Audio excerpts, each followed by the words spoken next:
Yaxşılar bağçısı 124 bet 189 hadis. Yaxşılar bağçısı 124 bet 189 hadis. Müminlerning anası Cahşinin kızı Zeynep radhiyallahu anha rivayet qilib mundaq deydi. Peygamber aleyhisselam parakanda alda onun qışığı kirdi de bir Allah Ta'aladan başka ilah yok. Araplarga vay. Ularga bir bala qaza yaqinlashdi. Bugun Ya'juj Ma'jujning yo'chig'idan mushunchalik eshilib ketdi, dedi de bosh barmoqi bilan ko'rsatkich barmoqini chambar shaklida ko'rsatdi. Men, ey Rasululloh, aramizda yaxshi kishilar turuqliqmi biz alaq bo'lamdiq deb so'radim. Payg'ambar alayhisalom shundoq, yomon ishlar ko'payib ketsa, yaxshilar uni to'smasa shundoq bo'ladi dedi. Buxoriy va Muslim rivoyat qilgan. Hadisning muhim nuqtalari. Birinchi, yaxshilar ko'p bo'lgan taqdirdami umumiylik alaq bo'lish yomon ishlarning ko'payib ketishi va yomrab ketishi bilan bo'lganligi. Ikkinchi, gunohlik ishlarning yomon oqibatini bayon qilish. Uchinchi, balo qazoning yaxshi yomon demay hammaning beshiga o'rtaq kelganligi. Lekin kishilar qiyomat kuni tirilgan chog'da ularning niyati oson qilinganligi. To'rtinchi, yomon ishlarni inkor qilish va uni to'sishga rag'batlantirish. 190 hadis. Abu Said radhiyallohu anhu rivoyat qilib mundaq deydi. Payg'ambar alayhissalom yo'lda o'ltirishdan saqlaninglar dedi. Sahobalar, ey Rasululloh, biz yo'lda paranglish uchun o'ltirmasak bo'lmaydi deyishdi. Payg'ambar alayhissalom, agar o'ltirmiz deb turib olsanglar, yo'lning haqqini ado qilinglar dedi. Sahobalar, ey Allohning payg'ambari, yo'lning haqqi nima deb so'radi. Payg'ambar alayhissalom ko'zni harom ishlarni yig'ish va boshqalarga aziyat yetkazmaslik, salomni ilik elish, yaxshilikqa buyurish va yomonlikni to'sish dedi. Buxoriy va Muslim rivoyat qilgan. Hadisning muhim nuqtalari. Birinchi, islom dinida yo'lning haqqi to'g'risidagi boshqa hadislarda munolar tilg'ilingan. Yaxshi so'zlarni qilish, naskerak ko'tarishda qiynalganlarga, zulmga uchraganlarga, qiyinchilikda qolganlarga yordam berish, ezib qolganlarga yo'l ko'rsatib qo'yish deyilgan. Alhamdulillah deyilganda yarhamukalloh deb duo qilish. Ikkinchi, yo'l ommaviy asla bo'lib, jamiyat kitobi, shaxslarning uni egilib olishining durust emasligi. Uchinchi, musulmonning doim yaxshi amallarni qilishi va kishilarni shunday qilishga da'vat qilishining lozimligi. 191 hadis.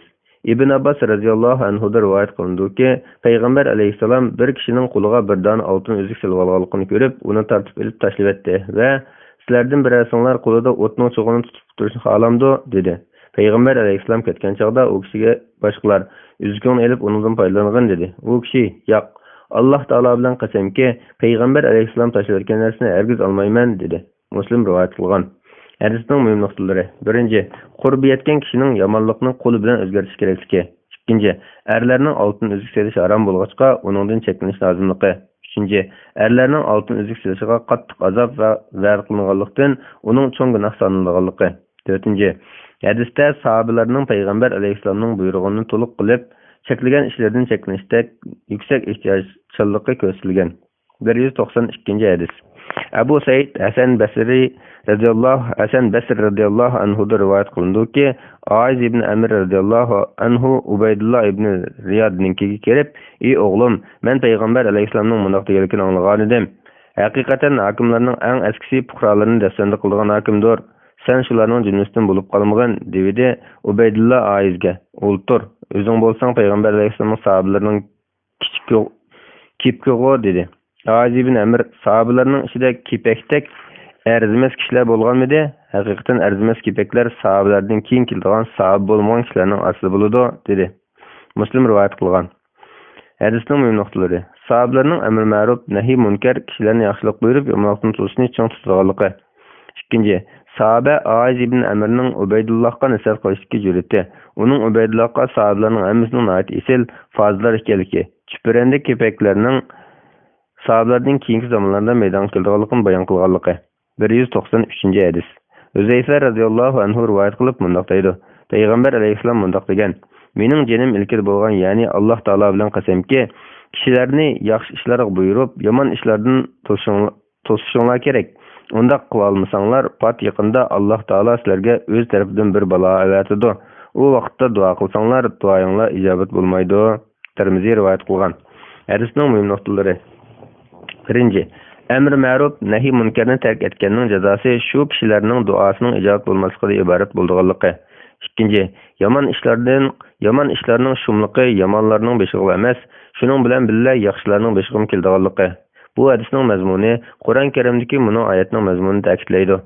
Sizlarning oranglardagi zulm qilganlarning beshiga kelish billi cheklanib qolmaydigan balo qazodan saqlaninglar. Bilinglarki, Alloh taolaning azobi qattiqdir. Qur'on Karim Sura Anfal 25 oyat. 194 hadis. Abu Said Xudri radhiyallohu anhu rivoyat qilib mundaq dedi. Payg'ambar alayhisalom mundaq degan: Jihadning afzali zolim podshohning oldida haq gapni qilishdir. Abu Davud va Tirmiziy rivoyat qilgan. Hadisning muhim nuqtalari: 1. Kishilarni yaxshilik buyurish jihadning bir turi ekanligi. 2. Zolim podshohga zulm qilmaslik va adil bo'lish haqida nasihat qilish eng chong jihad sanalganligi. 3. Jihadning bir qancha darajalarga bo'linganligi. 4. Nasihat qilishda muloyim bo'lish kerakligi. 195 hadis. İbn Shihab Bajali Ahmad radhiyallohu anhudan rivoyat qilindiki, bir kishi etining o'zengisini dastlab turib Rasulullohdan qaysi jihad eng afzal deb so'radi. Payg'ambar alayhisalom zolim podshohning oldida haqni so'zlash deb javob berdi. Nasai rivoyat qilgan. Hadisning muhim nuqtasi: zolim podshohni yaxshilikka da'vat qilib, yomonlikdan to'sishning jihadning eng afzal sanalganligi. Chunki u shu kishining iymonining komilligini ko'rsatganligi.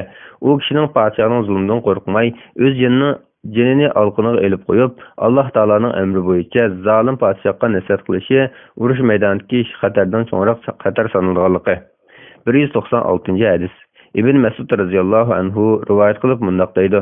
Payg'ambar alayhisalom mundaq degan: Bani Isroilga dastlabda diniy jihatda yetgan nuqson shu ediki, bir kishi yana bir kishiga uchrasa, "Ey odam, bu ishda Alloh taoladan qo'rq, qilayotgan ishingni tashla, u sana halol bo'lmaydi" deydi. Ondan u aytsa, "Eliq odamni yana shu holatda uchrasimi, yana uning bilan birga ham dasturxon bo'lish, ham suhbat bo'lishdan o'zini tortmaydi." Shuning bilan Alloh taolo ularning ba'zilarining qalbini ba'zilar orqali ta'dilab qo'ydi.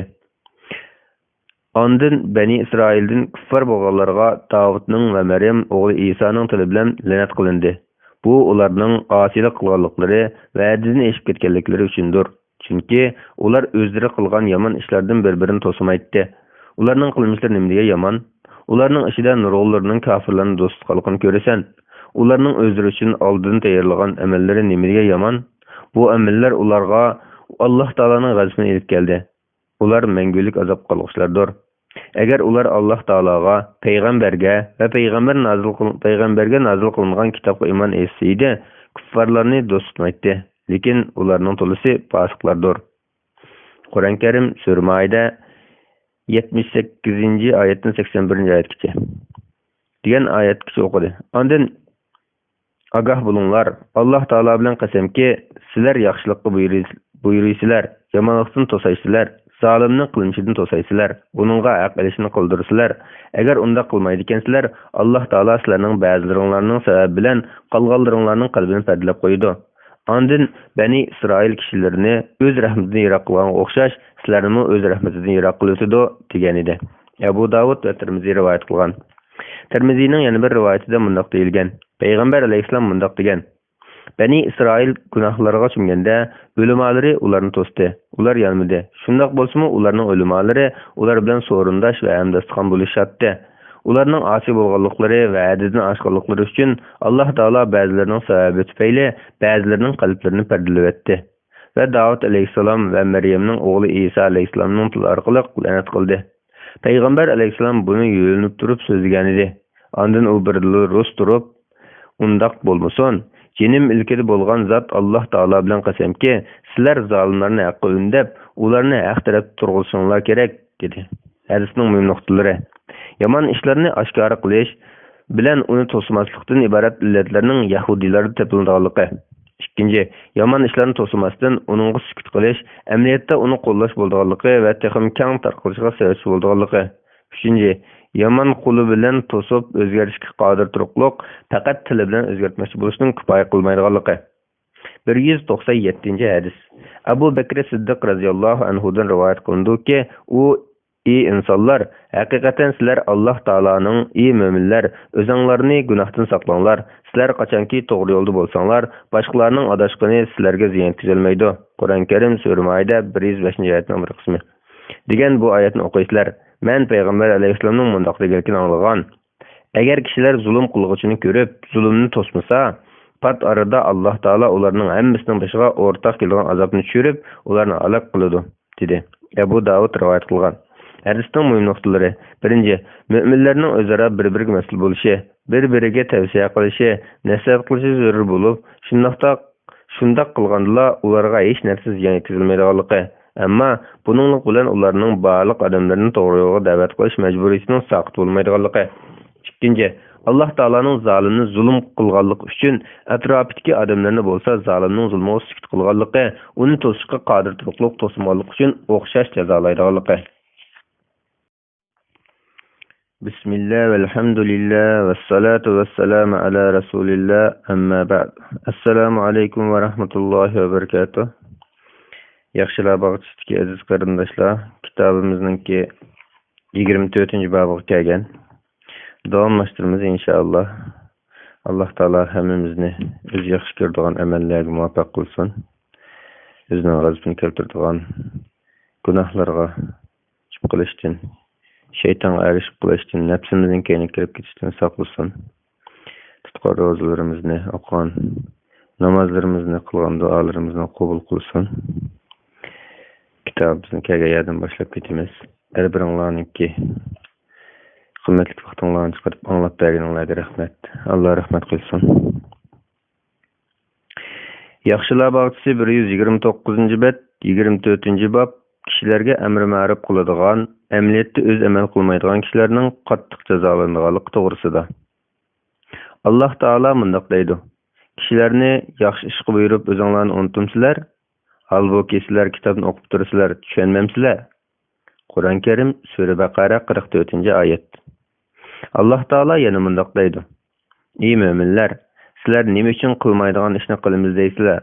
Sizlarning qilmaydigan ishni qilamiz deyishinglar Alloh taoloning dargohida eng o'ch ko'riladigan narsadir. Qur'on Karim Sura Saf 2-3-oyatlar. Alloh taolo yana mundaq deydi: sizlarga qilish ma'ni qilingan narsani o'zimma qilishni xohlamayman. Qur'on Karim Sura Hud 88-oyatning bir qismi. 198-hadis. Abu Zayd radhiyallohu anhu rivoyat qilib mundaq deydi: men payg'ambar alayhisalomning mundaq deganligini anglagan. Qiyomat kuni bir kishi keltirilib do'zaxga tashlanadi. Uning uchaylari qo'rsqodan sangilab qolgan bo'ladi. U odam xuddi eshak tugmanni cho'rgilgandek ichi bag'rining atrofini cho'rgilab turadi. Do'zax ahllari uning atrofiga o'lishib, "Ey paloni, sana nima bo'ldi? Sen yaxshilikqa buyurib yomonlikdan to'satding-ku", deydi. U kishi: "Shundoq, men yaxshilikqa buyuraydim-yu, o'zim qilmaydim. Yomonlikdan to'saydim-yu, o'zim qilatdim", deydi. Buxoriy va Muslim rivoyat qilgan. Hadisning muhim nuqtalari: birinchi, yomonlikning oqibatini bilib turib, uningdan hazar aylashni bilmaydigan odamning qattiq jazolanganligi.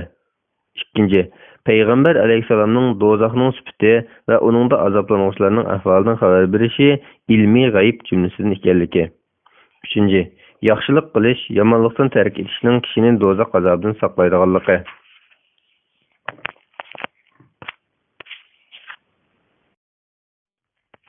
Yaxshilar bog'chisi 130-bet, 25-bob omonatni o'z joyiga qaror topqizishga buyurish to'g'risida.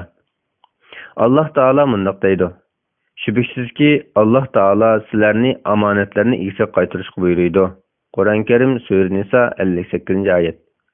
Alloh taolo yana mundaq deydi: shubhisizki biz omonatni osmonlarga, zaminga va tog'larga tanladik. Ular uni ustiga olmadi. Uning ig'iliqidan qo'rqdi. Uni inson ustiga oldi. İnson haqiqatan o'ziga zulm qiluvchidir, haqiqatan nadondir. Qur'on Karim Sura Ahzob 72-oyat. 199-hadis. Abu Hurayra radhiyallohu anhu rivoyat qilib mundaq deydi: payg'ambar alayhisalom mundaq degan: munofiqning belgisi 3 turlik bo'ladi.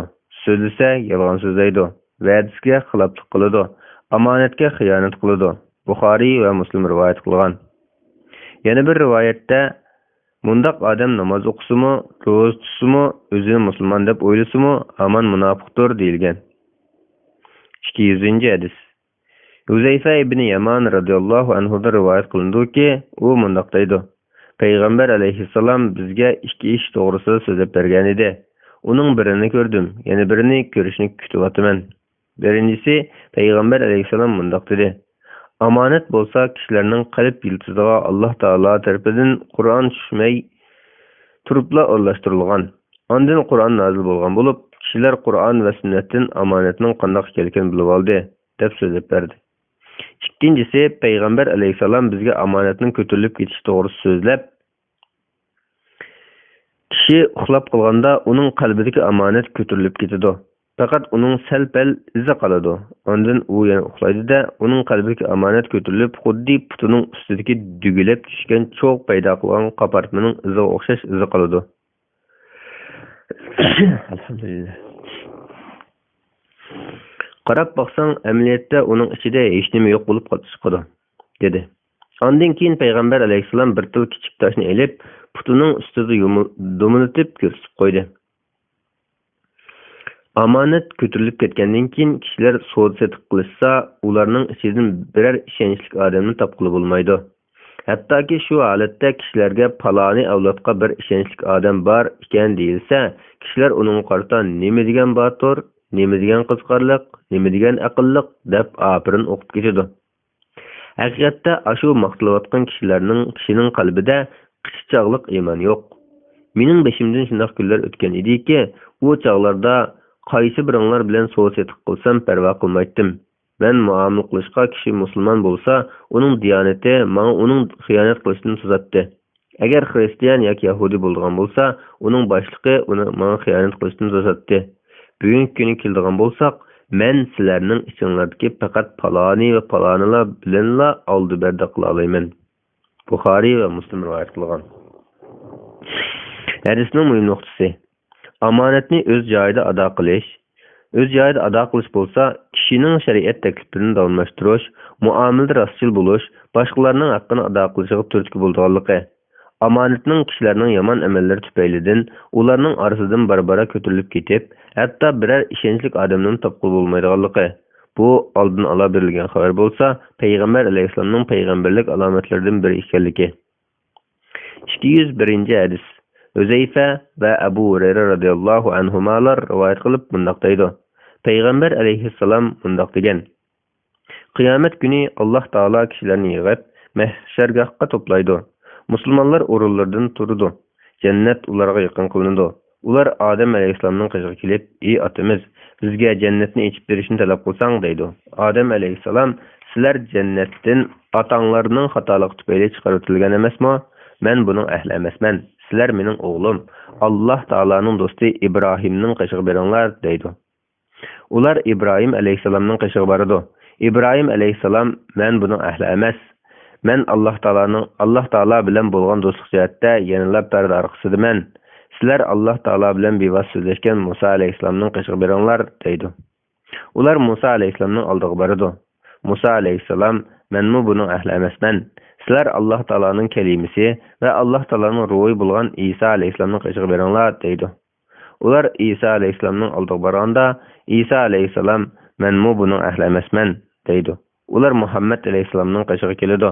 Muhammed aleyhisselam orundan turdu. Onunğa icazet verildi ve amanet hem rahmet öğretildi. O ikisi pilsirat görünün oğun ve sol iki tarafında turdu. Ondan sizlerning avvalgi cemaatlaringlar çaqmoqdek ötüp ketidi, dedi.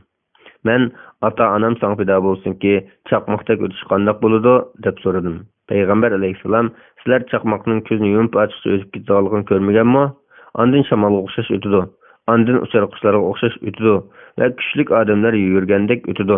Ularning hammasini pilsiratdan ularning amallari o'tkazidi ve sizlerning payg'ambaringlar pilsirat tutup, "Ey Parvardigorim, ummatlarimni salomat qilgin" deydi. Hatta bendilerning amallari ularni pilsiratdan o'tkazishga ojiz keladi. Ba'zi kishilar hatta minish qodir bo'lolmay o'milib turib o'zidi. Ko'rikning ikki tarafida buyurilgan kishilarni tutishga esiqliq amburlar bo'lib, yaralangan bo'lsa-mu o'tib ketkichlar nijotlikqa erishkichlardir. Ba'zilar jahannamga so'rilib ustiga tashlanadi, dedi. Abu Hureyraning jini ilkili bo'lgan zot bilan qasamki, haqiqatan jahannamning cho'nqurligi 70 yillik musofidir, dedi. Müslim rivayet qilgan. Hadisning mühim noktası. Peygamber aleyhisselamның boshqa payg'ambarlardan ortiqligi, uning Allah Taala'nın dergahidagi o'rnining yuqorligi, mahshar kunida Peygamber aleyhisselamның ummatiga shafaat qildiganligi, Peygamber aleyhisselamның Allah Taala Kur'an-ı Kerim'de "Ey Muhammed, Perverdigarının seni mediylendiğin orunga, yani büyük şefaat makamıga turgulşu muhakkakdır." Kur'an-ı Kerim Sura 78. ayetinin bir kısmı. Degindek orunun yuqurluqı. 202. hadis. Abdullah ibn Zübeyir radıyallahu anhu'da rivayet kılındı ki, Zübeyir Cemel Urşida hazır idi. O beni çağırdı. Ben yeni durdum. Atam, "Ey oğlum, bugünkü günde zulüm kılgıçı zulüm kılınmışını öldürdü. Men bugün özümni zulüm kılıngan aldı öldürülmen dep qarayman. Mening eng çoğ gımim mening üstümki qarzdır. Sizningcha bizning qarzimizni to'lashga mallarimiz yetip yana bir narsa aşamı dedi. Andın, "Ey oğlum, mallarimizni setip qarzimni ado qilgan" dedi. Melening 3dan 1 qismini ballarga vasiyat qildi. U qachonki qarzimni ado qilib, ishini alsang 3dan 1ni ballaringga bergin dedi. Yana 3dan 1 qismini cho'ng o'g'li Abdullohning ballariga vasiyat qildi. Hadis rivoyat qiluvchilardan Hisham radhiyallohu anhu mundaq deydi. Abdullohning ba'zi ballari Zubayrning ba'zi ballari Hubayb va Abbadlar bilan tangtish edi. O kunlarda Zubayrning 9 o'g'li, 9 qizi bor edi. Atam qarz to'g'riliq menga vasiyat qilib, "Ey balam, agar sen qarzni ado qilishdan ojiz kelsang, egamda yordam tiligin" dedi. Men atamning maqsadini tushunolmay, "Ata, egam kim?" dedim. Atam Allah Taala dedi. Allah Taala bilan qasamki, men uning qarzini ado qilishda qandoqla bir qiyinchilik duch kelsam, "Ey Zubayrning egisi bo'lgan Alloh, Zubayrning qarzini ado qilishga yordam bergin" deydim. Allah Taala qarzini ado qilishga yordam berdi. Degandek atam o'ldirildi. Atam oltin kumush qoldirmay bir necha yerda zumun qoldirgan edi. Uning ichida G'oba deb atalgan Madina atrofidagi bir mashhur zumun bor edi. Madinada 11 o'yla, Basrada 2 o'yla, Kufada 1 o'yla, Misrda 1 o'yla bor edi. Atam vasiyat qilgan qarzlarning kelib chiqish sababi mundaq edi.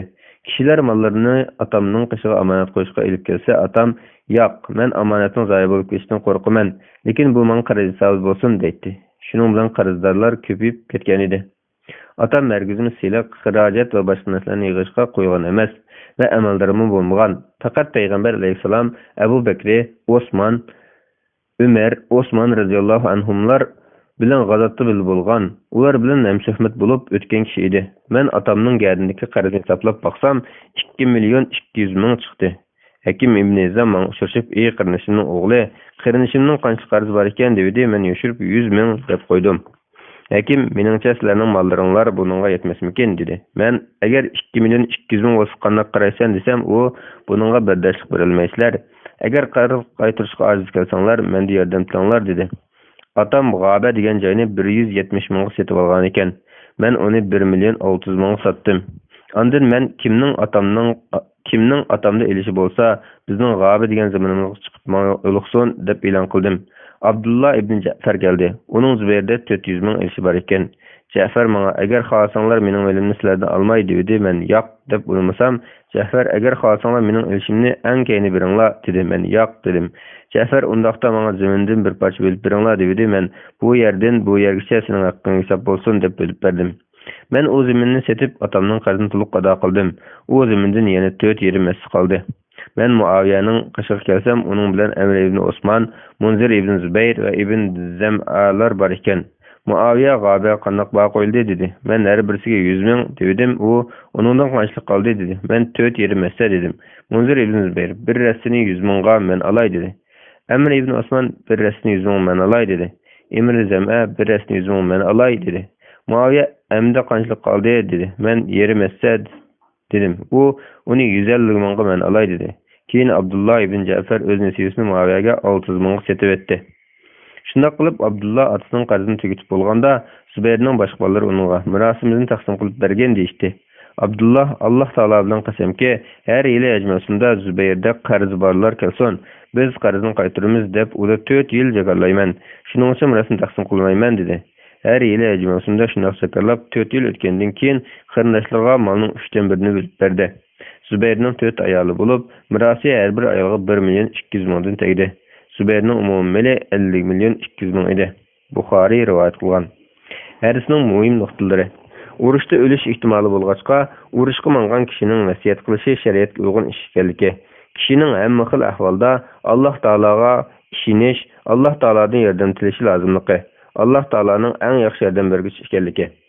Ikkinchi, qarz so'rashning durust ekanligi, vasiyatni ishga oshirish va meyit qoldirgan mol-mulkni taqsim qilishdan ilgari meyitning varislarining qarzini qaytarishi zarur ekanligi.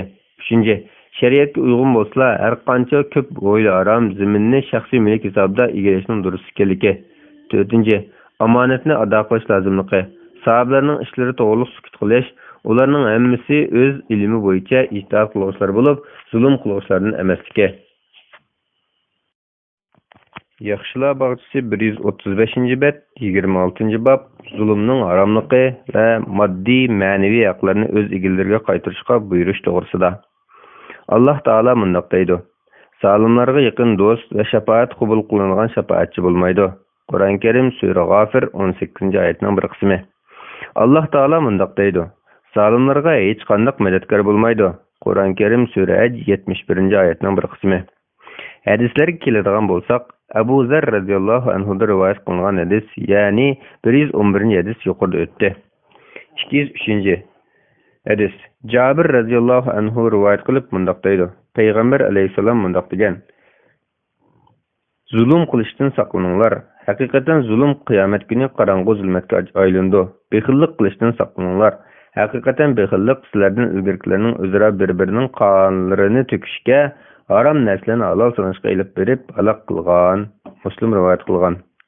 Hadisning muhim nuqtalari: zulm qilishdan, bexillik qilishdan saqlanib, adil, saxiy bo'lishga rag'batlantirish.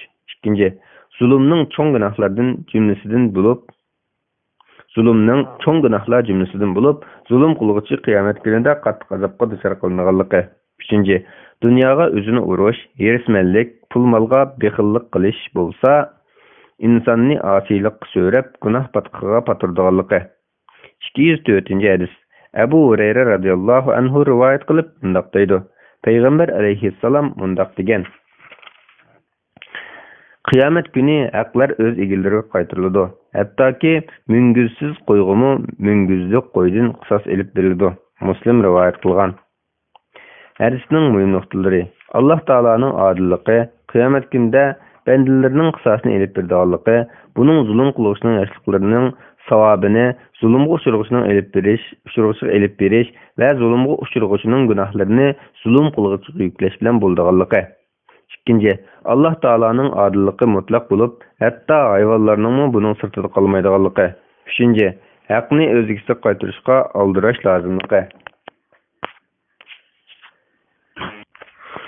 205-hadis. Ibn Umar radhiyallohu anhu rivoyat qildiki, biz Hajjatul Vidoning nimaligini bilmaydik. Payg'ambar alayhisalom hamdu sana aytdi. Ondan Dajjalni tilga olib, uning to'g'risida to'xtalib, Dajjaldan o'z ummatini ogohlantirmagan payg'ambar yo'qdir. Nuh alayhisalomdan keyingi payg'ambarlarmi uningdan ogohlantirgan. Agar u sizlarning ichinglardan chiqsa, uning ahvoli sizlarga maxfiy bo'lmaydi.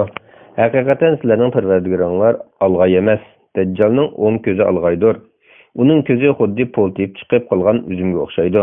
Agah bo'linglar, bir-biringlarning joniga, meliga chiqilib qo'yishinglar, xuddi mushu shaharda, mushu oy, mushu kunning hurmatini saqlamaslik harom qilingan o'xshash haromdir. Agah bo'linglarki, yetkizdimmi? dedi. Sahobalar shunday qilishdi. Payg'ambar alayhisalom: "Ey Alloh guvoh bo'lgin", deb ishqitim takrorladi. Ondan sizlarga voy, diqqat qilinglar, mendan keyin ba'zilaringlarni qiradigan kufrlardan bo'lib qolmanglar, dedi. Buxoriy rivoyat qilgan. Hadisning muhim nuqtalari: birinchi, yuz beradigan fitna fasoddan kishilarni ogohlantirish, fitna targ'uvchilarning sifatlarini bilish bilan ulardan hazar aylash kerakligi. Ikkinchi, Dajjalning maydonga kelishi qiyomatning alomatlaridan biri ekanligi, uning cho'qim mushu ummatning ishidan chiqadiganligi, Alloh taolaning mu'minlarga Dajjalning sifatlarini bayon qilib, ularga bildirish bilan uning fitnasidan mu'minlarni saqlaydiganligi. Uchinchi, musulmonlarning bir-birining joniga, meliga chiqilishi harom ekanligi, uni qo'g'dash lozimligi. To'rtinchi, Payg'ambar alayhisalomning o'z ummatiga nihoyat rahimdil ekanligi, ummatini kufrlikqa olib boradigan fitna fasod va zulmning xataridan ogohlantirganligi. 206-hadis. Oysha radhiyallohu anha rivoyat qilib mundaq deydi: Payg'ambar alayhisalom mundaq degan: Kimki kishining bir g'arich zaminni tortib olsa, u bir g'arich zamin 7 qat zaminning qa'rigacha yetkazilib, u odamning bo'yniga esib qo'yiladi. Buxoriy va Muslim rivoyat qilgan. Hadisning muhim nuqtasi kishilarga zulm qilishning qattiq azob va'da qilingan ish ekanligi. Shunga az bo'lgan taqdirdami kishining haqqini o'ziga qaytarish kerakligi. 207-hadis. Abu Musa radhiyallohu anhu rivoyat qilib mundaq deydi. Payg'ambar alayhisalom mundaq degan: Alloh taolo shubhisizki zulm qilg'uchiga bir chaqqacha muhlat berdi. Vaqti kelganda bir tutida u hargiz qochib qutulmaydi. Ondan payg'ambar alayhisalom Parvardigoring zolim yurtlar aholisini halok qilsa, ana shunda halok qiladi. Alloh taoloning azobi haqiqatan to'liq qattiqdir. Qur'oni Karim sura Hud 102-oyat degan oyatni o'qidi. Buxoriy va Muslim rivoyat qilgan. Hadisning muhim nuqtalari: Alloh taoloning zulm qilg'uchini hargiz bo'sh qo'yib o'tmaydiganligi, lekin Alloh taoloning jazolash qoldirib ketmaydiganligi,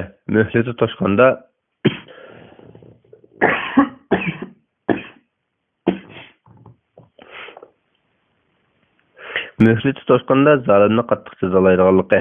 Ikkinchi, aql o'shi joyida odamning kishilarga qilgan zulmi uchun Alloh taoloning cho'qim hisob oldiganligi, hargiz qochib qutulolmaydiganligini bilib, tavba qilib kishining haqqini o'ziga qaytarishga aldirishi lozimligi. 208-hadis. Muaz ibn Jabal radhiyallohu anhu rivoyat qilib mundaq deydi: Payg'ambar alayhisalom meni Yamanga avatish vaqtida mundaq degan: Sen ahli kitob, Yahudiylar, xristianlarning yoniga ketyapsan. Bargandan keyin ularni bir Allohdan boshqa ma'bud yo'q, Muhammad Alloh taoloning elchisi deb kalim shahodat aytishga da'vat qilgan. Buni qabul qilsa, Alloh taoloning ularga bir kechganida 5 vaqt namoz farz qilganligini aytgan. Buni qabul qilsa, boylarning mollaridan zakot elinib, kambag'allarga berilganligini aytgan. Buni qabul qilsa, zakotni ularning yaxshi mollaridan olmagan. Zulmga uchraganlarning badduosidan saqlanganki, bundaq duo bilan Alloh taoloning orasida pərdə icab yo'q. Bundaq duo çapsan qabul bo'ladi degan ma'noda. Buxoriy va Muslim rivoyat qilgan. Hadisning muhim nuqtalari: birinchi, kuffarlar bilan urush qilishdan ilgari ularni islom diniga da'vat qilish kerakligi. Ikkinchi, zakotning bir yurtdagi boylardan elib shu yerdagi kambag'allarga berilganligi, hargiz bu yurtdan elinib yana bir yerga taqtilmaydiganligi. Faqat shu yurtda zakotga muhtoj kambag'allar bo'lmagan ahvolda boshqa yerga berilsa bo'lganligi. Uchinchi, zakot yiqishining zakot uchun boylarning eng asl melini elib olish durust emasligi. Agar shunday qilsa, buning zulm hisoblanganligi. To'rtinchi, kishilarning zulm qilishdan aylash kerakligi. Zulmga uchraganning duosining cho'qim ijobat qilinganligi. 209-hadis. Abdurrahman ibn Sa'd Sa'di radhiyallohu anhu rivoyat qilib bunday deydi: Payg'ambar alayhisalom Azdi qabilasidan Ibn Lutbiyya ismli bir kishini zakot yig'ishga qo'ydi. U kishi zakot yig'ishdan qaytib kelib, "Mana mavi yig'ilgan zakot bo'lsa sizlarningdir, bu bo'lsa menga hadiya qilinganidir" dedi. Payg'ambar alayhisalom munbarga chiqib, Alloh taologa hamd sano aytgandan keyin demoqchimanki, men Alloh taolo meni ega qilgan ishlardan biror ishqa sizlardan biroranglarni boshqarg'ich qilib qo'ysam, u kelib mavi sizlarningdir, bu bo'lsa men qilgan hadiyadir deydi. Agar uningga hadiya qilingan rost bo'lgan bo'lsa, qani u otasining yoki onasining uyida o'ltirib boqsinki, uning hadiya kelamdi. Alloh taolo bilan qasamki, sizlardan biringlar haqsiz ravishda boshqalardan biror narsa olmasin. Agar oldigan bo'lsa, qiyomatda u narsalarni ko'targan holda Alloh taoloning dargohida hozir bo'ladi. Men sizlardan birorsinglarning bu qarab turgan tuga yoki mo'ravotgan kala va yoki mo'ravotgan qo'yni ko'tarib turgan holda Alloh taologa muloqot bo'lsanglarni ko'rmagayman dedi. Ondan ikki qo'lini ko'tarib turib chiqdim. "Ey Alloh, yetkizdimmi?" dedi. Rasululloh qo'lini ko'targanda ikki qo'ltiqining oqligi ko'rinib turardi. Buxoriy va Muslim rivoyat qilgan. Hadisning muhim nuqtalari: birinchi, zakot yiqishining yig'ilgan zakotni odillik bilan zakot olishga tegishli kishilarga tarqatish majburiyat ekanligi. Ikkinchi, zakot yiqishilarning o'rni va mansibiga qarab berilgan sovg'aning para bo'lib harom ekanligi. Uni qabul qilishning jamoatning mulkini naq yavish bo'lganligi, uni o'zlariga sovg'a talab qilishi bo'lsa zulm hisoblanganligi. Uchinchi, zakot yiqishilarning odatda sovg'a bilan berishadigan yaqinlari yoki do'stlarining qilgan sovg'asini elish durust ekanligi. Ammo buning uchun sovg'a bergichning sovg'a olg'usining so'rab berishini o'tingan da'vo dasturi hojat bo'lmasligi shart ekanligi. To'rtinchi, vazifa mansabdan o'zining shaxsiy manfaatini menfaat uchun foydalanishning durust emasligi. 5. Kishilarning melini naq elib olgan odamning qilmishini bu dunyoda hech kim bilmasimi, qiyomat kunida Alloh taolo uni xaloyiq oldida rasvo qilib jazolaydiganligi. 210 hadis. Abu Hurayra radhiyallohu anhu rivoyat qilib bundoq deydi. Payg'ambar alayhisalom bundoq degan: Kimki o'zida birovning ma'naviy yoki moddiy haqqi qolgan bo'lsa, uni dinarim bo'lmaydigan, dirhamim bo'lmaydigan qiyomat kuniga qoldirmay, haq egisini mush dunyoda rozi qilib etsin. Agar oxiratga qoldirsa, zulm qilishning yaxshi amalidan haq egisining qanchalik haqqi bo'lsa, shunchalik elib beriladi. Zulm qilishning yaxshi amallari bo'lmasa, haq egisining gunohlaridan elib zulm qilishga yuklanadi. Buxoriy rivoyat qilgan. Hadisning muhim nuqtalari: kishiga zulm qilishdan saqlanish kerakligi. 2. Kishilarga zulm qilgan odamning ularning haqqini qaytarilishga oldirish kerakligi. 3. Kishilarga zulm qilishning bandaning yaxshi amallarini yo'q qilib, ajrini bekor qiladiganligi. 211 hadis. Abdullah ibn Amr ibn As radhiyallohu anhu rivoyat qilindiki, payg'ambar alayhisalom bundoq degan: So'zi va harakati orqali musulmonlarga ziyon zahmat yetkazmagan odam haqiqiy musulmon hisoblanadi. Alloh taolo ma'ni qilgan narsalarni tark etgan odam muhojirlar Muhammad alayhisalom Makkadan Madinaga ko'chishning oldikayinda Makkadan Madinaga ko'chib borgan musulmonlar qatorida sanaladi. Buxoriy va Muslim rivoyat qilgan. Hadisning muhim nuqtalari: 1. Kishilarga mayli moddiy yoki ma'naviy jihatdan bo'lsin, ziyon yetkazmaslik kamoliy iymon va islomning jumlasidan ekanligi. 2. Gunohlarni tark etib, Alloh taolo buyurgan amallarni qilish zarurligi. 3. Makka fath qilinishdan ilgari musulmonlarni bir yerga to'plash va ularni kuchaytirish yuzasidan Madinaga hijrat qilish zarur edi. Islom dini ustunlik ega bo'lib, Makka fath qilingandan keyin bu amaldan qoldirilgan. Yaxshilar bog'chisi 140-bet, 212 hadis. Abdullah ibn Amr ibn As radhiyallohu anhudan rivoyat qilinadiki, payg'ambar alayhisalomning ig'ir yuklarini ko'taradigan kir-kira deydigan bir kishi bor edi. U o'lganda payg'ambar alayhisalom uni "Dovzuhi" dedi. Sahabalar uning sababini bilish uchun uyga borganda, ular uning uyidan xiyonat qilgan bir kiyimni topdi. Buxoriy rivoyat qilgan. Hadisning muhim nuqtasi: umumning mol-mulkiga xiyonat qilish do'zaxga tashlanish bilan jazolanadigan qilmish ekanligi. 213 hadis. Abu Bakrata Nufay ibn Aris radhiyallohu anhu rivoyat qilib bundoq deydi: Payg'ambar alayhissalom Alloh taolo osmon zaminni yaratgan vaqtdan tortib, zamon o'z bitishicha davr qilib keldi. 1 yil 12 oydir. Ularning ichida 4 oyning hurmatini saqlamaslik harom qilingan. Bu oylarning 3-i Zulqa'da, Zulhijja, Muharram bir-biriga ulanib ketadi. Jamadiyal bilan Sha'ban oyining o'rtasida kelgan Muzar qabilasining Rajab oyidir, dedi. Ondan payg'ambar alayhisalom bu qaysi oydir dedi. Biz Alloh taolo va Alloh taoloning rasuli obdan bilgichidir dedik. Payg'ambar alayhisalom jim turdi. Biz payg'ambar alayhisalom bu oyni boshqa bir ism bilan ataydigan bo'ldi deb o'yladik. Payg'ambar alayhisalom Zulhijja oyi emasmi dedi. Biz shundoq dedik. Payg'ambar alayhisalom bu qaysi shahar dedi. Biz Alloh taolo va Alloh taoloning rasuli obdan bilgichidir dedik. Payg'ambar alayhisalom jim turdi. Biz payg'ambar alayhisalom bu shaharni boshqa bir ism bilan ataydigan bo'ldi deb o'yladik. Payg'ambar alayhisalom bu Makka shahri emasmi dedi. Biz ha dedik. Payg'ambar alayhisalom bu qaysi kun dedi. Biz Alloh taolo va Alloh taoloning rasuli obdan bilgichidir dedik. Payg'ambar alayhisalom jim turdi. Biz payg'ambar alayhisalom bu kunni boshqa bir ism bilan ataydigan bo'ldi deb o'yladik. Payg'ambar alayhisalom bu qurbonlik qilgan kun emasmi dedi. Biz ha dedik. Payg'ambar alayhisalom sizlarning bir-biringlarning meliga, jiniga, nomus obro'yiga chiqilishinglar xuddi mushu kunning, mushu shaharning va mushu oyning hurmatini saqlamaslik harom qilinganga o'xshashla harom qilingan. Sizlar pat arada Rabbinglarga muloqot bo'lib, amallaringlar ustida so'rilasizlar. Agah bo'linglarki, mendan keyin kuffarlarga o'xshash bir-biringlarni qiradigan bo'lmanglar. Agah bo'linglarki, bu yerda hozir bo'lganlar hozir bo'lmaganlarga yetkazsin. Bu so'zimni keyin yetkazilgan kishilarning ba'zi hozir anglag'uvchilarning ba'zidan bekrak tushunishi mumkin. Agah bo'linglarki, Alloh taolaning hukmini yetkazdim-mi dedi. Biz ha yetkazdim dedik. Ondan payg'ambar alayhisalom ey Alloh guvoh bo'lgin dedi. Buxoriy va Muslim rivoyat qilgan.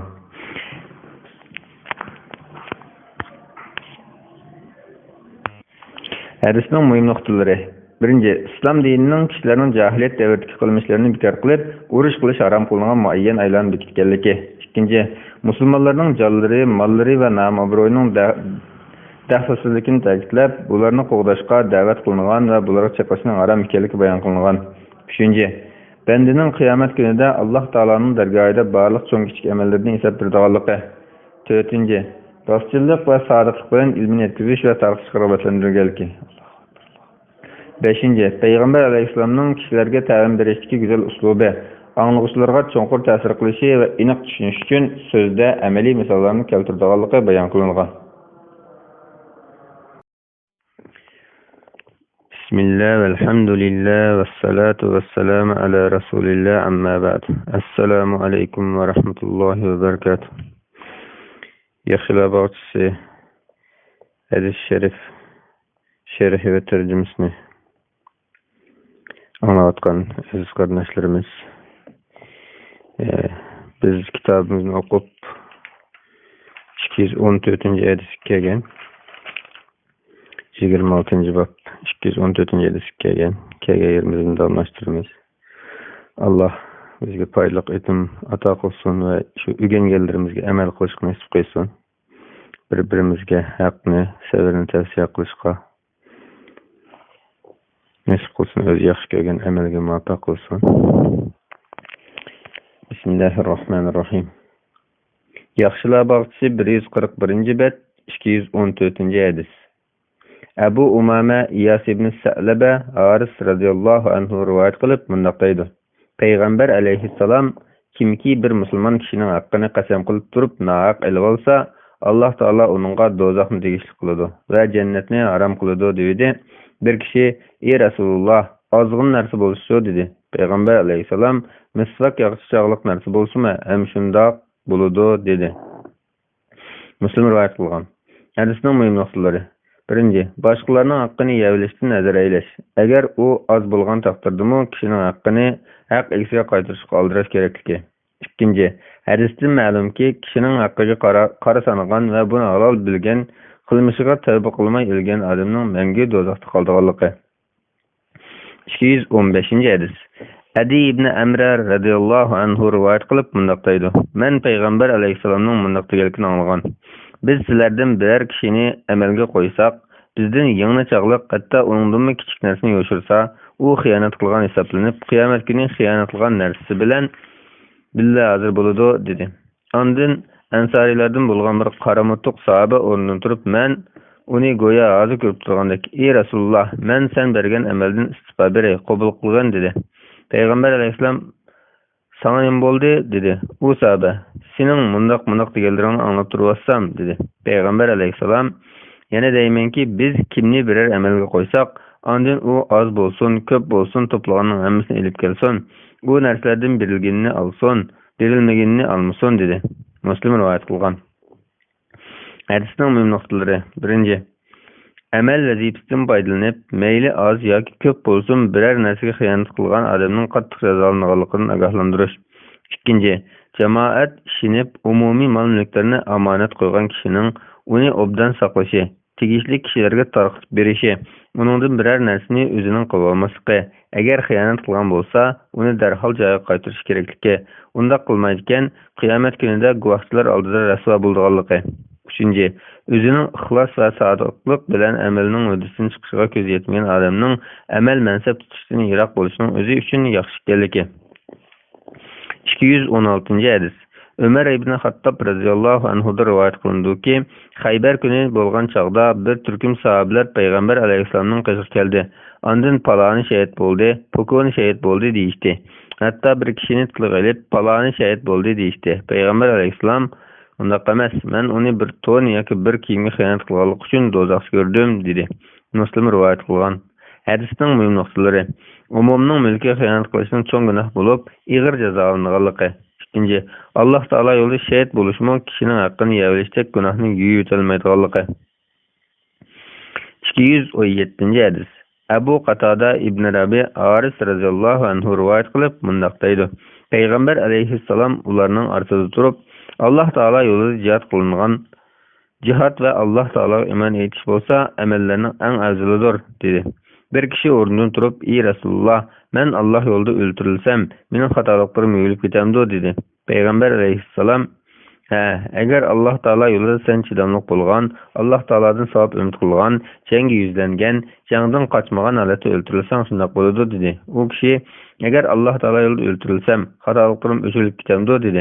Payg'ambar alayhissalom uningga, agar Alloh taolo yo'lida sen chidamliq bo'lgan, Alloh taolodan savob umid kutgan, jangga yuzlangan, jangdan qochmagan holatda o'ldirilsang, garningdagi qarzdan boshqa xatoliklaring o'chiriladi. Shubhisizki, menga Jibril shundoq degan dedi. Muslim rivoyat qilgan. Hadisning muhim nuqtasi. Alloh taolo yo'lida shahid bo'lish hadisda olingan shartlar bilan u kishining gardindagi qarzga o'xshash bandaning haqqiga munosabatli gunohdan boshqa gunohlarni yuvitadiganligi.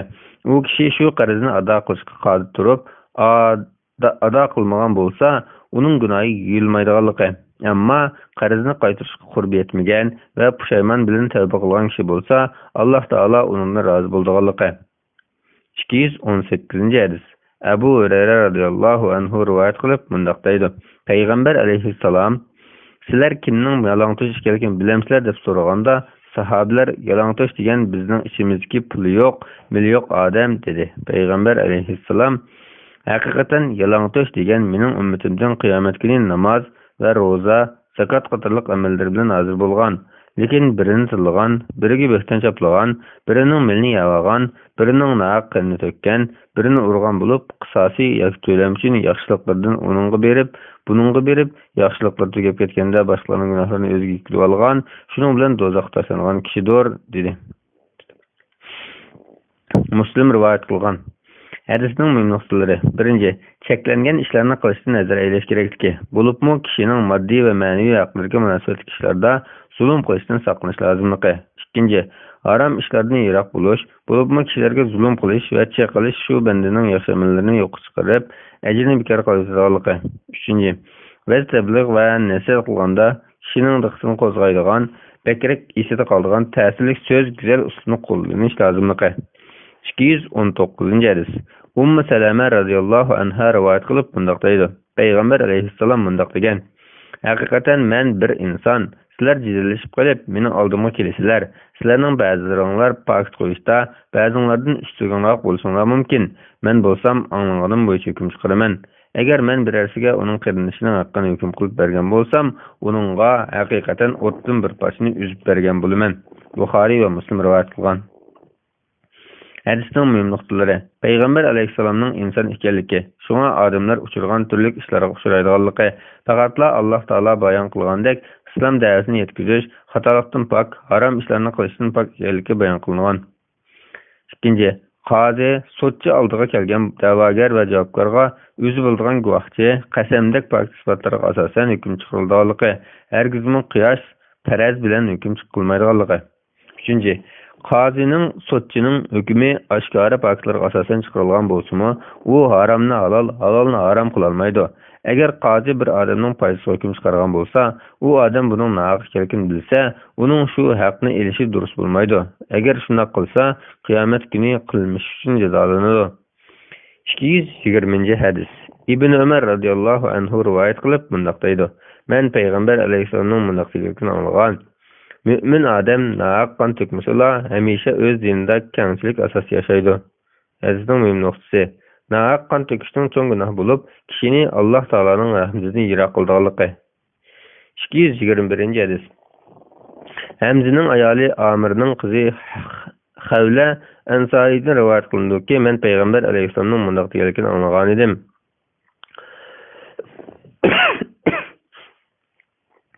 Haqiqatan musulmonlarning mollarini noto'g'ri tasarruf qilgan odamlarni Alloh taolo qiyomat kuni do'zaxga tashlaydi. Buxoriy rivoyat qilgan. Hadisning muhim nuqtasi.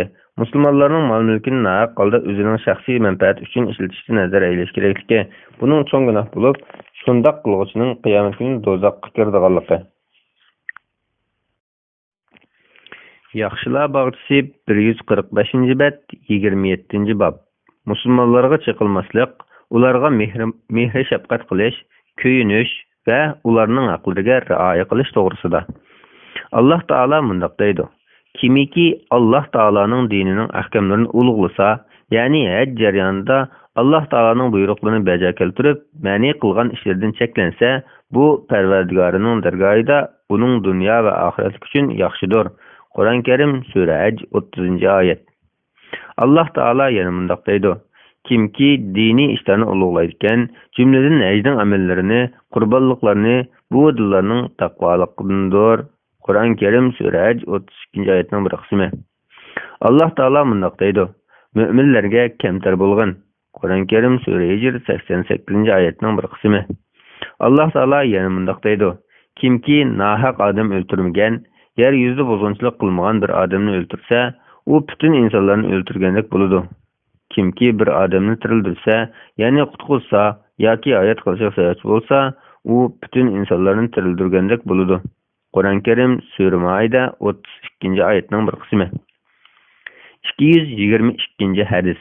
Abu Musa radıyallahu anhu rivayet qilib mundaq deydi: Peygamber aleyhisselam mümin için bölekleri birbirini çantıp turgan binaga o'xshaydi deb parmoqlarini bir-biriga kirishtirib ko'rsatdi. Buxoriy va Muslim rivoyat qilgan. Hadisning muhim nuqtalari. Birinchi, hadisda xuddi binoning bölekleri bir-birini çantıp turmasa, o'rilib tushgandek, mümin bilan müminning barliq ishlarda o'zaro hamkorlashishi, ittifoqlashishi kerakligi bayon qilingan. Ikkinchi, mümin odam jamoatdan ayrilgan holda diniy va dunyoviy ishlarda muvaffaqiyat qozonolmaganligi. U cho'qim o'zining mümin birodari bilan hamkorlashishi, ittifoqlashishi zarur ekanligi. Undaq qilmaydigan, u o'z mas'uliyatini ado qilishga ojizlik qilganligi. Dunyo va oxiratning ishlari qoyim qolishib ketganligi, oxirida halok bo'lg'ishlardan bo'lib qolganligi bayon qilingan. 223-hadis. Abu Musa radıyallahu anhu rivoyat qilib mundaq deydi: Peygamber aleyhisselam mundaq degan: Kimki bizning masjidlarimizdan yoki bozorlarimizdan o'tsa, uning yanida o'q bo'lsa, uni ehtiyot bilan tutsin yoki o'q uchidagi tumirni siqimdib olsin, hattoki birarsiga ziyon yetkazib qo'ymag'ay. Buxoriy va Muslim rivoyat qilgan. Hadisning muhim nuqtalari. Peygamber aleyhisselamning o'z ummatiga nihoyat rahimli ekanligi, ularning salomat bo'lishiga eris ekanligi. Ikkinchi, islom dinida qurol ko'tarishdagi rioya qilish tegishli adab qoidaning qanday bo'lganligi. Uchinchi, boshqalarga hujum qilish, tahdid solib qo'rqitish va yoki hech qanday maqsadsiz holda qurol ko'tarib yurishning durust emasligi. 224-hadis. Nu'man ibn Bashir radıyallahu anhu rivoyat qilib mundaq deydi: Peygamber aleyhisselam mundaq degan: Müminning misoli o'zaro do'stlashish, kuyinish va yariylik bo'lishda bir butun bedanga o'xshaydi. Bedandan birer a'zo og'risa, butun bedandan uyqu qochib va qizib oromsizlanadi. Buxoriy va Muslim rivoyat qilgan. Hadisning muhim nuqtasi. Jamiyatda mehr-muhabbat, kuyinish va hamkorlik ustunlikni egillaydi ekan, bundaq jamiyatda kishilarning xushalliqi va qayg'u asarati o'rtaq bo'ladi. Sayyul Muslimda Nu'man rivoyat qildiki, Peygamber aleyhisselam mundaq degan: Müminler go'yo bir odamga o'xshaydi. Agar uning bir ko'zi og'risa, ularning hammasi buningdan bearam bo'ladi. Agar uning beshi og'risa, ular hammasi buningdan oromsizlanadi. 225-hadis. Abu Hurayra radıyallahu anhu'dan rivoyat qilinadiki, Peygamber aleyhisselam Ali radıyallahu anhu'ning o'g'li Hasan radıyallahu anhu'ni suyib qo'ydi. Ularning qoshida Aqrab ibn Haris bor edi. U haqiqatan mening 10 o'g'lim bor. Men ularning birasini suyib qo'yganim yo'q dedi. Peygamber aleyhisselam uningga qarab qo'yib, rahim qilmagan kishiga Alloh taolo rahim qilmaydi dedi. Buxoriy va Muslim rivoyat qilgan. Hadisning muhim nuqtalari. Boshqalarga rahim qilmagan, yaxshilik qilmagan odamning savob ajriga erisholmaydiganligi. Ikkinchi, dadining bolalarini erkiltib, mehr bilan so'yishi yaxshi ekanligi. 226-hadis. Aisha radıyallahu anhadan rivoyat qilinadiki, Arabiylardan bir top odam Peygamber aleyhisselamning qishga keldi. Ular: "Sizlar bolalaringlarni so'yamsizlar?" dedi. Peygamber aleyhisselam: "Ha" dedi. Ular: "Allah Taoloning nomi bilan qasamki, biz ularni so'ymaymiz" dedi. Peygamber aleyhisselam: "Allah Taolo sizlarning dilinglardan rahimlilikni ko'tarib etsa, men uni sizlarning dilinglarga sola olamdim" dedi. Buxoriy va Muslim rivoyat qilgan. 227-hadis. Jarir ibn Abdullah radıyallahu anhu rivoyat qilib mundaq deydi: Peygamber aleyhisselam mundaq degan: Kishilarga rahim qilmaydigan odamga Alloh taolo rahim qilmaydi. Buxoriy va Muslim rivoyat qilgan. Hadisning muhim nuqtalari: Alloh taoloning jimi maxluqotlariga, hatto hayvonotlarga rahimdil bo'lish musulmonda bo'lishga tegishli xislat ekanligi. İnsonga bo'lgan rahimdillikni ta'kidlash yuzasidan hadisda inson tilga ilinganligi.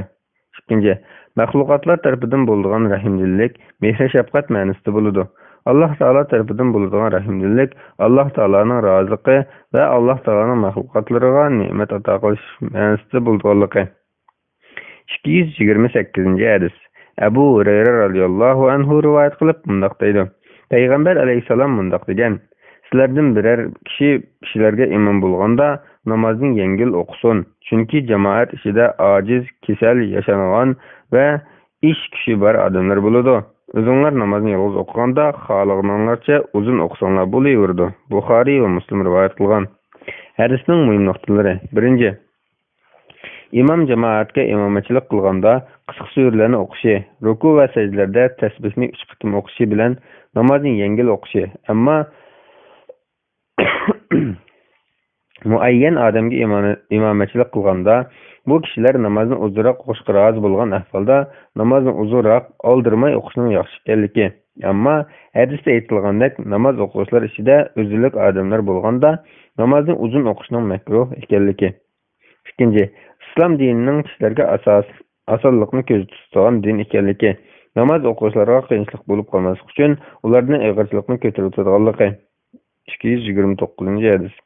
Oysha radhiyallohu anhadan rivoyat qilinadiki, haqiqatan payg'ambar alayhisalom o'zi yaxshi ko'radigan amallarni kishilar uni qilaverib, farz qilinib qilishdan ansirab qilmaydi.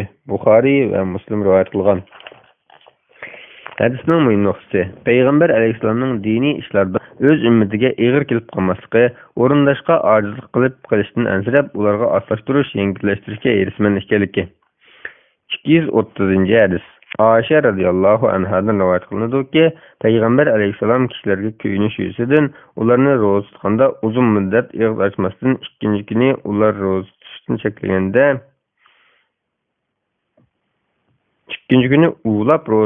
cheklaganda, sahobalar "Sen ulab ro'za tutsan-ku" deyishdi. Payg'ambar alayhisalom: "Men sizlarga o'xshamayman. Men yemasam-mu, ichmasam-mu, menga Alloh taolo yeganning ichganning kuch-qudratini berib turadi" dedi. Buxoriy va Muslim rivoyat qilgan. Hadisning muhim nuqtasi: hadisdagi cheklashning ma'nosi uzun vaqt orqa-marqa ulab ro'zasning harom ekanligini, buningdagi hikmat bandaning ojizlashib ketishi, zerikib qolishi va boshqa ibodatlarni ado qilishiga qurbiyatmay qolishining oldini olish uchun ekanligi. Halbuki uda ulab ro'za tutish payg'ambar alayhisolamning xos aloyiliklaridan biri ekanligi. 231 hadis. Haris ibn Rabi radhiyallohu anhu rivoyat qilib bunday deydi: Payg'ambar alayhisalom bunday degan: "Men namozni uzun o'qimoqchi bo'laman. Namozda turib bolaning yig'laganligini anglasam, onasini bearam qilib qo'ymay deb namozni qisqaroq o'qiyman." Buxoriy rivoyat qilgan.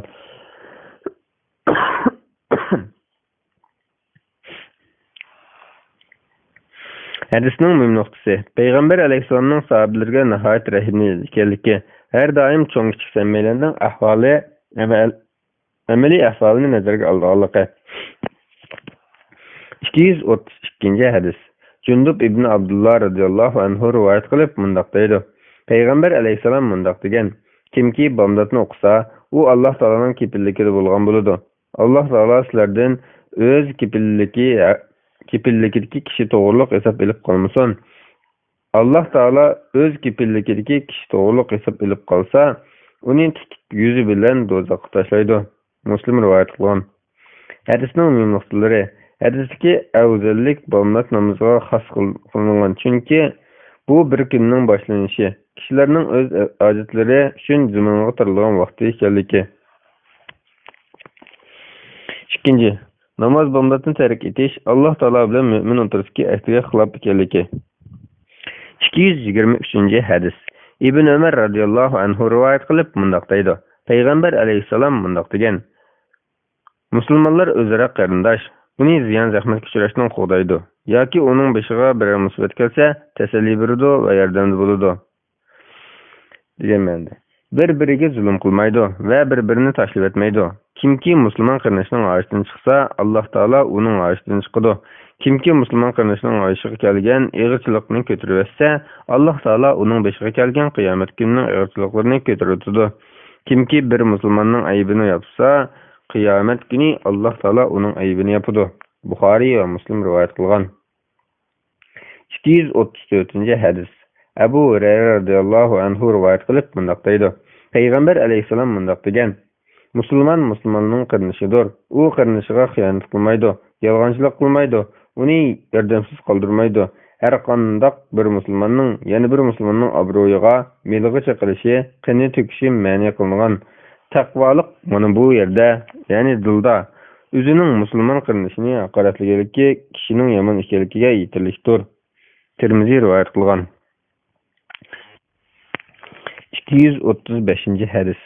Abu Hurayra radhiyallohu anhu rivoyat qilib bunday deydi. Payg'ambar alayhissalom: hasad qilishmanglar va bahoni yuqori qo'yib, xaridorni aldimanglar. Ya'ni yolg'ondan bir odamni xaridor qilib ko'rsatib, mol bahosini o'stirmoqchi bo'lganligini ko'rsatdi. Dushmanlashmanglar, o'zaro rozilashmanglar, bir-biringlarning so'zini buzmanglar. Ey Allohning bandalari, o'zaro qarindosh bo'lib yashanglar. Musulmonning kun tushgan qarinishidir. Musulmon qarinishiga zulm qilmaydi, uni kamsitmaydi, beshiga kun tushganda yordamsiz qoldirmaydi. Taqvolik mana bu yerda deb ko'kirkiga 3 qatim ishorat qildi. Ondan musulmonning qarinishini haqoratlaganligi shu kishining yomon ekanligi yetarlikdir. Musulmonning qini va mili va obro'yiga chiqilish haromdir dedi. Muslim rivoyat qilgan. Hadisning muhim nuqtalari: hasadxo'rlikning Alloh taologa bo'yintovlik qilish, qarshilik qilish bo'lib harom ekanligi. Ikkinchi, yolg'ondan bir odamni xaridor qilib ko'rsatib, molni yuqori bahoda sotmoqchi bo'lish aldamchilik bo'lib harom ekanligi. Uchinchi, shariatga uyg'un o'zrisi bo'lgan boshqa xil ahvolda musulmon qarinishiga 3 kundan ortiq gap qilmaslikning harom ekanligi. To'rtinchi, xaridorga o'xshash molni uningdan azam birdiqligi bilan bir odamning savdosini yurishini cheklash, chunki bunday qilish kishilar orasida o'chidat urug'larini chachadiganligi. 236-hadis. Anas radhiyallohu anhu rivoyat qilib bunday deydi. Payg'ambar alayhisalom bunday degan: sizlardan har qanday bir kishi o'zi yaxshi ko'rgan narsani qarinishig'imi yaxshi ko'rgandila, ondan musulmoni kamil hisoblanadi. Buxoriy va Muslim rivoyat qilgan. 237-hadis. Anas radhiyallohu anhu rivoyat qilib bunday deydi. Payg'ambar alayhisalom zulm qilg'uchi bo'lsin yoki zulmga uchirg'uchi bo'lsin, qarinishingga yordam qilgan deganda, bir kishi: "Ey Rasululloh, qarinishim zulmga uchirgan bo'lsa, yordam qilarman.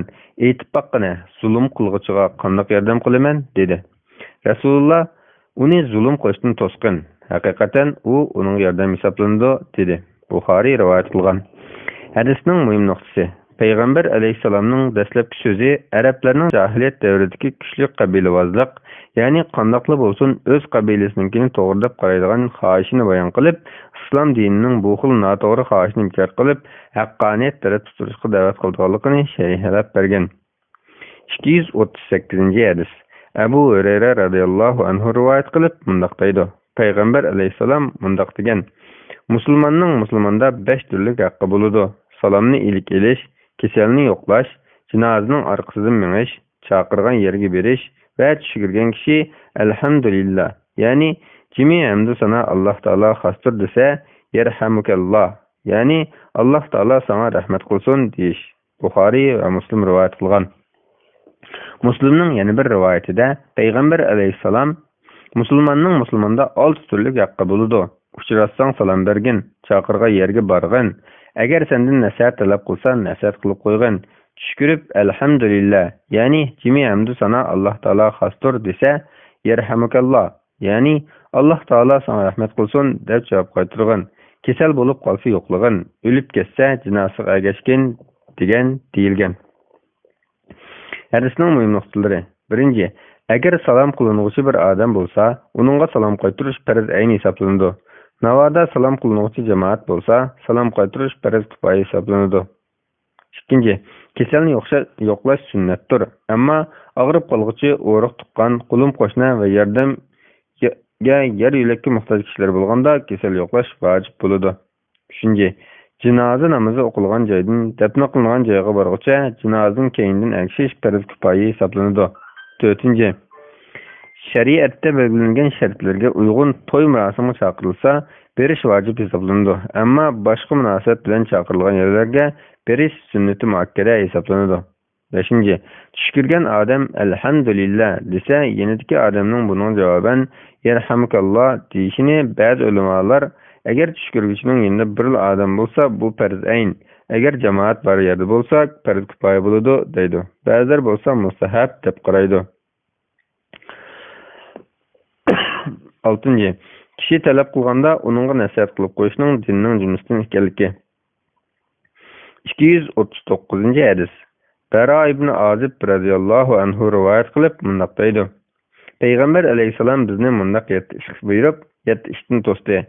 Bizni kasallarni yo'qlashga, jinozaga agishishga, tush ko'rib hamda aytquchiga javob qaytarishga, qasam qilg'uchining qasamini o'rlashiga yordam berishga, yaxshi ish qilishga qasam ichishgan bo'lsa shart. Zulmga uchirg'uchiga yordam berishga, chaqirgan yerga berishga, salomni umumlashtirishga buyurdi. Va bizni oltin o'zik taqashdan, kumush qochlarni yeyishdan va ichishdan, tugillarning egillariga paxta bilan pardozlangan qizil ipaklarni ishlatishdan, sig'ir ipi bilan aralashtirib to'qilgan ipak kiyimlarni kiyishdan, tom va inchika tiloliq ipak raxtlarda kiyim kiyishdan chekladi. Buxoriy va Muslim rivoyat qilgan. Yana bir rivoyatda buyurilgan 7 ishning qatorida yetib ketgan narsani e'lon qilishga buyurdi deyilgan. Hadisning muhim nuqtalari. 1. Zulmga uchirg'uchi mayli musulmon va yoki musulmonlar bilan tinch birga yashashga kelishgan kishilar bo'lsin, yordam berishga qodir odamning unga yordam qilishi lozimligi. 2. Zulmga uchirg'uchiga yordam qilish salimdan uning haqqini elib o'ziga qaytarib berish bilan bo'lganligi. 3. Mubah va yaxshi ishlar uchun qasam qilgan kishining qasamini o'rnashishiga yordam qilish kerakligi. 4. Hadisni ma'lum bo'ldiki, kumush va oltin qochlarni ishlatishdan 4. Hadisdan ma'lum bo'ldiki, kumush va oltin qochlarni ishlatish haromdir. 5. Oltin o'zik taqash, ipak kiyimlarni kiyishning erlarga harom ekanligi. Yaxshilar bog'chisi 152 bab, 28 bab. Musulmonlarning aybini yepish va zo'ri topilganda ularning ayblarini oshkorlamaslik to'g'risida. Alloh taolo mundaq deydi: Müminler ustida yomon so'zlarning tarilishini yoqtiradigan odamlar shubhasizki dunyo va oxiratda qattiq azobga qoladi. Qur'on Karim Sura Nur 19-oyatning bir qismi. 240 hadis. Abu Hurayra radhiyallohu anhu rivoyat qilib mundaq deydi: Payg'ambar alayhisalom mundaq degan: Dunyoda bandaning aybini yapsa, qiyomat kuni Alloh taolo uning aybini yapadi. Muslim rivoyat qilgan. Hadisning muhim nuqtasi. Bu dunyoda bandaning aybini yapgan kishining amaliga yarasha ajrga erishib, Alloh taolaning qiyomat kunida uning aybini yapadiganligi. Bu bo'lsa, Alloh taolaning shu kishini so'roq qilmay turib, gunohini yuvishtirganligi yoki gunohini hech kimga oshkorlamay, so'roq qilib afv qiladiganligi bilan bo'lganligi. 241 hadis. Abu Hurayra radhiyallohu anhu rivoyat qilib mundaq deydi: Men payg'ambar alayhisalomning mundaq deganligini anglagan edim. Ummatimning har birining gunohi kechiriladi. Gunohni oshkora qiluvchilarningki bo'lsa kechirilmaydi. Oshkorlash degan bir odam kechibira gunohni qilgan va Alloh taolo uni yushirgan bo'lsa, u odamning attigini turib, "Voy paloni, oqshom mundaq ishlarni qildim" deb Alloh yushirgan bo'lishni oshkorlashidir. Buxoriy va Muslim rivoyat qilgan. Hadisning muhim nuqtalari. 1. Gunohni oshkorlashni maqsad qilib, oshkorlovchilarning gunohining og'irligi. 2. Alloh taolo yapqanni oshkorlash Alloh taolaning g'azabini qo'zg'aydiganligi. Gunohiga tavba qilib yapgan kishining gunohini Allohning yapadiganligi. 3. Gunohni oshkorlash alqonni Alloh taolaning payg'ambarini va taqvodor musulmonlarning ko'zga ilmaganlik bo'lganligi. Gunohini oshkorlash Allohni va Alloh taolaning payg'ambarini va taqvodor musulmonlarni ko'zga ilmaganlik bo'lganligi. 4. Gunohini oshkorlash haromning faslini buzish va dinni mansitmaslik bo'lganligi. 242 hadis. Abu Hurayra radhiyallohu anhu rivoyat qilib mundaq deydi: Payg'ambar alayhisalom mundaq degan: Agar cho'ra zina qilsa, uning zina qilganligi aniq oshkorlansa, uni shariat bo'yicha jazolasin, uni kamsitmasin. Ondan ikkinchi qatim yana zina qilsa, uni yana jazolasin va haqorat qilmasin. Ondan keyin yana uchinchi qatim zina qilsa, uni qildan eshilgan arg'amchiga bo'lsa-mu setiversin. Buxoriy va Muslim rivoyat qilgan. Hadisning muhim nuqtalari. Birinchi, hadisda aytilgan cho'rni setitishda cho'qim cho'rning egisi xaridorga cho'rning aybini aytishi buning zo'r ekanligi. Ikkinchi, gunoh o'tkazgan kishini chiroyli va nasab bilan to'g'ri yo'lga qaytarish uchun uningga rahimli bo'lish kerakligi. 243-hadis. Abu Hurayra radhiyallohu anhu rivoyat qilindiki, Payg'ambar alayhisolamning oldiga aroq ichgan bir odam keltirildi. Payg'ambar alayhisolam uni uringlar dedi. Abu Hurayra mundaq deydi: Uni ba'zimiz qo'limiz bilan, ba'zimiz oyoqlarimiz bilan va ba'zilarimiz kiyimimiz bilan urdik. U odam ketgan chog'da ba'zi kishilar Alloh taolo sizni raso qilayotgay deydi. Payg'ambar alayhisolam undaq demanglar, uningga qarshi shaytonga yordam bermanglar dedi. Buxoriy rivoyat qilgan. Hadisning muhim nuqtalari. Aroq ichishni jazolashda qamcha yoki qo'l yoki kiyim yoki oyoq bilan ursa bo'lganligi. Ikkinchi, gunohkor shariatda belgilangan jazo bilan jazolangandan keyin to'g'ri yo'lda menishiga, xo'rliqdan qutulishiga duo qilishning yaxshi ekanligi, uningga yomonlik tilab duo qilishning shaytonga yordam berganlik bo'lganligi. Uchinchi, Payg'ambar alayhisolamning gunoh qilgan kishini tillamasdan, qarg'amasdan to'g'ri muomala qilganligi. Buning u kishining buningdan keyin gunohni tark etishiga turtki bo'lganligi.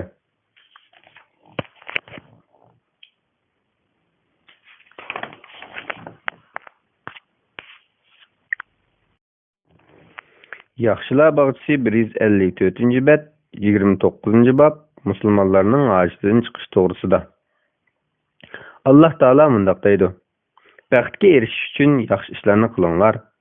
Qur'on Karim sura 77-oyatning bir qismi. 244-hadis. Ibn Umar radhiyallohu anhu rivoyat qilib mundaq deydi: Payg'ambar alayhisalom mundaq degan: Musulmonlar o'zaro qarindosh, bir-biriga zulm qilmaydi va bir-birini tashlab etmaydi. Kimki musulmon qarindoshning hojatidan chiqsa, Alloh taolo uning hojatidan chiqadi. Kimki musulmon qarindoshning beshiga kelgan ig'irchiliklarni ko'tarib etsa, Alloh taolo uning beshiga kelgan qiyomat kunining ig'irchiliklarini ko'tarib o'tadi.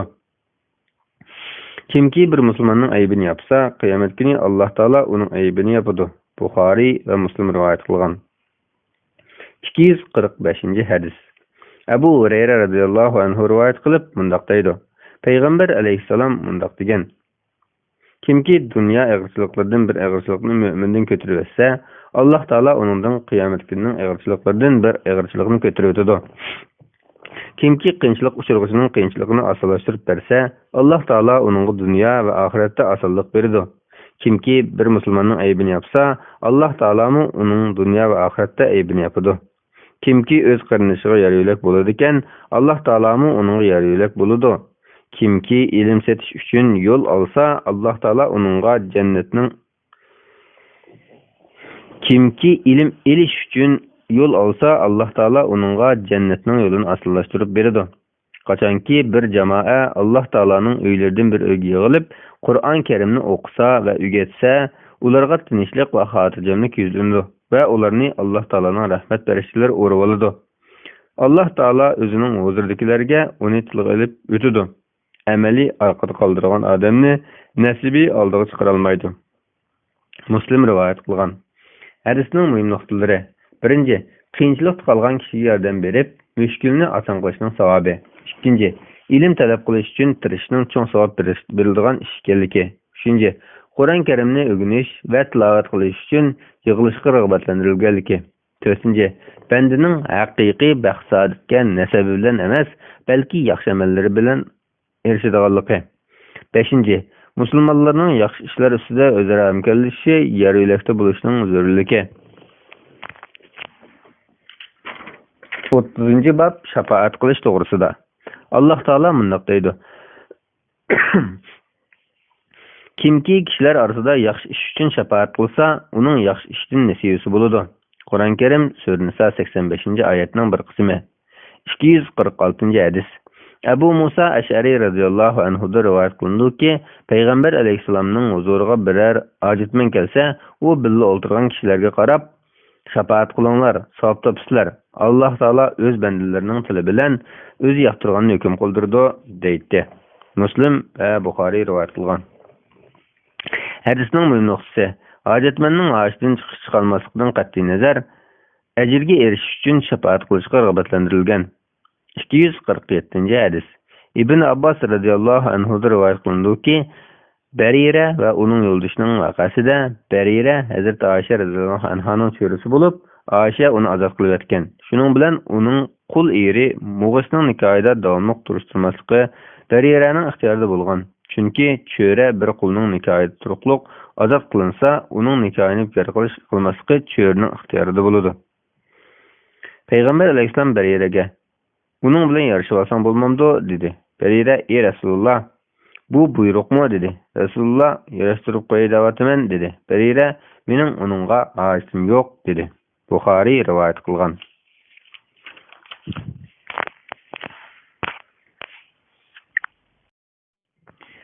Bismillah valhamdulillah vassalatu vassalamu ala rasulillah amma ba'd. Assalomu alaykum va rahmatullohi va barakatuh. Aziz qarindoshlar, yaxshilar bog'chisi hadis sharif sharhining tarjimasini o'qiyotimiz. 34-bobga kelgan edik.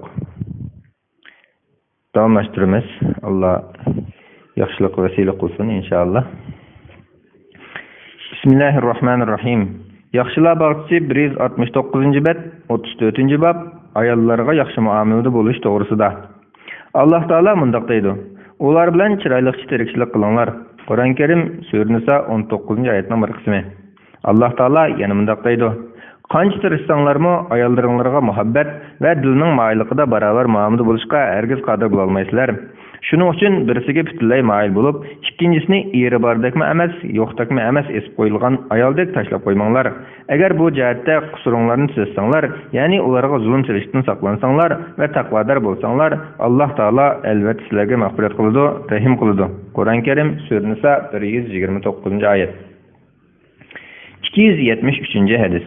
Abu Hurayra radhiyallohu anhu rivoyat qilib mundaq deydi: Payg'ambar alayhissalom mundaq degan: "Ayollarga yaxshi muomalada bo'lishinglarni tavsiya qilaman.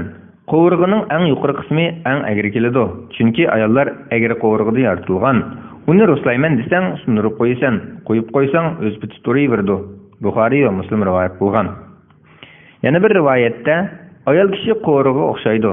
Uni tuzlayman desang, sundirib olasan, uningdan foydalanaman desang, agri bitib foydalanaverasan deyilgan. Buxoriy va Muslim rivoyat qilgan. Muslimning yana bir rivoyatida ayol kishi qovurg'ida yaratilgan, sana hargizmi hamish tuz bo'lib beravermaydi. Foydalanaman desang, agri bitib foydalanaverasan, tuzayman desang, uni sundirib olasan. U qovurg'ining sunishi degan ayolning qo'yib berilishidir deyilgan. Hadisning muhim nuqtalari. Birinchi, takrar holda ayollarga yaxshi muomalada bo'lishga tavsiya qilish zarurligini ko'rsatdi. Chunki ayollar ojiz bo'lib, o'zlariga homiy bo'lgan kishiga muhtoj bo'lganligi. Ikkinchi, ayollarga keng qo'rsoq, apuchan va savrlik bo'lish kerakligi. Uchinchi, islom dinining ayollarga ko'ngil bo'lishi va g'amxo'rlik qilishi jamiyatning sog'lomligi, normalligini saqlash uchun ekanligi. To'rtinchi, erlar ayollarga qaraganda savrlik, ko'tarilishlik bo'lg'achqa, ularni ayollarning ba'zi bir kamchilik ayblarini ko'tarish va kechirib o'tish kerakligi. 274-hadis. Abdullah ibn Zam'ata radhiyallohu anhu rivoyat qilindiki, u payg'ambar alayhissalomning xutbasini angladi. Payg'ambar alayhissalom Salih alayhissalomning tugisini va uni o'ldirgan kishini tilga olib, ayni vaqtda Samudning eng badbaxt odami tugini o'ldirishga oldirdi. Qur'oni Karim Sura Shams 12-oyat. degan oyatni o'qib, uningga oldirgan kishi nupuzliq odam bo'lib, u kishilar orasidagi ham kuchlik, ham eski odam edi deb sharhladi. Ondan Rasululloh ayollarni tilga olib, ular to'g'risida nasihat qildi va sizlarning ichinglardagi biringlar o'zining ayolini, qullarini qamchilaganda qamchilamoqchi bo'ladi. Kech kirganda u ayoli bilan bir to'shakda birga bo'lib qolishi mumkin dedi. Ondan yel qo'yib bergan kishini zonni qilib ko'rish to'g'risida nasihat qilib, sizlarning biringlar nima uchun o'zini sodir qilib qo'yadigan ish to'g'risida zonni qilib kuladi dedi. Buxoriy va Muslim rivoyat qilgan. Hadisning muhim nuqtasi: Ayol haddidan eshib eri bo'yintovlik qilsa, eri uningga chiroyliqcha va nasihat qilishi. Agar bu kar qilmasa, undan yengil urib qo'yishning durust ekanligi. Ammo ayolining so'nkini sindirib o'tadigan, uni jarohatlantiradigan darajada urmasligi. Shundaqla ayolining yuzi va beshi urishdan saqlanish kerakligi. 275 hadis. Abu Hurayra radhiyallohu anhu rivoyat qilindiki, payg'ambar alayhisalom mundaq dedi: Bir mümin adam, yana bir mümin ayolni yomon ko'rmasin. Uningda u kishi yoqtirmaydigan axloqdan birisi tepilsa, yoqtiradigan axloqdanmi birisi tepiladi. Muslim rivoyat qilgan. Hadisning muhim nuqtalari. Birinchi, erning o'z ayolini yomon ko'rishidan cheklagan. Chunki u ayolining biror xulqini yoqtirmagan bo'lsa, u ayolni yaxshi ko'radigan boshqa xulqmi tepilib qoladi. Ikkinchi, müminning ayolidan biror ish ustida talashib qolganda, aldiraqsonlik bilan vaqtlik hissiyotga emas, aqlga tayinib hukm chiqarish lozimligi. 276 hadis. Amr ibn Ahvas Jushami radhiyallohu anhu rivoyat qilib mundaq deydi: Men payg'ambar alayhisalomning hajjatul vidoda mundaq deganligini angladim. Agah bo'linglar, ayollarga yaxshi muomala qilinglar. Haqiqatan ular sizlarning oldinglarda qo'linglarga tushgan asirga o'xshaydi. Sizlar ulardan ashuningdan boshqa narsalarga ega bo'la olmaysizlar. Agar ular ochiq-oshkora biror yomon ish sodir qilsa, ular bilan bir to'shakda yotmanglar. Ularni qattiq urmanglar. Agarda sizlarga itoat qilsa, ularni bo'zaq qilmanglar. Agah bo'linglarki, sizlarning ayollaringlarning ustida haqqinglar bor. Ayollaringlarningmi sizlarning ustinglarda haqlari bor. Sizlarning ularning ustidagi haqqinglar yot kishilarni to'shaklaringlarga yo'latmaslik va yot kishilarni uyga kirishga ruxsat qilmaslik. Agah bo'linglar, ularning sizlarning ustinglarga haqqi, ularning kiyim-kechak va yemak-ichmakda yaxshi ta'minlashdir. Tirmiziy rivoyat qilgan. Hadisning muhim nuqtalari. Ayolining erining ruxsatsiz yot kishilarni uyga kirgizishining durust emasligi. Ikkinchi, ayoli eriga bo'yintovlik qilmagan ahvolda erning o'z iqtisodiy ahvoliga yarasha ayolini yemak-ichmak, kiyim-kechak bilan ta'minlashning vojib ekanligi. 277 hadis. Muaviya ibn Aydata radhiyallohu anhu rivoyat qilindiki, men ey Allohning rasuli, ayollarimizning bizning ustimizga haqqi nima deb so'radim. Payg'ambar alayhissalom tamoq yegan chog'ingda tamoq bilan ta'minlagan, kiyim kiygan chog'ingda kiyim bilan ta'minlagan va uning yuziga urmagan, uni satlamagan, normal muomalada bo'lgan, so'ri tepilganda bir to'shakda bo'lmasdan uydan boshqa yerga tashlab ketmagan dedi. Abu Davud rivoyat qilgan. Hadisning muhim nuqtalari. Yuzning hurmati bo'lg'achqa yuzga urishdan saqlanish lozimligi. Ikkinchi, ayolni sat gaplari bilan haqoratlamaslik kerakligi. Uchinchi, ayoli haddidan eshib, eriga bo'yintovlik qilsa, uning bilan bir to'shakda yotmaslik ayolini adablashga bir vosita ekanligi. 278 hadis. Abu Hurayra radhiyallohu anhu rivoyat qilib mundaq deydi: Payg'ambar alayhissalom mundaq degan: Mu'minlar ichidagi eng axloqliqlari iymoni eng kamil kishilardir. Sizlarning ichinglardagi ayollaringlarga yaxshi muomala qilganlaringlar eng yaxshi kishilardir. Tirmiziy rivoyat qilgan. Hadisning muhim nuqtalari. Erlarning ayollariga muomala qilishda ochiq chiroy bo'lishi, savrchanlik bilan ish tutishi, azor bermasligi va yaxshilik qilish kerakligi. Ikkinchi, payg'ambar alayhisalomning uydagilarga eng yaxshi muomala qilganligi va ularga eng savrchanlik bilan ish ko'rganligi. 279 hadis. Abdullah ibn Abu Zubab radhiyallohu anhu rivoyat qilib mundaq deydi: Payg'ambar alayhisalom mundaq degan: Alloh taolaning ayol bandalarini urmanglar. Ondan Ömer radhiyallohu anhu payg'ambar alayhisalomning qishig'iga kelib, ayollar erlarga yo'g'onlik qildigan bo'lib ketdi dedi. Ondan payg'ambar alayhisalom ularni urishga ruxsat qildi. Ondan keyin nurg'un ayollar erlar ustidan shikoyat qilib, payg'ambar alayhisalomning uyiga kelishga boshladi. Payg'ambar alayhisalom nurg'un ayollar erlarini shikoyat qilib, Muhammadning uyining atrofini aylanib yurdi. O'sha ayollarni ranjitganlar yaxshi kishilar hisoblanmaydi dedi. Abu Davud rivoyat qilgan. Hadisning muhim nuqtalari. Birinchi, urish vositasini qo'llanish, kang qursoq bo'lish, apuchan bo'lishdek go'zal xulqning aksicha qorni ko'ksining torligini ko'rsatadi.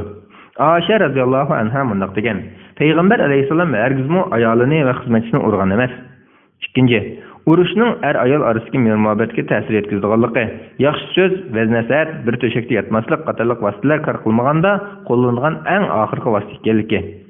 280 hadis. Abdullah ibn Amr ibn As radhiyallohu anhu rivoyat qilib mundaq deydi: Payg'ambar alayhisalom mundaq degan: Dunyo degan vaqtliq foydalanadigan narsadir. Dunyodagi foydalanadigan narsalarning eng yaxshisi yaxshi ayoldir. Muslim rivoyat qilgan. Hadisning muhim nuqtalari. Erning yaxshi, yo'lluq ayolni xotinlikqa tanlashi, uning bu dunyoda baxtli bo'lishiga va Alloh taologa itoat qilishiga yordam beruvchi sabab bo'ladiganligi. Bismillah velhamdülillah vessalatu vesselamu ala Resulillah amma ba'd. Assalamu alaykum ve rahmetullahi ve berekatuh. Yaxshilar barchasi hadis sharif sharhi ve tercümesini anlab berayotgan qarindoshlar. Biz 31 vaqt kelib to'xtab qolgan 3 kun ibrat yuzasidan o'qimagan bo'ldik kitobni. Her birinlarınki anlık Müslüman kardeşlerden işkelik anlarga işinime topqa ahtamı yollaydigan narsalar yo'q. Hech qaysinglar yomon niyat yo'llamaysizlar. Ama her bir topninki her bir grupning o'zgarishlik qoidasi bo'ldi. Şununla ra'y qilmasak, texim çoğun işlarga ra'y qilolmaymiz. Kichikkina ishlarga ra'y qilmasak, çoğun ishlarga ra'y qilib bo'lmaydi. Shunlashqa azroq ibrat bo'la degan niyatda 3 kun ders yo'llamadik. Ulug' Ramazon oyida ketib beribdimiz. Alloh taolo ro'zalarimizni qabul qilsin. Mush o'qiyotgan kitobimizdan her bir anlıqçı, okuğucu ve başkalarımızı yetkizgiçi, yolluqçılarga Allah rahmet kılsın ve muşa anlığına emel kıldıgan semi'na ve ata'na anıldık ve itaat kıldık diyen itaatçen takva mümin Müslümanlardan oluşuk nasip kılsın. Gepne özüge kelsek hazır 31. bab kişilerini epleştiriş doğrusida degan babdan başlap ketimiz. Bismillahirrahmanirrahim. Yaxshilar bag'isi 31. bab kişilerini epleştiriş doğrusida 156. bet. Allah Taala mundaq deydi. Ularning yoshurun söhbetinin to'lisida xayriyat yo'qdir. Faqat sadiqaga yoki yaxshilikqa yoki kishilarni epleştirishga amr qilgan kishilarning yoshurun söhbeti buningdan mustasno. Qur'on Karim Sura Nisa 114-oyatning bir qismi. Alloh taolo yana mundaq deydi. Kilishish üzülüp ketishdan yaxshidir. Qur'on Karim Sura Nisa 128-oyatning bir qismi. Alloh taolo yana mundaq deydi. Alloh taolodan qo'rqinglar, ixtilof qilishmay ittifoq bo'lib aranglarni tuzinglar. Qur'on Karim Sura Anfal 1-oyatning bir qismi. Alloh taolo yana mundaq deydi. Müminler hakikaten dinde qarindoshlardir. Urushib qolsa qarindishinglarning orasini tuzinglar. Qur'on Karim Sura Hujurat 10-oyatning bir qismi. 248 hadis. Abu Hurayra radhiyallohu anhu rivoyat qilib mundaq deydi. Payg'ambar alayhissalom mundaq degan: Quyosh chiqib turadigan har kuni odamning har bir o'g'illariga sadaqa berish lozim. Ikki odamning o'tirsida lillah gap qilishmi sadaqadir. Bir kishining ulug'iga minib olishiga yordam berish yoki uning yuk taqinlarini yetkazib berishmi sadaqadir. Yaxshi so'zmi bir sadaqadir. Namozga mangan har bir qadammi bir sadaqadir va yo'ldan aziyat yetkazgan biror narsani elib o'tishmi bir sadaqadir. Buxoriy va Muslim rivoyat qilgan. Hadisning muhim nuqtasi: bandaning Alloh taologa shukr qilish yuzasidan har kuni sadaqa qilish lozim ekanligi. Sahihul Buxoriy va Sahihul Muslimdagi yana bir hadisda agar kishi ularni qila olmasa, yomonlikdan o'zini tortishimi sadiq hisoblanadi deyilgan. Shukr qilish ikki turlik bo'ladi. Biri shukr vojib, bu farzlarni ado qilish, haromni tark etish bilan bo'ladi.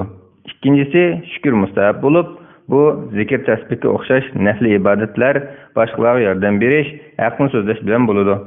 Hadisda ikkinchi turdagi shukr mustahab ko'z tutilgan. 249 hadis. Ummu Kulsum binti Uqba radhiyallohu anhadan rivoyat qilinadiki, men Rasulullohning mundaq deganligini anglagan edim.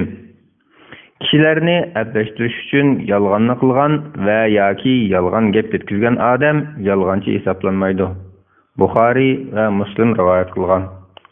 Muslimning yana bir rivoyatida Ummu Kulsum men Rasulullahning mundaq deganligini anglagan edim deydi. Urushda kishilarni apashtirishda va arini tuzash uchun er kishining ayoliga, ayol kishining eriga yolg'on so'zlashiga ruxsat qilingandan boshqa kishilarning yolg'on so'zlashiga ruxsat qilinmagan deyilgan. Hadisning muhim nuqtalari. Aslidan elib aytganda yolg'onchilik harom. Faqat hadisda aytilgan 3 xil ahvoldala yolg'on aytishga ruxsat qilingan. Gahida odamning hayotini qutqizishga munosabatli chog'larda yolg'on aytish vojibmi bo'lib qoladi. 250-hadis. Aisha radhiyallohu anhadan rivoyat qilinadiki, payg'ambar alayhissalom eshik oldida 2 kishining urushayotganligini angladi. U 2 kishining biri yana biridan o'ziga ich og'ritib, gardindagi qarzlarning ba'sini ko'tarishni o'tinatdi. Yana biri bo'lsa, Alloh taolo bilan qasamki, unda qilmayman deydi. Ularning yoniga Rasululloh chiqib, yaxshilik qilmayman deb Alloh taolo bilan qasam qilgan kishi qani dedi. U kishi men bo'laman, ey Rasululloh, u kishi uchun qanday qilish yaxshi bo'lsa shunday qilay dedi. Buxoriy va Muslim rivoyat qilgan. Hadisning muhim nuqtalari. Hadisda ig'ir kunga qolgan qarzlarga yaxshi muomala qilish va gardindagi qarzni ko'tarishga rag'batlantirilgan. Ikkinchi, yaxshi amallarni qilmaslikka qasam ichishdan cheklagan va a'zolashib qilgan 2 kishining orasini tuzab qo'yishga rag'batlantirilgan. 251-hadis. Abu Abbas Sahl ibn Sa'd Sa'idi radhiyallohu anhu dan rivoyat qilinadiki, payg'ambar alayhissalom Amr ibn Afning jamoati orasida janjal chiqqanligi xabari yetdi. Rasululloh sahobalarning hamrohligida arasini tuzash uchun chiqdi. Rasululloh u yerda ayol bo'lib qolib, namoz vaqti bo'lib qoldi. Bilal Abu Bakr radhiyallohu anhuning qishiga kelib, "Ey Abu Bakr, Rasululloh ayol bo'lib qoldi. Namozning vaqti bo'ldi. Sen kishilarga imom bo'lib berarsanmi?" dedi. Abu Bakr "Bo'ladi, agar xohlasang" dedi. Bilal namozga takbir aytdi. Abu Bakr oldiga o'tib namozga quloq qoqdi. Kishilarmi quloq qoqdi. Rasululloh kelib saflarning ichidan menib o'tib, oldingi safga berib turdi. Shuning bilan kishilar chavoq chelishga boshladi. Abu Bakr namozda atrofiga qaramadi. Kishilar chavoq chelavergandan keyin Abu Bakr qaynab qaradi. Rasululloh uningga namozini o'qiyvergan deb ishorat qildi. Abu Bakr radhiyallohu anhu qo'lini ko'tarib Alloh taologa hamd aytib, orqacha keyinginib birinchi safda turdi. Rasululloh oldiga o'tib kishilarga namozni o'qib berdi. Rasululloh namozdan farog' bo'lgandan keyin kishilarga qarab, "Ey xaloyiq, sizlarga namozda biror ish bo'lsa, chavoq chalganlar nimasi? Chavoq faqat ayollarga xosdir. Bir kishiga namozda biror ish bo'lsa, subhanalloh, ya'ni Alloh taolo pokdir desin. Qanday bir odam subhanallohni anglasa qaraydi. Abu Bakr, men sana ishorat qilgan chog'da kishilarga namoz o'qib berishdan sana nima to'sqinlik qildi?" dedi. Abu Bakr radhiyallohu anhu Abu Quhafaning o'g'li Rasulullohning oldida kishilarga namoz o'qib berishga loyiq emasdir dedi. Buxoriy va Muslim rivoyat qilgan. Hadisning muhim nuqtalari. Birinchi, kishilar orasini tuzab qo'yishga aldirashning yaxshi ekanligi. Imomning ularga bosh bo'lib shunday qilish kerakligi. Ikkinchi, bir namozga 2 imomning ilgari bo'lib imomlik qilishning durust ekanligi.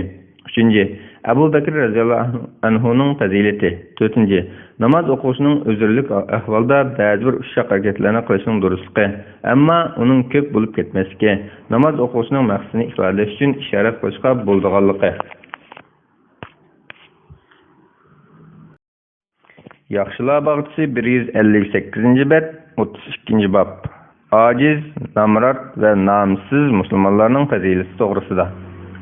Alloh taolo mundaq deydi: "Sen Parvardigoringning roziligini tilab, attigan oqshomda uningga ibodat qildiganlar, ya'ni ojiz, kambag'al musulmonlar bilan savrchan bo'lgan holda birga bo'lgan. Hayoti dunyoning zibu-ziynatini, ya'ni mushriklarning cho'nglarining suhbatini deb ularni ko'zga ilmay qolmagan." Qur'on Karim Sura Kahf 28-oyatning bir qismi. 252-hadis. Haris ibn Vahba radhiyallohu anhu rivoyat qilinadiki, men Rasulullohning mundaq deganligini anglagan. Men sizlarga ahli jannatni deb beraymi? Ular ojiz, bo'zak kishilardir. Agar ular Alloh taolaning marhamatini umid qilib qasam qilsa, Alloh taolo ularning deganini beradi. Men sizlarga do'zax ahlini deb beraymi? Ular qo'pol, ko'ranglab mangadigan akavur kishilardir. Buxoriy va Muslim rivoyat qilgan. Hadisning muhim nuqtalari. Birinchi, qo'pollik va akavurlikdan cheklash. Ikkinchi, Musulmonlarning kamtar kichik fe'l bo'lish lozimligi. 253 hadis. Abu Abbas Sahli ibn Sa'id Sa'idi radhiyallohu anhudan rivoyat qilinadiki, Payg'ambar alayhisolamning oldidan bir kishi o'tdi. Payg'ambar alayhisolam yerda turgan odamdan, "Ma bu o'tib ketayotgan odamga qanday qaraysan?" deb so'radi. Bu bir islizod odam. Alloh taolo qasam qilamanki, agar u o'ylanmoqchi bo'lsa, albatta xotin ola oladi. Agar shafaat qilsa, albatta shafaat qabul qilinadi dedi. Sahl mundaq deydi. Payg'ambar alayhisalom yuqorqi gapni anglab sukut qildi. Uningcha uning oldidan yana bir odam o'tdi. Payg'ambar alayhisalom elqiyinda o'tirgan odamdan, "Bu odamga qanday qaraysan?" deb so'radi. U, "Ey Rasululloh, bu musulmonlardan bir faqir odam. Agar u o'ylanmoqchi bo'lsa, albatta xotin ola olmaydi.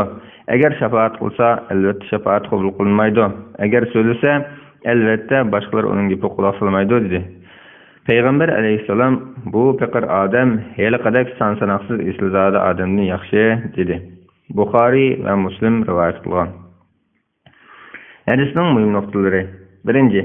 Kambag'al, nomsiz kishilarni kamsitmaslik kerakligi. Ularning boy va shon-shuhratli kishilardan afzal bo'lishi mumkinligi. 2. Insonning qadr-qimmati. Qur'on Karimda Alloh taoloning haqiqatan eng taqvodor bo'lganlaringlar Allohning dargohida eng hurmatli hisoblanasizlar deganidek, uning nasabi yoki xalq orasida obro' inoati bilan emas, balki taqvodorligi bilan o'lsindiganligi. 3. Gerçi namrat bo'lsa-mu, taqvodor, solih kishilarga nikohlanishga rag'batlantirilganligi. 4. Faqat bu dunyoda xo'ja bo'lib, ustun bo'lishning musulmonlar jamoasiga hech qanday foydasi yo'qligi. Aksicha dunyolikdan nisibdor bo'lolmagan odam yaxshi amallar va taqvolik bilan o'rnini to'ldira oladiganligi. 254 hadis. Abu Said Xudri radhiyallohu anhu rivoyat qilib mundaq deydi. Payg'ambar alayhissalom mundaq degan: "Menda jannat bilan do'zax munozalashib qoldi. Do'zax menda zo'miganlar va mutakabbirlar bor" dedi. Jannat menda kishilarning ojizlari va miskinlari bor dedi. Alloh taolo ularning orasida hukm qilib, "Jannat, sen mening rahmatim. Men sen orqali xohlagan kishilarga rahim qilaman. Do'zax, sen bo'lsang mening azobim. Sen orqali xohlagan kishilarni azoblayman va ikkinlarni to'shqizish mening qilishga tegishli ishim" degan. Muslim rivoyat qilgan. Hadisning muhim nuqtalari. 1. Alloh taoloning kishilarga haq bilan gumrohlik yo'lini aniq bayon qilib ko'rsatgandan keyin qaysi yo'lda mengishni ularning ixtiyoriga qo'yganligi.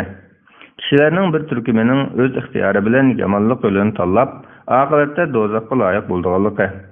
Yana bir turkumning o'z ixtiyori bilan yaxshilik yo'lini tanlab, jannatga loyiq bo'lganligi.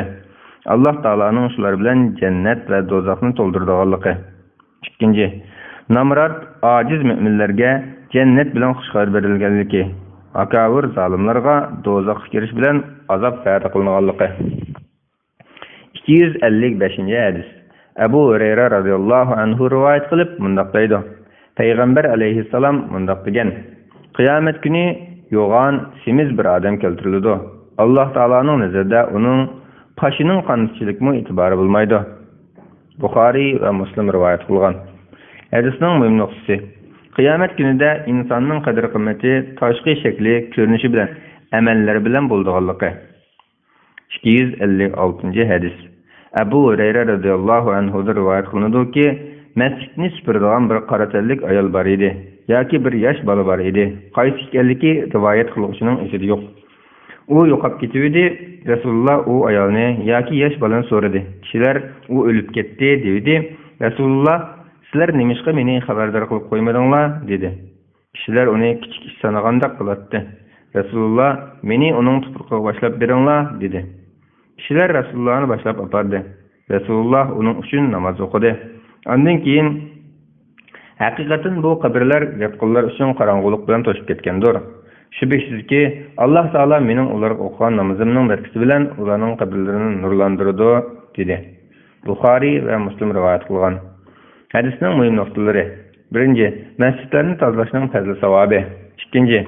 Payg'ambar alayhissalomning kamtarligi, do'stlari va xizmatchilarining ahvolini so'rab turganligi. 3. Yaxşı kişilerning jinoza namoziga hozir bo'lishga rag'batlantirish, jinoza namoziga hozir bo'la olmagan odamning meyit dafn qilinib bo'lgandan keyin bo'lsa-mu, jinoza namozi o'qishga bo'lganligi. 257-hadis. Abu Hurayra radhiyallohu anhu rivoyat qilib, mundaq deydi: Payg'ambar alayhisalom mundaq degan: Eshik oldida temtirab yurgan, sochlari paqpaygan, bosh ko'zini to'plashib ketgan nurg'un kishilar borki, ular Alloh taolo bilan qasam qilsa, Alloh taolo ularning qasamini ishga oshirib beradi. Muslim rivoyat qilgan. Hadisning muhim nuqtalari: Alloh taoloning bandalarining tashqi ko'rinishiga emas, qalbi va amallarga qaraydiganligi. Ikkinchi, insonning niyatini durust qilishi va amallarini tuzashga, tashqi ko'rinishiga va kiyinishlarga ahamiyat bergandan bekrak ahamiyat berish lozimligi. Üçüncü, insonning qadri qimmati tashqi ko'rinishi, nasab yoki mol dunyosi bilan emas, amallari bilan o'lsindiganligi. 258-hadis. Osama radhiyallohu anhu rivoyat qilib, mundaq deydi: Payg'ambar alayhisalom mundaq degan: Men jannatning eshigida turdim. Jannatga kirganlarning to'lisi miskinlar ekan. Davlatmanlar miskinlardan keyin kirishini to'xtatilib qo'yilibdi. Do'zaxiylar bo'lsa, do'zaxga kirishga hukm qilinibdi. Men do'zax eshigida turdim. Uningga kirganlarning ko'pinchisi ayollar ekan. Buxoriy va Muslim rivoyat qilgan. Hadisning muhim nuqtalari: Birinchi, Payg'ambar alayhisalomning do'zax va jannat ahlining ahvolida g'ayb ilmdan xabar berganligi. Ikkinchi, miskinlar va yaxshi amallarni qilgan kishilarning jannat ahli ekanligi. Uchinchi, qiyomat kunida insonga yaxshi amallardan boshqa mol dunyo va farzandlarning asqatmaydiganligi. To'rtinchi, hadisda aytilgan ayollar bo'lsa, Alloh taoloning amriga osiylik qilganlar, Alloh taoloning haqqini ado qilmaganlar, yaxshilik va xayr ihsonni inkor qilgan ayollardir. 259-hadis. Abu Hurayra radhiyallohu anhu rivoyat qilib, mundaq deydi: Payg'ambar alayhisalom mundaq degan: Buyukdagi chig'ida faqat kuchli buvoq so'zlagan. Ularning biri Maryam o'g'li Isa alayhisalomdir. Ikkinchisi Jurayjning vaqaligi buvoqdir. Jurayj bo'lsa bir obid kishi edi. U maxsus ibodatxonadan birini silib shu yerda turardi. Bir kuni apsi u namoz o'qiyotgan vaqtda kelib Jurayj deb chaqirdi. Jurayj ichida: "Ey Rabbim, anamga javob qaytaramu, namozimni davomlashtirayveraymi?" deb oxir namozini davomlashtirayverdi. Anasi ketib qoldi. Jurayj ersiya namoz o'qiyotganda anasi kelib Jurayj deb chaqirdi. Jurayj: "Ey Rabbim, anamga javob qaytaraymi yoki namozimni o'qiyveraymi?" deb oxir namozini davomlashtirayverdi. Ertasi bu ahvol takrorlandi. Shuning bilan anasi: "Ey Alloh, Jurayj buzuq xotinlarning yuziga qaramog'icha uning jinini olma, ya'ni bir tuhmatga giriftor bo'lsin" deb beddua qildi. Bani Isroil qavmi orasida Jurayjning qilgan ibodatlar to'g'risida gap so'zlar bo'lib turardi. Shoyliqligi bilan tanglik bir buzuq xotin bo'lib, u agar xohlasanglar men yo'ldan chiqaray deb Jurayjni har xil usullar bilan o'ziga qaratmoqchi bo'ldi. Jurayj uning damiga tushmadi.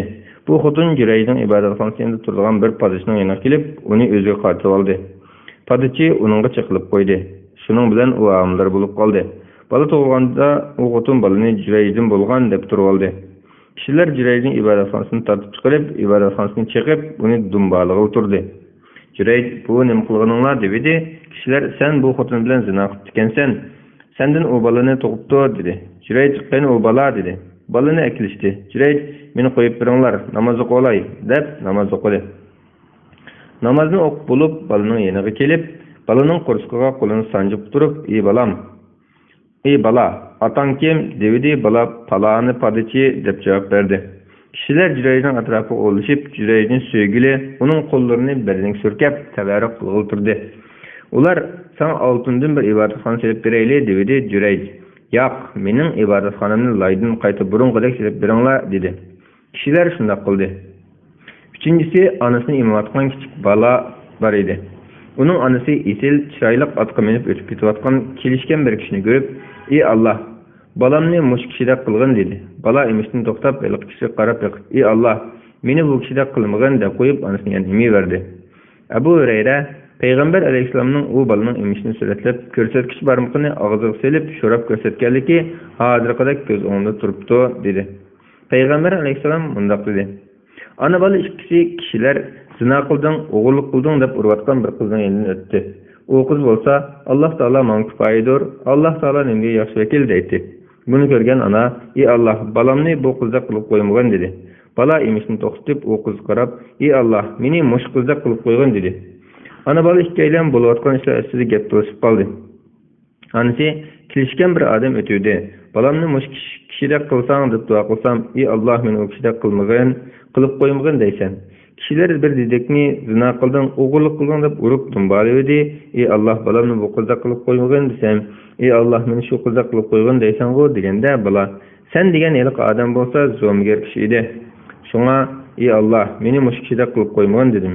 Kishilar zina qilding, o'g'irlik qilding deb aytgan eliq qiz bo'lsa, zina qilmagan, o'g'irlik qilmagan pok qiz edi.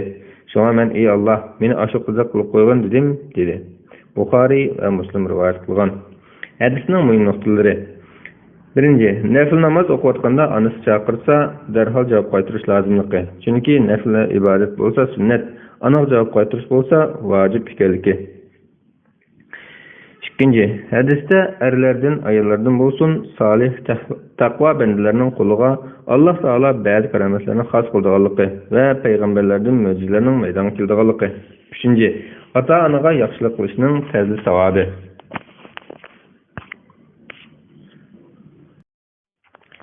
Yaxshilar bağçısı 164-bet 33 bab yetim oğul ve yetim kızlarının beşini sıylaş, miskin, dili sonuq kişilerge yaxşılık qilish, şefqat qilish, ular bilan kemtar muomala bo'lib, ularni qanot ostiga elish to'g'risida. Alloh taolo mundaq deydi. Müminlerge kemtar bo'lg'in. Qur'on Karim Sura Hijr 88-oyatning bir qismi. Alloh taolo yana mundaq deydi. Sen Parvardigoringning roziligini tilab, Ertegen akşamda onunla ibadet kıldıqanlar, yani aciz, kembag'al musulmonlar bilan savrchan bo'lgan holda birga bo'lg'in. Hayati dünyanın zıbı-zinetlerini, yani müşriklarning cho'nglarining suhbatini deb, ularni ko'zga ilmay qolmag'in. Qur'on Karim Sura Kahf 28-oyat. Alloh taolo yana mundaq deydi. Yetimni xorlama, soilga qo'pollik qilma. Qur'on Karim Sura Zuha 9-10-oyat. Alloh taolo yana mundaq deydi. Dinni inkar qilgan odamni ko'rdingmi? U yetimni dushkanlaydigan, miskinga tamoq berishni targ'ib qilmaydigan odamdir. Qur'on Karim Sura Maun 1-2-3-oyatlar. 260-hadis. Said ibn Abu Waqqas radhiyallohu anhudan rivoyat qilinadiki, biz 6 kishi payg'ambar alayhissalom bilan birga edik. Müşrikler Peygamber aleyhisselam'a ularni qo'g'lab etkin, ular bizler bilan birga o'ltirishga jur'at qilolmasin dedi. Bu 6 kishi men, Ibn Mas'ud, Huzayl qabilasidan bir kishi, Bilal va yana men ismini atamaydigan 2 kishidan iborat edi. Ondan Peygamber aleyhisselamning ko'nglidan Alloh taolo xohlagan narsalar kechdi. Diliga kechganni o'z-o'ziga deb ko'rdi. Shu chaqda Alloh taolo bu oyatni nozil qildi. Allah Taala'nın razıqını tilab, ettigen akşamda Parvardigoringga ibadat qilganlarni yaningdan qo'g'lab etmagan. Qur'on Karim Sura An'am 52-oyatning bir qismi. Muslim rivoyat qilgan. Hadisning muhim nuqtalari. Birinchi, kambag'al miskinlarning eng dastlab payg'ambar alayhisolamning da'vatini qabul qilib, islom diniga kirgan kishilar ekanligi. Ikkinchi, solih taqvodor kishilarni hurmatlash, ularga azar beradigan, aziyat yetkazadigan ishlardan saqlanish lozimligi. Chunki ularga azar berish Alloh taolaning g'azabini keltiradiganligi. Uchinchi, kishilarni mol mulki va obro'y inoatiga emas, diniy va iymoniga qarab hurmatlash, qadrlash kerakligi. To'rtinchi, islom da'vatining dastlabki mezgillaridan boshlabla islom dinida kishilarning insoniy qimmatda barobar ekanligi amaliyotga tatbiqlanganligi. Beshinchi, İslam dini Allah Taala'nın cemi insanlara tushirgan dini bo'lib, bir odamning yana bir odamdan mal dunyo va shon shuhrat bilan emas, taqvodorlik va yaxshi amallar bilan ortiq bo'lganligi. 261-hadis. Abu Hurayra Aiz ibn Amr Muzanni radhiyallohu anhudan rivoyat qilinadiki, Abu Hurayra bo'lsa Rizvan beyti qatnashganlardan edi. Salman, Suayb ve Bilal qatarlıq bir qancha kishining qishiga Abu Sufyan keldi.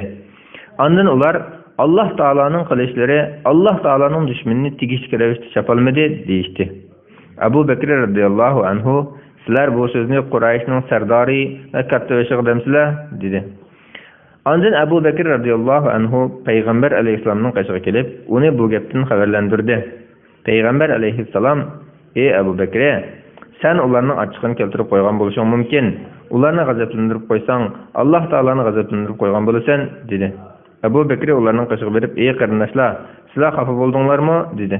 Ular: "Yo'q, ey qarindishim, Alloh taolo seni mag'firat qilsin", dedi. Muslim rivoyat qilgan. Hadisning muhim nuqtalari: Müminlarga mehribon, muloyim bo'lish lozimligi. Ikkinchi, hadisda tilga ilingan Salman Farisi, Suhayb va Bilalning fazli va o'rnining yuqorligi.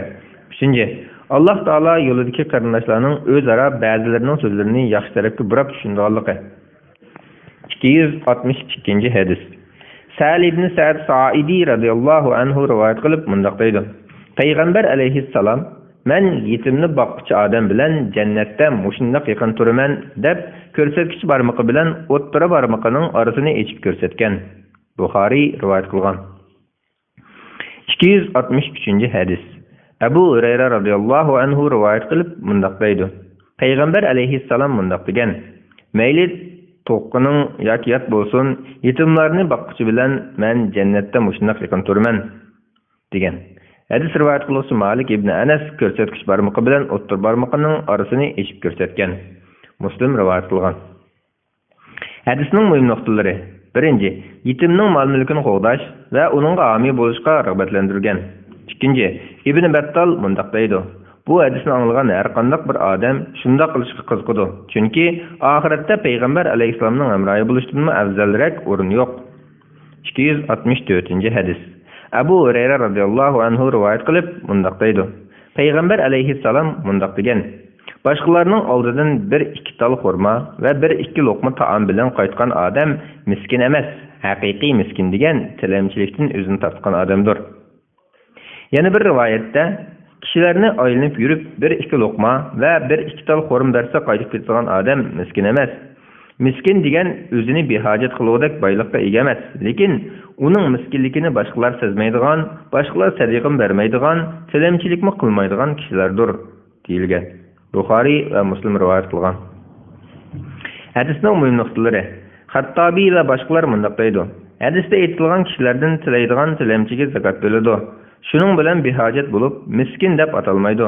Balki kishilardan hayo qilib tilamaydigan kishi kambag'al peti turaverdi. Ana shu kishi miskin deb atalishga loyiqdir. Ikkinchi, kishilardan tilashning yaxshi ish emasligi. Uchinchi, hadisda kishi ayoli bo'lishga rag'batlantirilgan. 265 hadis. Abu Hurayra radhiyallohu anhudan rivoyat qilinadiki, payg'ambar alayhissalom tul xotinlarga va miskinlarga xayri ishdan qilg'uchiga Alloh taolaning yo'lida jihad qilg'uchining yoki kechasi ibodat qilib kunduz ro'za tutishning savobi bo'ladi deyilgan. Buxoriy va Muslim rivoyat qilgan.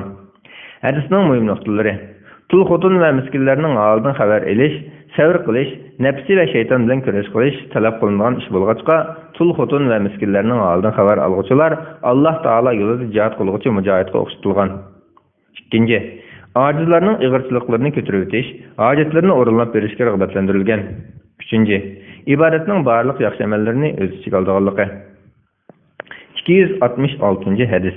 Abu Hurayra radhiyallohu anhu rivoyat qilib mundaq deydi: Payg'ambar alayhissalom mundaq degan: Taomning yamini to'yning taomidir. Uningga kelishni xohlaydigan kishilar, ya'ni miskinlar chaqirilmay, kelishni xohlamaydigan kishilar, ya'ni boylar chaqiriladi. Kimki chaqirgan yerga bormasa, Alloh taolo va Alloh taoloning rasuliga asi bo'lgan bo'ladi. Muslim rivoyat qilgan. Yana bir rivoyatda uningga boylar chaqirilib, kambag'allar chaqirilmagan to'yning taomi eng yomon taomdir deyilgan. Hadisning muhim nuqtalari: To'yga chaqirilsa berish vojib, ammo boshqa munosabat bilan chaqirilgan yerlarga berish mandubdir. Biroq shu shart bilan ekanki, to'yda shariatda cheklangan aroq, sharob, o'yin tomoshalar bo'lmasligi kerak. Ikkinchi, payg'ambar alayhissalomning o'zidan keyingi davrlarda faqat boylar to'yga chaqirilgan bo'lganlikdan oldin ola xabar berganligi. Uchinchi, kambag'allarning holiga yetish, ularga muloyim bo'lish kerakligi. To'rtinchi, boylarni boy bo'lgani uchunla ulug'lashning to'g'ri emasligi. 267 hadis. Anas radhiyallohu anhu rivoyat qilib mundaq deydi: Payg'ambar alayhissalom mundaq degan: Kimki ikki qizni balog'atga yetkichilik bekitib cho'ng qilsa, qiyomat kuni u men bilan mushundoq keladi, deb o'zining barmoqlarini juplab ko'rsatdi. Muslim rivoyat qilgan. Hadisning muhim nuqtalari. Birinchi, qizlarni beqib, ularga yaxshilik qilishning fazli savobi. Ikkinchi, qizlarini obdan tarbiyalab, qatorga qo'shishning ota-onasining jannatga kirish va oxiratlik martabasining yuqori bo'lishiga sabab bo'ladigan ish ekanligi. 268 hadis. Aisha radhiyallohu anhadan rivoyat qilindiki, mening qishimga bir ayol ikki qizi bilan kirib bir narsa so'radi. Men bir xurmadan boshqa hech narsa topolmadim. Uni ayolga berdim. U ayol uni o'ttirisini ikki qilib, ikki qiziga berdi. U ayol uningni yemedi. Ondan o'rnidan turib chiqib ketdi. Payg'ambar alayhissalom kirganda uningga bu ishni deb berdim. Payg'ambar alayhissalom kimki mushundaq qizlar bilan sinilib, u kishi ularga yaxshilik qilgan bo'lsa, u qizlar u kishi uchun do'zaxdan parda bo'ladi, dedi. Buxoriy va Muslim rivoyat qilgan. Hadisning muhim nuqtasi. Qizlarni beqib obdan tarbiyalashning shu kishini do'zaxdan saqlaydigan, xatoliklarni o'chiradigan savobli ish ekanligi. 269 hadis. Aisha radhiyallohu anha sin rivoyat qilinadiki, mening qishimga ikki qizini ko'tarib olgan bir miskin ayol kirdi. Men uningga 3 tal xurma berdim. U ayol ikki qiziga birdan xurmani berdi. Birini o'zi yeyish uchun og'ziga opirdi, ikki qiz unimi yegizib qo'yishni talab qildi. U ayol unimi u ikkisiga yegizib qo'ydi. Men uning ishidan ajablanib bu ishni Payg'ambar alayhissalomga so'zlab berdim. Payg'ambar alayhissalom haqiqatan shu ishning sababi bilan Alloh taolo u ayolga jannatni tegishli qildi yoki uni do'zaxdan xalos qildi, dedi. Muslim rivoyat qilgan. Hadisning muhim nuqtalari. Mo'min odamning Parvardigoriga bo'lgan iymonining va Alloh taoloning va'dasiga va savobiga bo'lgan ishonchining rostligini ko'rsatib beradigan sadiqaning fazilati. Ikkinchi, ayolining erining umumiy va ayrim ruxsati bo'yicha erining mol-mulkidan sadiqa qilishning durust ekanligi. Buning uchun ayol va uning erining o'xshash ajr savobga ega bo'lganligi. Uchinchi, onaning bolalarga bo'lgan cho'nqur mehr va kuyimchanligi. To'rtinchi, jahiliyat davrida arablar qiz to'qishni yomon ko'rardi. Qiz boqlarni ko'mitadigan qabih odat bor edi. Islom dini bu xil qabih qilmishga radiya berib, qizlarni yaxshi tarbiyalash shu kishining jannatga kirishiga sabab bo'lganligini bayon qildi. 270 hadis. Xuvaylid ibn Amr Xozai radhiyallohu anhu rivoyat qilib mundaq deydi. Payg'ambar alayhissalom mundaq degan: "Ey Alloh, men yetim va tul ayoldan." 270 hadis. Xuvaylid ibn Amr Xozai radhiyallohu anhu rivoyat qilib mundaq deydi. Payg'ambar alayhissalom mundaq degan: "Ey Alloh, men yetim va tul ayoldan iborat ikki ojizning haqqiga chaqilishdan qattiq ogohlantiraman." Nasai rivoyat qilgan. Hadisning muhim nuqtalari. Birinchi, yetimga va tul ayolga har qanday ravishda o'l qo'yishdan ogohlantirilgan. Ikkinchi, yetim va tul ayol ojizlar bo'lib, hamma ishlarida Alloh taologa yuzlanib, Alloh taolodan yordam tilaydiganlik uchun ularga zulm qilguchining Alloh taoloning amriga qarshi chiqqanligi bo'lib, Alloh taoloning azobiga duchor bo'lganligi. 271 hadis. Mus'ab ibn Sa'id ibn Waqqas radhiyallohu anhu rivoyat qilindiki, Sa'id o'zidan to'gan kishilardan o'zini ustun chaqilganda Payg'ambar alayhissalom sizlarning oranglardagi ojiz kishilarning barakatidan Alloh sizlarga madad qilib turadi va rizqinglarni berib turadi, dedi. Buxoriy rivoyat qilgan. 272 hadis. Abu Darda Uvaymir radhiyallohu anhu rivoyat qilib mundaq deydi: "Men Payg'ambar alayhissalomning mundaq deganligini anglagan edim. Meni ojiz kishilarning ishidan tepinglar. Haqiqatan sizlarning ichinglardagi ojiz kishilarning barakatidan rizq beriladi va madad beriladi." Abu Davud rivoyat qilgan. Hadisning muhim nuqtalari. Birinchi, ojizlar dunyo maishatlaridan yiroq, qalbi dunyoning rohat barogatlaridan xoli bo'lg'achqa, ibodatda texim ixlosman ekanligi, hamma ishlarda bir Alloh taolodan yordam tilaydiganligi. Ikkinchi, kamtar bo'lish, o'zini boshqalardan ustun chaqilmaslik lozimligi. Uchinchi, kuchliklar o'zining kuchi bilan, ojizlar ixlosi va Alloh taologa yo'linishi bilan ustun bo'ladiganligi. Yaxshilar bog'chisi 173-bet, 35-bob erning ayolining ustidagi haqqi to'g'risida. Alloh taolo mundaq deydi: "Erlar ayollarning homilaridir.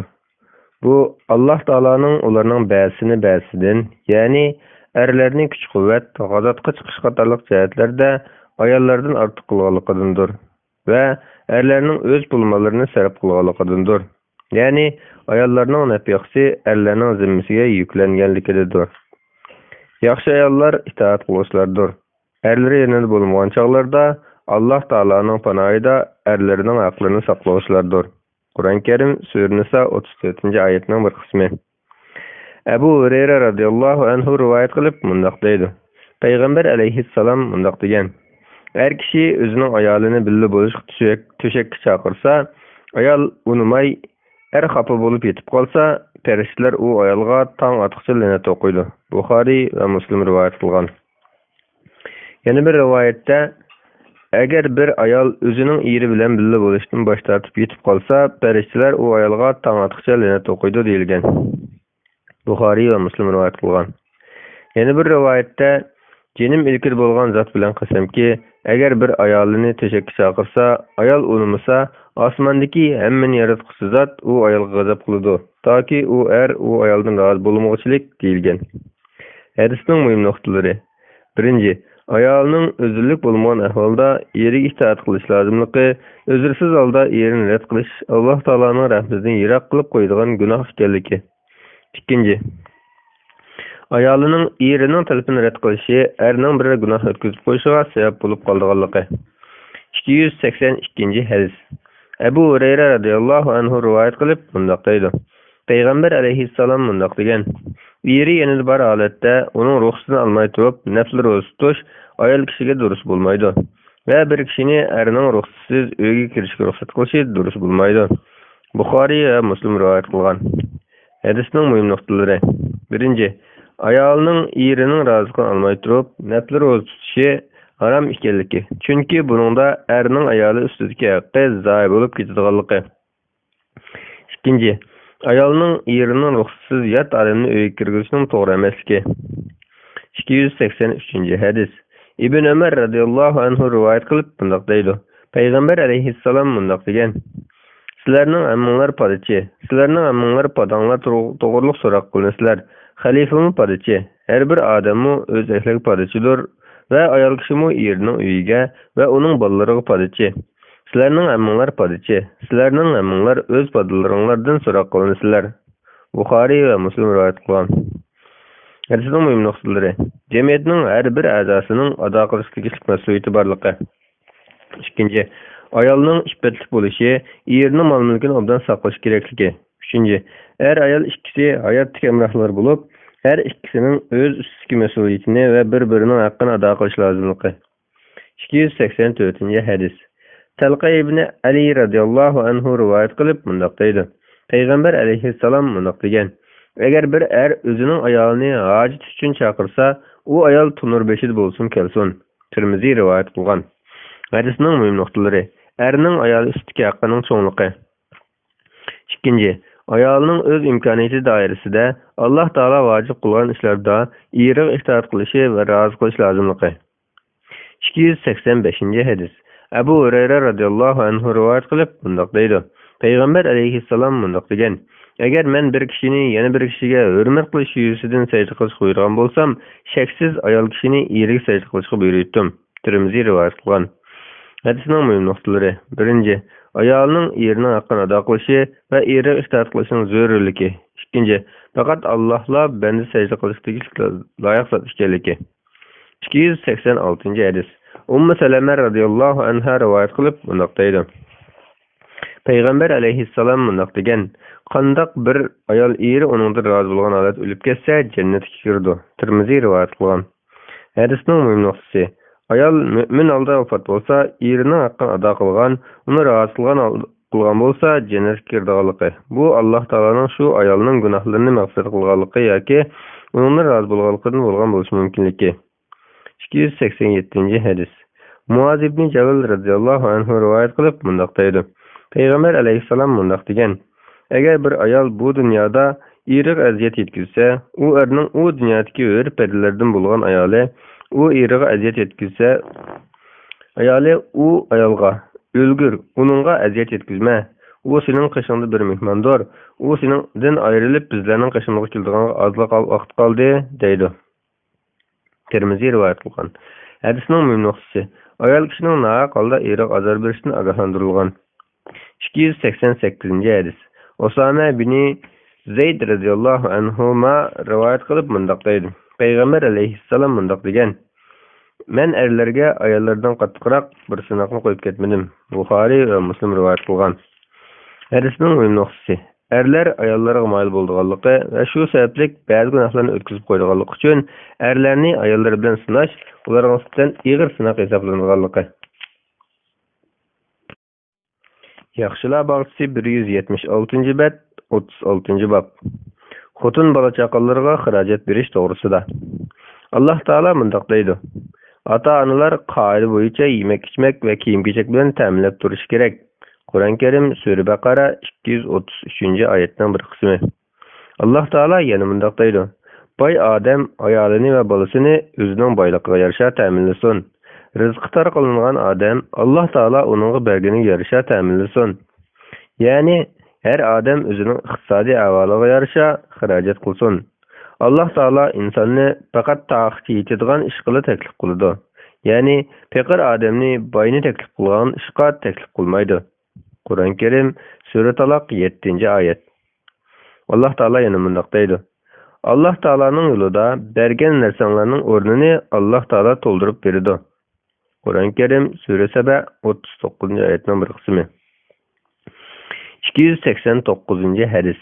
Abu Hurayra radhiyallohu anhu rivoyat qilib mundaq deydi: Payg'ambar alayhissalom mundaq degan: Alloh taolo yo'lida 1 dinarni sarf qilsang, qul ozod qilishda 1 dinar sarf qilsang, miskinga 1 dinar sarf qilsang, oilangga 1 dinar sarf qilsang, mushlarning ishidan oilangga sarf qilgan dinaringning savobi eng katta bo'ladi. Muslim rivoyat qilgan. Hadisning muhim nuqtasi: o'z oilasiga xarajat qilishning eng yaxshi va joyida xarajat qilish ekanligi. Chunki bu vojib bo'lib, boshqa yerlarga pul mol sarf qilish mandub hisoblanadi. Ammo farz zakat buning sirtida. Rasulullohning xizmatchisi Abu Abdurrahman Savban ibn Bujdud radhiyallohu anhu rivoyat qilib mundaq deydi: Payg'ambar alayhisalom mundaq degan: bir kishining sarf qilgan dinarlari ishida ajri eng katta bo'ldig'ini oilasiga sarf qilgan dinardir.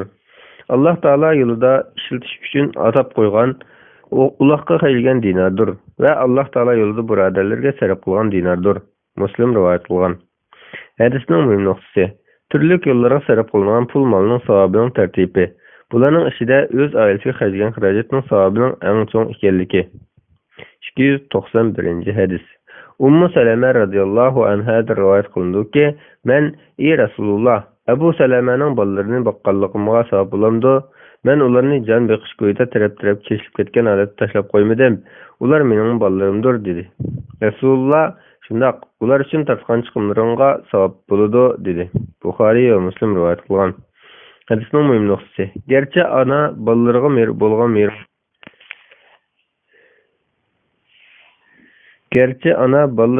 mehr-muhabbati tufaylidan ularga chiqim qilib baqsimi, mushuning uchunmi ana savob bo'lganligi. 292-hadis. Sa'd ibn Abu Waqqas radhiyallohu anhu rivoyat qilib mundaq deydi: Payg'ambar alayhissalom mundaq degan: Şübhəsizki Allah Taala'nın razılığını tilab birər nəfiqə bərsəng, onun savabını tapsan. Hətta ki ayalının ağzına salğan birər lokmasını savab tapsan. Buxari və Muslim rivayet qılğan. Hədisnin mühim nöqtəsi: ərinin ayalı qılğan nəfiqəsi üçünmü o kişiyə savab verildiği. Heç qandaq savabmı yoki günahım bo'lmaydigan mubah ishlar yaxshi niyat bilan elib berilsa, taat ibodat darsi ko'tarildiği. 293-hadis. Abu Mas'ud Badri radhiyallohu anhu rivoyat qilib mundaq deydi: Payg'ambar alayhissalom mundaq degan: Musulmon odam Alloh taoloni ko'zi tutgan holda oilasiga xarajat qilsa, uningga sadaqa berganning savobi bo'ladi. Buxoriy va Muslim rivoyat qilgan. 294-hadis. Abdullah ibn Amr ibn As radhiyallohu anhu rivoyat qilib mundaq deydi: Payg'ambar alayhissalom mundaq degan: bir kishining o'ziga qarashli bo'lgan kishilarning xarajatini bermasligi yetarlik gunohdir. Abu Davud rivoyat qilgan. Muslimning yana bir rivoyatida Payg'ambar alayhissalom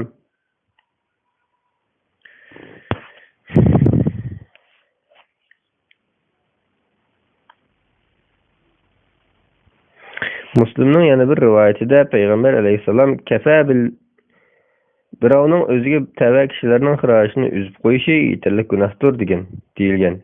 Hadisning muhim nuqtalari: o'ziga qarashli kishilarga nafiq berishda bexillik qilishdan ogohlantirgan.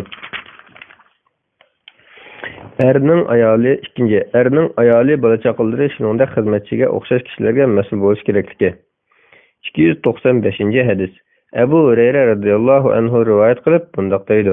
Payg'ambar alayhissalom bundoq degan: kishilarga har kuni osmondan ikki farishta tushib, ularning biri: "Ey Alloh, sehi odamga uning xayri ihson qilib berganining o'rnini to'ldirib bergin" deydi. Yana biri: "Ey Alloh, bexilning malini terib ihson qilib etgin" deydi. Buxoriy va Muslim rivoyat qilgan. Hadisning muhim nuqtasi: sehi odamga xayri ihson qilgan, meli uchun texim ziyoda ato qilishga duo qilishning durust ekanligi. Shundaqla nafiqa bilishga tegishli kishilarga bexillik qilgan odamning mol mulkini terib ihson qilishga duo qilishning durust ekanligi. 296 hadis. Abu Hurayra radhiyallohu anhu rivoyat qilib bundoq deydi. Payg'ambar alayhissalom bundoq degan: "Ustunki qo'l bergan qo'l ostingi qo'ldan, ya'ni olgan qo'ldan yaxshidir. Berishda o'zingga yaqin kishilardan boshla. O'zining oshdan oshqanini berish eng yaxshi sadiqadir. Kimki iffetli bo'lishni talab qilsa, Alloh taolo uni iffetli qiladi. Kimki behojatlikni talab qilsa, Alloh taolo uni behojat qiladi." Buxoriy rivoyat qilgan. Hadisning muhim nuqtalari: 1. Kishilar 4 darajaga bo'linadi. Eng afzali boshqalarga xayr ihson qilib, pul mol beruvchi odam. Uningdan qolsa boshqalardan biror narsa elishdan o'zini tortgan odam. Uningdan qolsa kishilardan tilamagan, berganni olgan odam. Uningdan qolsa so'rab olg'uchi tilamchidir. Biror narsaga erishish uchun Alloh taolodan so'ragan kishiga Alloh taoloning berdiganligi, iffat hayo va qanoat solih mo'minning sifati ekanligi. 3. Kishining o'zi va oilasidagilarga xarajat qilib, yashagandan keyin qilgan sadiqasining eng yaxshi sadiqa ekanligi. Yaxshilar bog'chisi 178-bab, 37-bab. Yaxshi ko'rgan narsalarni sarf qilish va yaxshilarni berish to'g'risida.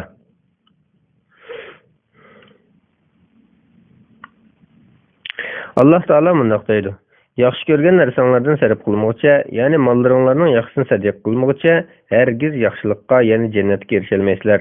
Qur'on Karim sura Ali Imron 92-oyatning bir qismi.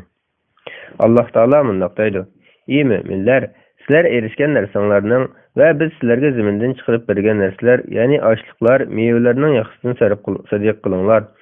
O'zinglarmi faqat ko'zinglarni yumib turib oldigan narsalarni ulg'ab sadiq qilmanglar." Qur'on Karim sura Baqara 267-oyatning bir qismi. 297 hadis. Anas radhiyallohu anhu rivoyat qilindiki, Abu Talha radhiyallohu anhu Madinadagi ansariylarning ichida xurmliq begi eng ko'p kishi edi va mollarining ichidagi Abu Talha eng yaxshi ko'rdigani Payg'ambar alayhisolamning masjidga qarab turadigan Bayruha degan begi edi. Rasululloh u boqqa kirib, bog'ning shirin suyini ichatdi. Anas radhiyallohu anhu rivoyat qilib bundoq deydi: "Yaxshi ko'rgan narsalarni sarf qilmoqcha, hargiz yaxshilikqa, ya'ni jannatga erisholmaysizlar." Qur'on Karim sura Ali Imron 92-oyatning bir qismi. degan oyat nozil bo'lgan chog'da Abu Talha o'rnidan turib: "Ey Rasululloh, Alloh taolo sana bu oyatni nozil qildi. Bayruha mening mulkim orasidagi eng suyumli va qimmatlidir. Alloh taoloning dargohida asqatdan quramsaq mol bo'lib qolsin deb uni sadiq qilaman. Ey Rasululloh, uni Alloh taolo sana ko'rsatgan yerga ishlatgan" dedi. Rasululloh alayhissalom: "Pah, nima degan foydali mol bu? Nima degan foydali mol bu? Men sening degan so'zingni angladim.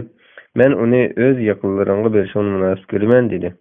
Abu Talha shuna qilay deb uni xish aqbalariga va tog'asining bolalariga taqsim qilib berdi. Buxoriy va Muslim rivoyat qilgan.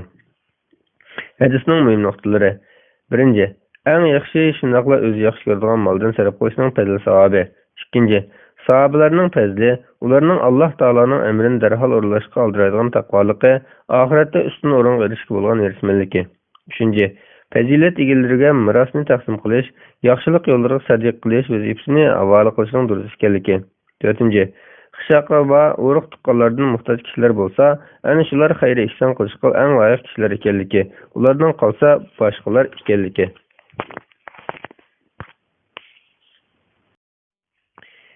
Yaxshilar bog'chisi 180-bab, 38-bab.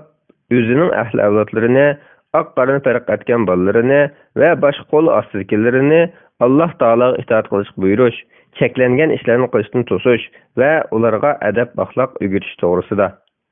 Alloh taolo bundoq deydi: "Ey Muhammad, Ailandakilarni va ummatingni namozga buyurgin. O'zingmi uni ado qilishga chidamliq bo'lgin. Qur'oni Karim Sura Taha 132-oyatning bir qismi. Alloh taolo yana bunday deydi: Ey mu'minlar, o'zinglarni va bola chaqanglarni do'zaxdan saqlanglar. Qur'oni Karim Sura Tahrim 6-oyatning bir qismi. 298-hadis. Abu Hurayra radhiyallohu anhu rivoyat qilindiki, Alining o'g'li Hasan radhiyallohu anhu sadiq qilingan bir xurmani oziq silib edi. Rasululloh: "Ay, xurmani chiqarib tashlab, sen bizning sadiq yemaydiganligimizni bilmamsan?" dedi. Buxoriy va Muslim rivoyat qilgan. Hadisning muhim nuqtalari: birinchi, kishining o'z oilasidagi va o'ziga qarashli odamlarni haromdan cheklash, uning sababini tushuntirish kerakligi.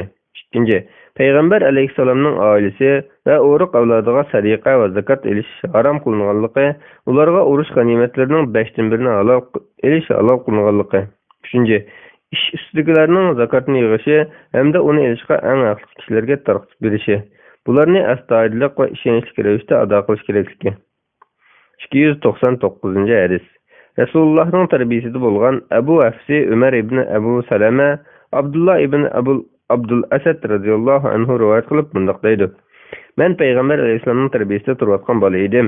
Tomoq yeyotgan chog'da qo'lim deganda chip yuratdi. Payg'ambar alayhisolam: "Ey bola, Alloh taoloning ismi bilan boshlayman" deb o'ng qo'ling bilan o'zingning oldida yegin degan.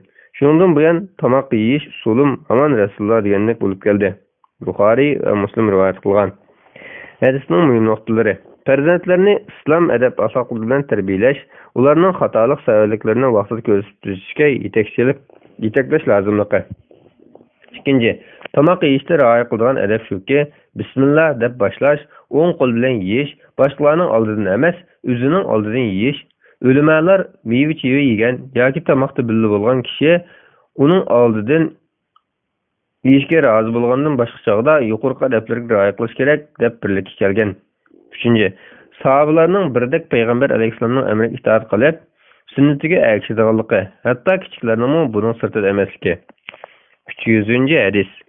Ibn Umar radhiyallohu anhu rivoyat qilib bunday deydi: Men Payg'ambar alayhissalomning bunday deganligini anglagan. Sizlarning ammanglar padichi va sizlarning ammanglar o'z padalaringlar to'g'riliq so'roq qilinasizlar. Xalifami padichi, ular o'z fuqarolari to'g'riliq so'riladi va er kishimi padichi, u bola chaqalari to'g'riliq so'riladi va ayol kishimi padichi, u erining uy vaqisi, bola chaqasi to'g'riliq so'riladi va xizmatchimi padichi, u xo'jayinning mollari to'g'riliq so'riladi. Demak, sizlarning ammanglar padichi bo'lib, o'z padalaringlar to'g'riliq so'rilasizlar. Buxoriy va Muslim rivoyat qilgan. Hadisning muhim nuqtalari: birinchi, islom dinida har bir odamning mas'uliyati diniy burch ekanligi. Kimki mas'uliyatini to'liq ado qilmaydigan, bu dunyoda qonun oldida javobgarlik surishtiriladiganligi, qiyomat kunida Alloh taolo oldida buning uchun hisob beriladiganligi. Islomda mayli cho'ng bo'lsin yoki kichik bo'lsin, hamma jamiyat a'zolarining o'ziga loyiq mas'uliyati bo'ladiganligi. Ikkinchi, dada bo'lg'uchining bolalarini obdan tarbiyalab, to'g'ri yo'lga boshlashi bosh tortib bo'lmas mas'uliyat ekanligi. 301-hadis. Amr ibn Shuayb radhiyallohu anhu rivoyat qilib bunday deydi: Bolalaringlar 7 yoshga kirganda ularni namoz o'qishga buyuringlar. Ular 10 yoshga kirganda namoz o'qimasa, ularni uringlar va ularni yetib qo'pishda o'zaro ayirib turinglar. Abu Davud rivoyat qilgan. Hadisning muhim nuqtalari: birinchi, ota-ona bo'lg'uchining bolalarga kichikdan boshlab namozning ahkomlarini, ahamiyatini o'rgatishi, ularni namoz o'qishga odatlantirish kerak. Ikkinchi, ota-onaning bolalarga ko'ngil bo'lib, ularning dillarida vasvasa, fitna fasod qo'zg'aydigan narsalarni yiroq qilishi, bo'lib balog'atga yetish mezgilida turayotgan farzandlariga avratni yetishning haromligini tushuntirib, ular bilan ayrim yetish, agar imkoniyati bo'lsa, har bir bolaga birdan ayrim ujra qilib berishning yaxshi ekanligi. Uchinchi, Payg'ambar alayhissalom bolaning oq-qorani farq etish va o'rganish vaqtining 7 yosh bo'lganligi, balog'at yeshining 10 yoshdan boshlanganligi, balog'at yeshining alohidliklari bayon qilingan. 302-hadis. Abu Surayya Sabra ibn Ma'bad Juhanni radhiyallohu anhu rivoyat qilindiki, Payg'ambar alayhissalom bunday degan: Bolalaringlar 7 yoshga kirganda ularga namoz o'qishni o'rgatinglar. Ular 10 yoshga kirganda o'qimasa, uringlar. Abu Davud va Tirmiziy rivoyat qilgan. Hadisning muhim nuqtasi: ota-onalarning farzandlarini to'g'ri yo'lga boshlashda oldi bilan o'zlari amaliyotida ko'rsatib ulgu bo'lish kerakligi. Ata-ana bo'lg'uchi o'zi namoz o'qimay turib, bolalardan namoz o'qishni talab qo'yishning hech qanday foydasi bo'lmaydiganligi. Shundaqla ustoz tarbiyachilarining oldi bilan o'zi go'zal axloqliq, ahkamlarni to'liq beriladigan va ado qiladigan bo'lgandila, ondan o'quvchilarni tarbiyalagili bo'lganligi. Yaxshilar bog'chisi 182-bet, 39-bob qo'shnilarning haqqi va qo'shnilarga yaxshilik qilish to'g'risida. Alloh taolo mundaq deydi: Alloh taologa ibodat qilinglar, uningga hech narsani shirik keltirmanglar. Ota-onanglarga, xish-iqbalinglarga, yetimlarga, miskinlarga, yaqin-yiroq qo'shnilarga, yondagi hamrohga, safardashga, savoqdashga, musofirga, qo'l ostinglardagi qul cho'rilarga yaxshilik qilinglar. Qur'on Karim Sura Nisa 36-oyatning bir qismi. 303-hadis. Aisha radhiyallohu anha rivoyat qilib mundaq deydi: Payg'ambar alayhisalom mundaq degan: Jibril menga qo'shniga yaxshilik qilishni tavsiya qilavergachga, qo'shnilarni bir-biriga mirosxo'r qilamdigando deb o'ylab qoldim. Buxoriy, Muslim rivoyat qilgan. Hadisning muhim nuqtalari: Qulim qo'shnilarning haqqining cho'ngligi, buni ado qilish kerakligi. Ikkinchi, hadisda qo'shnining haqqini vasiyat orqali ta'kidlash, qo'shnilarni hurmatlash, ular bilan inoq do'stona o'tish, ularga ziyon yetib qolishdan saqlanish, og'rib qolganni yo'qlash, xushalliqda tabriklash, musibatida ta'ziya bildirish kerakligini ko'rsatadi. 304-hadis. Abu Zar radhiyallohu anhu rivoyat qilib bundoq deydi: Payg'ambar alayhisalom bundoq degan: "Ey Abu Zar, agar sen sho'rp qilsang, uning suyini ko'proq qil va qo'shnilaringga sung'in." Yana bir rivoyatda mening do'stim Muhammad alayhisalom menga tavsiya qilib, agar sho'rp qilsang, suyini ko'proq qil, qo'shnilaringning o'ziga qarab qilib, uyiga qarab beqib, ularga sho'rpini sung'in degan deyilgan. Muslim rivoyat qilgan. Hadisning muhim nuqtasi: qo'shnilarga tomoq sunishning yaxshi fazilat ekanligi. 305-hadis. Abu Hurayra radhiyallohu anhu rivoyat qilib bundoq deydi: Payg'ambar alayhissalom Alloh taolo bilan qasamki, kamil mu'min bo'lgan bo'lmaydi. Alloh taolo bilan qasamki, kamil mu'min bo'lgan bo'lmaydi. Alloh taolo bilan qasamki, kamil mu'min bo'lgan bo'lmaydi degan. Ey Rasululloh, kim kamil mu'min bo'lmaydi deb so'ralganda, u qo'shnilarga ziyon zahmat yetkazish uchun o'zini saqlamagan odam degan. Buxoriy va Muslim rivoyat qilgan. Muslimning yana bir rivoyatida qo'lim qo'shnilarga ziyon zahmat yetkazish uchun o'zini saqlamagan odam jannatga kira olmaydi degan deyilgan. Hadisning muhim nuqtalari: hadisda qo'shnilarga ziyon zahmat yetkazishdan qattiq ogohlantirgan, ularni biror yomonlikdan qo'llash iymonning komilligi va go'zal axloq hisoblanganligini ko'rsatgan. Ikkinchi, qo'shnilarga ziyon zahmat yetkazishning kishining kufrlikqa do'zaxga ilib boradigan xatirini bayon qilgan. 306-hadis. Abu Hurayra radhiyallohu anhu rivoyat qilib mundoq deydi: Payg'ambar alayhissalom mundoq degan: Ey musulmon ayollar, aqam sayilinglarga qo'yning tuğqichog'liq narsa bo'lsa-mu, oz ko'rmay suninglar. Buxoriy va Muslim rivoyat qilgan. Hadisning muhim nuqtasi: qo'shnilar aro oz bo'lsa-mu, o'zaro sovg'a berishning yaxshi ish ekanligi. 307-hadis. Abu Hurayra radhiyallohu anhu rivoyat qilib mundoq deydi: Payg'ambar alayhissalom mundoq degan: kishi o'zining temiga qo'shnisining yog'och qo'yilishini to'smasin. Ondan Abu Hurayra mundoq deydi: sizlarga nima bo'ldi? Men sizlarni bu sunnatdan yuz o'rgan oldi ko'ryapman-ku. Alloh taolo bilan qasamki, men u sunnatni sizlarning zimmanglarga yuklayman. Ya'ni bu omonat ilmni sizlarga yetkazib, o'zimni mas'uliyatdan qutqizaman. Buxoriy va Muslim rivoyat qilgan. Hadisning muhim nuqtalari: birinchi, qo'shnilarning o'zaro hamkorlashishi, keng qo'rsoq bo'lib, o'zaro afu qilish lozimligi. Bir-biriga ziyon yetkazmagan holda, zo'ri bo'lganda ba'zi huquqdan voz kechsa ishdan bo'lmaydiganligi. Ikkinchi, kishining qo'shnisiga foydali bo'lgan, shundaqla o'ziga ziyon yetkazmaydigan ishlardan qo'shnisini to'smasligi lozimligi. Uchinchi, qo'shnilarning hamkorlashib, inoq o'tishi o'zaro qarindoshlik va jamiyat hamkorligining alomatlaridan ekanligi. 308-hadis. Abu Hurayra radhiyallohu anhu rivoyat qilib mundoq deydi: Payg'ambar alayhissalom mundoq degan: kimki Alloh taologa va oxirat kuniga ishonadi ekan, qulim qo'shnisiga aziyat yetkazmasin. Kimki Alloh taologa va oxirat kuniga ishonadi ekan, mehmonini hurmatlasin. Kimki Alloh taologa va oxirat kuniga ishonadi ekan, yaxshi so'z qilsin va yoki sukut qilib tursin. Buxoriy va Muslim rivoyat qilgan. Hadisning muhim nuqtalari. Birinchi, qo'shnilarga aziyat yetkazish harom bo'lib, imonning kamolligiga ta'sir yetkazadiganligi. Ikkinchi, mehmonlarni izzatlash lozimligi. Uchinchi, g'ayvat, suxanchilikka o'xshash gap so'zga haromdan saqlanish lozimligi. To'rtinchi, so'z qo'yish foydasiz bo'lgan ahvolda sukut qilish lozimligi. Beshinchi, imonning qo'shnilarga yaxshilik qilish, mehmonni hurmatlash, chiroyli gap qilish, so'z qilish foydasiz chog'da sukut qilishga o'xshash alomatlari va natijalari bo'lganligi. 309 hadis. Abu Shurayhi Xuzai radhiyallohu anhu rivoyat qilib bundoq deydi. Payg'ambar alayhissalom bundoq degan: Kimki Alloh taologa va oxirat kuniga ishonsa, qo'shnisiga yaxshilik qilsin. Kimki Alloh taologa va oxirat kuniga ishonsa, mehmonni hurmatlasin. Kimki Alloh taologa va oxirat kuniga ishonsa, yaxshi so'z qilsin yoki sukut qilsin. Muslim rivoyat qilgan.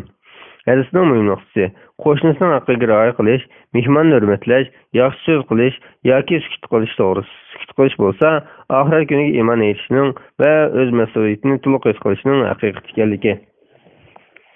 310 hadis. Aisha radhiyallohu anhadan rivoyat qilindiki, men payg'ambar alayhisalomga: "Ey Rasululloh, haqiqatan mening ikki qansayam bor. Oldi bilan u ikkisidan qaysini so'g'ib bersam bo'lar" dedim. Payg'ambar alayhisalom: "Ularning qaysinin ishki sana yaqinroq bo'lsa, shuni bergin" dedi. Buxoriy rivoyat qilgan.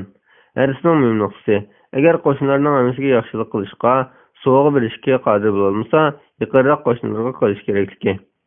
311 hadis. Abdullah ibn Umar radhiyallohu anhu rivoyat qilib bundoq deydi. Payg'ambar alayhisalom bundoq degan: Alloh taolaning nazarida hamrohiga yaxshi bo'lgan kishi eng yaxshi hamroh hisoblanadi. Alloh taolaning nazarida qo'shnisiga yaxshi bo'lgan kishi eng yaxshi qo'shni hisoblanadi. Tirmiziy rivoyat qilgan. Hadisning muhim nuqtasi: do'stlar va qo'shnilarga foyda yetkazish, ularni ziyon zahmatdan qo'g'dashda yesman bo'lish kerakligi.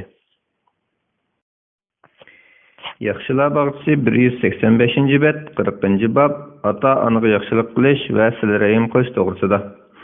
Alloh taolo mundaq deydi: Bir-biringlardan narsa so'raganda nom bilan so'raydigan Alloh taolodan qo'rqinglar. Silarahimni uzib qo'yishdan saqlaninglar. Qur'on Karim Sura Nisa 1-oyatning bir qismi. Alloh taolo yana mundaq deydi: Ular Alloh taoloning xish-aqrabolariga silarahim qilishdan iborat amrini bajo keltirdi. Qur'on Karim Sura 21-oyatning bir qismi. Alloh taolo yana mundaq deydi: insonni ota-onasiga yaxshilik qilishga buyurdik.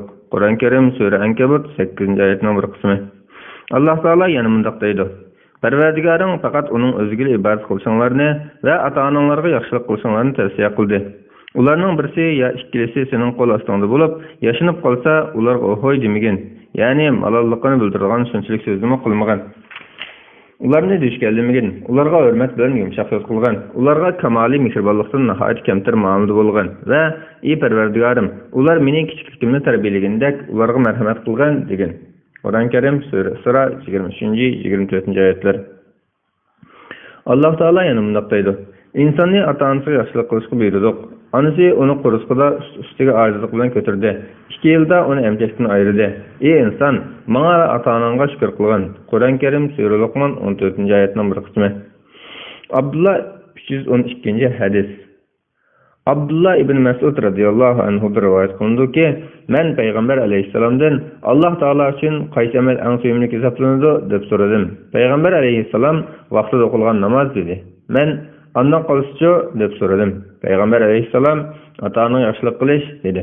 Men ondan qolishchi deb so'radim. Payg'ambar alayhissalom Alloh taolo yo'lida jihad qilish dedi. Buxoriy va Muslim rivoyat qilgan. Hadisning muhim nuqtasi: Alloh taolaning xolis haqlaridan eng azali kalima shahodatdan qolsa namoz, kishilarning haqqining eng azali ota-onasining haqqi, qurbon berishning eng azali jihad ekanligi. 313 hadis.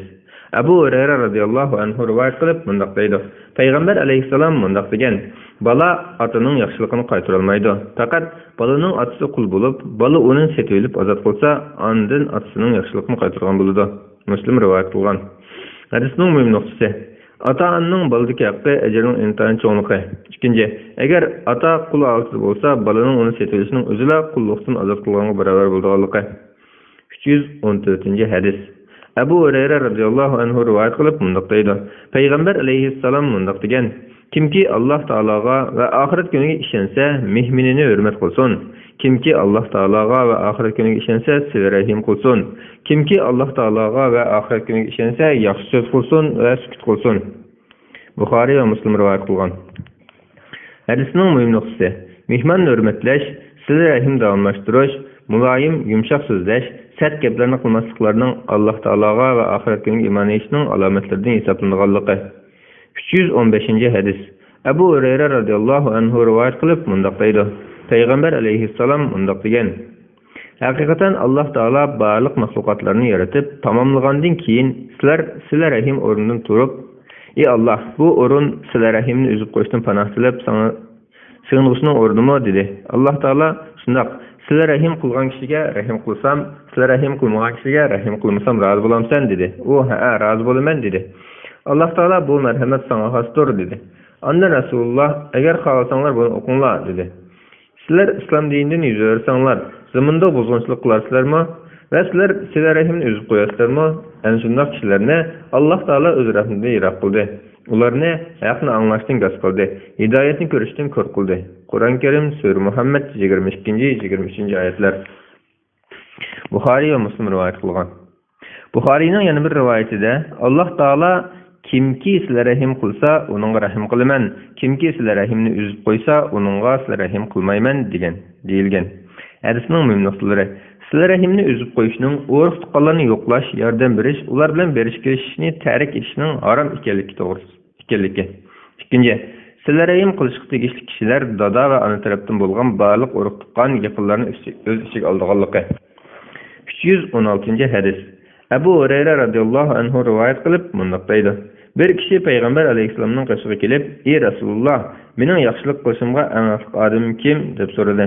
Peygamber aleyhisselam "Anang" deb javob berdi. U odam "Ondan qilsiz" deb so'radi. Peygamber aleyhisselam "Anang" deb javob berdi. U odam "Ondan qilsiz" deb so'radi. Peygamber aleyhisselam "Anang" deb javob berdi. U odam "Ondan qilsiz" deb so'radi. Peygamber aleyhisselam "Undan qilsiz dadang" deb javob berdi. Buxari ve Müslim rivayet kılgan. Yana bir rivayette "Ey Rasulullah, mening yaxshilik qilishga eng aql odam kim?" deb so'radi. Rasulullah "Anang, andın anang, andın anang, andın atang, andın qolsa yaqin tuqqanlaring" dedi deyilgan.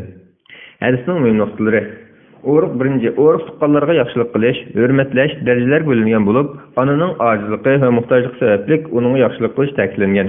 Ikkinchi, fiqhshunoslar bu hadisga asosan agar bir odamga dadasi va onasiga nafiq berib beqish vojib bo'lganda, agar ikkilisiga nafiq berishga qodir bo'la olmasa, faqat biriga nafiq berishga qodir bo'la olgan bo'lsa, aniq berish kerak deb qarashadi. 317. hadis. Ebu Hureyre radıyallahu anhu rivayet qilib mundaq deydi. Peygamber aleyhisselam mundaq degan: "Xaru zar bo'lsin, xaru zar bo'lsin, xaru zar bo'lsin. Atası bilen anası ya ularının biri qirg'icha yashab, ularning roziqini elib jannatga kirilmagan kishi." Muslim rivoyat qilgan. Hadisning mühim nuqtalari: birinchi, ota-ona mayli yosh yoki qirg'anda bo'lsin, ularga yaxshilik qilish balaga tegishli ekanligi. Halbuki ular qirg'anda yaxshilik qilishga texim muhtoj bo'lganligi, ularga qirg'anda yaxshi qarash kerakligi. Ikkinchi, ota-onaga vafosizlik qilish, ularni xatlash Allah Taala'nın rahmetinden mahrum kıldıgan, dozaq azabına duçar kıldıgan çoğun günah hesaplandıqanlığı. 318. hadis. Ebu Hureyre radıyallahu anhu rivayet qilib mundaqdaydi. Peygamber aleyhisselam'a bir kishi: "Ey Rasulullah, men o'riq tuqqanlarimga sizlar rahim qilsam, ular mendan sizlar rahimni üzüp qo'ydi va ularga yaxshilik qilsam, ular menga yomonlik qildi va ularga muloyim bo'lsam, ular menga qo'pollik qildi" dedi. Peygamber aleyhisselam: "Agar sen deganingdek qilgan bo'lsang, go'yo ularga qo'rqasni yegizgandek bo'libsan. Qo'rqasni yegishining og'riqqa duchor bo'lgandek, ularning gunohga duchor bo'lganini tamsil. Sen davomli shunday qilgan bo'lsang, Alloh taolo tarafidan sana bir yo'lanchiq bo'ladi" dedi. Muslim rivoyat qilgan.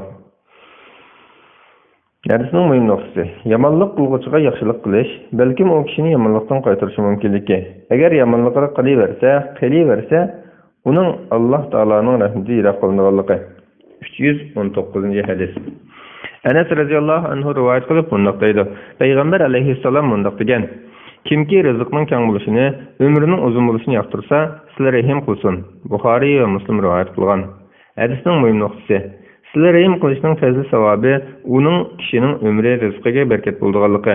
Sizlar rəhim qilishning shu kishining sog'lomlikqa kafillik qildiganligi, o'lgandan keyin kishilar orasida yaxshi nom qoldiradigan, Alloh taologa itoat qildiradigan, vaqtni behud isrof qilmaydigan, ruhiy jihatda xotirjamlik, xushallik his qildiradigan savobi ko'p amal ekanligi. 320-hadis.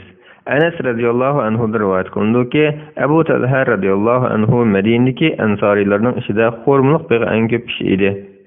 Ve mallarının iştiki Abu Talha en yaxshi ko'rdig'ini Peygamber aleyhisselamның masjidga qarab turadigan Beyruha degan beg'i edi. Rasululloh u vaqt kirib bog'ning shirin suyini ichetdi. Anas radhiyallohu anhu rivoyat qilib mundaq deydi: Yaxshi ko'rgan narsanglarni sarf qilmoqcha hergiz yaxshilikqa, ya'ni jannatga erisholmaysizlar. Qur'on Karim Sura Al-Imron 92-oyatning bir qismi degan oyat nozil bo'lgan chog'da Abu Talha o'rnidan turib: "Ey Rasululloh, Alloh taolo sana bu oyat nozil qildi. Beyruha mallarım işitki men en yaxshi ko'rdigan va qimmati yuqori edi. Alloh taoloning dargohida asqatadigan quramsaq mal bo'lib qolsin deb uni sadiq qilaman. Ey Rasululloh, uni Alloh taolo sana ko'rsatgan yerga ishlatgan dedi. Payg'ambar alayhissalom pah nima degan foydali mal bu? Nima degan foydali mal bu? Men sening so'zlaringni angladim. Men uni o'z yaqinlaringga bersang munosib ko'raman dedi. Abu Talha shunda qilay deb uni qishi aqrbalariga va tog'asining bolalariga taqsim qilib berdi. Buxoriy va Muslim rivoyat qilgan. 321-hadis. Abdullah ibn Amr ibn As radhiyallohu anhu rivoyat qilindiki, bir kishi Payg'ambar alayhissalomning qishiga kelib, "Men Alloh taolodan savob talab qilish yuzidan hijrat qilishga va jihad qilishga sana bayat qilaman" dedi. Payg'ambar alayhissalom, "Sening ota-onangdan biri sayatmi?" dedi. U kishi, "Ha, ularning har ikkisi sayat" dedi. Payg'ambar alayhissalom, "Sen Alloh taolodan savob talab qilamsan" dedi. U kishi, "Ha" dedi. Payg'ambar alayhissalom, "Sen ota-onangning yanına qaytqin, ularga yaxshilik qilgin" dedi. Yana bir rivoyatda mundaq deyilgan: Bir kishi jihadga chiqishga izn so'rab keldi. Payg'ambar alayhissalom, "Sening ota-onang hayotmi?" dedi. U kishi, "Ha" dedi. Payg'ambar alayhissalom, "U ikkisining xizmatini qilib, jihadning savobini olgan" dedi. Buxoriy va Muslim rivoyat qilgan. 322-hadis. Abdullah ibn Amr ibn As radhiyallohu anhu rivoyat qilib mundaq deydi. Payg'ambar alayhissalom mundaq degan: "Tuqqanlaridan ko'rgan yaxshilikqa javoban yaxshilik qilgan odam sizlar rahim qilgan bo'lmaydi. Sizlar rahimni uzib qo'yuvchi yaxshilik qilgan kishi haqiqiy sizlar rahim qilgan bo'ladi." Buxoriy rivoyat qilgan.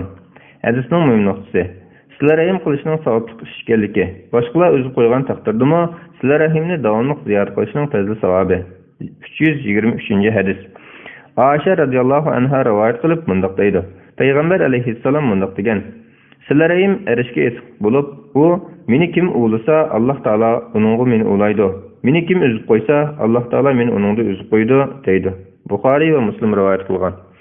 Hadisning muhim nuqtasi: sizlar rahim qilishga rag'batlantirib, uni uzib qo'yishdan ogohlantirgan. 324-hadis. Müminlerning onasi Maymuna bint Haris radhiyallohu anhadan rivoyat qilindiki, Maymuna Rasulullohdan so'ramasdan didikini azod qilib etdi. Rasulullohning ayollariga taqsim qilgan kunlaridan Maymunaning navbati kelgan chog'da, "Ey Rasululloh, mening didikimni azod qilib etganimni uqmadingmi?" dedi. Payg'ambar alayhissalom, "Shunda qildingmi?" dedi. Maymuna, "Ha" dedi. Rasululloh, "Agar uni tog'alaringga berib etgan bo'lsang, sana texim katta savob bo'ladi" dedi. Buxoriy va Muslim rivoyat qilgan. Hadisning muhim nuqtalari: birinchi, ayolining o'z shaxsiy mol-mulkini eridan so'ramay turib bir taraf qo'yishning durust ekanligi. Ikkinchi, qulini muhtoj, kambag'al tuqqaniga berib o'tishda ham sadiqa, ham sizlar rahimning savob bo'lganligi uchun u qul ozod qilishdan afzal bo'lganligi. 325-hadis. Abu Bakr Siddiqning qizi Asma radhiyallohu anhadan rivoyat qilindiki, Payg'ambar alayhissalom zamonasida onam meni yo'qlab keldi. Bu chaqda u tek musulmon bo'lmagan edi. Men Rasulullohdan onam mening qishimga mendan bir narsa talab tama qilib ketdi. Onamga sizlar rahim qilamdim deb so'radim. Payg'ambar alayhissalom, "Ha, sizlar rahim qilgan" dedi. Buxoriy va Muslim rivoyat qilgan. Hadisning muhim nuqtasi: urush holatida bo'lmagan sharoitda mushrik ota-onaga sizlar rahim qilishning joiz ekanligi. 326-hadis. Zeynep Saqafi radhiyallohu anhadan rivoyat qilindiki, Payg'ambar alayhissalom, "Ey ayollar jamoasi, zinnat buyumlardan bo'lsa sadiq qilinglar" dedi. Men Abdullah ibn Mas'ud radhiyallohu anhuning qishiga berib, "Haqiqatan sen bo'lsang ojiz, qo'ling qisqa odam. Payg'ambar alayhissalom bizni sadiq qilishga buyurdi. Sen berib Payg'ambar alayhissalomdan so'rab boqqanki, sadiqini durust bo'lsa sana beray, bo'lmasa boshqasiga beray" dedim. Abdullah, "O'zing berib so'ragan" dedi. Men barsam Rasulullohning ishida ansorilardanmi bir ayol bor ekan. Uning so'ramoqchi bo'lgan masalasi meninkiga o'xshash ekan. Payg'ambar alayhissalom surlik ko'rinadi. Bilal biz tarafga chiqib keldi. Biz onunga sen payg'ambar alayhissalomning qishga kelib, eshik oldida ikki ayol turibdi. Ular sadiqlarning erlariga va uylaridagi ushoq bolalarga darsi durust bo'lish bo'lmasligini so'rayotdi degan va bizning kimligimizni demagan dedik. Bilal Rasulullohning qishga kelib biz degan ishni so'radi. Payg'ambar alayhissalom ular kim deb so'radi. Bilal ansarilardan bo'lgan bir ayol va Zaynab dedi. Payg'ambar alayhissalom qaysi Zaynab dedi. Bilal Abdullohning ayoli Zaynab dedi. Payg'ambar alayhissalom u ikkisiga qo'sh javob berdi. Biri tuqqanlarga sizlar rahim qilganning savobi, yana biri sadiq qilganning savobi dedi. Buxoriy va Muslim rivoyat qilgan. Hadisning muhim nuqtalari. Birinchi, hech qanday nafiq qilish majburiyatini ustiga olmagan ayolning sadiqini hatto farz zakatni bo'lsa-mu, eri va bolalarga sadiq qilishning joiz ekanligi. Ikkinchi, diniy masalalarni so'rash uchun ayol kishining sirtqa chiqishining durust ekanligi. Uchinchi, ilm talab qilish erga o'xshash ayolga farz ekanligi. To'rtinchi, diniy masalalarda mujmal bo'lib tushunilmay qolganini so'rash lozimligi. 327 hadis.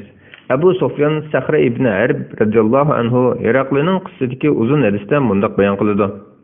Herakli onundan payg'ambaringlar sizlarni nimalarga buyurdi deb so'raganda, u payg'ambarimiz bir Alloh taologa ibodat qilinglar, Alloh taologa hech narsani sherik keltirmanglar, ota-bobonglar cho'qinib kelayotgan narsalarni tashlanglar deb buyurdi. Shuningdek, bizni namoz o'qishga, rostchil bo'lishga, iffetlik bo'lishga va sizlar rahim qilishga buyurdi deb javob bergan. Buxoriy va Muslim rivoyat qilgan.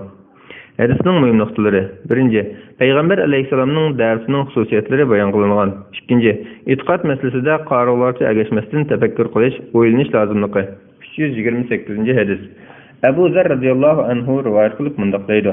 Payg'ambar alayhisalom mundaq degan: "Sizlar pat arada qirat, ayni zamonlarda ishlatilgan pulning nomi bo'lib, bir qirat 1 dirhamning 12 dan 1 ga teng keladi. Ishlatilgan zaminni fath qilasizlar." Yana bir rivoyatda sizlar pat yaqinda Misrni fath qilasizlar. U Misr degan qirat ishlatilgan joydir. Sizlar Misr aholisiga yaxshilik qilinglar, chunki ularning sizlar bilan bog'lanishligi va tuqqandarchilik bordir deyilgan. Yana bir rivoyatda agar sizlar u zaminni fath qilsanglar, aholisiga yaxshilik qilinglar. Haqiqatan sizlar bilan ularning bog'lanishligi va tuqqandarchilik bordir, yoki sizlar bilan bog'lanishligi va qurbachilik bordir deyilgan. Muslim rivoyat qilgan. Ulamolarning deyishicha, tuqqandarchilikning bo'lishi İsmail aleyhisselamның anısı Hacer'nin Mısırlık bulgalıqıdındır. Qudubacılıqның bo'lishi Payg'ambar alayhissalomning o'g'li Ibrohimning anısı Mariyaning Mısırlık bulgalıqıdındır. Hadisning muhim nuqtasi. Payg'ambar alayhissalomning Misr fath qilishidan ilgari buningdan oldin Alloh xabar berganligidek mo'jiza bayon qilingan. 329 hadis. Abu Hurayra radhiyallohu anhu rivoyat qilindiki, yaqin aqrabalaringni ogohlantirgin degan oyat nozil bo'lgan chog'da Payg'ambar alayhissalom Quraysh jamoasini chaqirib, ular to'plangandan keyin ularni hammasiga o'rtoq bo'lgan ishga chaqirib mundaq dedi: "Ey Abdushams avlodlari, ey Ka'b ibn Lu'ayning avlodlari, o'zinglarni do'zaxdan qutuldiringlar. Ey Abdumanafning avlodlari, o'zinglarni do'zaxdan qutuldiringlar." Yaxshilar bog'chisi 192-bet 329 hadis. Abu Hurayra radhiyallohu anhu rivoyat qilindiki, yaqin aqrabalaringni ogohlantirgin. Qur'on Karim Sura Shura 214-oyat. degan oyat nozil bo'lgan chog'da Payg'ambar alayhissalom Quraysh jamoasini chaqirib, ular to'plangandan keyin ularning hammasiga o'rtoq bo'lgan ishga chaqirib mundaq dedi: "Ey Abdushams avlodlari, ey Ka'b ibn Lu'ayning avlodlari, o'zinglarni do'zaxdan qutqizinglar. Ey Murra ibn Ka'bning avlodlari, o'zinglarni do'zaxdan qutqizinglar. Ey Abdumanafning avlodlari, o'zinglarni do'zaxdan qutqizinglar. Ey Hashim avlodlari, o'zinglarni do'zaxdan qutqizinglar. Ey Abdul Muttalibning avlodlari, o'zinglarni do'zaxdan qutqizinglar. Ey Fatima, o'zingni do'zaxdan qutqizgin. Men haqiqatan sizlar uchun Alloh taolaning oldida hech narsaga aratib olmayman. Lekin shunisi borki, faqatla aramizda tuqqanchilik bo'lgan, bu dunyoda uning haqqini ado qilaman" dedi. Muslim rivoyat qilgan. Hadisning muhim nuqtalari. Birinchi, oxirat kunidagi mukofot va jazoning bandaning iymoni va yaxshi amallariga asosan bo'lganligi. Bu dunyodagi urug' tuqqanchilik va nasabning hech nimaga asqatmaydiganligi. Ikkinchi, bu dunyoda kishining urug' tuqqanlarga tuqqandarchilikni yetkazish lozimligi. Uning eng oldi bilan ularni yaxshilikka da'vat qilish, hidoyat yo'lini ko'rsatish bilan bo'lganligi. 333-hadis. Amr ibn As radhiyallohu anhu rivoyat qilindiki, men Rasulullohning maxfiy emas Aşkar aldım mınaq degelken anlağan edim. Palani cemaatning bolalary mening dostlarım emas. Mening dostlarım fakat Allah Taaladır ve yaxşı müminlerdir. Lekin ularning men bilan tuqqandaşlyk barki, uning haqqını ada qilaman. Buxoriy ve Müslim rivayet qilgan. 331. hadis. Halid ibn Zeyd Ensari radıyallahu anhu'dan rivayet qilindi ki, bir kishi: "Ey Rasulullah, mening jannatga kirishimga va dozoqdan yiroq bo'lishimga sabab bo'lgan bir amalni aytib bergin" dedi. Payg'ambar alayhissalom: "Alloh taologa ibodat qilgan, Alloh taologa sherik keltirmagan, namoz o'qigan, zakot bergan va sizlarga rahim qilgan" dedi. Buxoriy va Muslim rivoyat qilgan. Hadisning muhim nuqtasi: hadisda kishining qiyomat kunida dozoqdan yiroq bo'lib, jannatga kirishiga sabab bo'lgan amallar ko'rsatilgan. Sizlarga rahim qilish ana shu amallar jumlasidandir. 332. hadis. Salman ibn Amr radıyallahu anhu rivayet qilib mundaq deydi. Payg'ambar alayhissalom mundaq degan: "Sizlarning biringlar iftar qilsa, xurmada qilsin. Haqiqatan xurma barakatdir. Agar xurma topolmasa, suvda qilsin. Suv pokdir. Miskinga qilgan sadiqaga bir sadiqaning savobi bo'ladi. O'roq tuqqan qilgan sadiqa va sirayim hisoblanib, qo'sh savob hisoblanadi." Tirmiziy rivoyat qilgan. Hadisning muhim nuqtalari: birinchi, xurma yoki suv bilan iftar qilishning yaxshi ekanligi. Ikkinchi, insonning savobi ko'p bo'lgan yaxshi amallarni tanlash kerakligi. Uchinchi, o'roq tuqqanga sadiqa qilishning savobi ortiq bo'lganligi. Chunki kishining buning bilan sadiqa va sirayimdan iborat qo'sh savob yashaydiganligi. 333. hadis. İbn Ömer radıyallahu anhu rivayet qilindiki, mening bir ayolim bor edi. Men uni yaxshi ko'ratdim. Atam Ömer uni yoqtirmag'achqa menga uni qo'yib dedi. Men unimidim. Shuning bilan atam Rasulullohning qishiga kelib bu ahvolni so'zlab berdi. Rasululloh menga uni qo'yib dedi. Abu Davud rivoyat qilgan. Hadisning muhim nuqtalari: şeriatga uygun diniy masalada bolaning dodasiga bo'ysunish kerakligi. Ibn Ömer ayolni insoniy tuyg'u bilan yaxshi ko'rgan. Ömer radhiyallohu anhu bo'lsa, u ayolni diniy jihatdagi masala sababini yoqtirmagan. Shuning uchun Rasululloh Ibn Ömerni dodasiga itoat qilishga buyurgan. Agar Ömer radhiyallohu anhuning kelinini yoqtirmasga diniy jihatda bo'lmay, naq bo'lgan bo'lsa, Rasululloh hargizmi Ibn Ömerni xotinini qo'yishga buyurmagan bo'ladi. 334. hadis. Abu Darda radhiyallohu anhu rivoyat qilindiki, bir kishi kelib uningga: "Mening bir ayolim bor, onam uni qo'yishga buyuryapti" dedi. Abu Darda: "Men Rasulullohning ata jannatning eshiklarining yaxshisidir. Agar xohlasang o ishni buzib at, xohlasang uni saqla" deganligini anglagandim dedi. Tirmiziy rivoyat qilgan. Hadisning muhim nuqtasi: bolasining ota-onasini rozi qilishga hadisning bo'lishi kerakligi. Chunki ota-onaning roziligi bolaning jannatga kirishiga sabab bo'lganligi. Shariatga uyg'un shunaqla birovga naq zulm qilmagan ahvolda ota-onasining talabini rad qilmaslik kerakligi. 335. hadis. Bara ibn Azib radhiyallohu anhu rivoyat qilib mundaq deydi. Payg'ambar alayhissalom mundaq degan: "Amma anasining hamshirasi ananing o'rnidadir." Tirmiziy rivoyat qilgan. Hadisning muhim nuqtasi: ananing qiz qarindoshisining bolalariga mehribonlik qilish, ularga yaxshilik qilishda ularning onasiga o'xshash ekanligi. Bu vaqtda kelgan hadislar ko'p. Ular sahihlarda mashhurdir.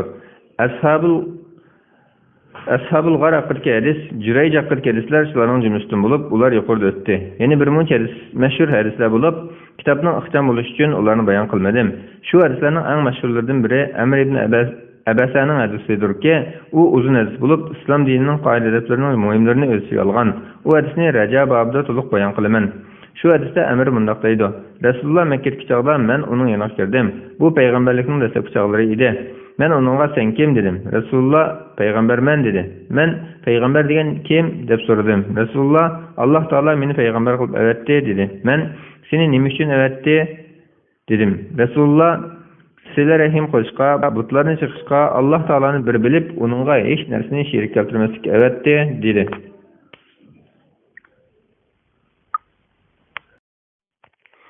Bismillah, velhamdülillah, vessalatu vesselam ala Resulillah, amma ba'd. Assalamu alaikum ve rahmetullahi ve berekatuhu. Aziz qardoshlar, kitobimizni o'qib 329-hadisga kelgan vaqtda tunugun ba'zi bir sahiflar tufayli o'ttirib uzilib qolgan. Kelgan yerdan davomlashtiramiz inshaalloh. Shu 329-hadisni boshdan boshlay bo'ldi. Bismillah. Yaxshilar bog'chisi 192-bab 329-hadis. Abu Hurayra radhiyallohu anhu rivoyat qilindiki, yaqin aqrabolaringni ogohlantirgin degan oyat nozil bo'lgan chog'da payg'ambar alayhissalom Quraysh jamoasini chaqirib, Ular toplangandan keyin ularni hammasiga o'rtaq bo'lgan ishga chaqirib bundoq dedi. Ey Abdüşəms avlodlari, ey Kəb ibn Luayning avlodlari, o'zinglarni do'zaxdan qutqizinglar. Ey Murra ibn Ka'bning avlodlari, o'zinglarni do'zaxdan qutqizinglar. Ey Abdumanafning avlodlari, o'zinglarni do'zaxdan qutqizinglar. Ey Hashim avlodlari, o'zinglarni do'zaxdan qutqizinglar. Ey Abdul Muttalibning avlodlari, o'zinglarni do'zaxdan qutqizinglar. Ey Fatima, o'zingni do'zaxdan qutqizgin. Men haqiqatan sizlar uchun Alloh taoloning oldida hech narsaga aro tura olmayman.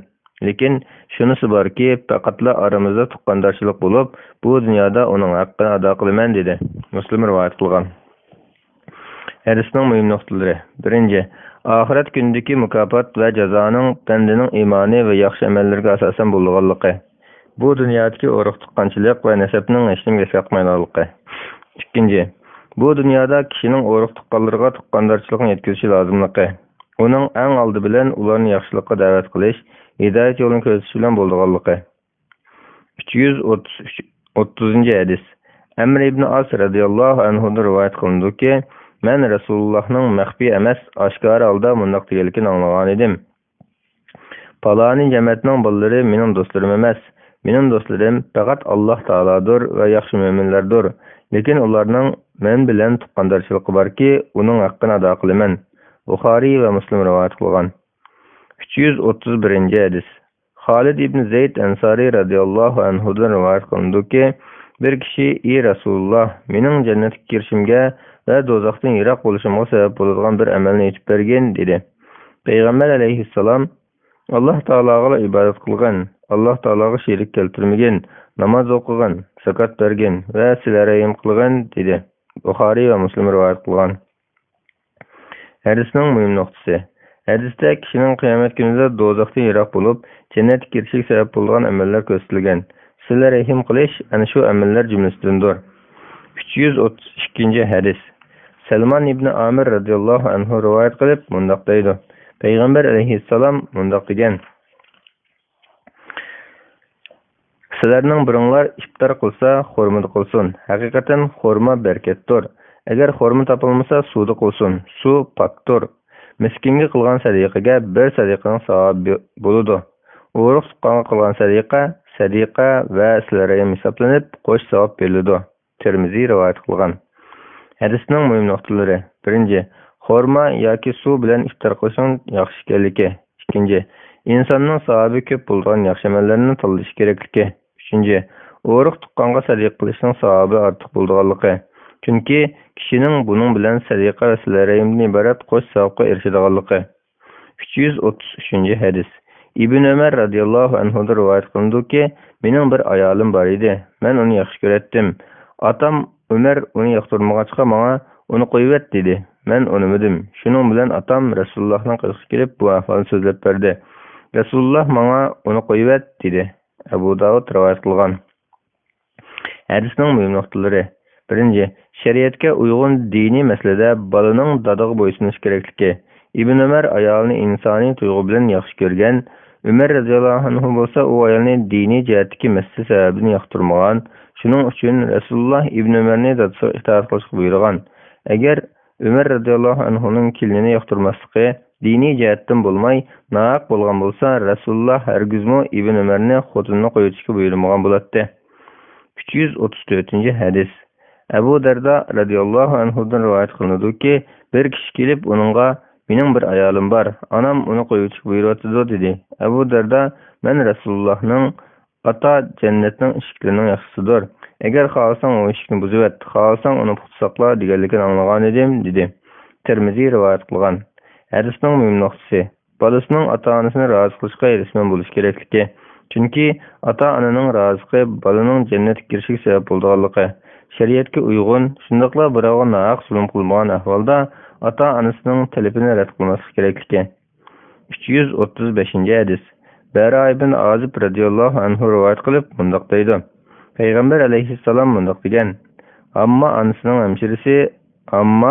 onasining hamshirasi onaning o'rnidadir." Termiziy rivoyat qilgan. Hadisning muhim nuqtasi. Onaning qiz bir qarindishining bolalariga mehribonlik qilish, ularga yaxshilik qilishda ularning onasiga o'xshash ekanligi. Bu bobda kelgan hadislar ko'p. Ular sahihlarda mashhurdir. Ashabul g'ar aqidagi hadis, Jurayj aqidagi hadislar shularning jumlasidan bo'lib, ular yuqorida o'tdi. Yana bir muncha mashhur hadislar bo'lib, kitobning ixcham bo'lishi uchun ularni bayon qilmadim. Shu hadislarning eng mashhurlaridan biri Amr ibn Abasaning hadisidirki, u uzun hadis bo'lib, islom dinining qoida odablarining muhimlarini o'z ichiga olgan. Bu hadisni Rajab babida to'liq bayon qilaman. Shu hadisda Amr mundoq deydi: Rasululloh Makkaga chog'da men uning yoniga kirdim. Bu payg'ambarlikning dastlabki chog'lari edi. Men uningga "Sen kim?" dedim. Rasululloh "Payg'ambarman" dedi. Men "Payg'ambar degan kim?" deb so'radim. Rasululloh "Alloh taolo meni payg'ambar qilib avatdi" dedi. Men "Seni nima uchun avatdi?" dedim. Rasululloh "Sila rahim qilishga, butlarni chiqishga, Alloh taoloni bir bilib, uningga hech narsani sherik keltirmaslikka avatdi" dedi. Yaxshilar bog'chisi 195-bet, 41-bob ota-onani qaqshatishning va sila rahimni uzib qo'yishning haromligi to'g'risida. Alloh taolo mundoq deydi: Sizlar islom dinidan yuz o'girsanglar, zaminda buzg'unchilik qilarsizlarmi? Va sila rahimni uzib qo'yarsizlarmi? Ana shunday kishilarni Alloh taolo rahmatida yiroq qildi. Ularni haqni anglashdan g'as qildi. Hidoyat yo'lini ko'rishdan ko'r qildi. Qur'on Karim Sura Muhammad 22-23 oyatning bir qismi. Alloh taolo yana mundoq deydi: Alloh taologa bergan va'dasini mustahkamlagandan keyin buzganlar, Alloh taoloning sizlar rahim qilishdan iborat amrini tutmaganlar, yer yuzida buzg'unchilik qilganlar, ana shular la'natga duchor bo'ladi va ularning oxiratligi yomon bo'ladi.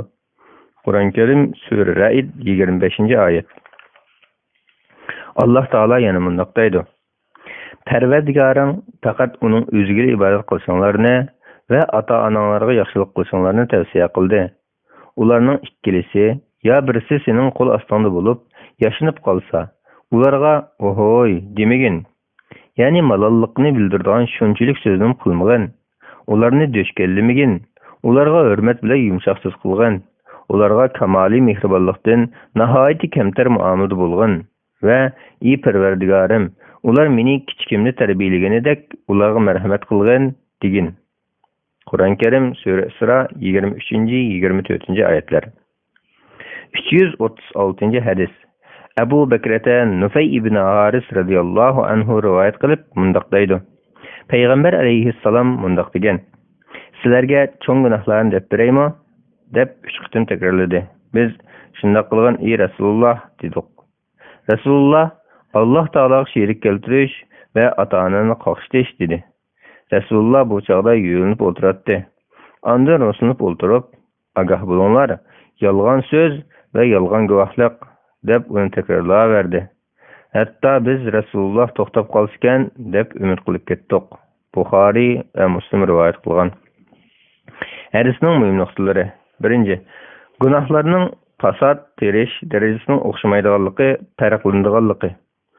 2. Ota-onasini qaqshatish va yolg'on guvohlik berishdan qattiq ogohlantirilganligi. 3. Eng og'ir gunoh Alloh taologa sherik keltirish, ondan qolsa yolg'on guvohlik berish ekanligi. 4. Sahobalarning Rasulullohni nihoyat yaxshi ko'rganligi va kuyunadiganligi. 337-hadis. Abdullah ibn Amr ibn As radhiyallohu anhu rivoyat qilib mundoq deydi: Payg'ambar alayhissalom mundoq degan: Cho'ng gunohlar Alloh taologa sherik keltirish, ota-onani qaqshatish, odam o'ldirish va yolg'on qasam qilish. Buxoriy rivoyat qilgan. Hadisning muhim nuqtasi: kishilarni hadisda qilingan gunohlardan ogohlantirgan, chunki bular cho'ng gunoh hisoblanadi. 338-hadis. Abdullah ibn Amr ibn As radhiyallohu anhu rivoyat qilib mundoq deydi: Payg'ambar alayhissalom bir kishining o'z ota-onasini qag'ishi eng zo'r gunoh hisoblanadi dedi. Kishilar: "Ey Rasululloh, kishi qandoqmi o'z ota-onasini qarg'aydi?" deganda Payg'ambar alayhissalom: bir odam birovning ota-onasini tillaydi. Shuning bilan qarshi tarafmi uning ota-onasini tillaydi deb javob berdi. Buxoriy va Muslim rivoyat qilgan. Yana bir rivayette mundaq deyilgan: Haqiqatan bir kishining o'zining ota-onasini qarg'ishi cho'ng gunoh jumlasidandir degan. Kishilar: "Ey Rasululloh, kishi qandoqmi o'zining ota-onasini qo'g'aydi?" degan. Rasululloh Adam yana bir odamning dadasini tillaydi. Ondan u mu buning dadasini tillaydi va bir odam yana bir odamning onasini tillaydi, u mu buning onasini tillaydi degan.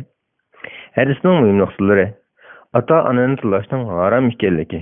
Ikkinchi, kishining o'z ota-onasining tillanishi va la'nat o'qilishiga sabab bo'lgan ishni qilishimi ota-onani qaqshiqqa kirdiganligi. Üçüncü, o'zaro tillash, qarg'ashni tark etish kerakligi. Chunki buning kishining o'z ota-onasining tillanishi va qarg'ishiga sabab bo'lib qolganligi. 339-hadis. Jubayr ibn Mut'im radhiyallohu anhu rivoyat qilib mundaq deydi: Payg'ambar alayhissalom mundaq degan: "Sizlar rahimni uzib qo'ygan odam jannatga kirmaydi." Buxoriy va Muslim rivoyat qilgan. Hadisning muhim nuqtasi: urug' tuqqanlarga sizlar rahimni uzib qo'yish kishini jannatga kirishdan to'saydigan gunoh bo'lg'achqa, uningdan qattiq ogohlantirgan. 340-hadis. Mughira ibn Shu'ba radhiyallohu anhu rivoyat qilib mundaq deydi: Payg'ambar alayhissalom mundaq degan: Alloh taolo haqiqatan sizlarga onalarni qaqshatishni harom qildi va o'zining majburiyatini o'tamaslikni, o'ziga tegishli bo'lmaganini talab qilishni harom qildi. Qiz bolalarni tirik ko'mishni harom qildi va asosi yo'q so'zlarni tarqatib yurishni, o'rinsiz savol so'raverishni, pul molni o'rinsiz joylarga sarf qilishni yomon ko'rdi. Buxoriy va Muslim rivoyat qilgan. Hadisning muhim nuqtalari: birinchi, onani emas, balki dadani qaqshatishmi haromdir. Hadisda faqat onaning tilga ilinishi, onaning yaxshilik qilishga texim haqli ekanligi va ojiz ekanligi uchundir. Ikkinchi, Alloh taolo berishga buyurganni bermaslikdan, tegishli bo'lmagan narsani talab qilishdan cheklagan. Uchinchi, qiz bo'lsin, o'g'il bo'lsin, farzandlarni tirik ko'mish haromdir. Hadisda qizning tilga ilinishdagi sabab jahiliyat davrida arablar orasida tug'ilgan qiz boboqlarni tirik ko'mishda qabih hodisalar bor edi. To'rtinchi, ba'zi olimlar bu hadisning go'zal axloq va esil xulqni jamlagan deb sharaflaydi. Beshinchi, hadisda hech qanday foydasi yo'q bema'ni talash tortish va o'chmanlikdan cheklagan. Oltinchi, mol-mulkni foydasi yo'q ishlarga sarf qilish va isrof qilishdan cheklagan. Chunki qiyomat kunida inson mol-mulkini qandoq topadiganligi va nimalarga ishlatganligi haqida savol so'roq qilindi. Yaxshilar bog'chisi 198-bab, 42-bab. Ota-onasining do'stlariga, urug' tuqqanlariga, yaqinlariga, ayoliga va barliq hurmat sazovor kishilarga yaxshilik qilish to'g'risida. 341-hadis. Ibn Umar radhiyallohu anhu rivoyat qilib mundaq deydi: Payg'ambar alayhissalom mundaq degan: Kishining dadasining do'stlariga sizlar rahim qilishi eng cho'ng yaxshilikdir. Muslim rivoyat qilgan. Hadisning muhim nuqtasi: kishining dadasi vafot bo'lgandan keyin dadasining do'stlarini yaxshi ko'rishi, dadasiga yaxshilik qilish jumlasidan ekanligi. 342-hadis. Abdullah ibn Umar radhiyallohu anhu rivoyat qilindiki, uningga bir Arabiy Makkaning yo'lida uchrashdi. Uningga Abdullah ibn Umar salom qildi va o'zi mingan eshakka mindirib oldi va beshidagi sallasini uningga berdi. Ibn Dinar mundaq dedi: Biz Abdullahga Alloh taolo sana yaxshilik ato qilsin. Ular bo'lsa Arabiy. Haqiqatan Arabiylarga azroq narsa bersang rozi bo'ladi dedik. Abdullah ibn Umar bu kishining otasi otam Umar ibn Xattobning do'sti edi.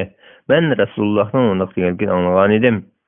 Bir kishining dadasining do'stiga rahim qilishi eng katta yaxshilikdir dedi. Ibn Dinarning Ibn Umar to'g'riliq qilgan yana bir rivoyatida Ibn Umar Makkaga chiqqanda tugi minishdan zerikib qolsa, minib rohatlangan eshki va beshig o'rib olgan sallasi bor edi. U bir kuni eshaklik ketayotganda bir Arabiy uchrashib qoldi. Ibn Umar: "Sen falonning bolasi, falon emasmi?" dedi. Arabiy shundoq dedi. Shuning bilan Ibn Umar eshakni mingan va sallani beshiga o'rgan deb ularni unga berdi. Abdullah ibn Umarning ba'zi mirahlari: Alloh taolo sana mag'firat qilsin. Sen bu Arabiyga o'zing minib aram olgan eshikingni va beshingga o'raydigan sallani berib etding-ku deganda, u men payg'ambar alayhisalomning bir kishining otasidan keyinmi otasining do'stlariga sizlar rahim qilishi eng cho'ng yaxshilikdir deganligini anglagan. Haqiqatan uning otasi atam Ömer radhiyallohu anhuning do'sti edi, dedi deyilgan. Muslim rivoyat qilgan. 343 hadis.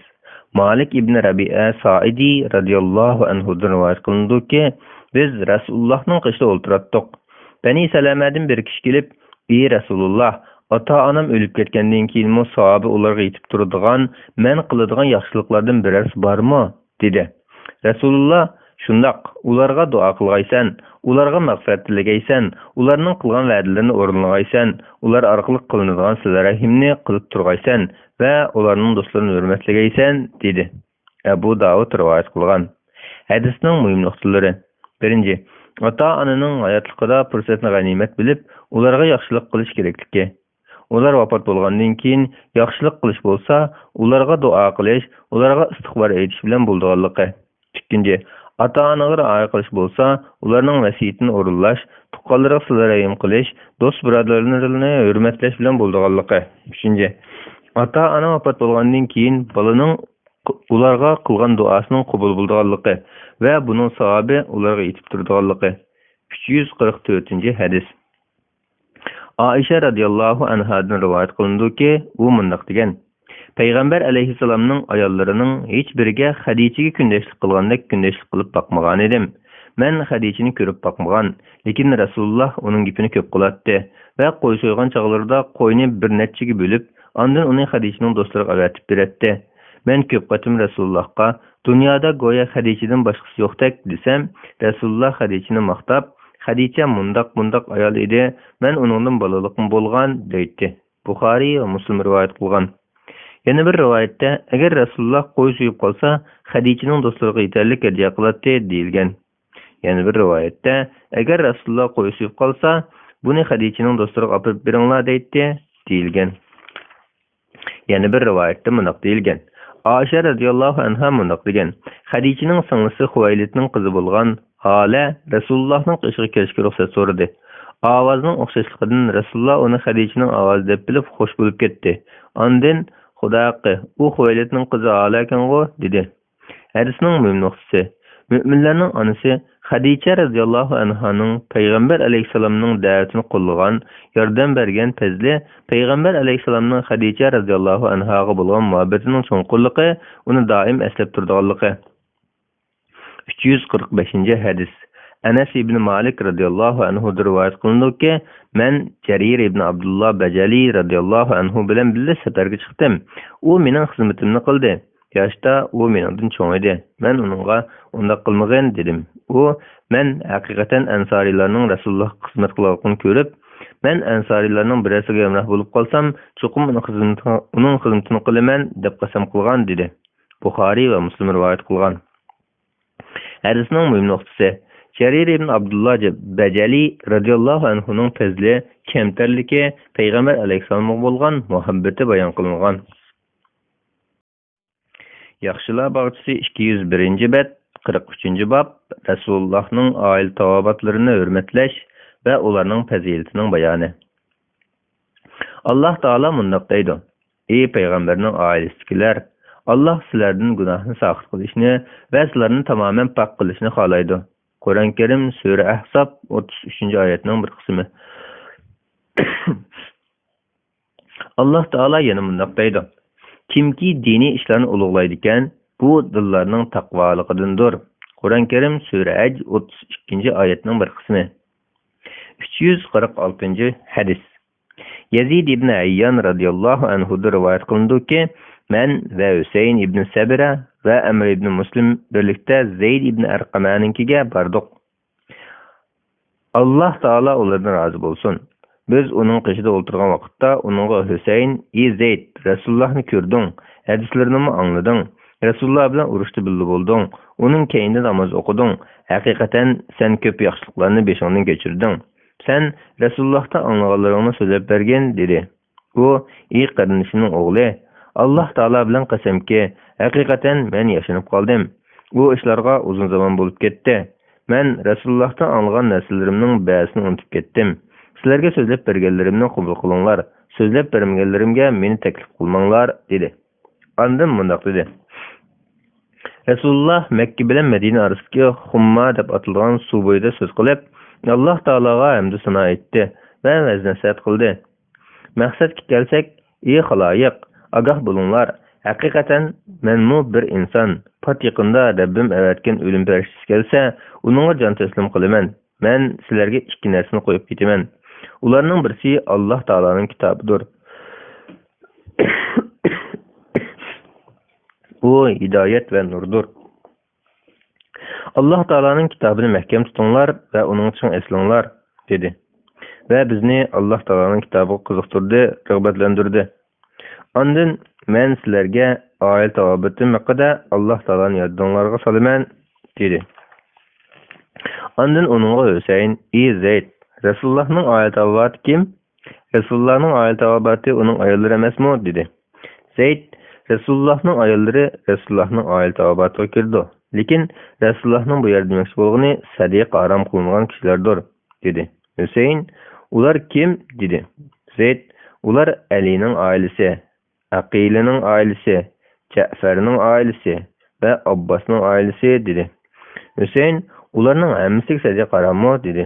Zayd, shundoq, ularning hammasiga sadiq aram, dedi. Muslim rivoyat qilgan. Yana bir rivoyatda ogoh bo'linglarki, men sizlarga ikki katta narsani qo'yib ketaman. Uning birisi Alloh taoloning kitobidir. U Alloh taoloning arg'amchisidir. Kimki uningga chin esilsa, u to'g'ri yo'lda bo'lgan bo'ladi. Kimki uni tashlab qo'ysa, u azg'inlikda bo'lgan bo'ladi, deyilgan. Hadisning muhim nuqtalari. Birinchi, yeshi cho'ngib qirib ketganda kishining asl tutish qobiliyati ojizlashib ketib, unutg'oq bo'lib qolganligi. Ikkinchi, Payg'ambar alayhissalomning boshqa odamlarga o'xshash o'limning ta'min tetug'uchi inson ekanligi. Uchinchi, Alloh taoloning kitobini ching tutib, buyurilganini qilish, cheklanganini tark etish lozimligi. To'rtinchi, Payg'ambar alayhissalomning baytiga yaxshilik qilish, yaxshilik qilish haqidagi vasiyatiga amal qilish, ularga ko'ngil bo'lish kerakligi. 347 hadis. İbn Ömer radıyallahu anhu'dan rivayet qilindi ki, Abu Bakr Siddiq radıyallahu anhu mundaq degan. Payg'ambar alayhissalomni uning oyat tavobatlarini hurmatlash bilan hurmatlanglar. Buxoriy rivoyat qilgan. Hadisning muhim nuqtasi: Payg'ambar alayhissalomning oilasidagilarni yaxshi ko'rish, ularni hurmatlash va ularga ko'ngil bo'lish kerakligi. Yaxshilar bog'chisi 202-bab, 44-bab. Ölümalarni, yaşanğanlarni ve fazilet egillarini hurmatlash, ularni boshqalarni ustun bilish, ularning martabasini ko'tarish to'g'risida. Alloh taolo mundaq deydi: Aytqinki, bildiganlar bilan bilmaydiganlar barobar bo'la olamdi, faqat sog'lom aql egillari ibrat oladi. Qur'on Karim Sura Zumar 9-oyatning bir qismi. 348 hadis. Abu Mas'ud Uqba ibn Amr Badril Ansari radıyallahu anhu rivayet qilib mundaq deydi. Payg'ambar alayhissalom mundaq degan: Kishilarga Qur'onni yaxshi o'qiy oladiganlar imom bo'lsin. Agar qiroatda o'xshash bo'lsa, ularning sunnatni ko'proq biladiganlar imom bo'lsin. Agar sunnat ilmida o'xshash bo'lsa, eng burun hijrat qilganlar imom bo'lsin. Agar hijratda o'xshash bo'lsa, yeshi cho'nglari imom bo'lsin.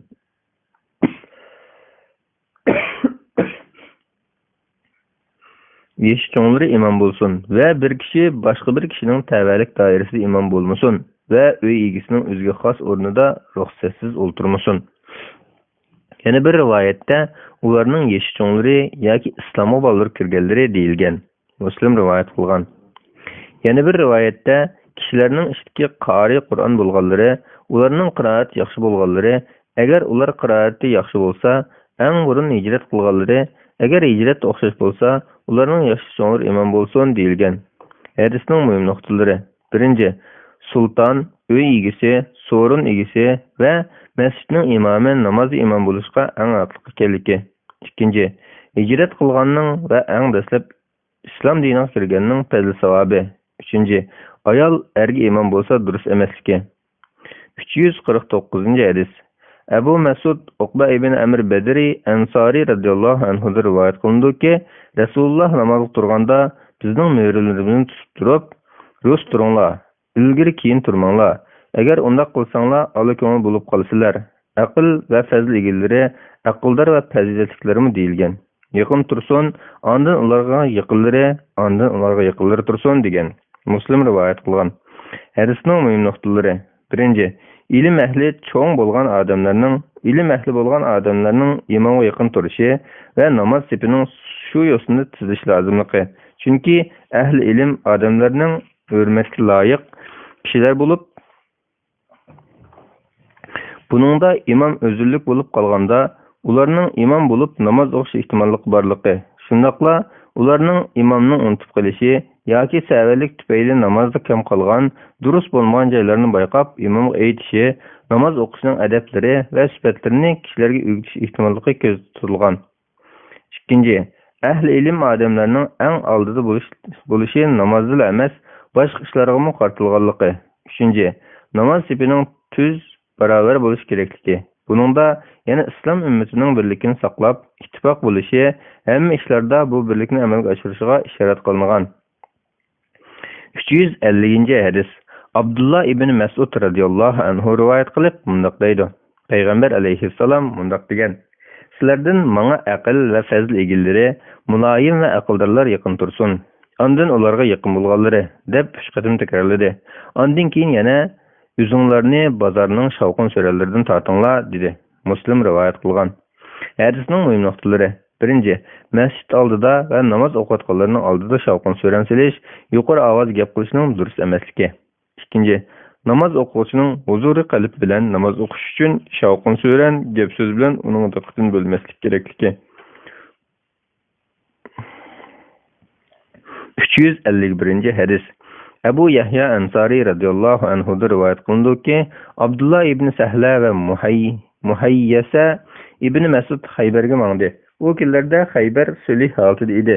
Ular Xaybarga yetib borgandan keyin ayrilib ketdi.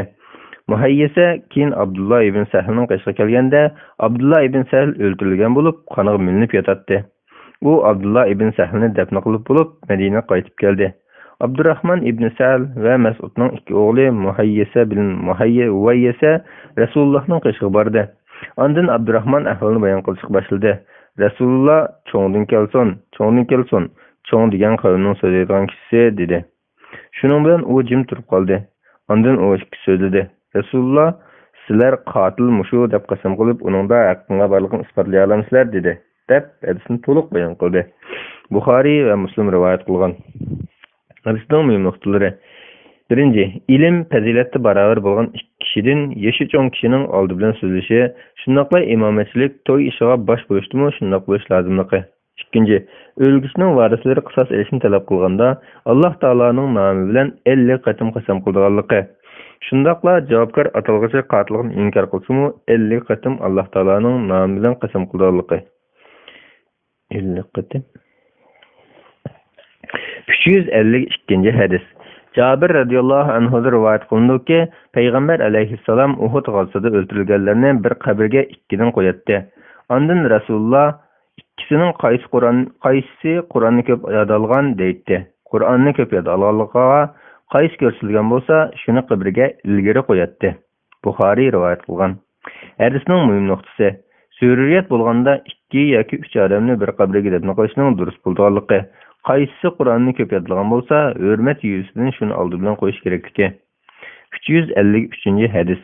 Ibn Umar radhiyallohu anhu rivoyat qilib mundaq deydi. Payg'ambar alayhissalom mundaq degan: "Men tushimda misvak ishlatib tush ko'ribdiman. Tushimda mening oldimga 2 odam kelibdi-dak.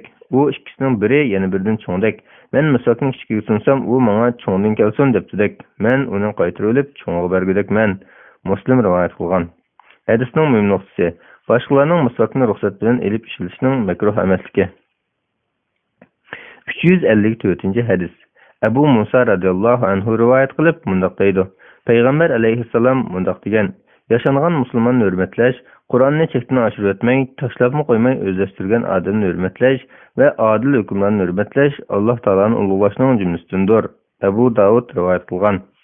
Hadisning muhim nuqtalari. Birinchi, yashangan musulmonni, Qur'on yodlagan qorini va odil huquqlarni hurmatlashning mustahab ekanligi. Ikkinchi, ishlarda oshirib o'tmasdan, shundoqla kemaytib qo'ymasdan o'tiral bo'lish, Qur'onni o'qishdimi shundoq bo'lish kerakligi.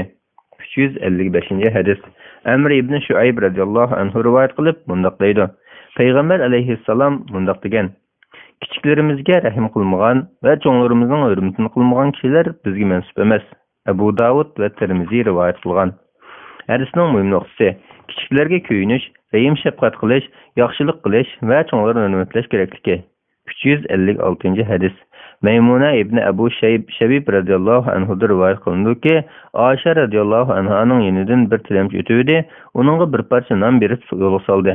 Ondan uning yenidan ko'rinishi tuzuk, kiyinish joyida bir kishi o'tuvdi, uni o'ltirg'izib tomoq berdi. Oysha radhiyallohu anhadan bu vaqt so'ralganda, u payg'ambar alayhisalom kishilarga o'z loyiqida muomala qilinglar degan dedi. Abu Davud rivoyat qilgan. Muslimning yana bir rivoyatida mundaq deydi: Oysha radhiyallohu anha payg'ambar alayhisalom bizning kishilarni o'z loyiqida hurmatlanglar deb buyurgan dedi. Hadisning muhim nuqtalari: birinchi, kishilarning o'rni va martabasiga qarab ish tutish kerakligi. Har bir odamga o'z loyiqida muomala qilish lozimligi. Ikkinchi, payg'ambar alayhisalomning hadisi shariatga eng kuchli va dalil isbot bo'lganligi. Buning isbotini keltirmay turib, hukm qilishning ko'p ustun turganligi. 357 hadis. İbn Abbas radhiyallohu anhu rivoyat qilindiki, Uyayna isni kelib qarinishining o'g'li Hurra ibn Qaysninkiga tushdi. U Umar radhiyallohu anhuning yaqin yo'riqlari. Mayli qari bo'lsin, mayli yosh bo'lsin, qarilar Umar radhiyallohu anhuning suhbatdoshlari va maslahatchilari edi. Uyayna qarinishining o'g'li, ey qarinishining o'g'li, sening xalifaning oldida yuzing bor. Ko'rishga ma'sad elib bersang dedi. U ruxsat so'radi, xalifa Umar uning ruxsat berdi. Uyayna kirib, ey Xattabning o'g'li, Alloh taolo bilan qasamki, sen bizga ko'proq bir narsa bermeding, aramizda adil hukm qilmading dedi. Umar radhiyallohu anhuning achchig'i keldi. Hatto uni savmoqchi bo'ldi. Urra uningga: ey mo'minlarning xalifasi, haqiqatan Alloh taolo o'z payg'ambariga afun do'stlikni, yaxshilik buyurgan va nodonlardan yuz o'rgan degan edi. Haqiqatan u nodonlardandir dedi. Alloh taolo bilan qasamki, yuqoridagi oyat o'qilayotgan chog'da Umar radhiyallohu anhu jim turdi. Umar radhiyallohu anhu Qur'on Karim o'qilayotgan chog'da haqiqatan jimjit turadi. Buxoriy rivoyat qilgan. 358 hadis. Abu Said Samura Jundub radhiyallohu anhu rivoyat qilindiki, men Rasulullohning vaqtida kichik bola edim. Men Rasulullohdan nurg'un narsalarni anglab berilib olgan edim. Lekin bu yerda mendan yosh jihatda cho'ng kishilar bo'lg'achqa adab yuzdan men so'z qilmayman. Buxoriy, Muslim rivoyat qilgan. Hadisning muhim nuqtasi: Ibn Allon mundaq deydi: hadis olimlari agar bir yurtda bir odamdan hadis ilmida yoki Qur'on sunnatni yodlashda ortiq yoki yosh cho'ng kishilar bo'lsa, u odamning bosh so'zlashi yaxshi emas. Ammo boshqa ilmlarda bu asos qilinmaydi. Kim so'zlasa bo'laverdi deyishidi. 359 hadis. Anas radhiyallohu anhu rivoyat qilib mundaq deydi: payg'ambar alayhisalom mundaq degan: Birer yosh yashanganning kishini hurmatlaydigan, Alloh taolo uningga u kishining yashiga borganda u hurmatlaydigan bir kishini muyassar qilib berdi. Tirmiziy rivoyat qilgan. Hadisning muhim nuqtalari: birinchi, yashangan ojiz kishilarga yordam qilish kerakligi. Ikkinchi, kimki birer yaxshilik qiladigan, o'zimi shu yaxshilikka erishadiganligi. Alloh taoloning yaxshilik qilg'uchining ajrini zoya qilib o'tmaydiganligi. Uchinchi, güzel axloq dinning jumlasidan bo'lib, uningsiz dinning mukammal bo'lmaydiganligi. Bismillah, velhamdülillah, vessalatu vesselamu ala rasulillah, amma ba'd.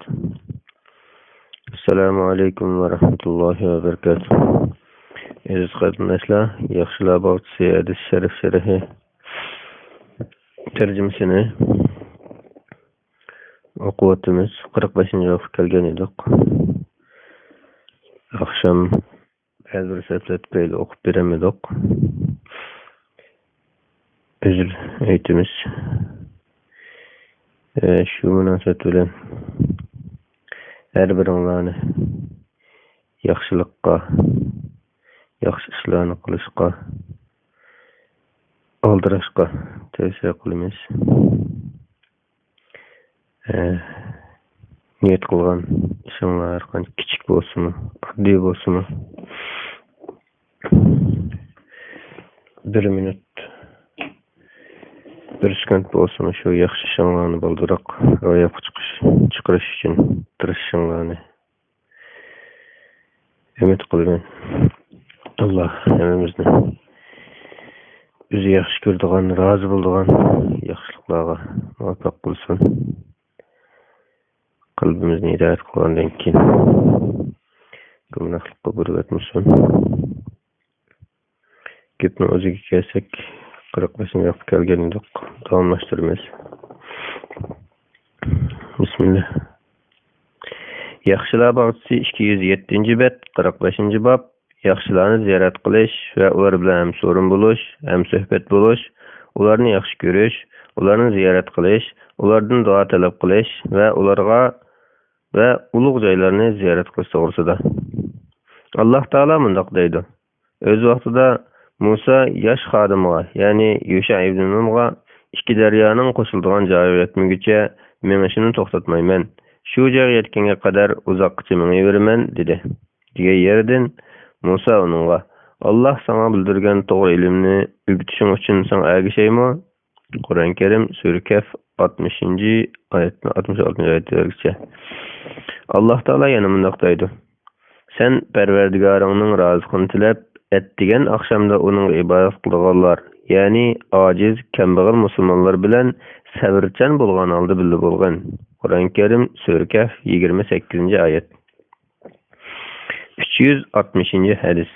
Anas radhiyallohu anhu rivoyat qilinadiki, Rasulullohning vafotidan keyin Abu Bakr radhiyallohu anhu, Umar radhiyallohu anhuga yurgin. Rasululloh Ummu Ayman radhiyallohu anhani qandoq yo'qlab turgan bo'lsa, biz shundoq yo'qlayli dedi. U ikkisi Ummu Aymanninki kelgan chaqda Ummu Ayman ularni ko'rib yig'lab ketdi. Ikkalan uningga nimaga yig'laysan?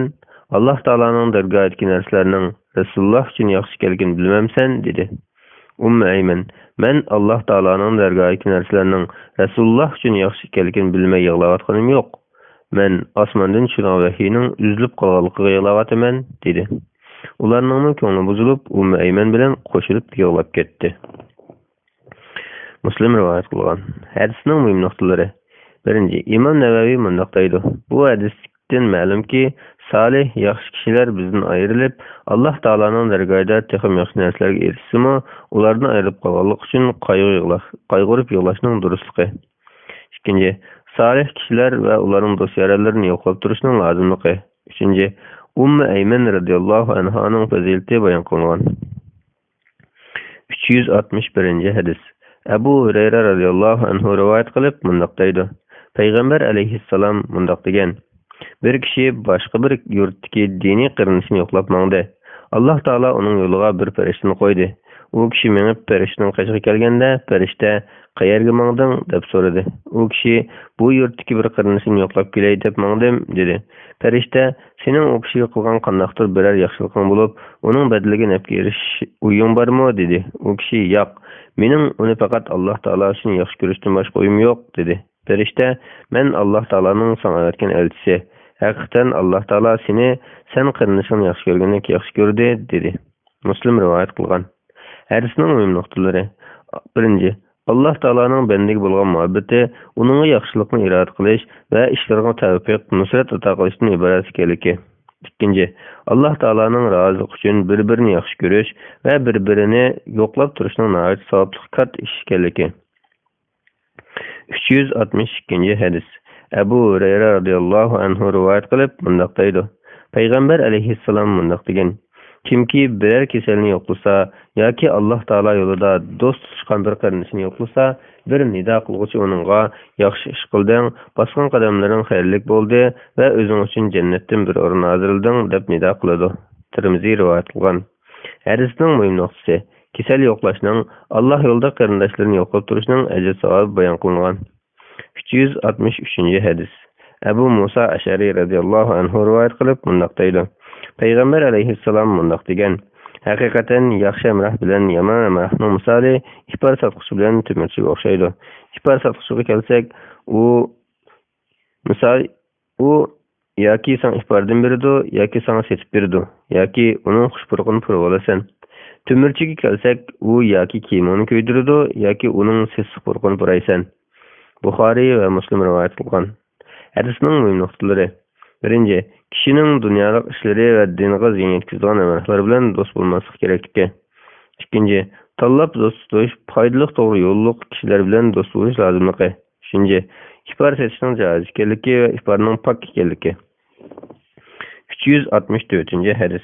Abu Hurayra radhiyallohu anhu rivoyat qilib bundoq deydi. Payg'ambar alayhissalom bundoq degan: Xotun elishda ayol kishining pul-meli, shon-sharifi, o'zin jamoli, diyonati ko'z tutiladi. Diyonatlik ayolni olgan Alloh taolo seni o'z fazlidan boy qiladi. Buxoriy va Muslim rivoyat qilgan. Hadisning muhim nuqtalari. 1. Islom dini har bir musulmonni diyonatlik ayolni miroflik qilishga da'vat qilganligi. 2. Her öylenişte ayolning diyonatini asos qilgan bundoq nikohning davomlashganligi. Chunki din aql va vijdonni to'g'ri yo'lga boshlaydiganligi. Diyonatlik ayolda boshqa go'zal fazilatlarning tepildiganligi. 365 hadis.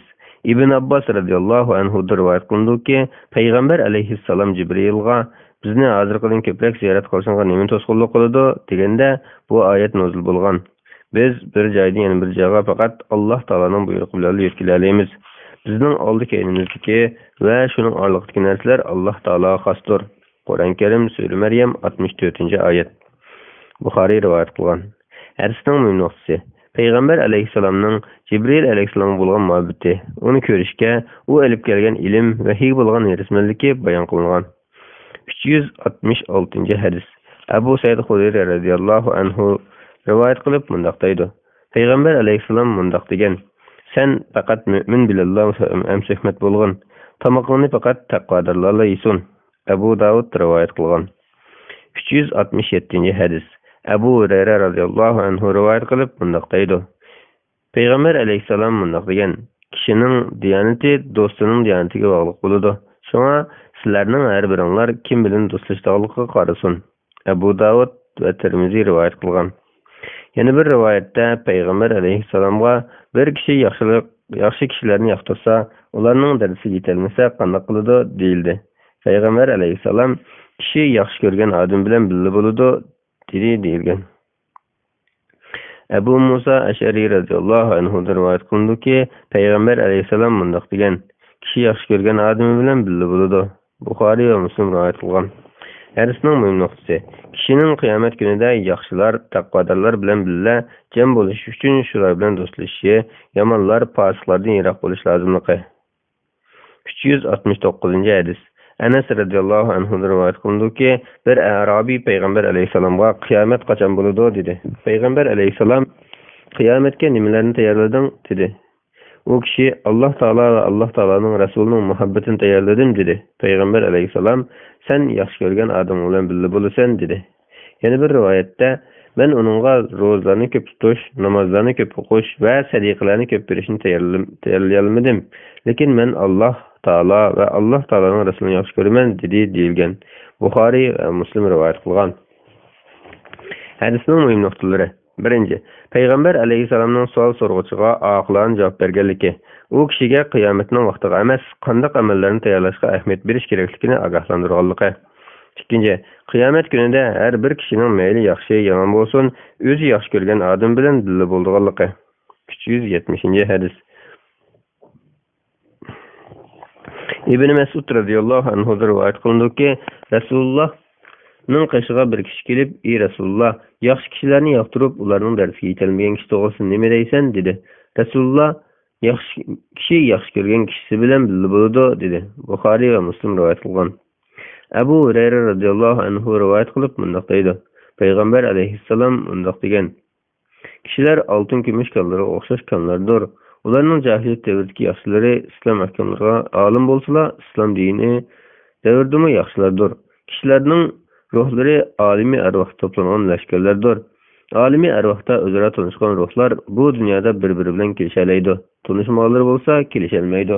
Muslim rivoyat qilgan. Hadisning muhim nuqtalari. 1. Jahiliyat davrining kishilarining fazilatlari faqat shu davrda yashagan kishilar iymon etib, musulmon bo'lib, diniy ilmlarni egallab, yaxshi amallarni qilgandilar, ondan hisob qilinganligi. 2.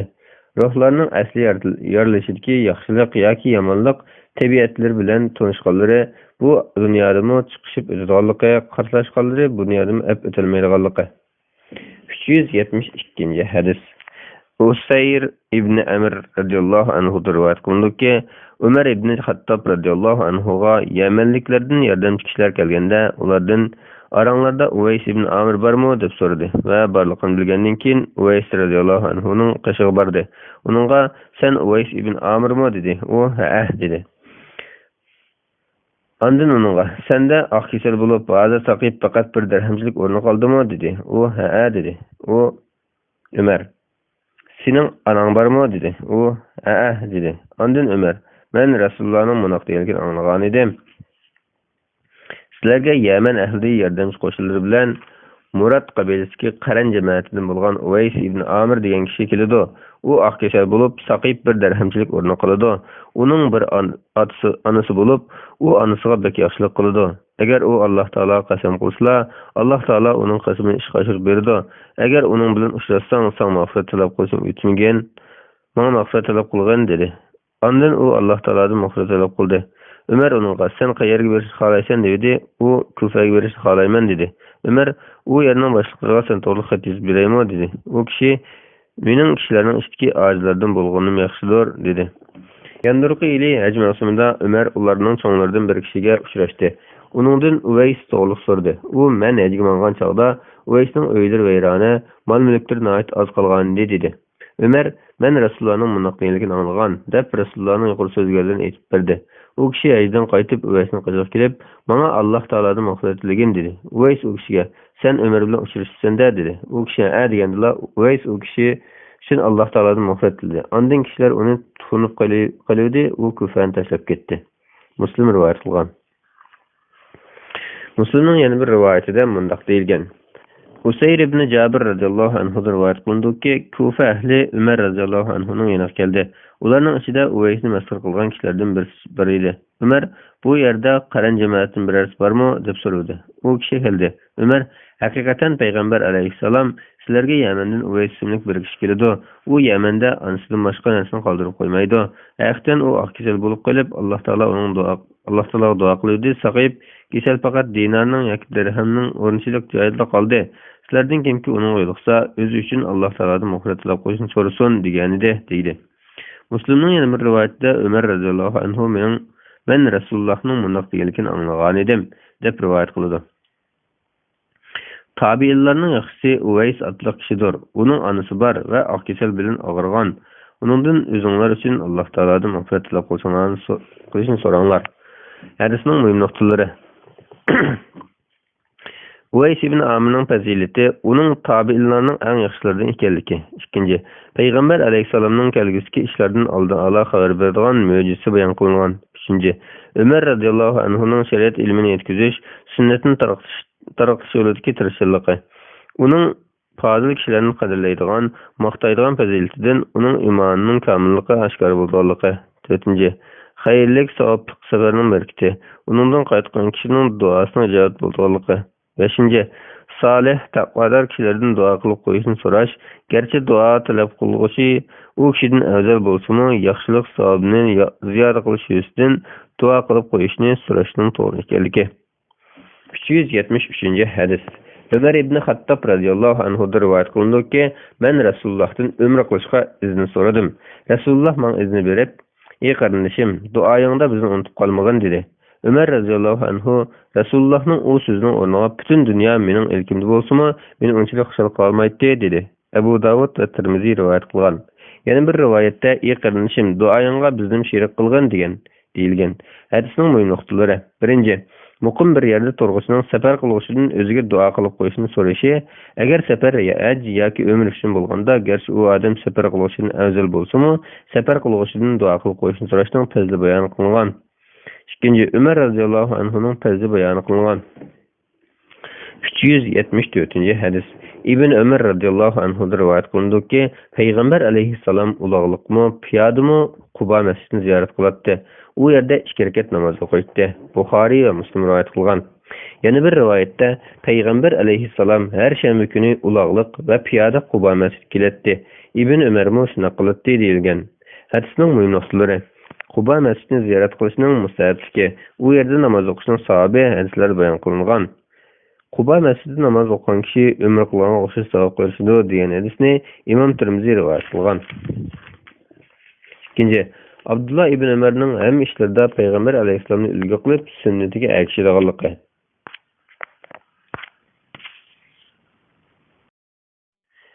Yaxşılar bağçısı 214. bet 46. bab kişini Allah Taala yolu yaxşı görmekning fazilati ve onunla qiziqtirish. Bir kişinin yaxşı gördiğin kişisiga özünün onu yaxşı gördüğünü bildirish ve bildirgen kişiga nima deyish to'g'risida. Allah Taala mundaq deydi: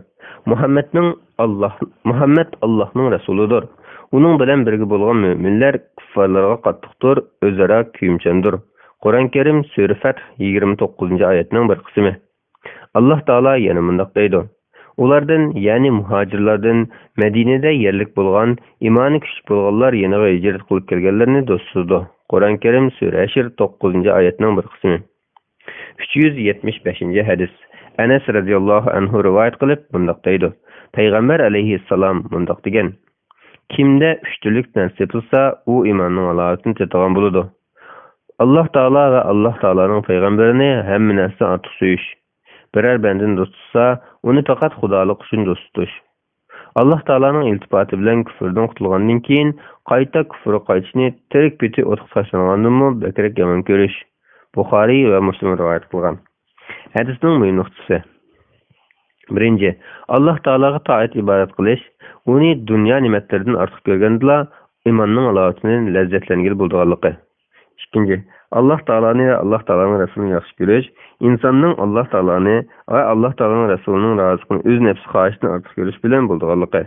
Üçüncü, küfürün yaman görüş, onun bivasıta sebeplerden ve küfürlük elip barılan günahlardan yirak buluş bilen bulduğanlıqı. 376. hadis.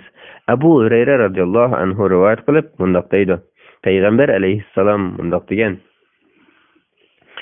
Allah Taala'nın sayesinden başka hiç qanaq sayı yok kıyamet günü de Allah Taala 7 türlük adamını öz eriş sayesinde sayıtıdı. Birinci, adil padişah. İkinci, perverdigari Allah Taala'nın ibadeti özken yaş.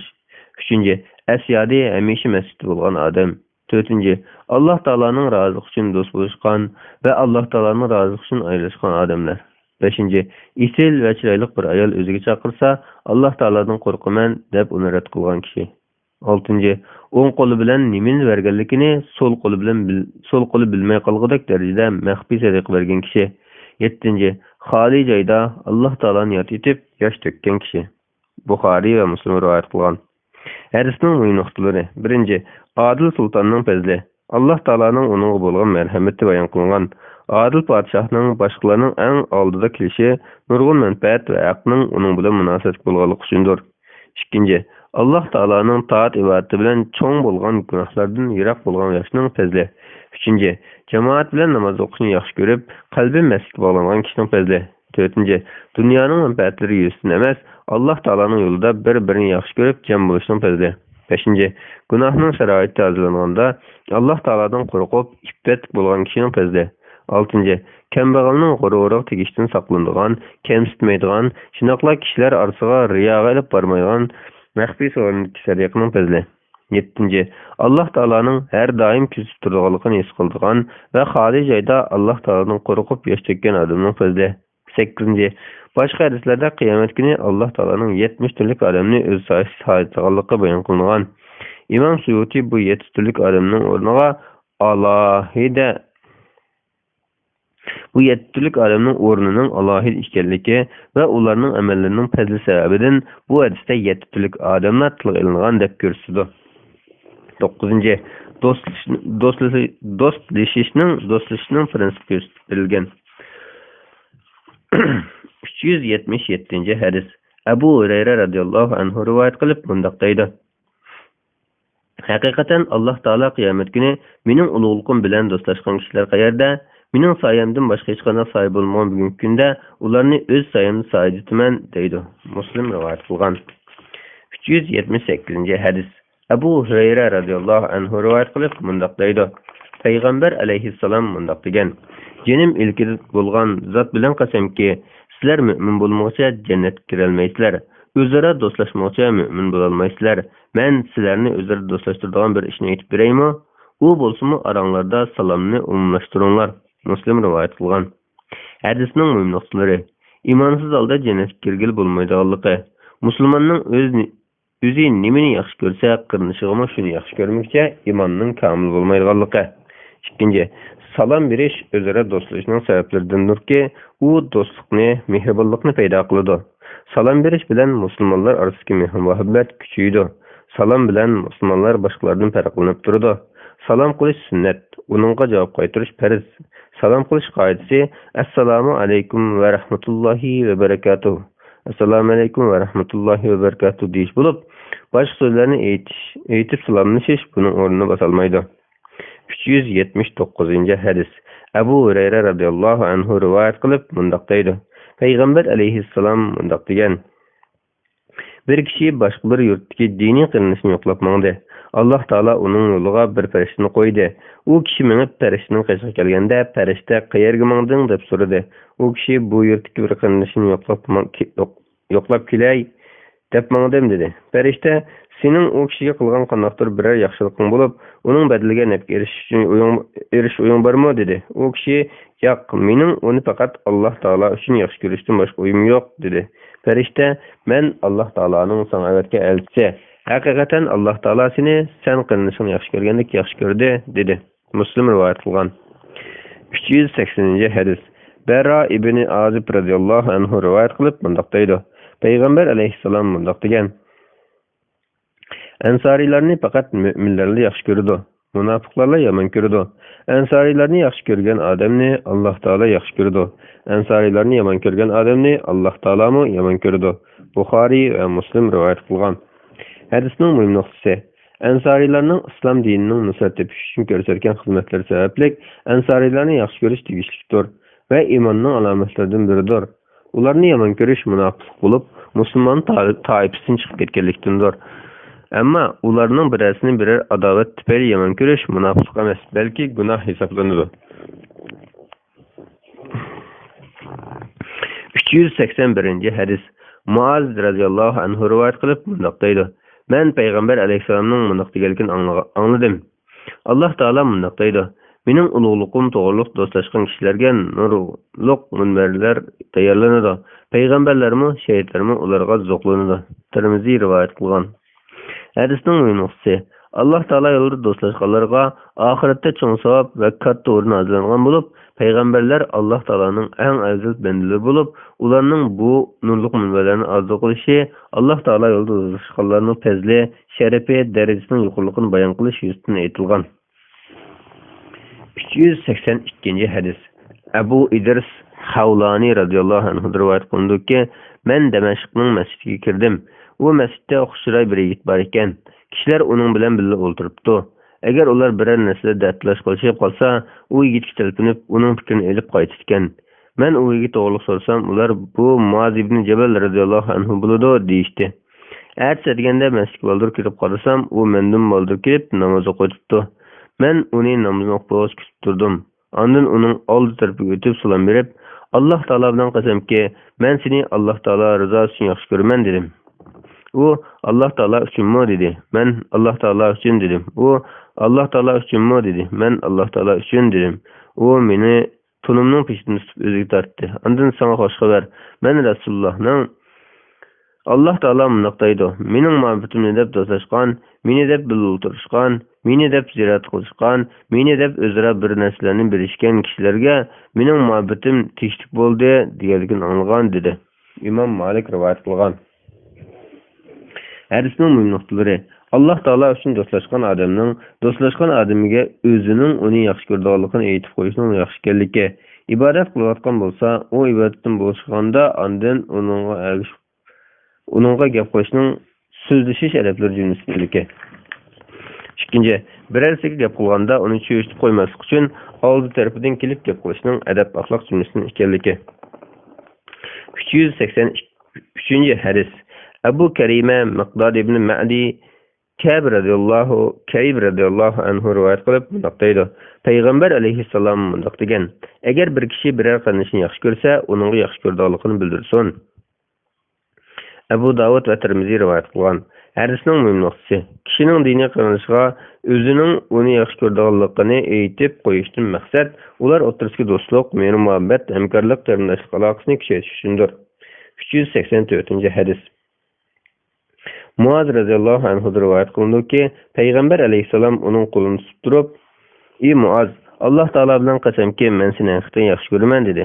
Ondan vasiyat qilib, ey Muaz, sana tavsiya qilamanki, har namozdan keyinda, ey Allah, seni zikr qilishimga, sana shukr qilishimga va sana obdan qulchilik qilishimga yaroq bo'lg'aysan, deyishni tark etmagan dedi.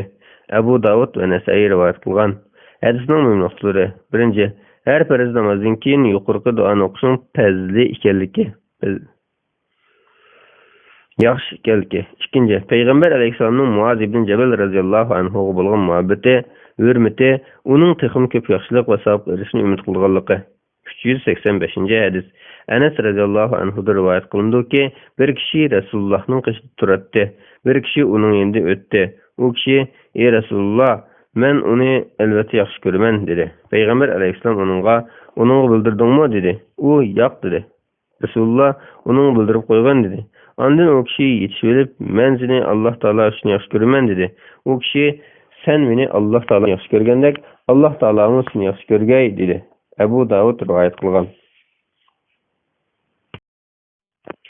Yaxshilar bog'chisi 219-bab, 47-bab.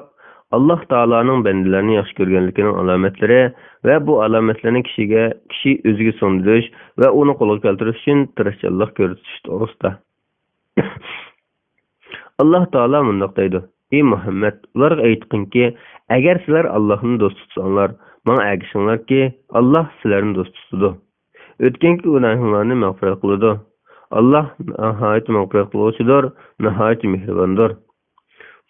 Qur'on Karim Sura Al-Imron 31-oyatning bir qismi.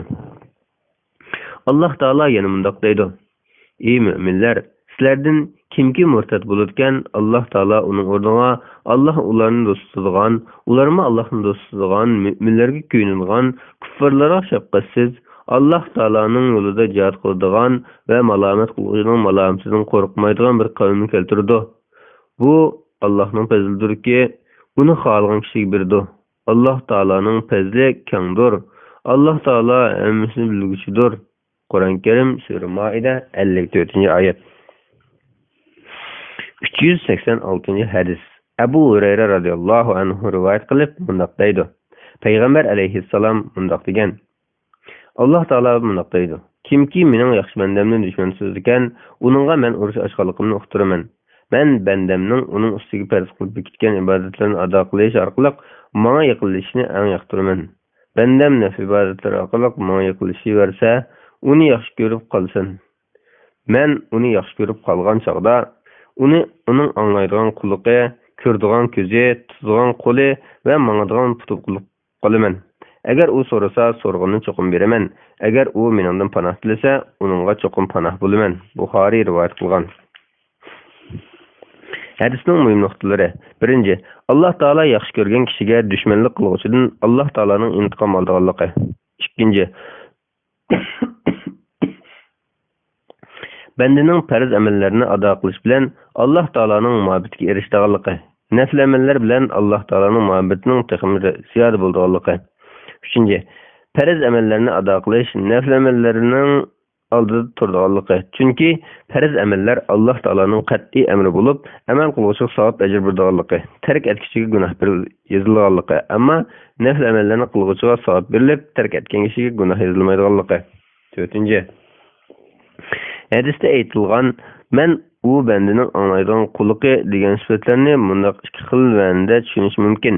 Biri, Alloh taoloning u bandaning quloqini va ko'z, qo'l, putdek a'zolarini Alloh taologa itoat qilishga, yaxshi amallarni qilishga muyassar qilib beradiganligi, harom ishlarni qilishdan saqlaydiganligi. Yana biri, bu sifatlar Alloh taoloning u bandaga yordam qiladiganligi.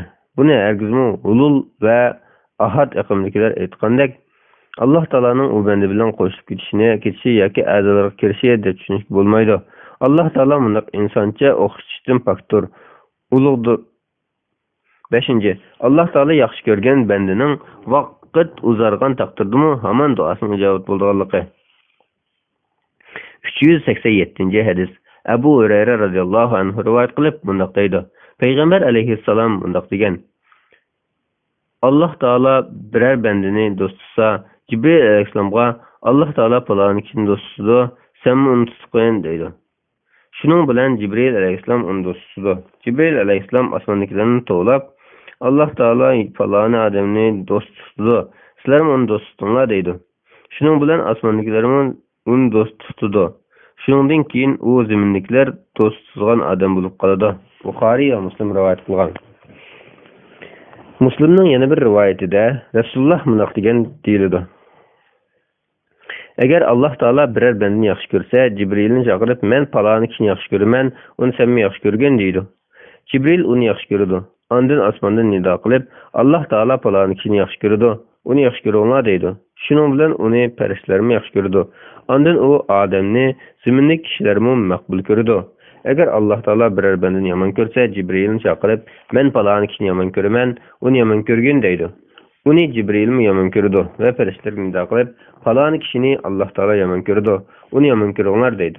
Andın perişlerimi onu yaman gördü. Şunun bilen o Adem kişiler tarafından yaman görüldü. Hadisning mühim noktası. İnsanın birersini yaxşı görüş yoki yaman görüşideki ölçemde yaxşılarını ve fazilet egelerini yaxşı görüşünü asas qilish kerakligi. Fasiqlarning yaxşı kişini yaman görüşünün, özüge oxşaş fasiqlarni yaxşı görüşünün ularning nachar tabiatlik bo'lganligi ekanligi.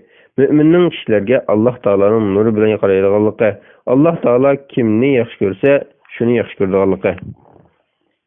388. hadis. Ayşe radıyallahu anhadan rivayet kılındı ki Resulullah bir kişinin koşuğuna kumandan kılıp öğretkendi. O kişi imam bulup namazda okuyan ayetlerge Kul huvallahu ahadni koşup okudu. Ular qaytgandan keyin bu işni Resulullah yetkizdi. Resulullah sizler neme üçün şuna kılganlıkını onun özünden soranglar dedi. Ular ondan sorudu. O Kul huvallahu ahad bolsa Allah Taala'nın sütünü özüge algan. Şoňa men onu okuşunu yaxşı görmen dedi. Resulullah o kişiye aytып qo'yinglar ki, onu Allah Taala hakikaten yaxşı gördü dedi. Buxari ve Müslim rivayet kılgan.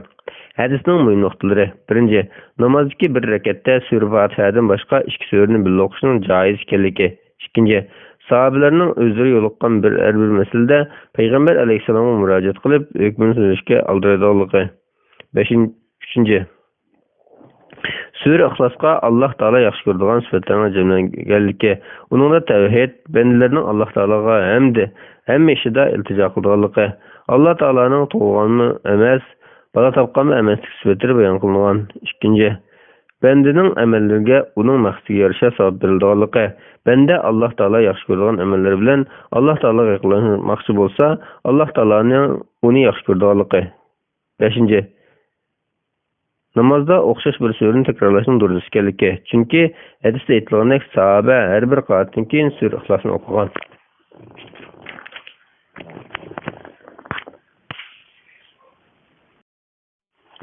Bismillah, elhamdülillah ve salatu ve selamu ala Resulillah, amma ba'd. Assalamu alaikum ve rahmetullahi ve berekatuh. Aziz kardeşler, yaxşılar bağçısı hadis şerif şerhinin tercümesini oquyotgan edik. 48-nji vaqt kelgan. Davamlaştırırız. Bismillah. 222-nji bet, 48-nji bab. Yaxşı adamlarni, aciz miskinlerini rencitişten nazar eyleş doğrusunda. Allah Taala mundaq deydi. Müminler ve müminlerge kılmagan işlerini çaplap, ularını rencitadiganlar şu bohtanni ve roşan günahını üstüge artıp algan boludu. Kur'an-ı Kerim Sure Ahzab 58-nji ayet. Allah Taala yana mundaq deydi. Yetimni harlama, sailga qo'pollik qilma. Kur'an-ı Kerim Sure Zuha 9-10 ayetler. Bu to'g'risida hadislar ko'p. Ulardan Abu Hurayra radhiyallohu anhu rivoyat qilgan oldingi babdagi bir hadisda mundaq deyilgan.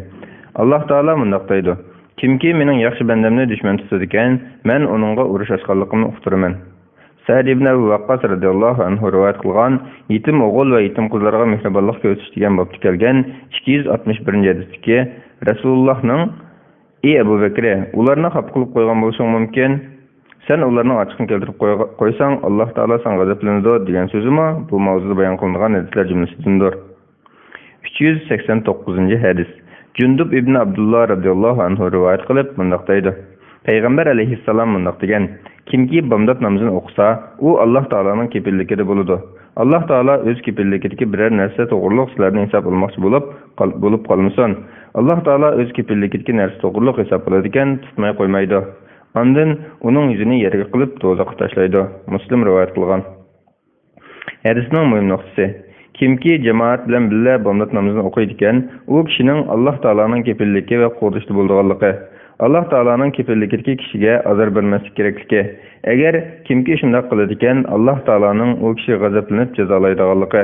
Alloh taolaning jazosidan qochib qutulish mumkin bo'lmay, yuzi bilan do'zaxga tashlanadiganligi. Jamoat bilan birga bomdod namozi o'qishni davomlashtirgan kishiga ziyon yetkazishning og'ir gunoh ekanligi. Yaxshilar bog'chisi 223-bab 49-bab. Kishilarning tashqi qiyofasiga qarab hukm qilish, ularning ichki dunyosini Alloh taologa topshirish to'g'risida. Alloh taolo bunday deydi: Agar ular tavba qilsa, namoz o'qisa, zakot bersa, ularni qo'yib beringlar. Qur'on Karim sura Tavba 5-oyatning bir qismi.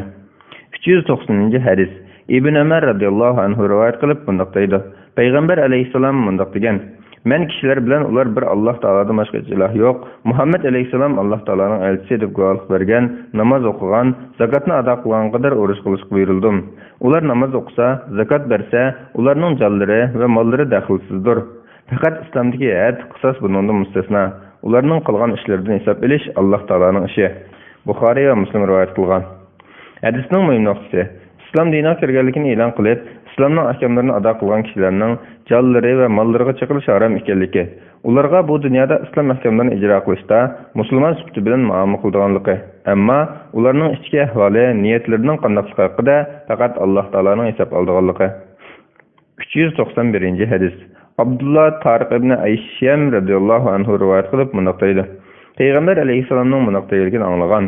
Kimki bir Alloh taoladan boshqa iloh yo'q, Muhammad alayhisalom Allohning elchisi desa va Alloh taoladan boshqa cho'qinilayotgan butlarni inkor qilsa, uning meli va jini daxlsizdir. Uningdan hisob olish Alloh taolaning ishidir. Muslim rivoyat qilgan. Hadisning muhim nuqtasi: musulmonning barliq botil ma'budlarni inkor qilib, uningdan chek-chegara ayirish vojib ekanligi. 392-hadis. Abu Ma'bad Miqdad ibn Asad radhiyallohu anhu rivoyat qilindiki, men Rasulullohga agar men kuffarlardan biraylan bilan uchrashib qolib, uning bilan urushsam, u bir qo'limni qilich bilan chepib o'zversa, ondan bir daraxtning yoniga berib panohlanib, Alloh taologa iymon keltirdim desa, uni o'ltirsam bo'lamdi, ey Rasululloh deb so'radim. Rasululloh uni o'ltirsam bo'lmaydi dedi. Men, ey Rasululloh, u mening qo'limni uzayotgandan keyin Alloh taologa iymon keltirdim degan tursa dedim. Rasululloh, uni o'ltirmaysan. Agar uni o'ltirgan bo'lsang, u sening sen uni o'ltirishdan ilgari olsang bo'ladi. Sen bo'lsang uning iymon etishdan ilgari olsa bo'lib qolsan dedi. Rasulullohning u sening o'rningda bo'ladi degani u musulmonlarga o'xshashlar meli va jin daxlsiz bo'ladi deganidir. Sen uning og'zi bo'lib qolsan degani sen uni o'ltirsang, u iymon bilan o'lgachga varislari uning uchun sendan qisoslash haqli bo'ladi deganlikdir. Uningdan sen uning kufrlik holati bo'lib qolsan degan ma'no chiqmaydi. Alloh taolo o'zi eng yaxshi bilguchidir. Buxoriy va Muslim rivoyat qilgan. Hadisning muhim nuqtalari: birinchi, biror odamning so'zi yoki harakati uning islom diniga kirganligini ko'rsatsa, u kishini o'ltirishning harom ekanligi. Ikkinchi, agar bir odam yuqori hukmni bilib turib uni o'ltirsa, undan qisos olinadi. Agar bilmasdan o'ltirsa, diyat to'laydi. Ba'zi sahobalar kalim shahodatni aytgan kishilarni o'ltirilishdan qo'rqib, iymon etdi deb tushunib o'ltirayotganiga o'xshash ular diyat to'laydi. 393-hadis. Osama ibn Zayd radhiyallohu anhu rivoyat qilindiki, Rasululloh bizni Juhayna qabilasidan bo'lgan Nuraqa jamoatiga avatdi. Biz tong otganda qavmning ichadigan suv beshiga keldik. Men va ansorilardan bir kishi u qavmning bir odamini tutib oldik. Biz uni orqaga olganda u bir Alloh taoladan boshqa iloh yo'q dedi.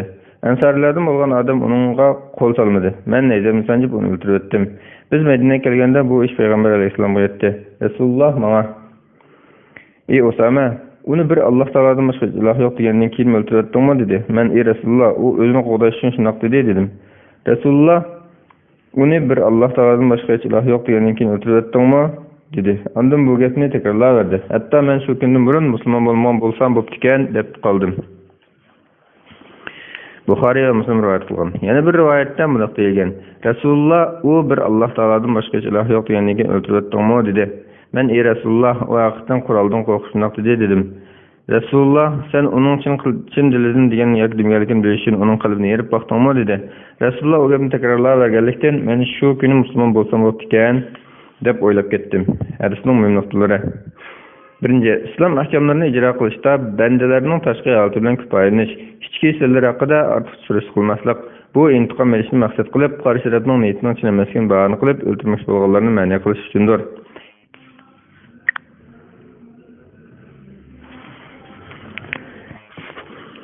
Peygamber aleyhisselam Usame'den kısas ölüşünü hüküm kılınmagan. Çünkü Usame o kişinin ölümden korkup yalgan iman etti dep düşüngen. Bu şübüklük meseledir. Şoňa bununla her şeriatda belgilengen jaza berilmeydi. Lekin öldürgüçige diyet tiliş tegişlikdir. Üçinci, igir günah ötkülgen musulmanyň iman etmegan bolsamçı dep pişman kılışı dürüst emas.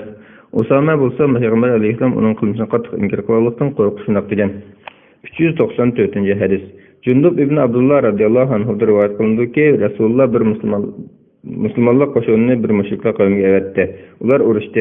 Müşriklerden bir kişi bar bulup, Müslümanlardan qaysi kişini öldürmüş olsa şu kişini öldürüvetdi.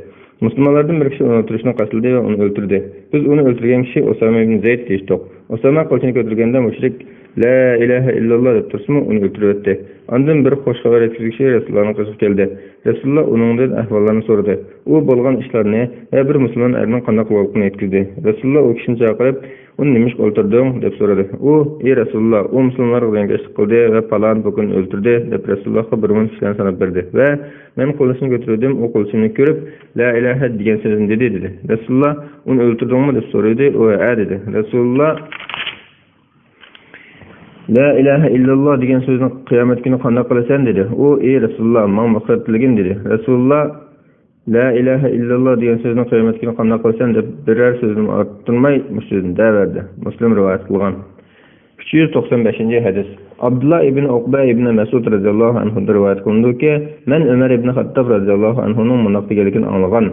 Hakikaten kişilerinin amelleri Resulullah'ın vaxtida vahiy bilen bilinetdi. Hazır bolsa vahiy üzüldü. Hazır fakat sizlerinin zahiri emelleri olarak qarap muamele kılyapmyz. Kimki bizge zahiri yaxşylygyny gösterse, onu biz hatırjam kılymyz. Onu özümizge yakın tutymyz ve biz onun içki ahwalydan hiç narsany bilmeýmiz. O kişilerin içki ahvalı bilen Allah Taala özü hesaplaşıdı. Kimki bizge yamanlıklaryny gösterse, biz onunla hatırjam bolmaýmyz ve o içki ahvalym yaxşı desimi çin tutmaýmyz. Buhari rivayet kılgan. Hadisning mühimliklari. 1. İslam ahkamlarynyň kişileriniň aşkar emellerine asasen icra kılınganlygy. 2. Yaxşı niyet, ed ve kısas ölüşkü laýyk günahkar kişinin günahyny aklaýa almaýdyganlygy.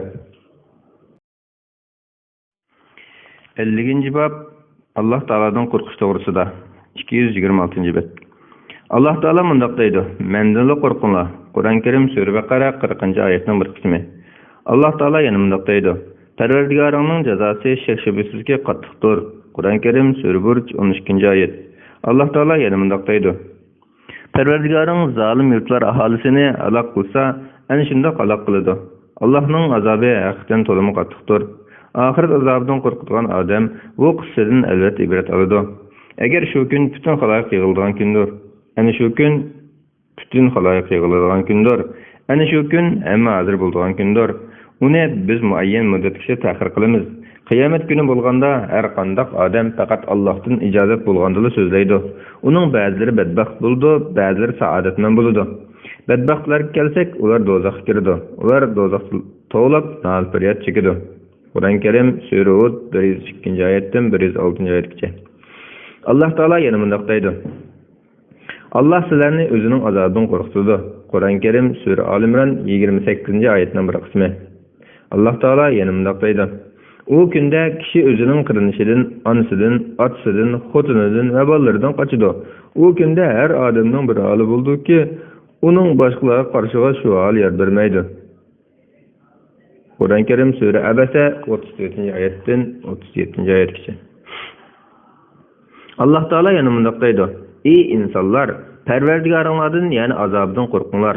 Kıyametning zilzilesi hakikaten çoň işdir.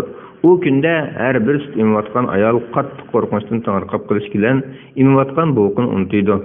Her bir amildir ayalının boyundan ajrap kesdi. İnsanlarını mes göresen, halbuki ular hakikatda mes emas. Demek kıyametning dehşeti ularni asruşidan ketkizetken, lekin Allah Taala'nın azabı qattiqdir. Kur'an-ı Kerim Sure Hac 1-2. ayet.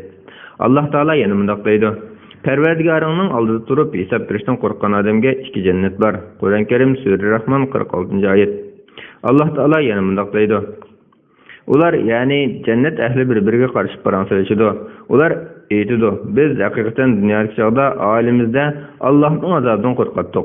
Allah Taala bizge merhamet kıldı. Bizni zahirlik azaptan sakladı. Biz hakikaten ilgiri Allah Taala'ga ibadet kılattık. Allah Taala hakikaten ihsan kılgıçıdır. Nihayet mehribandır. Kur'an-ı Kerim Sure Tur 25. ayetten 28. ayetgacha. Bu baptaki ayetler nahayat köptür ve ma'lumluqtur. Bu yerde fakat ularning ba'sini aldık. Bu vaqtki hadislerim köptür. Allah Taala'nın tavfiqi bilan bu yerde fakat ularning bir qismini aldık. 396 hadis. İbn Mesud radıyallahu anhu rivayet qilib bunday Öz sözüde rasul bolgan ve rasulluğu Allah Taala tarafından ispatlangan Peygamber aleyhisselam mundoq degan. İnsan anasının qo'rsqida nutfe, abi mani 6da 40 gün turadi. Ondan o'yilgan 6da 40 gün turadi. Ondan parcha ko'sh 6da 40 gün turadi. Ondan keyin Allah Taala bir pereshin avatib, uningga jon kirgizadi va mundoq 4 narsani yozib buyuruydi. Perişte onun rizqini, eclini, emilini ve şaqi yoki saodatman bo'lganligini yozadi. Yegani Allah bilan qasamki, bir odam yaxshi amallarni qilganlikdan, uning bilan jannatning orasida bir gez arliq qilganda, qo'rsaqdagi chog'da peshonik tutilgan g'olib keldida, u ahli do'zaxning amalini qilib, do'zaxiy bo'lib ketadi. Bir odam yomon amallarni qilganlikdan, uning bilan do'zaxning orasida bir gez arliq qilganda, qo'rsaqdagi chog'da peshonik tutilgan g'olib keldida, u jannat ahlining amalini qilib, jannatiy bo'lib ketadi. Buxoriy va Muslim rivoyat qilgan. Hadisning muhim nuqtalari. Birinchi, qazo va qadarga iymon etish, yaxshilik va yomonlikning Alloh taolo tarafidan bo'lganligiga iymon etish zarurligi. Ikkinchi, yaxshi amallarni qilishga aldirash va uni davomlashtirishning zarurligi. Uchinchi, insonlarning xotimasining muhimligi. Shunga insonning ilgari qilgan amallarga mag'rurlanib yo'linishning to'g'ri emasligi. To'rtinchi, yaxshi amal qilgan kishining davomli amallarni saqlab, uningga yomonliklarni aralashtirishdan saqlanish lozimligi. Beshinchi, bendening oqibatining yaxshi bo'lishini Alloh taoladan so'rashi va buning uchun madad tilashi, yomon oqibatdan Alloh taolaga iltijo qilib panoh tilash zarurligi. 397 hadis. İbn Mesud radıyallahu anhu rivayet qilib bunday deydi. Peygamber aleyhisselam bunday degan: Qiyomat kuni bir cehennem mahshargohga hozir qilinadi. Cehennemning 70 ming tizgini bo'lib, har bir tizginni tartadigan 70 ming farishta bo'ladi. Muslim rivayet qilgan. 398 hadis. Nu'man ibn Bashir radıyallahu anhu rivayet qilib bunday deydi. Men Peygamber aleyhisselamning bunday deganligini anglagan. Qiyomat kuni do'zax ahlining eng yenik azob chekadigan shundoq bir kishidirki, uning ikki topini ostiga ikki cho'q qo'yiladi. Cho'qning ta'siridan mengis qaynab ketadi. U mendanmi qattiq azoblangan kishi yo'qdir deb qaraydi. Haqiqatda u eng yengil azob chekkan kishidir. Buxoriy va Muslim rivoyat qilgan. Hadisning muhim nuqtasi: kishilarni do'zax ahlidan bo'lib qolmaslik uchun gunohlardan yiroq bo'lishga ogohlantirgan. 399 hadis. Samura ibn Jundub radıyallahu anhu rivoyat qilib bunday deydi. Peygamber aleyhisselam bunday degan: Ot ularning ba'zilarini o'shqig'ich ko'ydirdi va ba'zilarini tizg'ich ko'ydirdi, ba'zilarini belgicha, ba'zilarini o'qirak so'nakligich ko'ydirdi. Muslim rivoyat qilgan. Hadisning muhim nuqtalari. Birinchi, kishilarni do'zaxdan qo'rqitish, do'zax ahlining amallarini qilganlarga qattiq azob va'd qilinganligi. Ikkinchi, do'zax ahlining azob chekishda hammasi bir xil emas, farqli bo'lganligi, ularning darajalariga bo'linganligi. 400 hadis. İbn Ömer radıyallahu anhu rivayet qilib bunday deydi. Peygamber aleyhisselam bunday degan: Kishilar olamlarning Parvardigorining huzurida tik turadi. Ular quloqlarining yumshoq yergachilik tagiga cho'mib ketadi. Buxoriy va Muslim rivoyat qilgan. Hadisning muhim nuqtasi: Qiyomat kunida kishilarning qabrlaridan chiqib, hisob berish uchun Alloh taolaning oldiga yig'ilganligi, qiyomat kunining dahshati va qo'rqinchi bayon qilingan. 401 hadis. Anas radıyallahu anhu'dan rivayet qilindiki, Peygamber aleyhisselam shundoq bir so'zladiki, men bunday vazni faqat anglab boqmagan. Rasululloh sallallohu alayhi ve sellem: Agar men bilgan narsani bilgan bo'lsanglar, albatta oz kelatdinglar, ko'p yo'l aytdinglar dedi. Sahobalar yuzlarini itib olib qattiq yig'lashib ketdi. Buxoriy va Muslim rivoyat qilgan. Yana bir rivoyatda sahobalarda yuz bergan bir ish Rasulullohga yetdi. Peygamber aleyhisselam: Mana cennet bilan do'zax to'g'rilandi. Men o ikkisini yaxshilik va yomonlik jihatlarida bugungidek ko'rib boqmagan edim. Agar men bilganni bilgan bo'lsanglar, oz ko'rib, ko'p yo'l aytdinglar dedi. Sahobalarning beshiga shu kundan ig'roq bir kun kelmagan edi. Ular boshlarini chumkib olib yig'lashib ketdi, deyilgan. Hadisning muhim nuqtasi. Birinchi, Alloh taolaning azobidan qo'rqib ko'p yig'lash, oz kulishning yaxshi ekanligi, ko'p kulishning insonning g'aflatda qolganligi va qalbining qasovatlashib qattiqlashib ketganligini ko'rsatganligi. İkinci, sahabelerinin vəzi təbliğindən qattiq təsirləndiğanlığı, Allah Taala'nın cəzasından nəhayət qorxuduğanlığı. Üçüncü, yığılğanda yüzünü yögülüb yığlaşının yaxşı ikənligi. Dördüncü, cənnət və dozaqның Allah Taala yaratqan məxluqat olub, hazırmı mövcud ikənligi. 402 hadis. Miqdad radhiyallohu anhu rivoyat qilib mundaq deydi. Men Peygamber aleyhisselamның mundaq deganligini anglagan edim. Şeriatda 4000 gaz bir mil hesaplanadi. Bu hadisni rivoyat qilgan Sulaym ibn Amr aytdiki, Miqdad radhiyallohu anhu dediki, Alloh taolo bilan qasamki, men Rasulullohning 1 mil degan so'zi bilan ziminniki musofirni ko'rsatganligini yoki ko'lga tortilgan milni ko'rsatganligini bilmayman. Qiyomat kuni quyosh mahluqotga 1 mil oraliqda yaqin qilinadi. Kishilar amallarga qarab terlaydi. Ularning ba'zilaridan ter o'shqich oqadi, ba'zilarining chizig'i oqadi, ba'zilarining belgicha oqadi, ba'zilarining ig'izlariga terni yugan silinadi deb Rasululloh qo'li bilan oldin ishorat qilib ko'rsatdi. Muslim rivoyat qilgan. Hadisning muhim nuqtalari. Birinchi, qiyomat kunida kishilar amallarida hisob bergandiki qattiq qo'rqinch bayon qilingan. Ikkinchi, yaxshi amallarni qilishga rag'batlantirilib, yomon amallardan yiroq turishga ogohlantirgan. 403 hadis. Abu Hurayra radhiyallohu anhu rivoyat qilib mundaq deydi. Payg'ambar alayhissalom mundaq degan: kishilar qiyomat kuni shunday talab kechadiki, ularning terlari zaminda 70 kez cho'nqurlikda oqadi. Ularga terdan yugan silinadi. Hatto ter ularning quloqlarigacha chiqadi. Buxoriy va Muslim rivoyat qilgan. 404 hadis. Abu Hurayra radhiyallohu anhu rivoyat qildiki, biz Rasululloh bilan birga edik. Tuyuqsiz bir ovoz anglandi. Onda Rasululloh buning nima ovoz ekanligini bilamsizlar dedi. Biz Alloh taolo va Alloh taoloning Rasuli amridan oldin bilgichidir dedik. Rasululloh bu do'zaxga 70 yil burun tashlangan toshdir. U hozir do'zaxga tushayotdi. Endi do'zaxni tekib bordi. Sizlarmi tushayotgan ovozni angladinglar dedi. Muslim rivoyat qilgan. Hadisning muhim nuqtalari. Cehennemning nəhayət çonqurluqi, uningki azobning qattiqligi, mana bu bandalarni do'zaxdan qo'rqishga ogohlantirilganligi. Ikkinchi, sahobalarning toshdan tushayotgan ovozini anglay olishi, ularning taqvoligi va Alloh taoloning ularga ato qilgan karomati ekanligi. Uchinchi, o'rgatuvchining anglovchilarning oson tushunishi uchun bayon qilishdan ilgari ularning diqqatini markazlashtirishga ahamiyat berish lozimligi. 405 hadis. Adi ibn Atim radhiyallohu anhu rivoyat qilib mundaq deydi. Payg'ambar alayhissalom mundaq degan: Alloh taolo sizlarning har biringlar bilan tarjimonsiz so'zlashadi. U o'ng tarafga qaraydi. Ilgirki ishlardan boshqa hech nimani ko'rmaydi. U so'l tarafga qaraydi. Ilgirki ishlardan boshqa hech nimani ko'rmaydi. U oldiga qaraydi-da, udluga do'zaxdan boshqa hech nimani ko'rmaydi. Yerim qo'rimchaqliq narsa bo'lsa, sadiq qilib do'zaxdan saqlaninglar. Buxoriy va Muslim rivoyat qilgan. 406 hadis. Abu Zar radhiyallohu anhu rivoyat qilib mundaq deydi. Payg'ambar alayhissalom mundaq degan: haqiqatan men sizlar ko'rolmaydigan narsalarni ko'rib turaman. Osmon g'ijillab ovoz chiqardi. Uning g'ijillab ovoz chiqarishi haqliq bo'ldi. Chunki har 4 barmoqlik o'rinda bir farishta peshonasini yerga qo'yib, Alloh taolo sajda qilib turadi. Alloh taolo bilan qasamki, men bilganni bilgan bo'lsanglar, oz kulib ko'p yig'laytinglar va to'shaklarida ayollaringlar bilan huzurlanmaytinglar. Alloh taologa nola qilib faryod chekib, ko'chalarga chiqib ketgan bo'lardinglar. Tirmiziy rivoyat qilgan. Hadisning muhim nuqtalari. Birinchi, bandaning Alloh taoloning ulug'ligini, qudratini bilgan sari Alloh taoloning azobidan qo'rqish va savobidan umid qilishning kuchaydiganligi.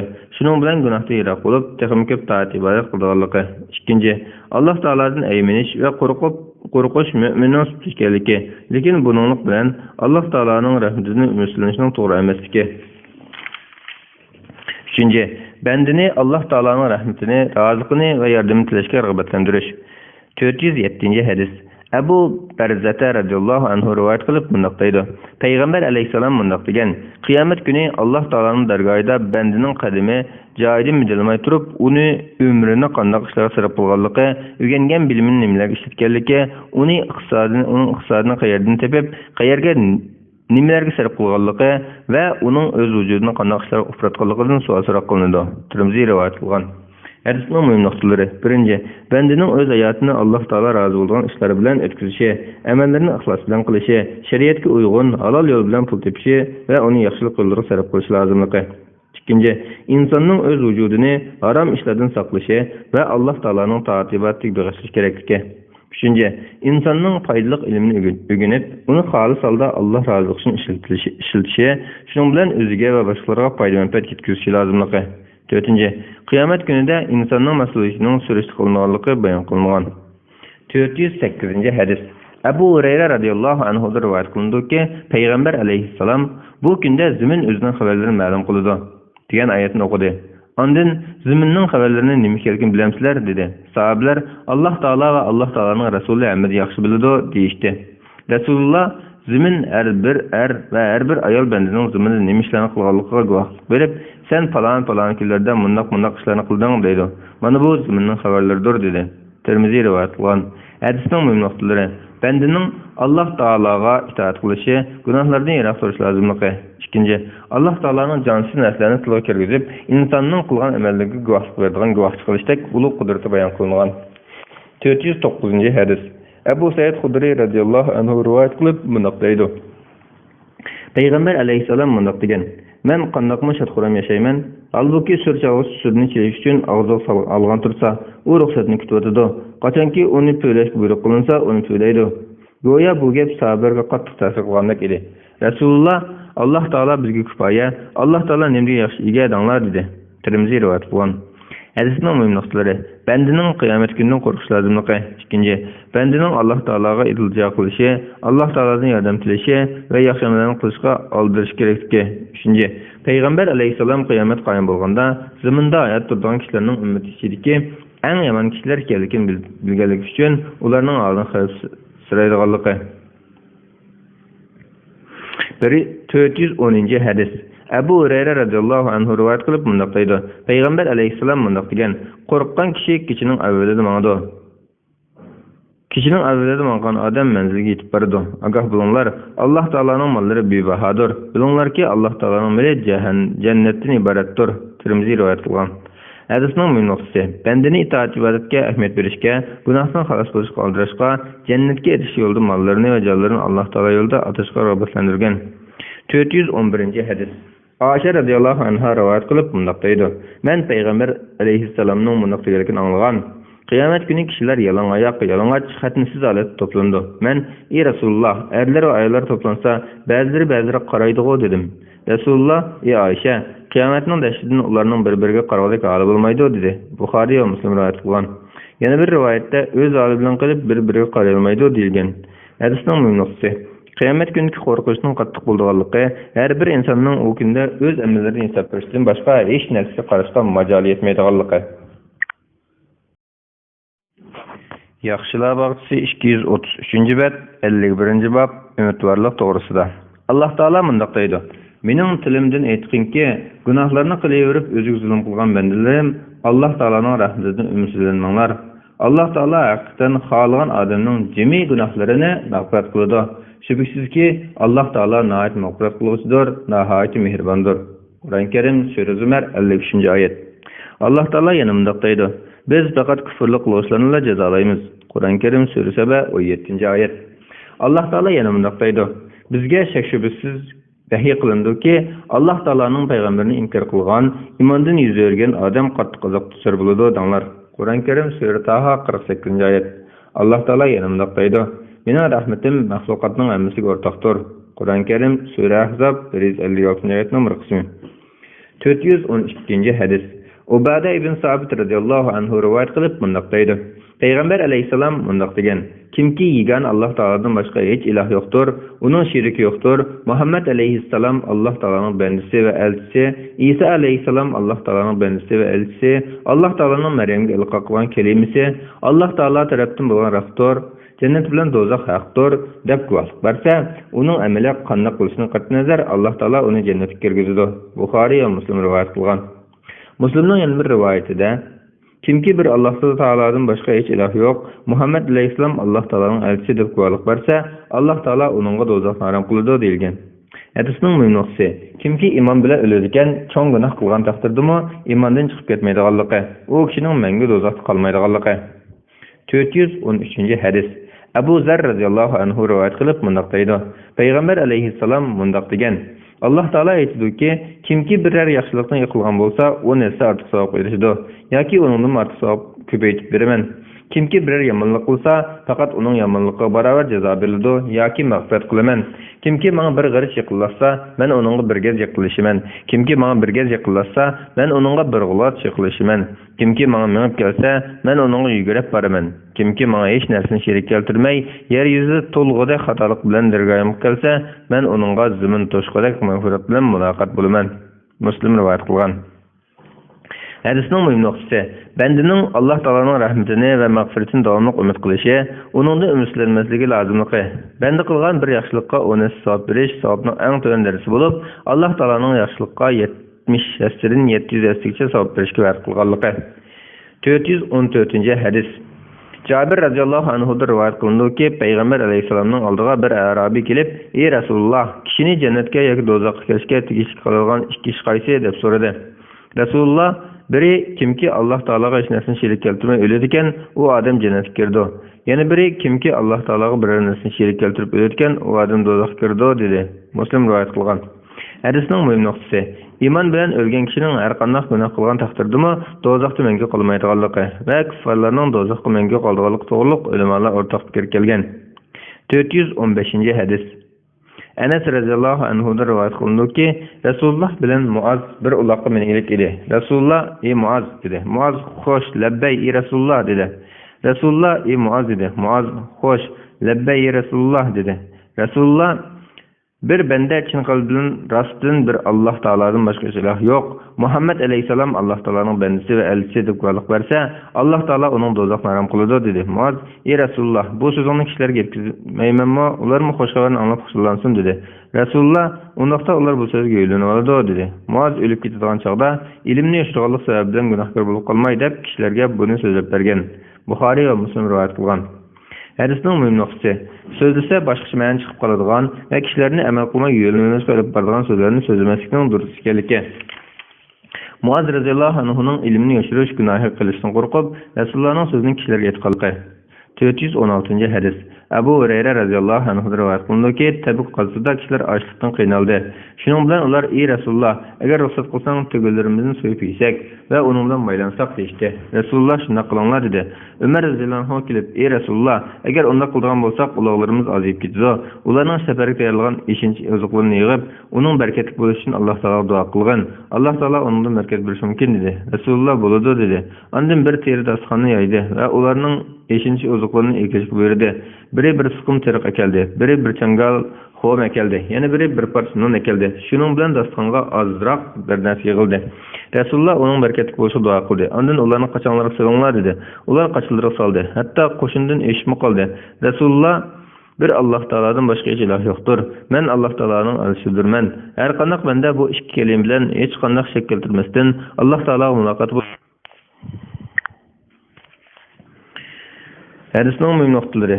1. Sahabalarning qilmoqchi bo'lgan ishlarda Rasulullohdan ruxsat so'rab qilganligi, uni yo'lboshchi bilib so'zni anglaydigan adab axloqi bayon qilinganligi. 2. Payg'ambar alayhisolamning ol taomga duo qilib barakatli qilishdek mo'jiza bayon qilingan. Bu xil ahvol mushu bir qatimda emas, bir qancha qatim yuz bergan. 417-hadis.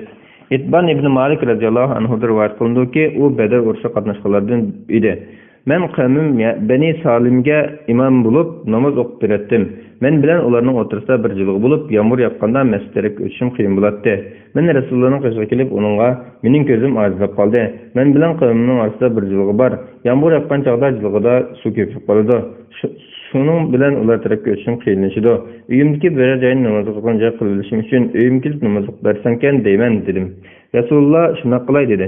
Ertasi quyosh ko'tarilganda Rasululloh Abu Bakr radhiyallohu anhular bilan birga keldi. Rasululloh kirishga ijozat so'radi. Ben icazet verdim. Ondan Rasululloh o'ltirmayla, uyingning qayerida namoz o'qib berishimni yaxshi ko'rsan dedi. Men namoz o'qishni yoqtiradigan joyni ko'rsatib berdim. Rasululloh turib takbir aytib quloq qoqdi. Biz uning keyinida sap bo'lib turdik.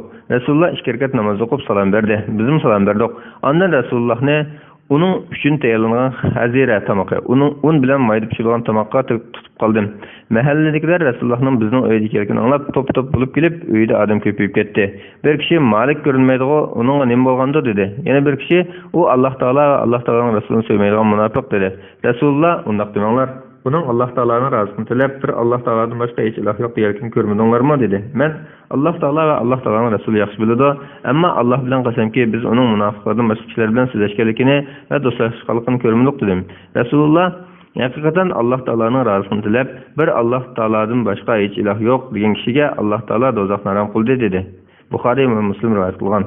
Hadisning muhim nuqtalari. Birinchi, uyning biror joyini namoz o'qiydigan yer qilishning fazli va shu joyda namoz o'qishning boshqa yerga qaraganda afzal ekanligi. Mushundaq namoz o'qiydigan joyda barakatning ko'p bo'lishi uchun amali yaxshi kishilarning shu joyda namoz o'qishning durust ekanligi. Ikkinchi, iymon etgan kishilarga quruq shubha bilan yomon gumonda bo'lishning durust emasligi. 418-hadis. Ömer ibn Xattab radhiyallohu anhu rivoyat qilindiki, Rasulullohning oldiga bir necha asr elib kelindi. Shu vaqtda asrlar ichidagi bir ayol minib yurib, asrlar ostidan bir kishi bolani topdi va uni bag'riga bosib emitdi. Rasululloh: "Qaranglar, bu ayol o'z bolasini o'tib tashlarmi?" dedi. Biz Alloh taolodan qasamki, uni qilmaydi dedik. Rasululloh: "Alloh taolo o'z bandalariga bu ayolning o'z bolasi bo'lgan mehribonligidanmi ortiq mehribondir" dedi. Buxoriy va Muslim rivoyat qilgan. Hadisning muhim nuqtalari. Birinchi, Alloh taolaning bandalariga nihoyat rahimdil, mehribon ekanligi, ularga yaxshilikni xohlaydiganligi, bandalariga tavba va umidning darvozasini ochib berganligi. Ikkinchi, kishining atrofda yuz bergan ahvolga qarab, uni ta'lim tarbiya bilan birlashtirib hikmat o'rganishi, ibrat edish kerakligi. 419-hadis. Abu Hurayra radhiyallohu anhu rivoyat qilib mundaq deydi. Payg'ambar alayhisalom mundaq degan: Allah Taala maxluqotlarni yaratgan chaqda erishning ustidagi o'z dergohidagi kitobga haqiqatan mening rahmatim g'azabimni yengdi deb yozgan. Yana bir rivoyatda rahmatim g'azabimni g'olib keldi deb yozdi deyilgan.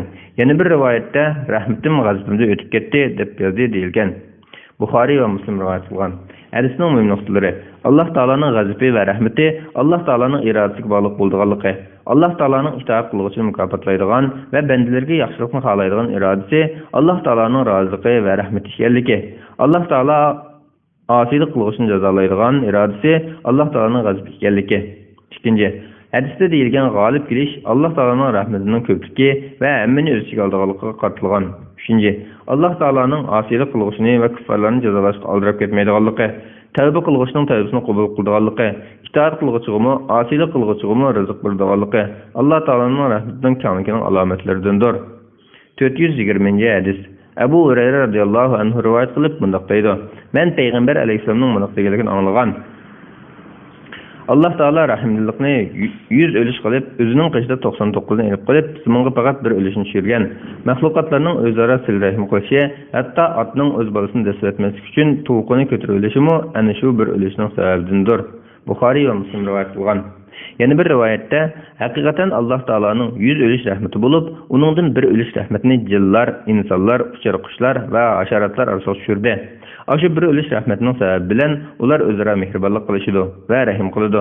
Alloh taolo 99 o'lish rahmatini keyin qoldirib, qiyomat kunida uning bilan bandalariga rahim qiladi deyilgan. Buxoriy va Muslim rivoyat qilgan. Muslimning Salman Farisidan qilgan yana bir rivoyatida payg'ambar alayhisalom mundaq degan deyilgan: Alloh taolaning 100 o'lish rahmati bo'lib, uningdan bir o'lish rahmati bilan maxluqotlar o'zaro rahim qilishidi. Qolgan 99 o'lishi bo'lsa qiyomat kuni qoldirilgan. Yana bir rivoyatda Alloh taolo osmonlarni va zaminni yaratgan kuni har biri osmon zaminga keladigan 100 rahmatni yaratib, uningdan bir rahmatni zaminga qoldirdi. Ana shu bir rahmat bilan ana balasiga, hayvonlar bilan uchrashishlarmi bir-biriga mehribonlik qiladi. Qiyomat bo'lganda Alloh taolo o'z huzuridagi 99 rahmatni yaydi deyilgan. Hadisning muhim nuqtasi. Alloh taolo rahmatni yaratib, uni bandalarining qalbiga o'rnatgan. Bandalarga tushirgan yaxshilik bo'lsa, Alloh taoloning fazlidandir. Bularning hammasi bo'lsa, Alloh taolo qiyomat kuni bandalar uchun saqlab qo'ygan rahmatining bir qismi bo'lib, buningda mo'minlar uchun cho'ng xush xabar bor va umid borligi. 421-hadis. Abu Hurayra radhiyallohu anhu rivoyat qilib mundaq deydi: Payg'ambar alayhisalom mundaq degan: Bir banda gunoh o'tkazib, "Ey Alloh, mening gunohlarimni mag'firat qilgin" desa, Alloh taolo mening bandam gunoh o'tkazib, o'zining gunohini mag'firat qiladigan va gunoh uchun jazolaydigan Parvardigorning borligini bildi deydi. Ondan u banda qayta gunoh o'tkazib, "Ey Alloh, mening gunohimni mag'firat qilgin" desa, Alloh taolo mening bandam gunoh o'tkazib, o'zining gunohini mag'firat qiladigan va gunohi uchun jazolaydigan Parvardigorning borligini bildi deydi. Ondan u banda qayta gunoh o'tkazib, "Ey Alloh, mening gunohimni mag'firat qilgin" desa, Alloh taolo mening bandam gunoh o'tkazib, o'zining gunohini mag'firat qiladigan va gunohi uchun jazolaydigan Parvardigorning borligini bildi. Haqiqatan men bandamni mag'firat qildim, xohligini qilsin deydi. Ya'ni madomiki bandam mana shu yo'lni iqtod qilib, qilgan har bir gunoh yarqisidan chin dili bilan tavba qilib turdigan, uning gunohlarini men mag'firat qilib turaman. Buxoriy va Muslim rivoyat qilgan. Hadisning muhim nuqtalari. Birinchi, Bendiler emellerden hesap aldığan Perverdigarını tonusula, onun halisi bendisinin günahını bakıp bulduğan, halis cezalaydıgan mutlak haşkı iyişerken bilsila, Allah Teala bendilerine rahmeti ve fezlikan bulup durduğalıqı. İkinci, bendinin çin köngülü bilen kılgan tövbesinin onun günahını yuyutduğalıqı. Üçüncü, Allah Teala'ya iman ettikçe bende günah kılgan takdirdimi günahı da çoğuntur olmay, çin köngülü bilen tövbe kılıp, Perverdigarının mağfiretini tilep, ümit kılıp, hatalığını tutuşka, yaxşı emellerini kılışka aldırış gerekli. 422. hadis Ebu Hureyre radıyallahu anhu rivayet kılıp mundaqdaydı. Peygamber aleyhisselam mundaq degen: "Jenim ilkide bolgan zat bilen qasamki, eger sizler günah ötküzmesаңlar, elbette sizlerni Allah Taala bu yerden elip ketip, günah ötküzgen bir kavini elip kelgen. Ular günah ötküzüp Allah Taala'dan mağfiret talep kılgan. Allah Taala ularni mağfiret kılgan bolatdy." Müslim rivayet kılgan. Hadisning mühim noktası. Allah Taala'nın bendelerine mağfireti, aposının kengliki, müminin istiğfar etip Allah Taala'nın mağfiretini talep kılışık aldırış lazımlıqı. 423. hadis. Ebu Eyyub Halid ibn Zeyd radıyallahu anhu rivayet kılıp mundaqdaydı: "Men Peygamber aleyhisselamның mundaq digelgen anlagan edim. Eger sizler günah ötküzmeseňler, Allah Taala günah ötküzgen mahlukatlarni yaratıdı. Andan ular mağfiret talep kıldıda, Allah Taala ularni mağfiret kıldı." Müslim rivayet kılgan. Hadisning mühim noktaları. Birinci, bendenin Allah Taala'nın mağfiretini umidvar buluş lazımlıqı. Allah Taala'nın öz aposi ve fazlini izhar kılışı yüzüden asilik kılgısının günahını mağfiret kıldıqlıqı. İkinci, bu hadisning hergizmin kişilerin günah ötküzüp rıvatlandırış ma'nosi yok. Belki bu hadis sahabelerinin günah ötküzüp koyganlıqı qattiq qorqunchi ve ümitsizlenişini tügüşini ve ularga Allah Taala'nın mağfiretinin kengliki bilen xushxabar berishini maqsad kılgan. Çünkü ular Allah Taala'dan qattiq qorqqanning desinden tağlarga çıkıp ketip, zahidlerce turmuş geçirgen. Bu hadis arqılıq ularni Allah Taala'nın rahmetinden umidvar qilish ve dillariga xotirjamlik bag'ishlashni maqsad qilgan. 424. hadis. Ebu Hureyre radıyallahu anhu rivayet kılındı ki, biz Resulullah bilen birge oturgan edik. Biz bilen Ebu Bekir ve Ömer qatarlıq bir qancha kişiler bar edi. Resulullah bizning aramızdan çıkıp ketip, xeyli vaqtgacha qaytib kelmedi. Biz Resulullahga bir iş yetib qalmasin deb çöçüp izleş üçün ornumuzdan turduq. Çöçügen kişilerning birincisi men ekanman. Men Resulullahni izlep chiqdim. Hatta ansariylarning bir temiq bardim deb uzun izini bayon qilgandan keyin so'zini davomlashtirib munaq dedi: Resulullah menga "Bağın, çin kalbi bilen işinip bir Allah Taala'dan başka hiç ilah yok" deb guvohlik berdigan bir kişini muştamning keyinda uchrasaң, onun cennet bilen bisharat bergen dedi. Müslim rivayet kılgan. Hadisning mühim noktaları. Çin dilinden aytilgan iman bendenin yoki desipidla Allah Taala'nın mağfireti bilen cennet kirgizdi ve yoki dozaqdan chiqqandan keyin Allah Taala cennet kirishini nasib qilishga sabab bo'ladi. İkinci, xush xabar bilen kişiga bisharat berishning shariatga uygun ekanligi. Bismillah ve elhamdülillah ve salatu ve selamu ala Resulillah amma ba'd. Assalamu alaikum ve rahmetullahi ve berekatuh. Yaxşılar bağıtsı, hadis şeref şerhi tercümesini anlap bir vatqın aziz qardaşlarımız. Kitabımızın 241. bet 425. hadis kelgen. Şu kelge yerimizin davamlaştırımız. 51. bab ümitvarlık doğrusunda. 425. hadis. Abdullah ibn Amr ibn As radıyallahu anhu rivayet kılındı ki Peygamber aleyhisselam Allah Taala'nın İbrahim aleyhisselam toğrusidiki Perverdigarım, hakikaten ular butlar nurgun kişilerini azdırdı. Kimki men ergeçken olsa o mening dinimdedir. Ve İsa aleyhisselamның bunun sözünü: Eğer ularga azap kılsan, ular senin bendeleringdir. Ularni halig'iningcha tasarruf qilsan. Eğer ularni mağfiret kılsan, sen g'olib, hikmet bilen ish qilg'usidursan.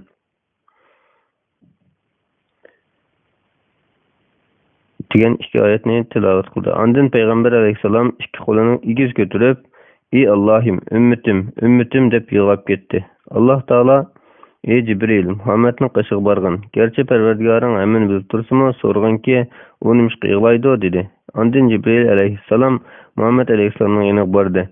Peygamber aleyhisselam Allah Taala nima uchun yig'laganligini obdan biladi deb yig'laganligining sababini deb berdi. Allah Taala: "Ey Cibril, Muhammed'nin qışığı berip onunğa biz ümmetin to'g'risida seni rozi qilamiz ve seni ranjitmaymiz" degan dedi. Müslim rivayet kılgan. Hadisning mühim noktası. Resulullah'ның ümmetiga şefaat qildiganligi, ularning ishlariga ve menfaatiga bek ko'ngil bildiganligi, Allah'ның Resulullah'ni yaxshi ko'rdiganligi ve uning ummetiga rahimdil ekanligi. 426. hadis. Muaz ibn Jabal radhiyallohu anhu rivoyat qilindiki, men payg'ambar alayhisalomning eshikining orqasiga mengishib ketatdim. U menga: "Ey Muaz, Alloh taolaning o'z bandalardagi haqqi nima va bandalarning Alloh taolo ustiga haqqi nima bilamsan?" dedi. Men: "Buni Alloh va Allohning payg'ambari obdan biladi" dedim. Payg'ambar alayhissalom: "Alloh taolaning o'z bandalariga haqqi Alloh taologa ibodat qilish va uningga hech narsani sherik keltirmaslik. Bandalarning Alloh taolodagi haqqi Alloh taologa sherik keltirmagan odamni Alloh taoloning azoblamasligidir" dedi. Men: "Ey Rasululloh, kishilarga buning bilan bishorat bermaymi?" dedim. Rasululloh: "Bishorat bermagin, ular buningga yo'linib olmasin" dedi. Buxoriy va Muslim rivoyat qilgan. Hadisning muhim nuqtalari: 1. Alloh taoloning bandalarga bo'lgan rahmati va mag'firatining kengligi. 2. Kishilarni texim afzal amallarni qilishdan to'sib qo'yadigan ishlarni aytib xush xabar yetkazmaslikning durust ekanligi. 427-hadis. Bara ibn Azib radhiyallohu anhu rivoyat qilib mundoq deydi: Payg'ambar alayhissalom mundoq degan: Musulmon banda qabrida so'roq qilingan chog'da u bir Alloh taolodan boshqa hech iloh yo'q, Muhammad Alloh taoloning elchisi deb guvohlik berdi. Buni Alloh taoloning so'zi isbotlaydi. Allah müminlerini mustahkem iman bilen dünyada ve ahirette berqarar qiladi. Qur'on Karim Sura İbrahim 27-ayetning bir qismi. Buxoriy ve Muslim rivoyat qilgan. Hadisning muhim nuqtasi: Meyitning qabrda savol so'roq qilinishi haqiqatdir. Alloh taoloning mo'min bandasiga shu kishini azobdan qutqaruvchi kalim shahodatni aytishni dilga silib, shuni muvaffaq qilganligi. 428-hadis. Anas radhiyallohu anhu rivoyat qilib mundoq deydi: Payg'ambar alayhissalom mundoq degan: Haqiqatan kuffarlardan bo'lgan odam qilgan yaxshi ish uchun dunyoning ne'matlaridan bahramand bo'ladi. Ammo mo'minning keladigan bo'lsak, Alloh taolo uning yaxshiliklarini oxiratga qoldirib qo'yadi. Uning toat ibodati uchun Alloh taolo uningga dunyodami rizq beradi. Yana bir rivoyatda: Haqiqatan Alloh taolo mo'minga qilgan yaxshilik uchun uning zulm qilmaydi. Uning yaxshiligiga dunyoda rizq beradi. Ahiretde mukafotlaydi. Ammo kuffarlarga kelsak, ular qilgan yaxshiliklari uchun Alloh taolaning roziligini tilamganligi uchun dunyoda rizq berildi. Oxiratga borganda ularning mukofotlanigudek yaxshiliklari qolmaydi deyilgan. Muslim rivoyat qilgan. Hadisning muhim nuqtasi: kuffarlar qilgan yaxshi amallari bedeliga bu dunyoda yoki mol-mulk ko'p bo'lish va yoki ko'ngilsizliklarni beshidan ko'taritishdek ishlar bilan mukofotga erishadiganligi, ammo uningga oxiratda hech qanday savob berilmaydiganligi. Chunki kuffarlik uning amallarining oxiratga ajrini bekor qiladiganligi, ammo mo'min qilgan yaxshi amallari sababli dunyo va oxiratda savobga erishadiganligi. 429-hadis. Jabir radhiyallohu anhu rivoyat qilib mundoq deydi: Payg'ambar alayhissalom mundoq degan: 5 vaqt namozning misoli sizlarning biringlarning eshkining oldida yiqib turgan chunqur bir o'stan bo'lib, u kuniga 5 qitim yuyinib turganga o'xshaydi. Muslim rivoyat qilgan. Hadisning muhim nuqtasi: 5 vaqt namoz kishining ma'naviy kirlari, ya'ni kichik gunohlarini yuvib o'tadi. 430-hadis. Ibn Abbas radhiyallohu anhu rivoyat qilib mundoq deydi: Men Payg'ambar alayhissalomning mundoq deganligini anglagan edim. Her qanday bir musulmon kishi o'lsa, uning janozasiga Alloh taologa hech narsani sherik keltirmaydigan 40 odam hozir bo'lsa, Alloh taolo ularning shu musulmon haqqidagi shafaatini qabul qiladi. Muslim rivoyat qilgan. Hadisning muhim nuqtalari: 1. Mo'minlarga shafaat qilinganligi. Agar o'lguchi shafaatga loyiq kishilardan bo'lsa, mo'minlarning shu kishi haqqidagi shafaat qabul qilinib, Alloh taoloning u kishining gunohlarini mag'firat qilganligi. 2. Alloh taoloning fazli bilan meyitning gunohlarining mag'firat qilinishi uchun janozamizga ko'proq kishilarning hozir bo'lishiga rag'batlantirilgan. 431-hadis. Ibn Mas'ud radhiyallohu anhu rivoyat qilindiki, biz bir chizirda 40 tak odam Rasululloh bilan birga edik. Rasululloh: Sizlar ahli jannatning 4dan biri bo'lishga rozi bo'lamsizlar dedi. Biz: "Ha, rozi bo'lamiz" dedik. Rasululloh: Sizlar ahli jannatning 3dan biri bo'lishga rozi bo'lamsizlar dedi. Biz: "Ha, rozi bo'lamiz" dedik. Rasululloh: Muhammadning jini ilkida bo'lgan zot bilan qasamki, men sizlarning ahli jannatning yerim bo'lsinglarni umid qilaman. Sababi jannatga faqat musulmon odam kiradi. Sizlarni Allohga sherik keltiradigan ahli mushrik solishtirganda, qora o'kizning terisiga oq tukka yoki qizil o'kizning terisiga qora tukka o'xshaysizlar dedi. Buxoriy va Muslim rivoyat qilgan. Hadisning muhim nuqtasi. Allah Taalaga ko'pdan-ko'p shukr aytish yusidan xushxabarni bir qancha qitim takrorlashning durust ekanligi. Muhammad alayhissalomning ummatining jannat ahlining yerimi yana bir rivoyatda aytilishicha 3dan 1 ekanligi. Buningda Muhammad alayhissalomning ummatining Allah Taala oldidagi o'rnini ko'rsatgan dalillar borligi, jannatga faqat iymon etgan kishilarning kirdiganligi, shirik ahlining soni mu'minlarning ko'p ekanligi. 432-hadis. Abu Musa Ash'ari radhiyallohu anhu rivoyat qilib mundaq deydi. Payg'ambar alayhissalom mundaq degan: Qiyomat kuni Alloh taolo har bir musulmonga bir Yahudi yoki bir Nasrani elib kelib, mana bu sening do'zaxdagi o'rningni olgan kishidir deydi. Yana bir rivoyatda Rasululloh mundaq degan deyildi. Qiyomat kuni bir muncha musulmon odamlar tog'dek gunohlarni yuklab olib keladi. Alloh taolo ularning gunohlarini mag'firat qilib o'tadi. Muslim rivoyat qilgan. Yuqoridagi qiyomat kuni Alloh taolo har bir musulmonga bir Yahudi yoki Nasrani elib kelib, mana bu sening do'zaxdagi o'rningni olgan kishidir deydi degan so'zning ma'nosi Abu Hurayra radhiyallohu anhuning hadisida kelgan mana bu so'zning aynan o'zidir. Har bir kishining jannatda bir o'rni bo'ladi, do'zaxda bir o'rni bo'ladi. Mümin odam jannatga kirsa, uning do'zaxdagi o'rnini kuffarlardan bo'lgan bir odam bosadi. Chunki u o'zining kufri sababli shuningga tegishli bo'lgan odamdir. Hadisning muhim nuqtasi. Allah Taalaning fazli rahmati bilan musulmonlarning gunohlarini mag'firat qilganligi, kuffarlarning bo'lsa qilgan amallari va gunohlari sababli do'zaxga tashlaydiganligi. 433-hadis. Ibn Umar radhiyallohu anhu rivoyat qilib mundaq deydi: Men payg'ambar alayhissalomning mundaq deganligini anglagan edim. Qiyomat kuni mu'min o'z Rabbiga yaqin qilinadi. Hatto Alloh taolo o'z rahmatini uning ustiga yeyib, uningga gunohlarini iqror qildiradi. Alloh taolo sen mundaq gunohlaringni bilamsan deydi. U kishi ey Rabbim bilaman deydi. Alloh taolo men sening gunohlaringni dunyoda yapgan edim. Bugun bo'lsa sening gunohlaringni mag'firat qilaman deydi. Natijada uningga yaxshi amallari tutilgan deb beriladi. Buxoriy va Muslim rivoyat qilgan. Hadisning muhim nuqtalari. Birinchi, Alloh taolaning ba'zi kishilarning gunohlarini dunyo va oxiratda yepib, ularga rahmat qiladigan fazli rahmati bayon qilingan. Ikkinchi, gunohni e'tirof qilishning bandani afuviga erishtirganligi. Uchinchi, imkoniyatning yetishicha mu'minning gunohlarini yepishga rag'batlantirilgan. 434-hadis. Ibn Mas'ud radhiyallohu anhu rivoyat qilindiki, bir kishi bir ayolni suyib olgan edi. U Rasulullohning qishga kelib bu ishni aytdi. Andın Allah Taala Resulullohga bu oyatni nazil qildi. Kunduzning ikki tarafida, ya'ni attiganda va kechqurun vaqtlarda va kechning dastlabki vaqtlarida namoz o'qigin. Shubhasizki, yaxshi ishlar orqali yomon ishlar yuyiladi. Qur'on Karim Sura Hud 114-oyatning bir qismi. U kishi: "Ey Rasululloh, bu oyat men uchun nazil qilinganmi?" dedi. Rasululloh: "Ummatimning hammasi uchun" dedi. Buxoriy va Muslim rivoyat qilgan. Hadisning muhim nuqtalari. Birinchi, namozning kishining kichik amallarini yuyitganligi. Xos sabablar yusidan nazil qilgan hukmning umumini o'z ichiga olganligi. Ikkinchi, gunohkor kishining gunohini yepish va uni yeyotmaslikning yaxshi ish ekanligi. 435-hadis. Anas radhiyallohu anhudan rivoyat qilindiki, payg'ambar alayhissalomning qishig'i bir kishi kelib: "Ey Rasululloh, men ta'zir urishiga loyiq. Amaliyotda shariatda kelmaydigan odatdagi gunoh edi. Loyiq bo'lib qoldim. Menga ta'zir urg'in" dedi. U kishi Rasululloh bilan birga namoz o'qidi. U kishi Rasululloh namoz o'qib bo'lgandan keyin: "Ey Rasululloh, men ta'zir urishga loyiq bo'lib qoldim. Menga Alloh taolaning kitobidagi hukmni ijro qilgin" dedi. Rasululloh: "Sen biz bilan namoz o'qidingmi?" dedi. U: "Ha" dedi. Rasululloh: "Sana mag'firat qilindi" dedi. Buxoriy va Muslim rivoyat qilgan.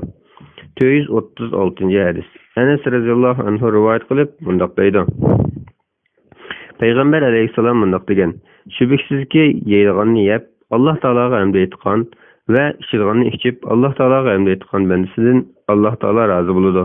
Buxoriy va Muslim rivoyat qilgan. Hadisning muhim nuqtasi. Bandaning har qatim tomoq yegan va ussizlik ichganda buning uchun Alloh taologa hamd aytishning yaxshi ish ekanligi. Chunki bunday qilish Alloh taolaning bergan ne'matlariga shukr qilish bo'lib, Allohni rozi qilganligi. 437-hadis. Abu Musa radhiyallohu anhu rivoyat qilib mundaq deydi: Payg'ambar alayhissalom mundaq degan: Haqiqatan Alloh taolo kunduzda gunoh qilg'uchiga tavba qilish uchun kishida rahmat qo'lini yoydi ve kişisi günah kılgısının tövbe kılınışı için gündüzü rahmet kulunu yaydı. Ta ki quyosh mag'ribdan ko'tarilguncha shundoq davomlashdi. Muslim rivoyat qilgan. Hadisning muhim nuqtasi: bandining qilgan gunohlariga tavba qilishga aldirish lozimligi. Kun g'aribdan chiqishdan ilgari qilgan tavbani Alloh taoloning qabul qilganligi. Qiyomatning cho'ng alomatlaridan biri bo'lgan kun g'aribdan chiqqan chog'da tavbaning qabul bo'lmaydiganligi. 438-hadis. Abu Najih Amr ibn Abasa Sulami radıyallahu anhu rivoyat qilindiki, men jahiliyat chig'imda kishilarning gunohli bo'lib, ular hech narsani tushunmaydi deb o'ylaydim. Kishilar butlarga ibodat qiladi. Shu chog'da men Makkada turli xabarlarni so'zlaydigan bir odam maydonga kelibdi deb anglab, ulug'imga minib uning yoniga keldim. Bu chog'da Rasululloh islom dinining yo'lini da'vat qilayotgan ekan. Qalbi uningga qo'pol muomala qildi ekan. Men nihoyat ehtiyotchanlik bilan uning qishiga kirib, "Sen qanday odam?" dedim. U "Men payg'ambarman" dedi. Men "Payg'ambar degan nima?" dedim. U "Alloh taolo meni avatdi" dedi. Men "Seni nimaga avatdi?" dedim. U "Meni sizga rahim qilishga, butlarni chiqib tashlashga va Alloh taologa hech narsani shirik keltirmay, Alloh taoloni bir deb bilishga avatdi" dedi. Men "Bu ishda kimlar san agashdi" dedim. U "Mana agashgan bir odam va bir qul bor edi" dedi. O kunlarda uningga Abu Bakr va Bilal agashgan ediki, Alloh taolo o ikkisidan rozi bo'lsin. Men san agashay dedim. U "Sen bu kunlarda bunday qilishga qodir bo'lolmaysan. Mening va kishilarning ahvolini ko'rmadingmi? Hozircha musulmon bo'lib uyingga qaytib turgan. Sen mening oshkora o'tirib chiqqanligimni anglaganingda kelgin" dedi. Men uyimga qaytdim. Keyin Rasululloh Madinaga kelibdi. Men bo'lsam o'z qavmim orasida edim. Rasululloh Madinaga kelgan chog'da men kishilardan Rasulullohning ahvolini so'rab turdim. Keyin Madinaliklardan bir qanchasi keldi. Men ulardan Madinaga kelgan bu kishi nima qilyotdi deb so'radim. Ular kishilar uning qishiga orqaga kelib o'tibdi. Qavmi uni o'ldirishni niyat qilibdi, lekin uni o'ldirishga qodir bo'lmabdi deydi. Men Madinaga kelib, uning qishiga kelib, "Ey Rasululloh, meni tanidingmi?" dedim. Rasululloh "Shundoq, tanidim. Sen bana Mekke'de muloqot bo'lgan" dedi. Men "Ey Rasululloh, bana Alloh taolo sana bildirgan, men bilmaydigan narsalardan deb bersang, namoz haqida deb bersang" dedim. Rasululloh namoz bundatni o'qigan. Uningdan keyin toki kun namoz bo'yi o'rlimgacha namoz o'qimagan. Kun bo'lsa shaytonning ikki mingiz orasidan chiqadi. Bu vaqtda kuffarlar kunga bosh uradi. Ondan keyin namoz o'qiganki, namoz vaqtida rahmat farishtalar hozir bo'ladi. Kunning soati qisqarib, namoz barobar bo'lgan chog'da namoz o'qishni to'xtatgan. Bu vaqtda do'zax qizitildi. Soat tushib kun qayrilgandan keyin namoz o'qigan. Namoz vaqtida rahmat farishtalar hozir bo'ladi. Namoz deganni o'qigandan keyin toki kun o'ltirishlik namoz o'qimagan. Chunki kun shaytonning ikki mingiz orasida patadi. Bu vaqtda kuffarlar kunga bosh urdi dedi. Men "Ey Rasululloh, bana tahorat to'g'ri so'zlab bergin" dedim. Rasululloh "Sizlardan kimki tahorat olgan suv bilan og'zini, burnini chayqasa, uning og'zidagi va burnidagi xatoliklar yuvilib ketadi. Ondan Alloh taoloning buyrug'ini bo'yicha yuzini yuvsa, yuzdagi xatoliklar suv bilan soqollarining orasidan yuvilib ketadi. Ondan qo'lini jayniki bilan qo'shib yuvsa, uning qo'lining xatoliklari suv bilan barmoqlar orasidan yuvilib ketadi. Ondan u beshiga masih qilsa, uning beshining xatoliklari sochlarining orasidan to'kilib ketadi. Ondan u ikki putini o'shqi bilan qo'shib yuvsa, uning putining xatoliklari putining barmoqlari orasidan to'kilib ketadi. Agar u namoz o'qib, Alloh taologa hamd sano aytsa, Alloh taoloni loyiq ravishda ulug'lasa va qalbi Alloh taologa topshirilsa, u kishi barliq gunohlardan poklanib, anadan tug'ilgan kunnikidek pok bo'ladi dedi. Keyin Amr ibn Abasa bu hadisni Rasulullohning sahobalaridan Abu Umamaga so'zlab berganda, Abu Umama "Ey Amr ibn Abasa, nima deydigansan? Faqat tahorat olgan kishiga shunchalar savob berilamdi" dedi. Amr "Ey Abu Umama, men yashnab qoldim, ajlimmi yiqilib qoldi. Musha altimda Alloh taolo va Alloh taoloning rasuliga yolg'onni choplashga nima edim bo'lsin? Men bu hadisni Rasulullohdan 1, 2, 3 navbat deb 7 qatim sanab, ko'p qatim anglamagan bo'lsam, bu hadisni hargiz so'zlab bermay bo'lardim, lekin bu hadisni uningdan ko'p qatim anglaganman" dedi. Muslim rivoyat qilgan. Hadisning muhim nuqtalari. Birinchi, Musulmonlar ojiz holatda turganda payg'ambar alayhissalomning Abi Najihga Quraysh mushriklarning aziyat yetkazib qo'yishini ansirab, qaytib ketishga buyurishining aqlonlik ekanligi. Ikkinchi, payg'ambar alayhissalomning mushriklar ustidan g'alaba qilib, islom dinini ustun qilishga bo'lgan umidvorligi. Uchinchi, tahorat namozga o'xshash ibodatlarning bandining o'tkazgan kichik gunohlarini yuvitadiganligi. To'rtinchi, namozni Alloh taolodan qo'rqish va tavazzu bilan o'qish lozimligi. Farishtalarning namozga nozir bo'lib guvohchi bo'lganligi. 5. Namoz o'qish makruh bo'lgan vaqtlarni bayon qilgan. 439-hadis. Abu Musa Ash'ari radhiyallohu anhu rivoyat qilib mundoq deydi. Payg'ambar alayhissalom mundoq degan: Agar Alloh taolo biror ummatga rahmat qilmoqchi bo'lsa, payg'ambarni o'z ummatiga noz-ne'mat va ustunlik tayyorlash hozirliklari uchun o'z dargohiga elib ketadi. Agar u ummatni halok qilmoqchi bo'lsa, payg'ambarlar hayot turuqliq ularni azoblab, ularni halok qiladi. Ular payg'ambarni yolg'onchi qilgan, uningga osiylik qilgan bo'lsa, ularni halok qilib, payg'ambarni xotirjam qiladi. Muslim rivoyat qilgan. Hadisning nuqtasi. Bu hadis qavmni yaxshilikqa, hidoyatga da'vat qilsa, qavmi yolg'on chiqargan payg'ambar alayhissalomga nisbatan tasalli hisoblanganligi. Yaxshilar bog'chisi 249-bab 52-bob umidvor bo'lish to'g'risida. Alloh taolo mundoq deydi: Men ishimni Allohga topshiraman. Alloh haqiqatan bandalarni ko'rib turuvchidir. Alloh uni Fir'avn jamoasining suiqasdidan saqladi. Qur'oni Karim sura G'ofir 44-oyatning bir qismi. 440-hadis. Abu Hurayra radhiyallohu anhu rivoyat qilib mundoq deydi: Payg'ambar alayhissalom mundoq degan: Alloh taolo mundoq deydi: Bandam mening qandoq bo'lishimni o'ylasa, men uning shundoq bo'laman. U meni aslagan chaqda men uning bilan birga bo'laman. Alloh taolo bilan qasamki, Alloh taolo o'z bandasining tavbasini sizlarning biringlar cho'l bayonida to'gisini yo'qotib qo'yib, tepib olgan chaqdagi xushaliqdan ortiq xushal bo'ladi. Alloh taolo yana bundoq deydi: Kimki menga bir g'arz yaqinlashsa, men uningga bir g'arz yaqinlashaman. Kimki menga bir g'arz yaqinlashsa, men uningga bir g'arz yaqinlashaman. Men tarafga menib kelsa, men uningga yugurib boraman. Buxoriy va Muslim rivoyat qilgan. Hadisning muhim nuqtasi: Alloh taolaning rahmatidan umidvor bo'lib, yaxshilikni kutish, yaxshi amallarni ko'p qilish bilan tavba qilishga oldirish lozimligi. 441-hadis. Jabir ibn Abdullah radhiyallohu anhu rivoyat qilindiki, men Rasulullohning vafot bo'lishidan 3 kun burun mundoq deganligini anglagan edim: Sizlarning har biringlar o'lim oldida o'zining u dunyoligiga nisbatan umidvor bo'lsin. Muslim rivoyat qilgan. Hadisning muhim nuqtasi: bandani umidsizlikdan saqlanib, umidvor bo'lishga, bo'libmi o'lim oldida Alloh taoloning rahmatidan umidvor bo'lishga rag'batlantirilgan. 442-hadis. Anas radhiyallohu anhu rivoyat qilib mundoq deydi: Men payg'ambar alayhissalomning mundoq deganligini anglagan edim.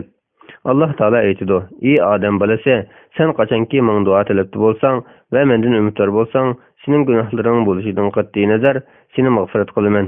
Ey odam bolasi, sening osmonga taqashqudek ko'p gunohlaring bo'lsa-mu, mendan mag'firat talab qilsang, seni mag'firat qilaman. Ey odam bolasi, agar sen yer yuzining qoplug'ida xatoliklaring bilan menga hech narsani sherik keltirmay dargohimda menga muloqot bo'lsang, men senga yer yuzining qoplug'idek mag'firat bilan muloqot bo'laman. Tirmiziy rivoyat qilgan. Hadisning muhim nuqtalari: 1. Alloh taoloning fazli karimining kengligi, rahmatining cheksizligi. 3. Bandani istig'for aytish, duo qilish Alloh taolodan umidvor bo'lishga rag'batlantirgan. 3. Banda Allohga sherik keltirmaganlar bo'lsa, har qancha ko'p va ig'ir gunoh o'tkazgan bo'lsa-mu, Alloh taoloning mag'firatidan umid kutsa bo'lganligi. Bu haqda Alloh taolo Qur'oni Karimda mundoq deydi: Alloh taolo o'ziga biror narsaning sherik keltirilishini va mushriklik gunohni albatta mag'firat qilmaydi. Buningdan boshqani Alloh taolo o'zi xohlagan odamga mag'firat qiladi. Sura Nisa 116-oyatning bir qismi. Yaxshilar bog'chisi 250-bab 53-bob ham qo'rqish, ham umidvor bo'lish to'g'risida. Banda sap vaqtida ham qo'rqishi, ham umidvor bo'lishi, umid bilan qo'rqishning ikkilisining bo'lishi, kasal vaqtida faqat umidning bo'lishi lozimdir. Islom shariatining Qur'oni Karim va hadislardagi tekstlari bu ma'noni kuchlantiradi. Alloh taolo mundoq deydi: Faqat ziyon tortuvchi qavmlar şeytanın mekrinden korkmaydı. Kur'an-ı Kerim Sure Araf 99. ayetinin bir kısmı. Allah Taala yana mundaq deydi. Faqat kuffar qavmlar Allah'ның rahmetinden ümitsizlandi. Kur'an-ı Kerim Sure Yusuf 87. ayetinin bir kısmı. Allah Taala yana mundaq deydi. Şu günde bazı yüzler qaraydı, bazı yüzler aqırdı. Kur'an-ı Kerim Sure Ali İmran 106. ayetinin bir kısmı. Allah Taala yana mundaq deydi. Şübhəsizki Pərverdigarın əlbəttə tez cəzalayıcıdır. Əlbəttə məğfirət qılğıcıdır, mərhəmət qılğıcıdır. Kur'an-ı Kerim Sure Araf 167. ayetinin bir kısmı. Allah Taala yana mundaq deydi. Müminlər şək-şübhəsizki cənnətdə buludu. Kuffarlar şək-şübhəsiz dozaqda buludu. Kur'an-ı Kerim Sure İstiğfar 13. 14. ayet. Allah Taala yana mundaq deydi. Tarası ağır kelgen adam kelsek, o köңlük durmuştu buludu. Tarası yenik kelgen adamga kelsek, onun joyi Haviya buludu. Haviyaның nemek kelkini qanaq bilaleysen, Haviya qiziq o'ttur. Kur'an-ı Kerim Sure Qariya 6. ayetin 11. ayetkice. Bu ma'nida kelgan ayetler köptür. Qorqish bilan umidvorlik bir-biriga yaqin ikki oyatda yoki boshqa oyatlarda yoki birli ikki oyatda keladi. 443 hadis. Abu Hurayra radhiyallohu anhu rivoyat qilib mundaq deydi. Payg'ambar alayhissalom mundaq degan: Agar mu'min Alloh taolaning azobini bilsa edi, Alloh taolaning jannatini hech bir kishi ta'min qilmagan bo'ladi. Agar kuffarlar Alloh taolaning rahmatini bilsa edi, hech biri Alloh taolaning jannatidan na'mat bo'lmaydi. Muslim rivoyat qilgan. Hadisning muhim nuqtasi: bandani Alloh taolaning jazosidan qo'rqishga, Allohning savobidan, mag'firatidan va roziqidan umidvor bo'lishga rag'batlantirgan. 444 hadis. Abu Said Xudri radhiyallohu anhu rivoyat qilib bundoq deydi. Payg'ambar alayhissalom bundoq degan: Qachonki meyit tağut qo'yilib, kishilar uni yelkilariga elib mansa, o'lguchi yaxshi odam bo'lsa, meni siz elib menglar deydi. Agar o'lguchi shaqiy odam bo'lsa, u meni qayerga elib borsizlar deydi. Uning ovozini odamzotdan boshqalarining hammasi anglaydi. Agar uni odamzot anglaydigan bo'lsa, jinidan judo bo'lgan bo'ladi. Buxoriy rivoyat qilgan. Hadisning muhim nuqtalari: 1. Allah Taalaning bandalariga ularning oxiratga o'rnini ko'rsatib, ularga tayyorlangan narsalarni xabar qildiganligi. Mu'minning Allah Taala beradigan izzat hurmatga erishishga aldiraydiganligi. Kuffarlar va fosiqlarning qattiq azobga qo'rqadiganligi. 2. Ba'zi ovozlarni insonlarning anglayolmaydiganligi. İnsanlardan boshqa jonliqlarning anglayolmaydiganligi. Payg'ambar alayhissalomning bu hadisi mo'jizalar jumlasidan bo'lib, hozirgi zamon ilm-fan beden tarafidan isbotlangan. 445 hadis. İbn Mas'ud radhiyallohu anhu rivoyat qilib bundoq deydi. Payg'ambar alayhissalom bundoq degan: Jannat sizlarning har biringlarga kashning sho'nisidan yaqindir va do'zaxmi ham shunga o'xshashdir. Buxoriy rivoyat qilgan. Hadisning muhim nuqtasi: kishining nihoyat kichik ishlar sababidanmi jannatga kirdiganligi, shundoqla ba'zi kichik gunohlar sababidanmi do'zaxga kirdiganligi. Shunga mu'minning toat ibodatini kamtuk qilib qo'ymasligi, gunohlik ishlarda azvaylab ketmaslik kerakligi.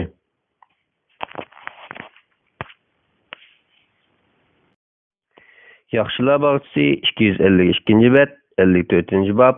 Allah Taaladan qo'rqib, Allah Taalani sig'inib yig'lashning fazilati to'g'risida. Allah Taala mundaq deydi: Ular yig'ilgan holda sajda qilishga yiqiladi. Qur'onni anglash bilan ular Allohga texim tazarruh qiladi. Qur'on Karim Sure Ali İmran 109. ayet. Allah Taala yana mundaq deydi: Masxir qilib bu Qur'onda ajablanamsizlar, kulamsizlar, yig'lamamsizlar. Qur'on Karim Sure Najm 59. 60. ayet. 446 hadis. İbn Mas'ud radhiyallohu anhu rivoyat qilinadiki, "Menga Rasululloh Qur'onni o'qib bergin" dedi. Men: "Ey Rasululloh, Qur'on sana nozil bo'lgan tursa, Qur'onni men sana o'qib beremdimen" dedim. Rasululloh: "Men Qur'onni boshqa odamning o'qiganini anglashni yoqtiraman" dedi. Men Rasulullohga Sure Nisoni o'qib, "Biz har bir ummatga bir guvohchini keltirgan va ey Muhammad seni bularga guvohchi qilib keltirgan chig'imizda ularning holi qanday bo'ladi?" Qur'on Karim Sure Nisa 41. ayet. degan oyat kelganda Rasululloh "Am to'xta" dedi. Men Rasulullohga qarasam, uning ikki ko'zidan yosh qo'yilib o'tibdi. Buxoriy va Muslim rivoyat qilgan. Hadisning muhim nuqtalari. Birinchi, Qur'on Karimni boshqalardan anglashning yaxshi ekanligi. Buningda anglag'uchi odamning Qur'on o'qigan odamga talaffuz va o'lchamga loyiq o'qishga zehni bo'lib ketishdan xoli holda texim oson tushunganligi. Ikkinchi, o'quvchining ustoziga o'qib berishning joiz ekanligi. Buninglik bilan o'quvchi anglag'uchini afzal hisoblanmaydiganligi. Uchinchi, Qur'on o'qiganda o'quvchining birdan to'xtab turishi zarur bo'lsa, to'xtab turishga buyruq qilishning durust ekanligi. To'rtinchi, Qur'on o'qiganda yoki tingshiganda kishining qalbiga ta'sir qilish uchun Qur'on Karim oyatlarining ma'nosi haqida tafakkur qilishga rag'batlantirilgan. Beshinchi, Qur'on anglaganda jimjitlikni buzmaslik va to'lab ovoz chiqarmaslik shart ostida Alloh taolodan qo'rqib yig'lashning fazli bayon qilingan. 447-hadis. Anas radhiyallohu anhu rivoyat qilib mundaq deydi: Payg'ambar alayhissalom shundaq bir nutq so'zildiki, men undaq nutqni zodi anglab boqmagan edim. Payg'ambar alayhissalom mubodo men bilganini bilsanglar edi, shubhisizki oz gulatdinglar, ko'p yo'laytinglar dedi. Sahobalar yuzlarini etib yig'lab ketdi. Buxoriy va Muslim rivoyat qilgan. Hadisning muhim nuqtasi: sahobalarning vaz tablig'idan ta'sirlanib, yuragi eriydiganligi. Alloh taolodan qo'rqib yosh to'kadigan holatini bayon qilib, shularni ulgu qilishga rag'batlantirilganligi. 448-hadis. Abu Hurayra radhiyallohu anhu rivoyat qilib mundaq deydi: Payg'ambar alayhissalom mundaq degan: Seg'ilgan sutning yilinga qaytib kirishi yo'q gap bo'lganidek, Alloh taolodan qo'rqib yosh to'kkan odamning do'zaxga kirishimi yo'q gap. Alloh taolo yo'lidagi bandining badaniga qo'ngan chang to'zon bilan do'zax tutuni bir yerda jam bo'la olmaydi. Tirmiziy rivoyat qilgan. Hadisning muhim nuqtasi: Alloh taolodan qo'rqib yig'lashning kishini to'g'ri yo'lga boshlashga sabab bo'lganligi. Shundaqla buning shu kishini do'zax azobidan saqlaydiganligi. 449-hadis. Abu Hurayra radhiyallohu anhu rivoyat qilib mundaq deydi: Payg'ambar alayhissalom mundaq degan: Alloh taolaning soyasidan boshqa hech qanday soya yo'q. Qiyomat kunida Alloh taolo 7 turlik odamni o'z arshi ostida soya tutadi. Birinchi, adil podshoh. Ikkinchi, Parvardigori Alloh taolaning ibodatida o'sgan yosh. Uchinchi, asyodi hamisha masjidda bo'lgan odam. To'rtinchi, Alloh taolaning roziligi uchun do'st bo'lishgan va Alloh taolaning roziligi uchun ayrilishgan odamlar. 5. Isil va chiroyli bir ayol o'ziga chaqirsa, Alloh taoladan qo'rqaman deb o'ziga uni rad qilgan kishi. 6. O'ng qo'li bilan nima berganligini so'l qo'li bilan bilmay qolganlik darajada maxfiy sadaqa bergan kishi. 7. Xoli joyda Alloh taoloni yod etib yosh to'kkan kishi. Buxoriy va Muslim rivoyat qilgan. Hadisning muhim nuqtasi: xoli joyda Alloh taologa ibodat qilib, Alloh taoloni yod etib, savobini umid qilgan holda Alloh taolodan qo'rqib yosh to'kkan odamning fazli, Alloh taolodan qo'rqib yig'lashning shu kishini bu dunyoda xotirjamlikka, qiyomat kunida xushalik erishtirganligi. 450-hadis. Abdullah ibn Shahr radhiyallohu anhu rivoyat qilindiki, u mundaq degan: Men Rasulullohning yoniga kelsam, Rasululloh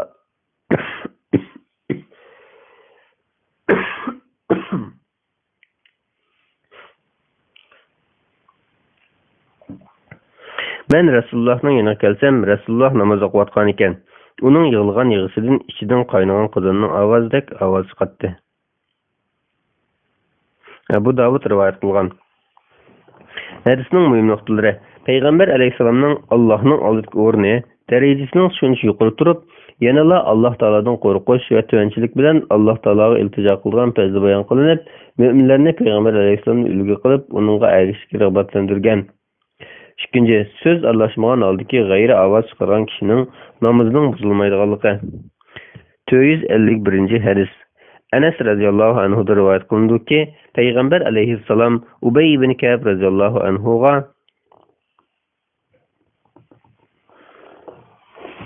Ulug' Alloh taolo meni sana Bayna surasini o'qib berishga buyurdi dedi. Ubay: Alloh taolo mening ismimni atadimi dedi. Payg'ambar alayhissalom: "Ha" dedi. Ubay yig'lab ketdi. Buxoriy va Muslim rivoyat qilgan. Yana bir rivoyatda yig'lig'il turdi deyilgan. Hadisning ma'nolari: ne'matga erishganda xushlikda yig'lash, shundaqla Alloh taolaning ato qilgan ne'matning shukranasi to'liq ado qilmaslikning tuquriq yig'lashning durust ekanligi. Ikkinchi, Ubay ibn Ka'b radhiyallohu anhuning fazli uning Qur'on yodlash va Qur'on tilovat qilishga yuqori o'rni bayon qilingan. Üçüncü, başkalarga Qur'on o'qib berishning yaxshi ish bo'lib, sunnat ekanligi. İlim ehlining ilm o'rganishda kamtar bo'lishi lozimligi. 452 hadis. Anas radhiyallohu anhu rivoyat qilib, mundaq deydi: Rasulullohning vafotidan keyin Abu Bakr radhiyallohu anhu Umar radhiyallohu anhuga yurgan. Rasululloh Ummu Ayman radhiyallohu anhani qandoq yig'lab turgan bo'lsa, bizim shunday qilib qo'yli dedi. O ikisi Ummu Aymanninki kelgan chog'da Ummu Ayman ularni ko'rib yig'lab ketdi. Ikkalan nimaga yig'laysan? Alloh taolaning dargohiga narsalarning Rasululloh uchun yaxshi ekanligini bilmamsan dedi. Ummu Ayman: men Alloh taolaning dargohidagi narsalarning Rasululloh uchun yaxshi ekanligini bilmay yig'layotganim yo'q. Men osmondan tushadigan vahiyning uzib qolganligiga yig'layotman dedi. Ularning ko'ngli buzilib, Ummu Ayman bilan qo'shilib yig'lab ketdi. Muslim rivoyat qilgan. Hadisning muhim nuqtalari: birinchi, uningsiz kamchilik his qilingan yaxshilik o'zib qolganda, uning uchun yig'lashning yaxshi ekanligi.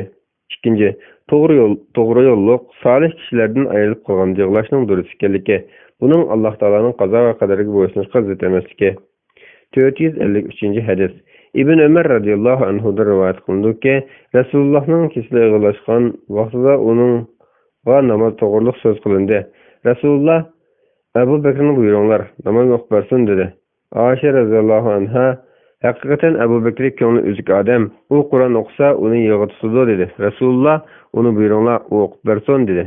Yana bir rivoyatda Oysha radhiyallohu anha: haqiqatan Abu Bakr sening o'rningda namoz o'qib bergan chog'da yig'isardan kishilar uning ovozini anglayolmaydi dedi deyilgan. Buxoriy va Muslim rivoyat qilgan. Hadisning muhim nuqtalari: birinchi, Abu Bakr radhiyallohu anhuning fazli, uning Alloh taoladan shu darajada qo'rqitganligi. Uchinchi, mo'minning bag'ri yumshoq bo'lishi, Qur'on tilovat qilganda yurki erib, yosh to'kishning yaxshi ish ekanligi. 454 hadis. Abdurrahman ibn Avfning o'g'li Ibrohim radhiyallohu anhu rivoyat qilindiki, Abdurrahman ibn Avfga tomoq keltirildi. U ro'zador edi. U Musab ibn Umayr radhiyallohu anhu o'ldirildi. U menda yaxshi edi. Uningga kiberlik qilishga uning to'ndan boshqa narsa topolmadik. Uning beshini yog'sak puti ishilib qoladi. Putini yog'sak beshi ishilib qoladi. Hozir bu yaşatlik uchundiq yoki bizga dunyolikdan ko'p narsalar berildi. Bizga oxiratda berilgan yaxshiliklarning hammasi bu dunyoda bilishdan qo'rqamiz deb yig'lab ketdi. Yig'lash bilan tomoqni yemay qo'ydi. Buxoriy rivoyat qilgan. Hadisning muhim nuqtalari: birinchi, sahobalarning esil fazli, ularning o'zini nihoyat tuvan tutadigan kamtarligi, o'zini boshqalardan tuvan hisoblaydigan fazilati bayon qilingan. Abdurrahman ibn Avf jannat bilan xushxabar berilgan sahobalarning biri bo'lib, uning boyliqimi musulmonlarning foyda manfaati uchun xizmat qiladigan vosita edi. U amaliyotda Musab ibn Umayrdan afzal edi. Ikkinchi, mo'minni dunyo g'ayridan ziyod bilib ketishdan, dunyoga bilib ketish sababi bilan o'tishlik vazifalarni to'liq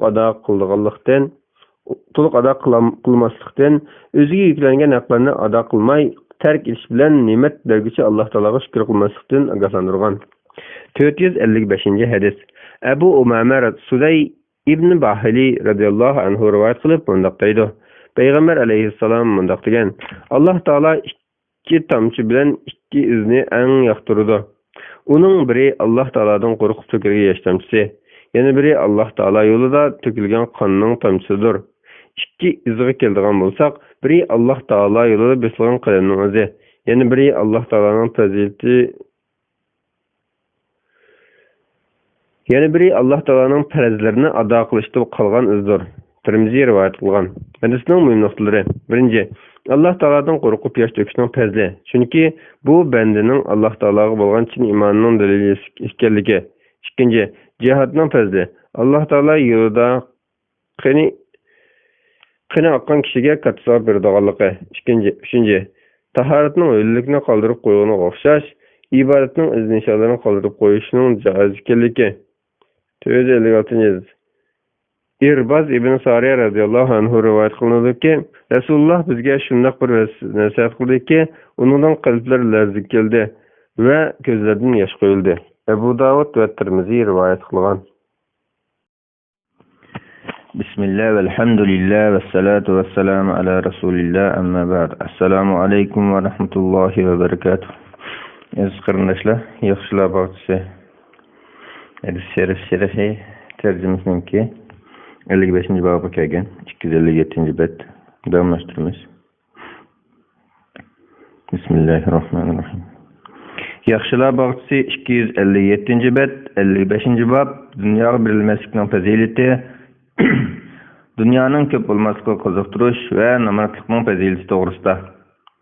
Alloh taolo mundaq deydi: Hayati dünyanın misali biz asmandan düşürgen yağmur suyuga o'xshaydi-ki, uning bilan zaminning insonlar, hayvonlar yeydigan turli o'simlikleri bir-biri bilan giralishib ketgan, hatto zamin go'zal tusga kirgan, chiroyli yasangan, zamin egallari uningdan mo'l usul ilishga jazm qilib turgan chog'da nagahan kechasi yoki kunduz uningga qazoyimiz yetdi-da, ziroatlar tunugun, ya'ni ilgari yo'qdek butunlay urib tashlanganda qilib etdik, ya'ni nobud qilib yo'q qildik.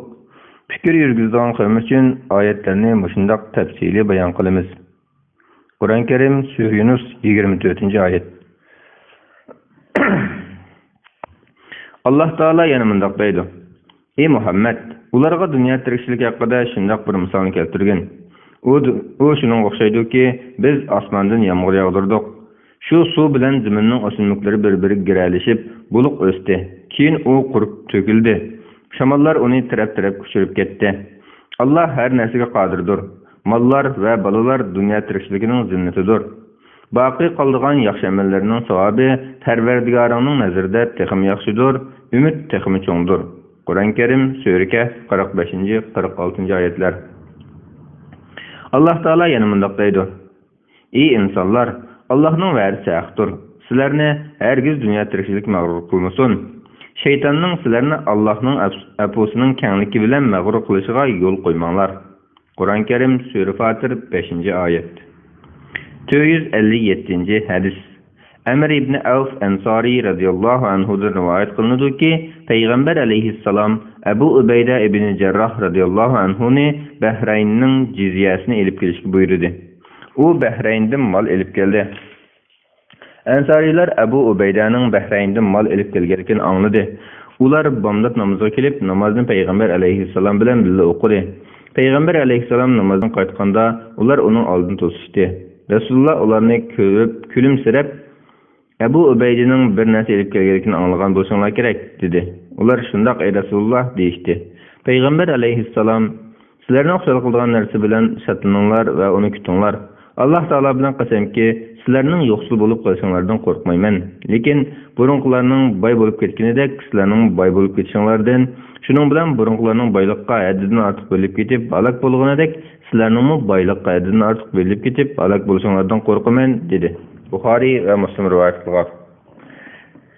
Hadisning muhim nuqtalari.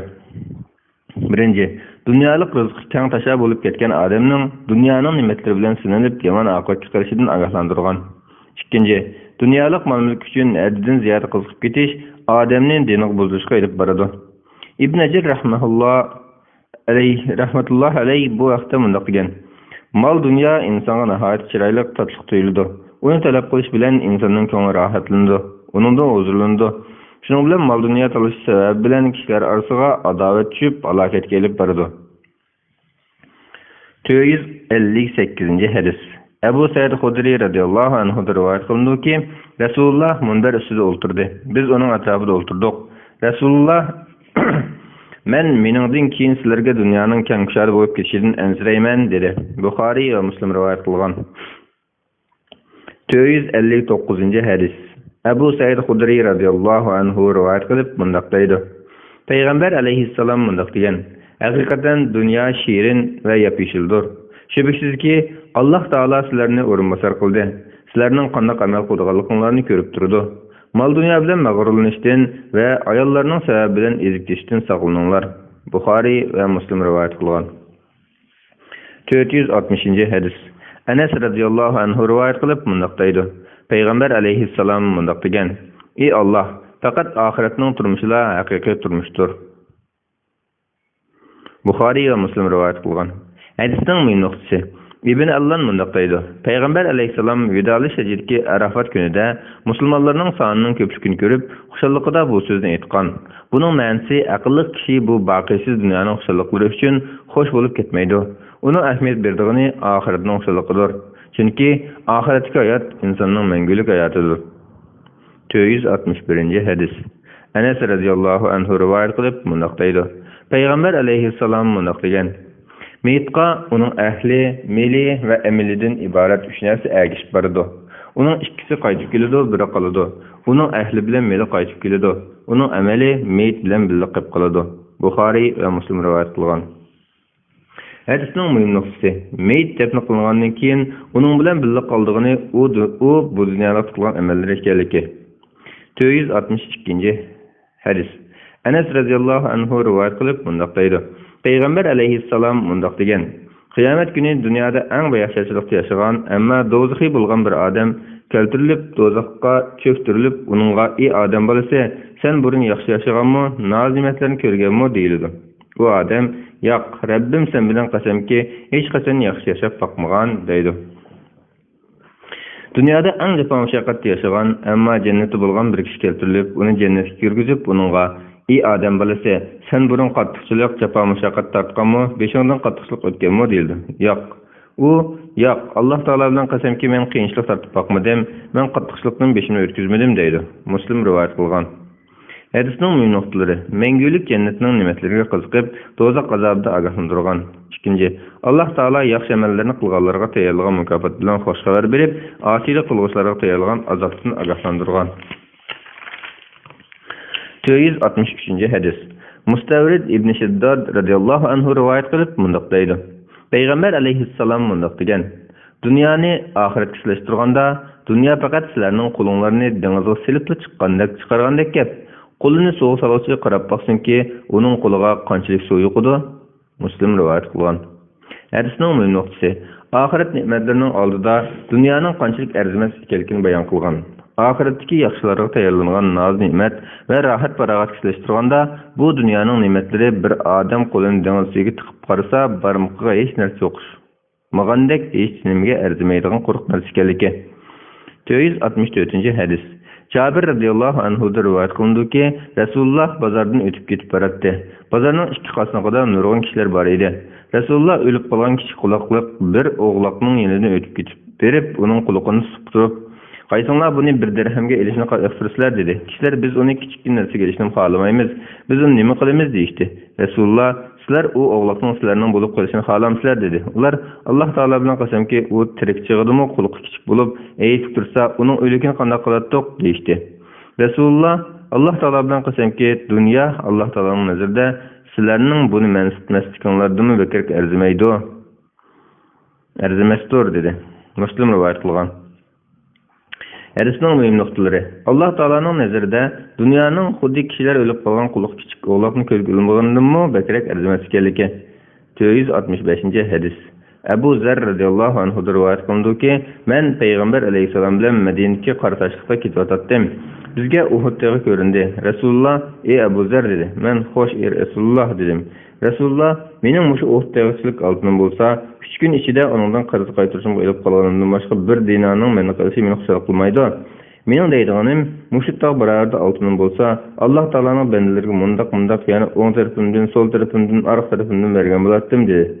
Ondan Peygamber aleyhisselam menga ketib o'tib: "Dunyoda pul meli ko'p bo'lganlar qiyomat kuni namrat odamlardir. Lekin mollarini o'ngdan, so'ldan, keyindan berganlar namrat hisoblanmaydi. Lekin undaqlar azdir" dedi. Ondan menga: "Men qaytib kelgichlik chog'ini mindirilmay turgan" deb qo'yib, kechining qorong'usida g'oyib bo'ldi. Ondan men bir ovozni angladim. Men Rasululloh biror xatar yetib qo'yishdan qo'rqib, uning qishib berishini o'yladim. Men Rasulullohning "Men kelgichlik mindirilma" degan buyruqni eslab, toki Rasululloh qaytib kelguncha joyimni mindirlamadim. Rasululloh bir ovozni anglab qo'rqib ketganligimni aytdim. Rasululloh: "Bu ovozni angladingmi?" dedi. Men: "Ha" dedim.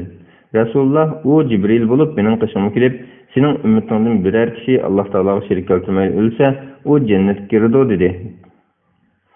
dedi. Men eğer oğurluk ve zina kılsa desem Resulullah oğurluk kılsa mı zina kılsa mı dedi. Bukhari ve Müslim rivayet kılgan.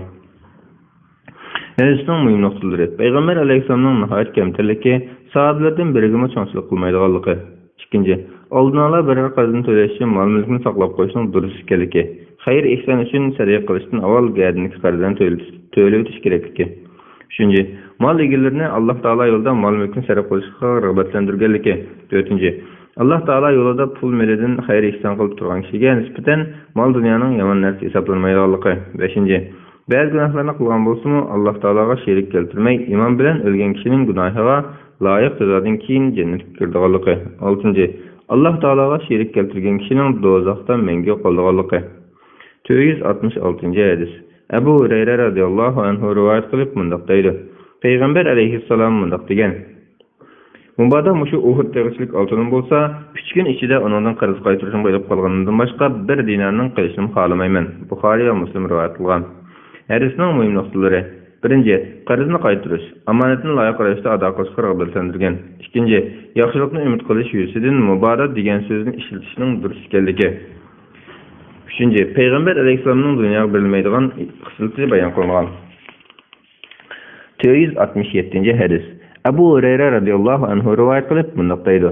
Payg'ambar alayhissalom mundaq degan: Sizler özünlerden töven kişiye qaranglar, özünlerden yuqori kişilerge qaramanglar. Bunda qilishinglar Allah Taala'nın sizlerge bergen nimetlerini kichik sanmasliqinglar üçün en layıqdır. Buxoriy ve Müslim rivoyat qilgan. Hadisning mühim noktası. Musulmanning dunyo ishlarida o'zidan töven kişilerge qarashi, diniy ishlarda o'zidan yuqori kişilerge qarashining yaxshi ekanligi. Chunki odamning mal dunyosi o'zidan ko'p kishiga qarashi, shu odamni bearamlik, norozilik, Alloh Taoloning ne'matlarini noshukr qilishga olib boradiganligi. Din ishlarida o'zining afzal kishiga qarashi, shu odamni texim ko'proq ibodat bilan Allohga yo'linishga olib boradiganligi. 468 hadis. Abu Hurayra radhiyallohu anhu rivoyat qilib mundaq deydi. Payg'ambar alayhissalom mundaq degan: Dinar, dirham, yektek ve to'qilma raqlarga qul bo'lg'uchilar halok bo'lsinki, agar uningga berilsa rozi bo'ladi, berilmasa rozi bo'lmaydi. Buxoriy rivoyat qilgan. Hadisning mühim noktaları. Birinci, Allah Taala'dan g'ayriga cho'qinishdan, bo'libmi mal dunyoning quli bo'lib qolishda ogohlantirilgan. İkinci, acizidan aşkılık alda mal dünya toplab, o mal dünyani Allah Taala buyurgan yaxshilik yo'llariga ishlatmaslik qilmishi ayıplangan. 469 hadis. Abu Hurayra radhiyallohu anhu rivoyat qildi men ahli suffa ya'ni payg'ambar alayhissalomning bir jamoat taqvodor nomir sahobalar bo'lib, ular payg'ambar alayhissalomning masjidlarining oxir tarafidagi suffini makon tutgan edi. Men ahli suffadan 70 kishini ko'rdim. Ulardan uchiga to'n kiygan biror kishi yo'q edi. Ularning ustki kiyimi faqat birla ishdan yoki bo'yniga sigib olgan biror parcha raqtdan iborat bo'lib, shu kiyimning uzunligi ba'zining parchiqining yirmi kelsa, ba'zining o'shqiga keladi. Ular avratlarining ichilib qolishidan ansirab, qo'li bilan kiyimlarini yig'ib tutib oladi.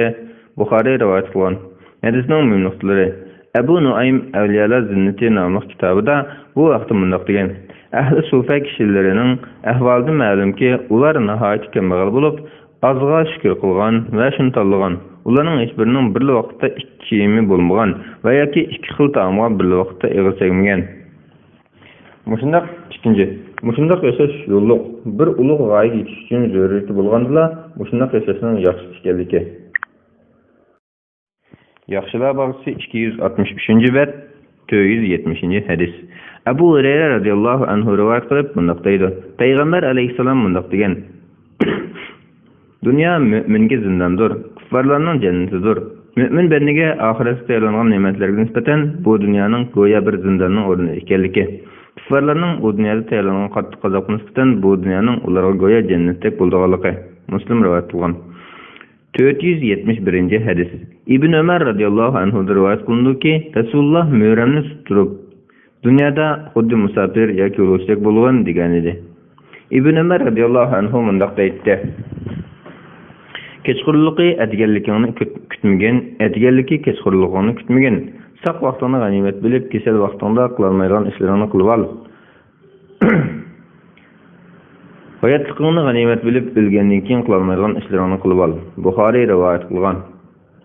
Hədisning mühim nöqtələri: hər bir ishni o'z vaqtida qilishga aldirash kerakligi. Ikkinchi, quruq arzuni oz qilish kerakligi. Bunda qilishning amallarni tuzib, yaxshilik qilishga undab, o'rinliq so'ralmalikdan saqlaydiganligi. Uchinchi, mo'minning ko'proq taat ibodat qilish uchun har bir fursatni chong tutishi lozimligi. To'rtinchi, hayotlik va salomatlik mo'min uchun ikki chong ne'mat bo'lib, bu ikkisidan yaxshi amallarni qilish bilan foydalanish kerakligi. Hargizmi oxirat uchun foydasiz bo'lgan ishlar bilan ularni isrof qilib o'tmaslik kerakligi. 472 hadis. Abu Abbas Sahli ibn Sa'd Sa'idi radhiyallohu anhu rivoyat qildi-ki, bir kishi Rasulullohning huzuriga kelib, "Ey Rasululloh, men o ishni qilsam, meni Alloh taolam yaxshi ko'radigan, kishilarni yaxshi ko'radigan bir ish buyurgan" dedi. Rasululloh, "Dunyoga berilma, Alloh taolo seni yaxshi ko'radi va kishilarning ilkirki narsa qiziqma. Shunday qilsang, kishilar seni yaxshi ko'radi" dedi. Ibn Majah rivoyat qilgan. Hadisning mühim nöqtələri. Birinci, müminning rizq talab qilish yo'lida baliq tirishchiligini ko'rsatgandan keyin halaldan topgan rizqqa qanoat qilish kerakligi. Ikkinchi, müminning haromdan o'zini saqlab, shubhli ishlardan ehtiyot qilishi, halol rizqqa qanoat qilib, uni shariatga uyg'un ravishda sarf qilish kerakligi. Uchinchi, insonning mol dunyoni qo'lida tutib, uni maqsadga yetishdagi bir vosita deb qarash, hargizmi uni chin ko'ngildan butun ishlarining maqsadi qilib olmasligi. To'rtinchi, zahidlik degan namratlik, xorlik, g'ururlik bilan bo'lmaydiganligi, balki insonning ruhi boy bo'lishi, muhtoj bo'lsin tilmaydigan, tama qilmaydigan bo'lishi bilan birga iffatlik bo'lishi, Alloh taolo rozi bo'lgan ishlarga o'zini otish kerakligi. Beshinchi, kishining mol dunyoga erisman bo'lishi, shahvoniy nafsi, havo yavisi uchun bo'lsa, bunday farismanlik ayib sanaladi. Ammo mol dunyo tepishi yaxshi amallarni qilish uchun bo'lsa, bu ayiblanmaydi, balki bu Alloh taologa bo'lgan taat ibodat hisoblanadi. 473 hadis. Nu'man ibn Bashir radhiyallohu anhu rivoyat qildi-ki, Umar radhiyallohu anhu kishilarning dunyoda erishgan narsalarini tilga olib o'tdi. Ondan men Rasulullohning qo'rqituvlik nachar xorumi yo'q, kun bo'yi ochilganligini ko'rgan edim dedi. Muslim rivoyat qilgan. Hadisning muhim nuqtalari. Payg'ambar alayhissalomning dunyoga bilmasligi, ojizlik va kambag'allikdan bo'lmasin, oxiratni dunyodan afzal bilganligi, sahobalari va ummatiga dunyoning rohat barogat, havo havaslarga berilib ketishdan taat ibodatini tark etmasligini o'rgatish uchundir. 474 hadis. Aisha radhiyallohu anhadan rivoyat qilindi-ki, Rasululloh vafot bo'lganda uyimda faqat taxti beshidagi ozroq arpadan boshqa yegirik narsa yo'q edi. Men uni uzungacha yedim. Ozg'ina arpa nimaga tugamaydigandi deb uni tortib ko'rgandim, u tugab ketdi. Buxoriy va Muslim rivoyat qilgan. Hadisning muhim nuqtalari. Birinci, bütkül Arab yerim aralığını özgü boyutundurgan, onun neticesini görgen Peygamber aleyhisselamның uyida, yaxşı görüldüğün ayalının yanında, azgını arpadan başka narsa yoxluqı, Peygamber aleyhisselamның dünyaga berilmeydiğin kamali xisletlerini gösterip berdiği. İkinci, az taamni köp berketlik qilish Peygamber aleyhisselamның möjdelerinden biri ekanligi. 475 hadis. Amr ibn Aris radhiyallohu anhu rivoyat qildi-ki, Rasululloh vafot bo'lgan chog'da dinar, dirham, qo'l, didak va boshqa hech qanday narsalarni qoldirmagan. Faqat u o'zimindan bir oq xechirni, urush qurollarini va ibn sabillarga sadaqa qilgan bir parchasini qoldirgan edi. Buxoriy rivoyat qilgan. 476 hadis. Habbab ibn Arat radhiyallohu anhu rivoyat qildi-ki, biz Alloh taolaning roziliqini tilab, Rasululloh bilan hijrat qildik. Bizning savobimizni Alloh taolaning berishiga ishib bo'ldi. Bizdan ba'zi kishilar g'animatdan hech narsaga erisholmay o'lib ketdi. Uhud kuni o'lib ketgan va bir parcha ranglik yo'ng tug'ilmaroq qoldirgan Musab ibn Umayr radhiyallohu anhu ana shulardan biri edi. Biz raxt bilan uning jasadini yurganda beshini yursak puti ishilib qoladi. Putini yursak beshi ishilib qoladi. Rasululloh bizning uning beshini raxt bilan yurgashga putini izhir qog'oz gul deb atlan bir o'simlik bilan yepishqi buyurdi. Halbuki bizning aramizda mevalar pishib, uni o'ziyotganlarim bor edi. Ya'ni boyashat yashayotganlarim bor edi. Buxoriy va Muslim rivoyat qilgan. Hadisning muhim nuqtalari. Birinci, hicretning ne'matlari va Alloh taolaning yo'lida hijrat qilgan xolis niyatlik muhojirlarga berilgan savob bayon qilingan. Ikkinchi, taqvodor mo'minlarning siz bo'lganda bu dunyoda, kechiksa oxiratda va yoki har ikki dunyoda ajr bilan mukofotlanganligi. 477 hadis. Sa'd ibn Sa'd radhiyallohu anhu rivoyat qilib mundaq deydi. Payg'ambar alayhissalom mundaq degan: agar dunyo Alloh taolaning nazarida pashining qanotchilik e'tiboriga ega bo'lgan bo'lsa, kuffarlar bir yutum suv bilan sug'urilmagan bo'ladi. Tirmiziy rivoyat qilgan. 478 hadis. Abu Hurayra radhiyallahu anhudan rivayet kılınıdır men Resulullah'ın mundaq degelini anlagan edim. Agah bulunlar, şübhesiz ki dünya erzimesdir. Dünyadaki narsalarning kıymeti yoktur. Fakat Allah Taala'nın zikriga dair narsalar ve alim ve ilim talab qiluvchilarla bunun sirtida. Tirmizi rivayet qilgan. Hadisning muhim nuqtasi. Dunyoni mutlaq holda qarg'ab, la'nat o'qish durust emas. Chunki ba'zi hadislarda la'nat o'qish ma'ni qilingan. Ammo dunyodagi bandini Alloh taoloni yod etishdan yiroqlashtiradigan, Alloh taologa toat ibodat qilishni buyuradigan narsalarga la'nat o'qish buning sirtidir. Yuqorqi hadis shu ma'noda aytilgan. 479 hadis. Abdullah ibn Mas'ud radhiyallohu anhu rivoyat qilib mundaq deydi. Payg'ambar alayhissalom mundaq degan: "Köp mal mülk toplab almanglar, unda qilsanglar dunyoga berilib ketsinlar." Tirmizi rivoyat qilgan. 480 hadis. Abdullah ibn Amr ibn As radhiyallohu anhu rivoyat qilindiki, biz qumishdan yasalgan uylarimizni o'ngshayotgan edik. Rasululloh o'tib ketib, "Nima qilyapsizlar?" dedi. Biz "Uy o'lib ketay deb qopti, uni o'ngshab qo'yatimiz" dedik. Rasululloh "Men ajalni buningdan tezroq kelib qolarmikin deyman" dedi. Abu Dawud rivoyat qilgan. Hadisning muhim nuqtalari. Birinchi, insonning har doim o'limni ko'z o'ngida tutib, uning har bir jon egasiga qanday yig'ilishini yod etib turish lozimligi. Ikkinchi, insonning hargizmi oxiratlik yaxshi amallardan tutadigan dunyo ishlari bilan bo'lib ketmasligi, oxir qaytadigan joy Alloh taoloning dargohi ekanligini unutib qolmaslik lozim. 481 hadis. Ka'b ibn Iyaz radhiyallohu anhu rivoyat qilib mundaq deydi: "Men payg'ambar alayhissalomning mundaq deganligini anglagan edim. Her bir ümmet üçün bir sınak buludu. Mening ümmetimning sınılgan narsasi mal dunyodir." Hadisning ma'nosi. Alloh taolaning mal dunyoni oyat sunnatlarining bir qilganligi va insonning tabiatini mal dunyoga moyil, boylik to'plashga erishgan qilib yaratganligi. 482 hadis. Abu Amr radhiyallohu anhu rivoyat qilib mundaq deydi: Payg'ambar alayhissalom mundaq degan: "Adam bolasının o'ltiradigan uyi va avrdan yapadigan kiyimi, yeydigan neni, ichadigan suvi bo'lsa, uning boshqa talab qilishi bejizdir." Tirmizi rivoyat qilgan. Hadisning muhim nuqtalari. Birinchi, insonning turadigan uyi, avrdan yapadigan kiyimi, qo'rqin to'yg'izgan oziqlik bo'lsa, shuning bilan kifoyalanishning yaxshi ekanligi. Ikkinchi, ayolning badanidan yuz va qo'lidan, ya'ni qo'lning alqinidan boshqa hamma yerning avrat hisoblanganligi. Er kişinin bedeninden kindikidan tuzg'isi bo'lgan yerning avrati sanalganligi. Bu yerde deyilgini bedenini yapılan kim bu insanın zarur ihtiyacı ekanligi. 483 hadis. Abdullah ibn Shahir radhiyallohu anhu rivoyat qilindiki, men Rasulullahning qishga kelsam, Rasululloh sura takassurni o'qiyotdi. Rasululloh "Odam bolasi melim deydi. Ey odam bolasi, u mollarining ichini yeb tugitib olganing yoki kiyib eskitib olganing yoki sadaqa qilib berib olganing sening bo'ladi" dedi. Muslim rivoyat qilgan. Hadisning muhim nuqtalari. Birinchi, zarur ehtiyojdan ortiq mol dunyo yiqqan odamning xuddi boshqalarga xayriydigan boylikni saqlab turadigan ambarchiga o'xshaydiganligi. Ikkinchi, mol dunyo boylikqa berilmaslikka, o'zining eng asosiy ehtiyojini qamdag'idek narsa bilan kifoyalanib, ko'plab sadaqa bilishga, hojatmandlarga yordam qilishga, pul milini Alloh taoloning rozi qo'lida sarf etishga tavsiya qilgan. 484 hadis. Abdullah ibn Mughaffal radhiyallohu anhu rivoyat qilindiki, men bir odam payg'ambar alayhissalomga: "Ey Rasululloh, Alloh taolo bilan qasamki, men seni albatta yaxshi ko'raman" dedi. Rasululloh nima da'vat qilganini qaragan dedi. U kishi Alloh taolo bilan qasamki, albatta yaxshi ko'raman deb bu so'zni 3 qatim takrorladi. Unda Rasululloh: "Agar sen meni yaxshi ko'rsang, kambag'allik libosini hozirlagin. Shubhasizki, kambag'allik meni yaxshi ko'rgan kishiga kelgunning biror joyiga yetib berishidanmi tez yetib boradi" dedi. Tirmizi rivoyat qilgan. Hadisning muhim nuqtalari. Dunyoning rohat farog'atlariga, mol dunyoga bo'lib ketmaslik payg'ambar alayhissalomga bo'lgan haqiqiy muhabbatning dalili ekanligi. Chunki haqiqiy muhabbat yaxshi ko'rgan kishining xulq axloqini ulgu qilish, o'ziga singdirish bilan bo'lganligi. 485 hadis. Ka'b ibn Malik radhiyallohu anhu rivoyat qilib mundaq deydi: Payg'ambar alayhissalom mundaq degan: "Bir odamning mol va obro'yiga bo'lib ketishi dinni buzishda ikki och bo'rining qo'ylar orasiga qo'yib birlashidan xatarlikdir." Tirmizi rivoyat qilgan. 486 hadis. Abdullah ibn Mas'ud radhiyallohu anhu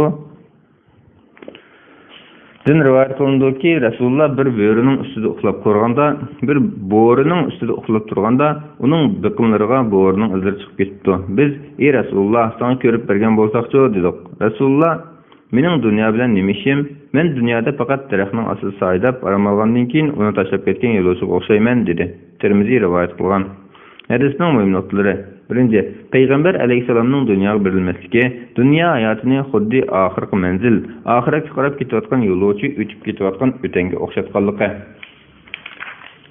İkinci, bendining yaxshi amallar bilan ahiretning yaxshi bo'lishiga tayyorlik qilish kerakligi. 487 hadis. Abu Hurayra radhiyallohu anhu rivoyat qilindiki, Peygamber aleyhisselam mundaq degan: Kambag'allar boylardan 500 yil burun jannatga kirdi. Tirmiziy rivoyat qilgan. Hadisning mühim noktaları. Birinci, yaxshi amallarni qilgan kambag'allarning gunoh patqiga patgan boylardan afzal ekanligi. İkinci, kambag'allar boylardan 500 yil ilgari jannatga kirdi. Mundaq bo'lishi shu muddatda boylar boyliqini qaysi yo'l bilan topganligi va qanday ishlar sarf etganligi to'g'risida hisob beriladi. 488 hadis. İbn Abbas ve İmran ibn Hüseyin radhiyallohu anhumalar rivoyat qilib mundaq deydi. Peygamber aleyhisselam mundaq degan: Men cennetga qarab, cennet ehlining ko'pinchisining kambag'allar ekanligini ko'rdim. Do'zax qarab, do'zax ehlining ko'pinchisining ayollar ekanligini ko'rdim. Buxoriy va Muslim rivoyat qilgan. Hadisning mühim noktaları. Birinci, cennette kambag'allar boylardan ko'p. Kambag'allar cennetga nomarlik sababidan emas, balki yaxshi amallari sababidan kirdi. İkinci, bendini dünya hayatida bek rahat, farog'at va boyliqni qo'g'ishib ketmaslikka tavsiya qilgan. Üçüncü, ayollarni o'zini do'zax o'tidan saqlash uchun yaxshi amallarni qilishga rag'batlantirilgan. 489 hadis. Osama radhiyallohu anhu rivoyat qilib mundaq deydi. Peygamber aleyhisselam mundaq degan: Men cennetning darvozasida turdim. Cennetga kirganlarning to'lisi miskinlar ekan. Davlatman kishilar cennetga miskinlardan keyin kirish uchun to'xtatib qo'yilibdi. Lekin do'zaxlar do'zaxqa buyurilib bo'lgan edi. Buxoriy va Muslim rivoyat qilgan. 490 hadis. Abu Hurayra radhiyallohu anhu rivoyat qilib mundaq deydi. Peygamber aleyhisselam mundaq degan: Labidning bunu so'zi shoirlarning so'z orasida eng rost so'zdir. Bekardir bir Xudodan boshqa barliq narsa dunyoda. Buxoriy va Muslim rivoyat qilgan. Hadisning mühim nuqtalari. Birinci, eğer yaxshi maqsad uchun bo'lsa, islom dinida she'r o'qish cheklanmaydiganligi. Ikkinchi, dunyo hayotining arzimasligi, chunki uning yo'qolish va halokat bilan oyoqlashadiganligi. Uchinchi, hayot har qancha uzun bo'lsa-mu, uning oxiratga solishtirganda bek qisqa ekanligi. Yaxshilar bog'chisi 269-bet, 56-bab aç, tok yürüyüş ve addi-saddi yaşayışның fazileti. Yemek, içmek, kiyim-kechek ve başka ihtiyaclık narselerde az bilen çekiniş ve nefs ağaçıga berilmeslik doğrusida. Allah Taala mundaq deydi: Ular ketkendan keyin ularning o'rnini baskan o'rinbosarlar namozini terk etdi. Nefs ağaçıga ergashdi. Ular qiyomatda gumrohlikning jazosini tortadi. Tavba qilgan, iymon etgan ve yaxshi amallarni qilganlar buningdan mustasno. Ana shular jannatga kirdi. Ulardan hech narsa kelmaydi. Kur'an-ı Kerim Sure Meryem 59-60 ayetler. Allah Taala yana mundaq deydi: Qarun öz qavmining oldiga barliq zinnati bilan nashamat qilib chiqdi. Dunyo tirikchiligini ko'zlaydiganlar, "Kashki bizga Qarunga berilgan boylik berilsa-chi, u haqiqatan dunyolik cho'ng narsa ekan" dedi. Ilmli kishilar voy sizlarga, iymon etgan va yaxshi amallar qilgan kishiga Allohning savobi yaxshidir. U savob faqat sabr qiluvchilarga beriladi dedi. Kur'an-ı Kerim Sure Qasas 79-80 ayetler. Allah Taala yana mundaq deydi: Andın dunyoda sizlarga berilgan ne'matlardan savol-so'roq qilinsizlar. Kur'an-ı Kerim Sure Takassur 8 ayet. Allah Taala yana mundaq deydi: Biz dunyoni ko'zlaganlar ichida xohlagan odamga uning xohligini emas, bizning xohligimizni beramiz. Ondan uni oxiratda jahannamdan jazolaymiz. Cehennemge u xohlangan Allohning rahmatidan qo'llangan oldi kirdi. Kur'an-ı Kerim Sure Isra 18 ayet. 491 hadis. Ayşe radhiyallohu anhadan rivoyat qilindiki, Muhammed aleyhisselamning oilasidagilar Rasululloh olamda o'tgunga qadar uda 2 kun arpinini to'ygan emas. Buxoriy va Muslim rivoyat qilgan. Hadisning mühim nuqtasi: Peygamber aleyhisselamning dunyoga rohat farog'at berilmasligi, ilkiga o'tgan mol-mulkning hammasini muhtojlarning oish uchun sarf qilib, o'zi uchun hech narsa olib qolmaydigan saxiyligi. 492 hadis. Urva radhiyallohu anhu rivoyat qilib mundaq deydi: Ayşe radhiyallohu anha Alloh taolo bilan qasamki, ey qarindishimning o'g'li, biz oyga qaraydik. Undan keyin yana bir oy, ondan keyin yana bir oyga qaraydik. Kutatdik. 2 oy, 3 oy o'tdi. Albuki Peygamber aleyhisselamning uylarida o'choqqa o't chiqilib boqmaydi dedi. Men, "Amma sizlar qanday turmush kechirayotganlar?" dedim. U, xorma va suv bilan. Lekin Rasulullohning ansoriy qo'shnilari bo'lib, ular o'zlarining o'chgan yoki tugullarning sutini Rasulullohga avatib turadi. Biz shu sutni birga ishlatdik dedi. Buxoriy va Muslim rivoyat qilgan. Hadisning muhim nuqtalari: shariat cheklangan ahvol ostida uydagi ishlarni boshlab erishning durust ekanligi, buning shikoyat hisoblanmaydiganligi. Ikkinchi, misol keltirish boshqalarga yaxshi ulgu tiklash yuzasidan kishining xos ahvollarini tilga olishga bo'lganligi. 493 hadis. Abu Said Maqburi radhiyallohu anhu rivoyat qilindiki, Abu Hurayra radhiyallohu anhu bir qo'yning go'shtini kavob qilayotgan kishilarning yonidan o'tib ketayotdi. Kishilar uni go'sht yeyishga taklif qildi. Abu Hurayra radhiyallohu anhu yeyishga urinmadi va mundaq dedi: Rasululloh dunyodan orqinni to'ymay o'tib ketgan.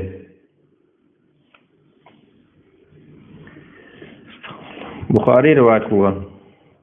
Hadisning muhim nuqtasi: sahabalarning har bir ishda payg'ambar alayhissalomga ergashadiganligi, insonda turli xayollarni paydo qilgan shahvatni yo'q qilish uchun ozg'i shukur qiladiganligi. Bu payg'ambar alayhissalom va sahabalarning g'oyat to'g'risiga zavlanish bilan zid emas. Chunki mutlaq ko'p hollarda ularning ochliq va ozg'in tomoq bilan yuradiganligi. 494 hadis.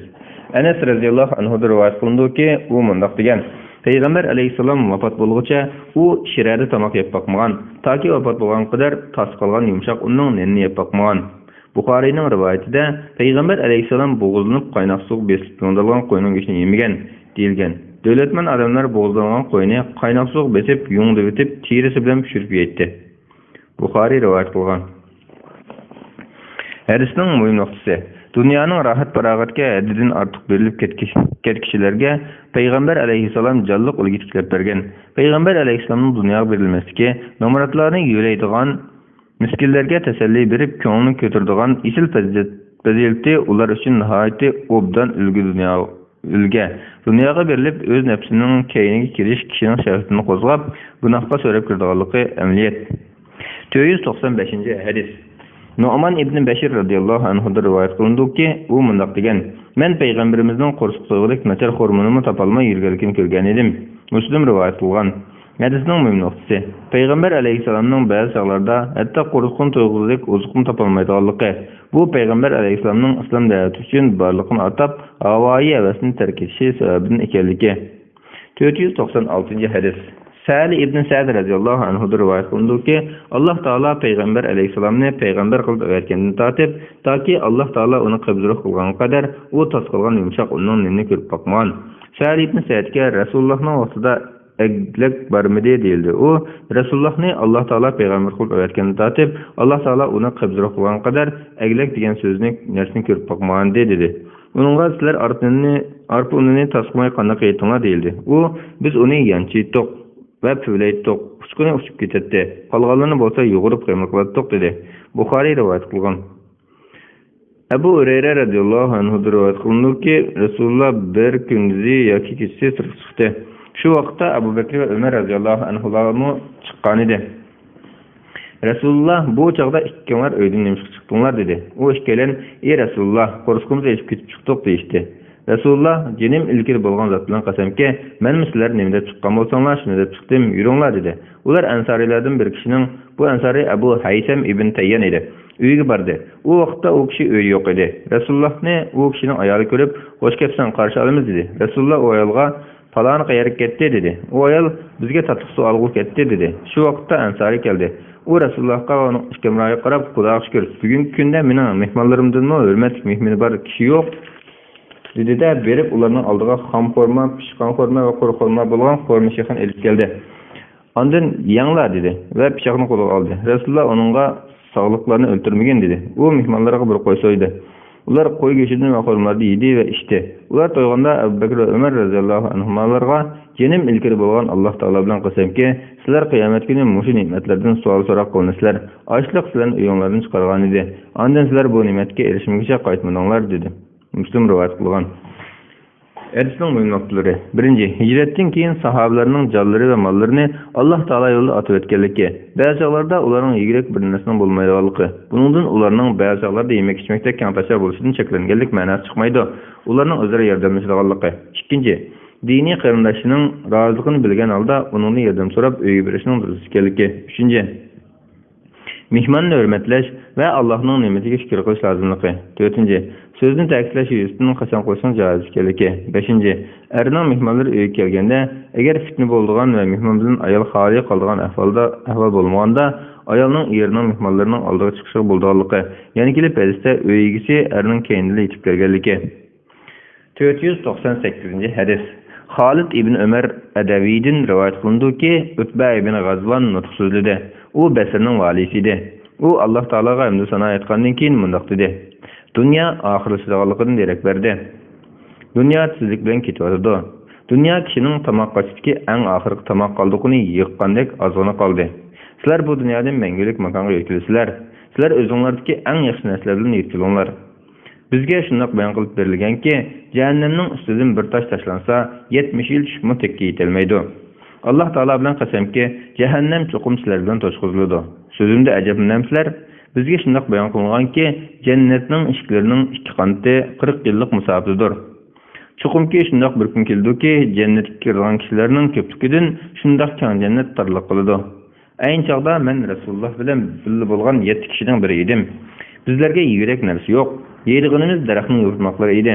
Uni yeb qalblarimiz yerilib ketdi. Men bir tonga erishib, uni yirtib bir bo'lkini Sa'd ibn Malikqa berdim. Bir bo'lkini Sa'd ishdan qilib kiyib oldik. Bugun kunda bo'lsa, har birimiz birdan shaharga vali bo'ldik. Jazmanki men o'zimga cho'ng, Alloh taolaning nazari kichik bo'lib qolishimdan Alloh taolaga sig'inib panoh tilayman, dedi. Muslim rivoyat qilgan. Hadisning muhim nuqtalari: 1. Qarindosh uchun nasihat qilish, ularni yaxshilik tavsiya qilib, oxiratdagi hisobdan qo'rqitishning shariatga uyg'un ishganligi. 2. Qiyomat kunining yaqin ekanligi. Payg'ambar alayhisolamning bu vaqtda men payg'ambar qilib avatildim. Albuki buning bilan qiyomatning orliqi mana shunchalik deb ko'rsatkish bilan o'tir bormoqni ko'rsatgan degan hadisim bor. 3. Alloh taolaning jannat va do'zaxni yaratgandagi ulug'ligining bayoni. 4. Alloh taolaning rahmatining kengligi va fazlining ziyodaligi bilan jannatga kirganlarning ko'pligi. 5. Sahobalarning kambag'allik, muhtojlikqa sabr qilganligi, Alloh taolaning va'zini ishga oshirib, ularga g'alaba, kengchilik va bayoshat ato qilganligi. 6. İnsanның nafsining mag'rurligi va shaytonning oldishidan Alloh taologa iltijo qilib panoh tilashi lozimligi. 499 hadis. Abu Musa Ashari radhiyallohu anhu dan rivoyat qilindiki, Aisha radhiyallohu anha yirik raxtdan tikilgan qo'pol ishton bilan choponni elib chiqib bizga ko'rsatib, Rasululloh vafot bo'lganda mushkim uchida edi dedi. Buxoriy va Muslim rivoyat qilgan. Hadisning muhim nuqtasi: Payg'ambar alayhisolamning ba'zida qo'pol raxtdan tikilgan kiyimlarni kiydiganligi, ammo buning payg'ambar alayhisolamning yana boshqa kiyimlari borligini shak taqmaydiganligi. Payg'ambar alayhisolamning hech qanday takallufsiz to'g'ri kelgan kiyimni kiyirdiganligi, to'g'ri kelgan tomoqni yeyirdiganligi. 500-hadis. Said ibn Abu Waqqas radhiyallohu anhu rivoyat qilindiki, men Alloh taolo yo'lida o'q otgan erlarning tunjisidirman. Biz Rasululloh bilan urushlarga chiqqanda bizga yeydigan narsa yo'q. Yeydiganimiz faqat jangaldagi kavshuk daraxtning mevalari va yurmoqlari edi. Hatto bizning birimiz tarif qilsak, xuddi chaplashmaydigan qo'yning oyoqlariga o'xshash qo'rg'oq tarif qilardik. Buxoriy va Muslim rivoyat qilgan. Hadisning muhim nuqtalari: 1. İnsanning Alloh taoloning ne'matlari ustida yuzlanganda qattiqchilik yo'lidagi ahvollarni shikoyat yuzidan emas, bayon qilish yuzidan so'zlashning durust ekanligi. 2. Sahobalarning toki Alloh taolo ularga nurg'un yerlarni fath qilishiga muyassar qilib, o'z fazli bilan ularni bejat qiluvchi qiyinchiliklarga sabr qilganligi. Hadisdan sahobalarning jangga chiqqanda uzuq-tuluksiz, tayyorliksiz chiqadi degan ma'no chiqmaydi. Balki ularning tayyorlagan uzuq-tuluklari jang maydonida tugab ketadi. 501-hadis. Abu Hurayra radhiyallohu anhu rivoyat qilindiki, payg'ambar alayhissalom: "Ey Alloh, Muhammadning oilasining rizqini kun o'tkazgirak bersang kifoya" dedi. Buxoriy va Muslim rivoyat qilgan. Hadisning muhim nuqtalari: 1. İnsanning Alloh taolodan o'ziga yetkazak darajada rizq tilab duo qilishining durust ekanligi. Payg'ambarlar dunyo va uning rohatlariga berilmagachga, buning payg'ambarlarning duosi ekanligi. Ammo hadisdan payg'ambar alayhissalom kambag'allikni tilagan degan ma'no chiqmaydiganligi. Chunki payg'ambar alayhissalom duolarida kambag'allikdan panoh tilaydigan bo'lib, hojatiga yetkazak rizq bilan kifoyalanganligi. 2. Bu hadis boy bo'lishga rizq bo'lmasdan, bandaning halol yo'l bilan boy bo'lishi va mol mulkidagi Alloh taoloning haqqini ado qilish kerakligi. Sahobalarning orasida shukr qiluvchi baylarning bo'lganligi. 502-hadis. Abu Hurayra radhiyallohu anhu rivoyat qilindiki, o'zidan boshqa hech qanday iloh bo'lmagan zot bilan qasamki, men ochliqdan maydonni yerga yiqib yotatdim. Yıkıp yetip kalatdım. Açlıktan korkumu taştan olattım. Bir günü yol boyu oturup kaldım. Peygamber aleyhisselam yanımda ötüp geçip beni görüp gülümserdi. Benim ahvalımı bildi. Ondan Ebu Hureyre dedi. Men hoş lebbeyi Resulullah dedim. Bana ayışmanğa dedi. Men onun ayışmadım. Ondan Resulullah öye giriş icazet sordu. Men üçünmü icazet sordu. Ondan biz öye girgende bir kaç sütünü görüp bu qayerden kelgen söt dep soradı. Ular falan kişi yoki falan ayol sana deyaptı deyişti. Resulullah Ebu Hureyre dedi. Men lebbeyi Resulullah dedim. Resulullah sen Ahl-i Suffa'ya berip ularını çakırıp gelgen. Ahl-i Suffa İslam'ın mihmanlarıdır. Ularının öğrençik bulgan ailesi, meli ve hiçkana kişisi yok dedi. Resulullah'a bir sadık gelse ular ayat biletti. Onun ne iş neresi hiçbir nesine ilip olmaydı. Eğer Resulullah hediye gelse özümü alattı. Ular bilenme ortak behlinetti. Resulullah'ın ularının çakırıp gelgen digine bana yakmay ki onun da bu süt Ahl-i Suffa'nın işi giytetti mi? Bu sütünü içip kuvvetlenmeli çıkar men en tigişik idem. Eğer ular gelse Resulullah meni buyursa ularga menin taksim kılıp birişim doğru kilidu. Bu sütünden yetmezlik doğru gep. Allah Taala ve Allah Taala'nın Resulüne boysunmay bolmaydı. Digellerin oylagaç Ahl-i Suffa'larına kaşık berip ularını çakırıp geldim. Ularının kirişik icazet berilgenden keyin ular öye kirip olturuştu. Resulullah Ebu Hureyre dedi. Men lebbeyi Resulullah dedim. Resulullah bu sütünü olarak bergen dedi. Men kaçının kişiler arasında aylanır oturdum. Men kaçının bir kişiyi bir ettim. O kanal şiş bulup man kaytırıp bir etti. Onu yeni bir kişiyi bir ettim. O kanal şiş bulup man kaytırıp bir etti. Andan onu yeni bir kişiyi bir ettim. O kanal şiş bulup man kaytırıp bir etti. Ahir Peygamber Aleyhisselam'a gelip toxtadım. Kişiler emmisi sütü kalgan idi. Peygamber Aleyhisselam kaçına kolu gelip man karab Ebu Hureyre, sütünü içimgen sen bilen men lakaptok dedi. Men toğra ettim dedim. Peygamber Aleyhisselam oturup içkin dedi. Men oturup içtim. Peygamber Aleyhisselam yine içkin dedi. Yine içtim. Peygamber Aleyhisselam yine içkin deverdi. Men ahire senin peygamber kılıp öğretken zattan kasem ki korkuskumga sıkkıdak yer kalmadı dedim. Peygamber Aleyhisselam undak bolsa kaçını bana bergen dedi. Andın Peygamber Aleyhisselam Allah Teala hamdısını ayetip Bismillah. Yani Allah Teala'nın isminden başlayman dep sütünün kalgını içti. Bukhari rivayet kılgan. Hadisning mühim noktaları. Birinci, Peygamber Aleyhisselam'ın sahabelerinin kemallerine köngül bildiğanlığı ve ularga köp iltifat kıldığı. İkinci, Peygamber Aleyhisselam'ın az taamını köp kayandırılan mucizesi ve bunun bir qancha sütüm yüz bergenligi. Üçüncü, Peygamber Aleyhisselam'a sadiq alishning haram ekanligi, hadiya alishning durust ekanligi. Dördüncü, birer nas içkende oturup içinin ve Bismillah dep içini içip tükende Elhamdülillah dep Allah Teala'ga hamd etishning mustahab ekanligi. Shundaqla boshqalar içip qoldirib qo'yganni ishning yaxshi ekanligi. Beshinchi, mehmonni ko'proq yeb ishga taklif qilib, taomni mehmonning oldiga tuzishning yaxshi ekanligi. Ba'zi vaqtda isrof qilmasdan to'yg'ida yeb ishning durust ekanligi. Buning qo'rsaqning bir qismini bo'sh qo'yib, yengil to'yish bilan qaram-qarshi emasligi, balki yengil to'yishning afzal ekanligi. 503 hadis. Muhammed İbn Sirin Ebu Hureyre'den rivayet kılıp mındaqdaydı. Men Peygamber Aleyhisselam'ın munbirinden Ayşe'nin uygiçi bulgan arlıqdaki joyda hoşsuzlanıp yıkılıp düştüm. Birisi kelip meni Mecnun oxşaydı dep putunu gerdimge qo'ydi. Emniyette men Mecnun emas edim, balki açlıktan hoşumdan ketken edim. Bukhari rivayet kılgan. Hadisning mühim noktası. Sahabelerinin muhtaçlıqını kişilerden sormaydigan, kembagallik ve qiyinchilik sabr qilgan fazilati bayon qilingan. 504 hadis. Ayşe radıyallahu anh'a rivayet kılındı ki Peygamber Aleyhisselam vefat bulganda onun saati 30 göre arp üçün bir Yahudinin kaşığa göre koyulgan idi. Bukhari ve Müslim rivayet kılgan.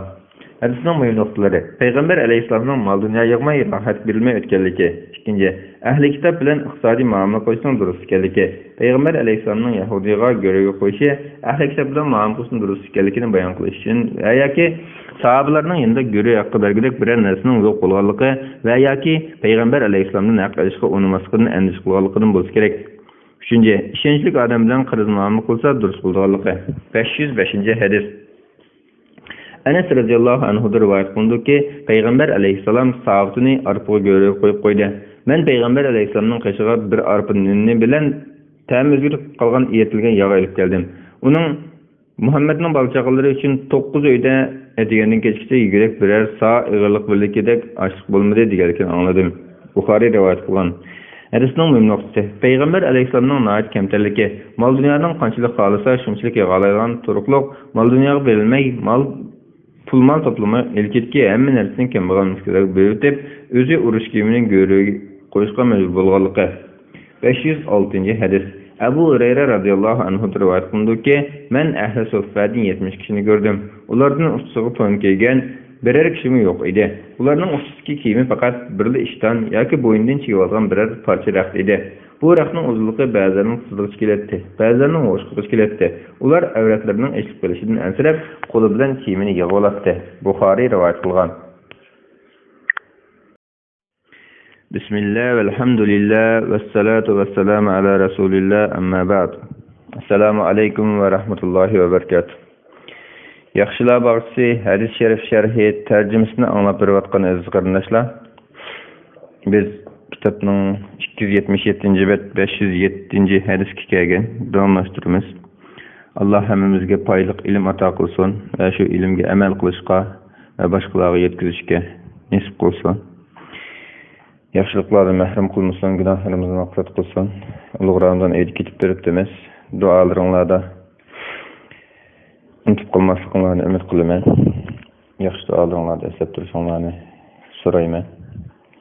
Alloh hammamizni o'zi yaxshi ko'radigan amalga muvaffaq qilsin. Bismillahirrahmanirrahim. Yaxshilar bağısı 277-bet 507 hadis. Ayşe radıyallahu anha rivayet kılındı ki, Resulullah'ın tüşki içki xormun darxining qo'zoqlari tiqilgan aylangan teri edi. Buxoriy rivayet kılgan. Hadisning muhim nuqtasi: Peygamber aleyhisselamning dunyoni do'st tutmasligi, ağaçı ketgudek narsalarga kifoyalanganligi. 508 hadis. İbn Ömer radıyallahu anhu rivayet kılındı ki, biz Resulullah bilan birga o'tirgan edik. Ansarilardan bir kishi kelib Resulullahga salom berib, ondan keyin geldi. Resulullah Ansarilarning qarindishim Sa'd ibn Ubada qanaqroq dedi. U kishi yaxshi dedi. Rasulullah qaysinglar uni yo'qlashga borsizlar dedi-da, o'rnidan turdi. Bizmi turdik. Biz 10 necha odam edik. Biz sho'rliqda mang'an vaqtimizda bizning na kash, na o'tuk, na bosh kiyim, na ko'ynikimiz yo'q edi. Biz shu mang'ancha uning uyiga bordik. Uning qavmi uning atrofidan qo'zg'alib o'rin bo'shatdi. Rasulullah va uning amrahlari uningga yaqin keldi. Muslim rivoyat qilgan. Hadisning muhim nuqtalari. Birinci, Peygamber aleyhisselamның nihayet kamtarligi ve isil fazli, sahabalarning ahvolini so'rab yo'qlab turganligi, Peygamber aleyhisselamның Sayyidni qirnishim deb atishi Sayyidning iymoniga berilgan guvohlikdir. Ikkinchi, kasalni so'rgan kishiga kasallik ahvolini deyishning yaxshi ekanligi, kasal yo'qlashning va kasal yo'qlashga boshqalarni rag'batlantirishning yaxshi ekanligi. Uchinchi, sahabalarning dunyoga berilmasligi, jumladan kiyim-kechaklarning nihayet az ekanligi mehmonlar uchun o'rin bo'shab berganligi. 509 hadis. İmran ibn Hüseyin radıyallahu anhu rivayet qilib mundaq deydi. Peygamber aleyhisselam mundaq degan: "Sizlarning yaxshilaringlar mening zamonimdagilardir. Ondan ularning zamoni yaqin bo'lganlardir." İmran aytdi: "Men Rasulullahning bu gapni 2 yoki 3 qitim deganligini bilmadim." Ondan Rasulullah ulardan keyin shunaqa kishilar keldiki, gumrohlikqa chaqirilmay turib guvohlik beradi. Xiyonat qiladi, ishonchlik deb qaralmaydi. Biror yaxshilik qilishga va'da qildi-yu, vafo qilmaydi. Ularda semizlik paydo bo'ladi. Buxoriy va Muslim rivoyat qilgan. Hadisning muhim nuqtasi. Peygamber aleyhisselamның zamani ve onundan keyingi 2 devir kişilerinin başka Müslümanlardan afzal ekanligi. Bu afzallik umumiylik halda şu zamandaki cemaat noktasına aytilgan bulup, bir adamdan sileshtirish ma'nosida emasligi. İkinci, Peygamber aleyhisselam devreden 2 devir keyingi Müslümanlarda dünyanın rahat baragatlığı berilish, havai vaskiga geçiş, köp tomoq yeyishdak turli ayb nuqtalar ko'rilganligi.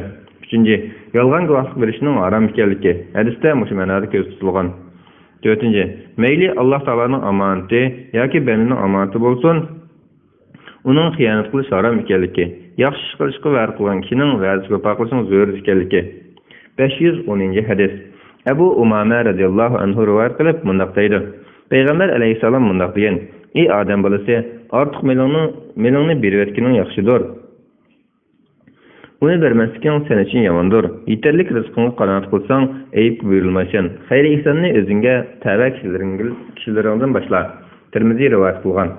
Hadisning muhim nuqtalari. 1. İnsanning o'zi va oilasining ojiga yetgudek pul mol to'plashning durust ekanligi.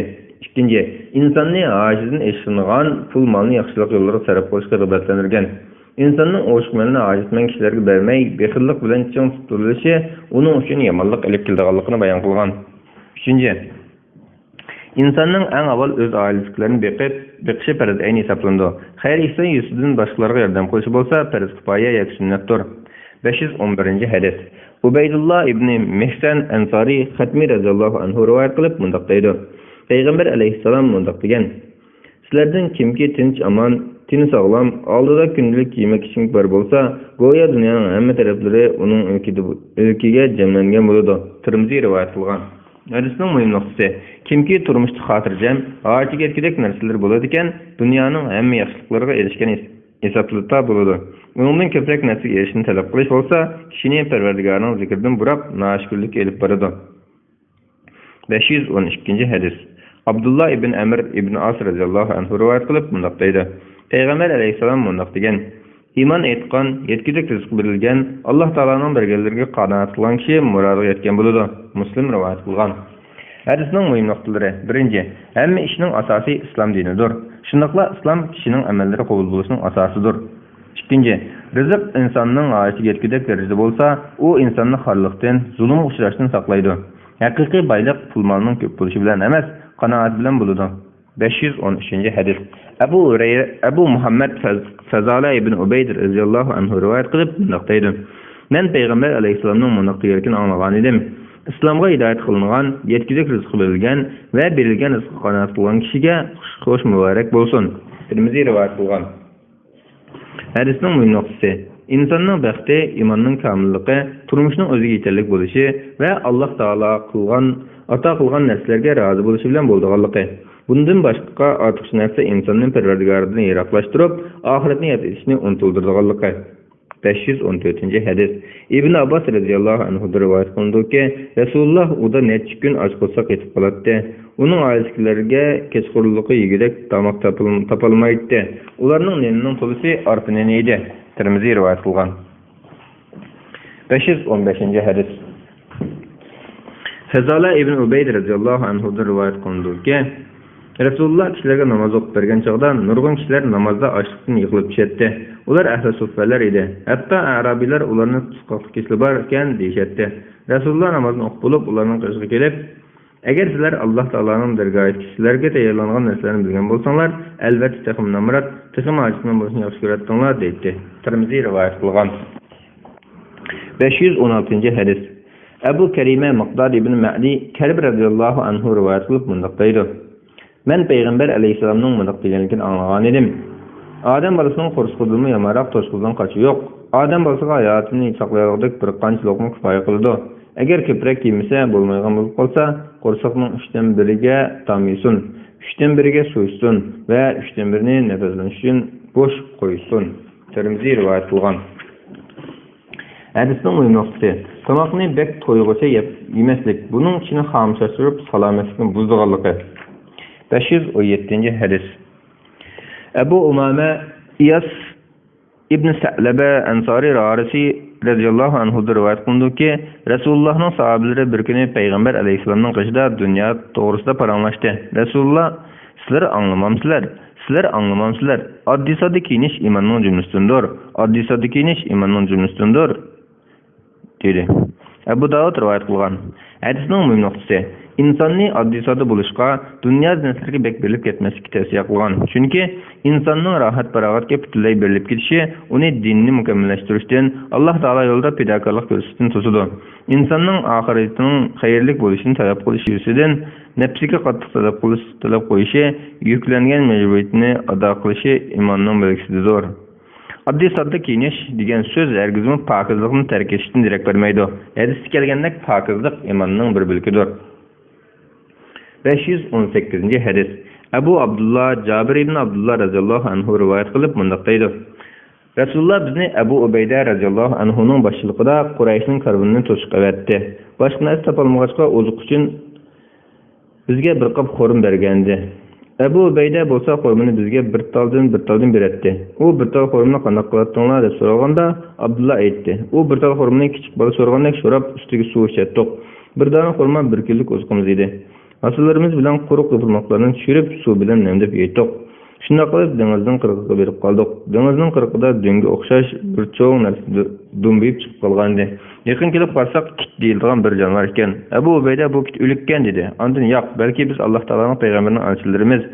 Biz Allah Taalaning yo'ldamiz. Sizlar yeyish majbur bo'lib qoldinglar. Yanglar dedi. Biz u joyda bir oy turdik. Biz 300 kishi edik. Biz uni yeb semirib ketdik. Ba'zilarimiz hatto u jonivorning ko'zining chanoqidagi mayni qachi bilan suzib oldik. Öküzdek çoğun göç parçalarını kesip alattık. Abu Ubeyda bizden 13 kişini onun köz çanıqıda oturulup baktı. Onun qoruğulardan bir tal qoruğunu yerge tiklep, çoğun tögeden birge menip, onun aslını ötüp baktı. Canavarının göçüdün uzunluk için korutup elip kettik. Medine kelgende Peygamber Aleyhisselam bahlarını söylep verdik. Resulullah o Allah Taala'nın sizlerge çıkarıp bergen rizqidir. Sizlerde onun göçüdün bar bolsa bizgim ketitmamsizlar dedi. Biz Resulullah veriyorduk, o uzatmaydı. Müslim rivayet kılgan. Hadisning mühim noktaları. Birinci, sahabelerinin dünya kızıkmay az bilen küpayandığalıqı, gurbetçilik bilen yaşayışqa çıdığalıqı. İkinci, Peygamber Aleyhisselam'ın bereketi sebebiden sahabelerinin bir korun bilen bir gün ötküzgeliki. Allah Taala'nın Peygamber Aleyhisselam'a ata kılgan möcüzelerden bir ekanligi. Üçüncü, meselelerde ictihat kılışının durus ekanligi ve ictihat bilen hükümni özgertişinin durus ekanligi. Abu Ubeyda dastlabda kitni yeyishni to'sgan. Ondan keyin ijtihod bilan hukm o'zgartib, uni yeyishga ruxsat qilgan. 4. Allah Taalaning sahobalarga hurmat iltimos qilib, ularning ixlosini va muhtojligini bilib rizq berganligi. 519-hadis. Yazidning qizi Asma radhiyallohu anhadan rivoyat qilindiki, u mundaq dedi: Rasulullohning ko'nglining yangi beg'ishigacha edi. Abu Davud va Tirmiziy rivoyat qilgan. Hadisning muhim nuqtasi: kiyimning uzun bo'lishi kishining takabburlikka sabab bo'lishi yoki tez harakat qilishga puslakashdan bo'lib qolishi mumkin. Qisqa bo'lishi kishini issiq yoki sovuqdan saqlayolmasligi mumkin. Shunga ishlarning yaxshisi o'tiral bo'lganidir. Payg'ambar alayhisalom ishlarda mushundoq o'tiral yo'l tutdi. 520-hadis.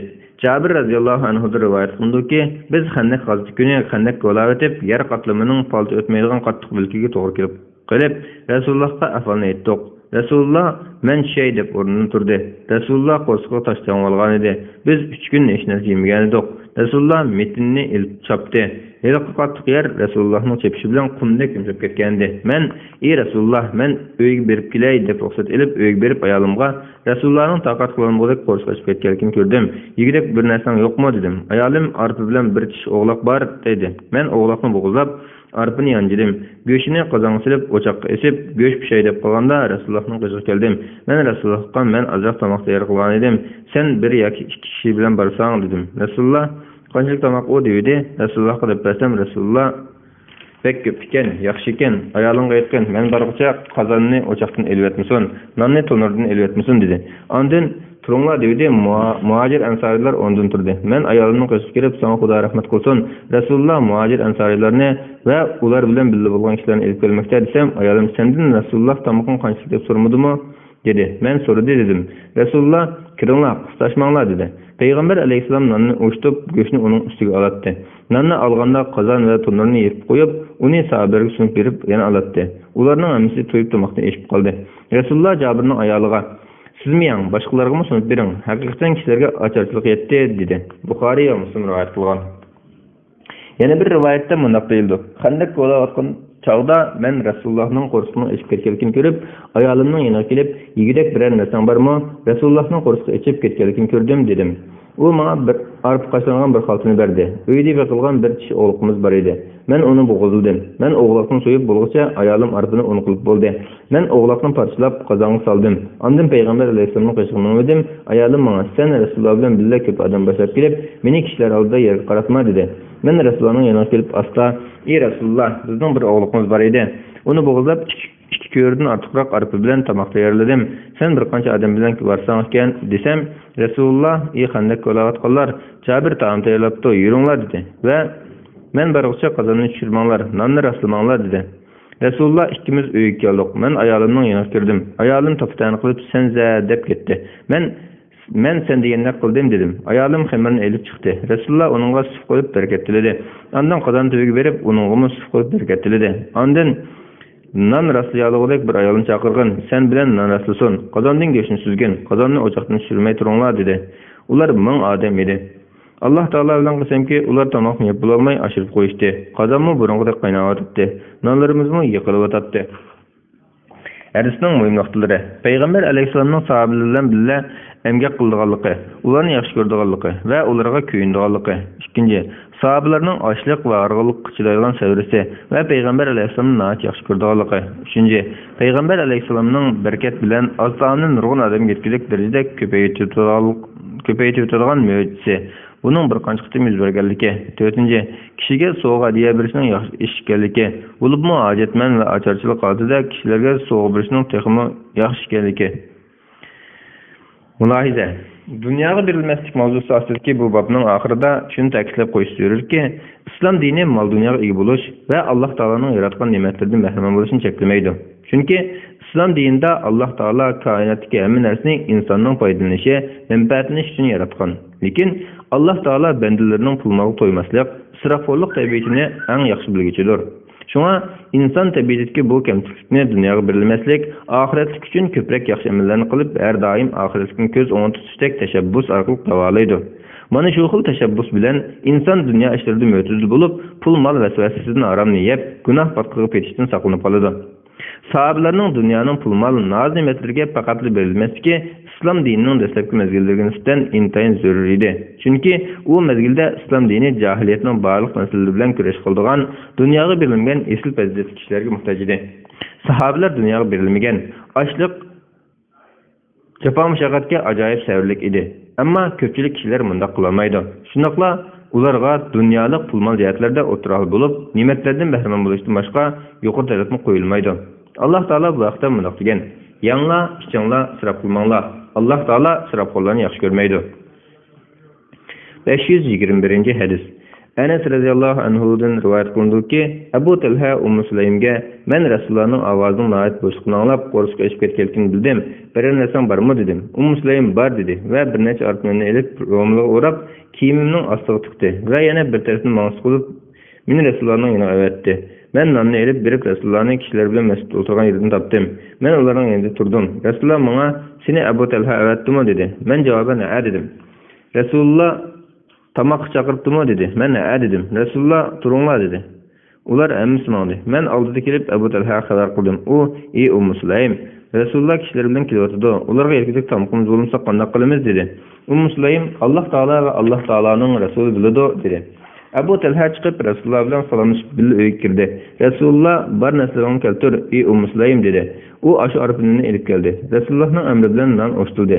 Nonning ustiga Sulaym yog' oldigan teri tulini siqib, nonni aralashtirib yegidek narsa qildi. Ondan Rasululloh nonga bir nimlarni o'qidi. Ondan 10 odamga ruxsat qil dedi. Ular kelib yeb to'yib chiqib ketdi. Yana 10 odamga kelib yeb to'yib chiqib ketdi. Shu tariqada kelgan barliq odam yeb to'ydi. Kelganlar 70-80 odam edi. Buxoriy va Muslim rivoyat qilgan. Yana bir rivoyatda odamlar ondan kirib tomoqni yeb to'yib chiqib ketdi. Ondan qolgan tomoqni yig'ib ko'rdi. Ular yeshdan burun qanchlik bo'lsa qo'rmishunchlik turibmi deyilgan.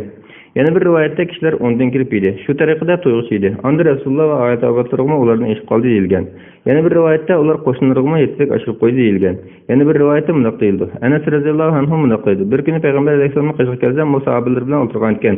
U qo'rsqin tang olgan edi. Men sahobalardan Rasululloh nima qo'rsqin tang oldi desam, ular ashliqni shunday qildi deydi. Men Milhanning qizi Sulaymning eri Abu Talhaning qishiga bordim va uningga "Ey ata, Rasulullohning qo'rsqin tang olganini ko'rdim. Sahobalardan nima tang olganini so'rasam, bu ashliqni edi" dedim. Abu Talha onamning yoniga kelib, "Yugurek narsang yo'qmi?" dedi. Onam "Bor, bir parcha non va nechta qo'rim bor. Agar Rasululloh yolg'iz kelsa, boshqalar agishib kelsa, ozliq qildi" dedi. Ana hadisni oxirgacha bayon qildi. Yaxshilar bog'chisi 284-bet, 57-bob, qanoatchan, nomuschan bo'lish, turmushda va iqtisodda tejaslik bo'lish, so'rir bo'lmasa boshqalardan tilamaslik to'g'risida. Alloh taolo bunday degan: Yer yuzidagi hayvonlarning hammasiga rizq berishni Alloh marhamat yo'sin ustiga olgan. Qur'on Karim Sura 6-oyatning bir qismi. Alloh taolo yana bunday degan: O'zini Alloh yo'lida atagan, tirikchilik uchun yiroq joylarga bora olmaydigan yo'qsullarga xayr ihson qilinish kerak. Ahvolni o'qimaganlar ularning narsatilmaganligiga qarab, ularni boy deb gumon qiladi. Ularning chiroyidan taniysan, ular kishilarga chaplashib olib tilamchilik qilmaydi. Qur'on Karim Sura Baqara 273-oyatning bir qismi. Alloh taolo yana bunday degan: Ular, ya'ni Alloh yaxshi ko'rgan bandalar xarajat qilganda israfxo'rlik qilmaydi. bexillikmi qilmaydi, o'ttirhol xarajat qiladi. Qur'on Karim Sura Furqon 67-oyatning bir qismi. Alloh taolo yana bunday degan: Jinlarni, insonlarni faqat menga ibodat qilish uchun yaratdim. Ulardan men rizq tilamayman va ularning meni o'rlashtirishini tilamayman. Qur'on Karim Sura Zariyat 56-57-oyatning bir qismi. 522-hadis. Abu Hurayra radhiyallohu anhu rivoyat qilib bunday deydi: Payg'ambar alayhissalom bunday degan: Pul molning ko'pligi boylik emas, haqiqiy boylik ruhiy boylikdir. Buxoriy va Muslim rivoyat qilgan. Hadisning muhim nuqtasi: Alloh taolo ato qilgan rizqqa qanoat qilish, hojatidan oshqansiga ega bo'lishga va boshqalarning ilkidagi narsalarni egallashga erishman bo'lmaslik. 523-hadis. Abdullah ibn Amr radhiyallohu anhu rivoyat qilib bunday deydi: Payg'ambar alayhissalom bunday degan: Iymon etgan, yetkidek rizq berilgan va Alloh taoloning birgalariga qanoat qilgan kishi murodga yetgan bo'ladi. Buxoriy va Muslim rivoyat qilgan. Hadisning muhim nuqtasi: kishilardan tilamay, Alloh taolo ato qilgan rizqqa oz bo'lsin qanoat qilgan kishining fazli. 524-hadis. Hakim ibn Hizam radhiyallohu anhu rivoyat qilindiki, u bunday deydi: Men payg'ambar alayhissalomdan bir narsa so'radim, u berdi. Yana so'radim, yana berdi. Yana so'radim, yana bergandan keyin Hakim, mol dunyo degan yeshil narsalarga o'xshash ko'rinishi chiroyli, ta'm shirin narsa. Uni to'qqozlik bilan olgan odamga uning barakati bo'ladi. Ochko'zlik bilan olgan odamga uning barakati bo'lmaydi. Bundoq odam xuddi yeb to'ymaydigan odamdek bo'ladi. Bergan qo'l tilgan qo'lda yaxshi dedi. Hakim: "Ey Rasululloh, men seni haq payg'ambar qilib o'tgan Alloh taolo bilan qasam qilamanki, sendan keyin toki dunyoni o'tkicha hech odamdan bir narsa olmayman" dedim. Deydi. Rasulullohdan keyin Hazrat Abu Bakr Hakimga mol bersa qabul qilmadi. Ondan keyin Hazrat Umar mol bersam olmadi. Hazrat Umar: "Ey musulmonlar jamoasi, Hakimni Baytul Mal, davlat xazinasidan tegishli haqni elishga taklif qilgan edim, lekin u buni elishga urinmadi" dedi. Demak, Hakim payg'ambar alayhissalomdan keyin toki dunyodan o'tkicha hech odamdan bir narsa olmagan. Buxoriy va Muslim rivoyat qilgan. Hadisning muhim nuqtalari: 1. Saxiylik bilan boshqalarga sovg'a berish, bexillik qilmaslik, bo'libmi kishilarni o'zaro do'stlashtirish maqsadida sovg'a berishning yaxshi ekanligi. 2. Hech qanday qarshi yo'q turib pul molga erishman bo'lib ketishning illat ekanligi. Shu kishiga ma'lum mas'uliyatni yuklab qo'ydiganligi. Buning xuddi to'ymas kishini har qancha taom to'ydira olmaganga o'xshash ish ekanligi. 3. Shariatga uyg'un yo'l bilan pul mol tepish, to'plashning dunyoga berilmaydigan zoitlik bilan zid emasligi. Chunki dunyoga berilmaslik degan gap sehiy bo'lish va mol dunyoga ko'ngil bermaslik degan ma'noda ekanligi. 4. Kishilardan biror narsa tilmaslik, bo'libmi hojat yo'qtirib so'rashning yomon ish ekanligi. 5. Kishining boshqalardan so'rab tilgichi emas, bergichi bo'lishga erishman bo'lishning yaxshi ekanligi. 525-hadis. Abu Burda Abu Musa Ash'ari radhiyallohu anhu rivoyat qilindiki, biz Rasululloh bilan g'azotga chiqdik. Biz 6 kishi edik. Bizda birli to'gi bo'lib, uni navbatlashib minatdik. Putlarimiz qopirib ketgan edi. Meningmi putlarim qopirib, tirnoqlarim tushib ketdi. Biz putlarimizga lat urib oldik. Shuning uchun bu g'azot Zaturruqqa g'azot deb ataldi. Abu Burda bunday deydi: Abu Musa bu hadisni so'zlab bo'lgandan keyin buni yoqtirmagandek, uni tilga olib nima qilatdim dedi. Biror ishni oshkorlab qo'yganligini yoqtirmagandek, buni tilga olib nima qilatdim dedi. Buxoriy va Muslim rivoyat qilgan.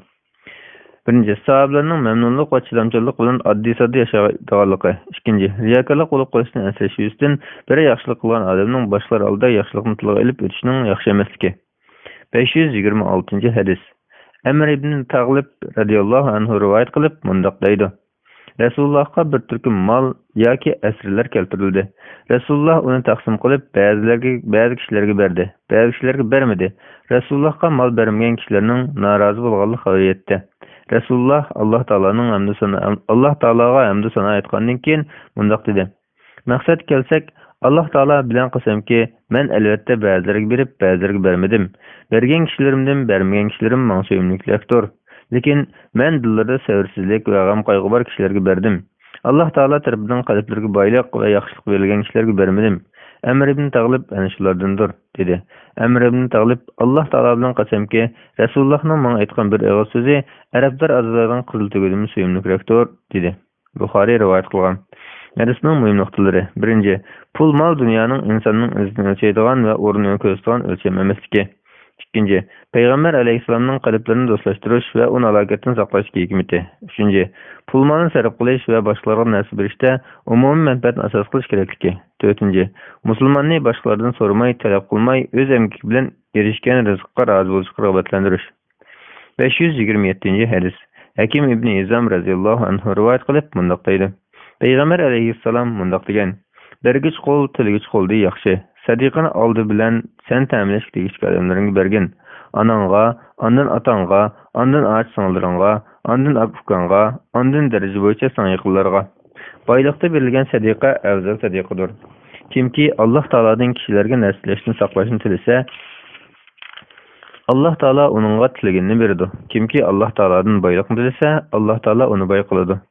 Hadisning mühim noktaları. Birinci, nafiq bo'lishga eng tegishli odam musulmonning iydorchiligidagi uning qarashli kishilar ekanligi. Ikkinchi, boshqalardan so'rashga majbur bo'lib qolmaslik uchun o'zi ehtiyojli yoki ilkidagi hamma narsani sadiqa qilib o'tishning yaxshi emasligi.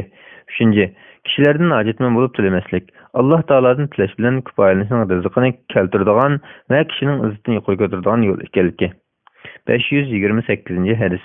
Abu Abdurrahman Muaviye ibn Abu Sufyan ibn Sakhr radhiyallohu anhu rivoyat qilib mundaq deydi. Payg'ambar alayhissalom mundaq degan: "Kishilarga chaplashib olib narsa tilamanglar.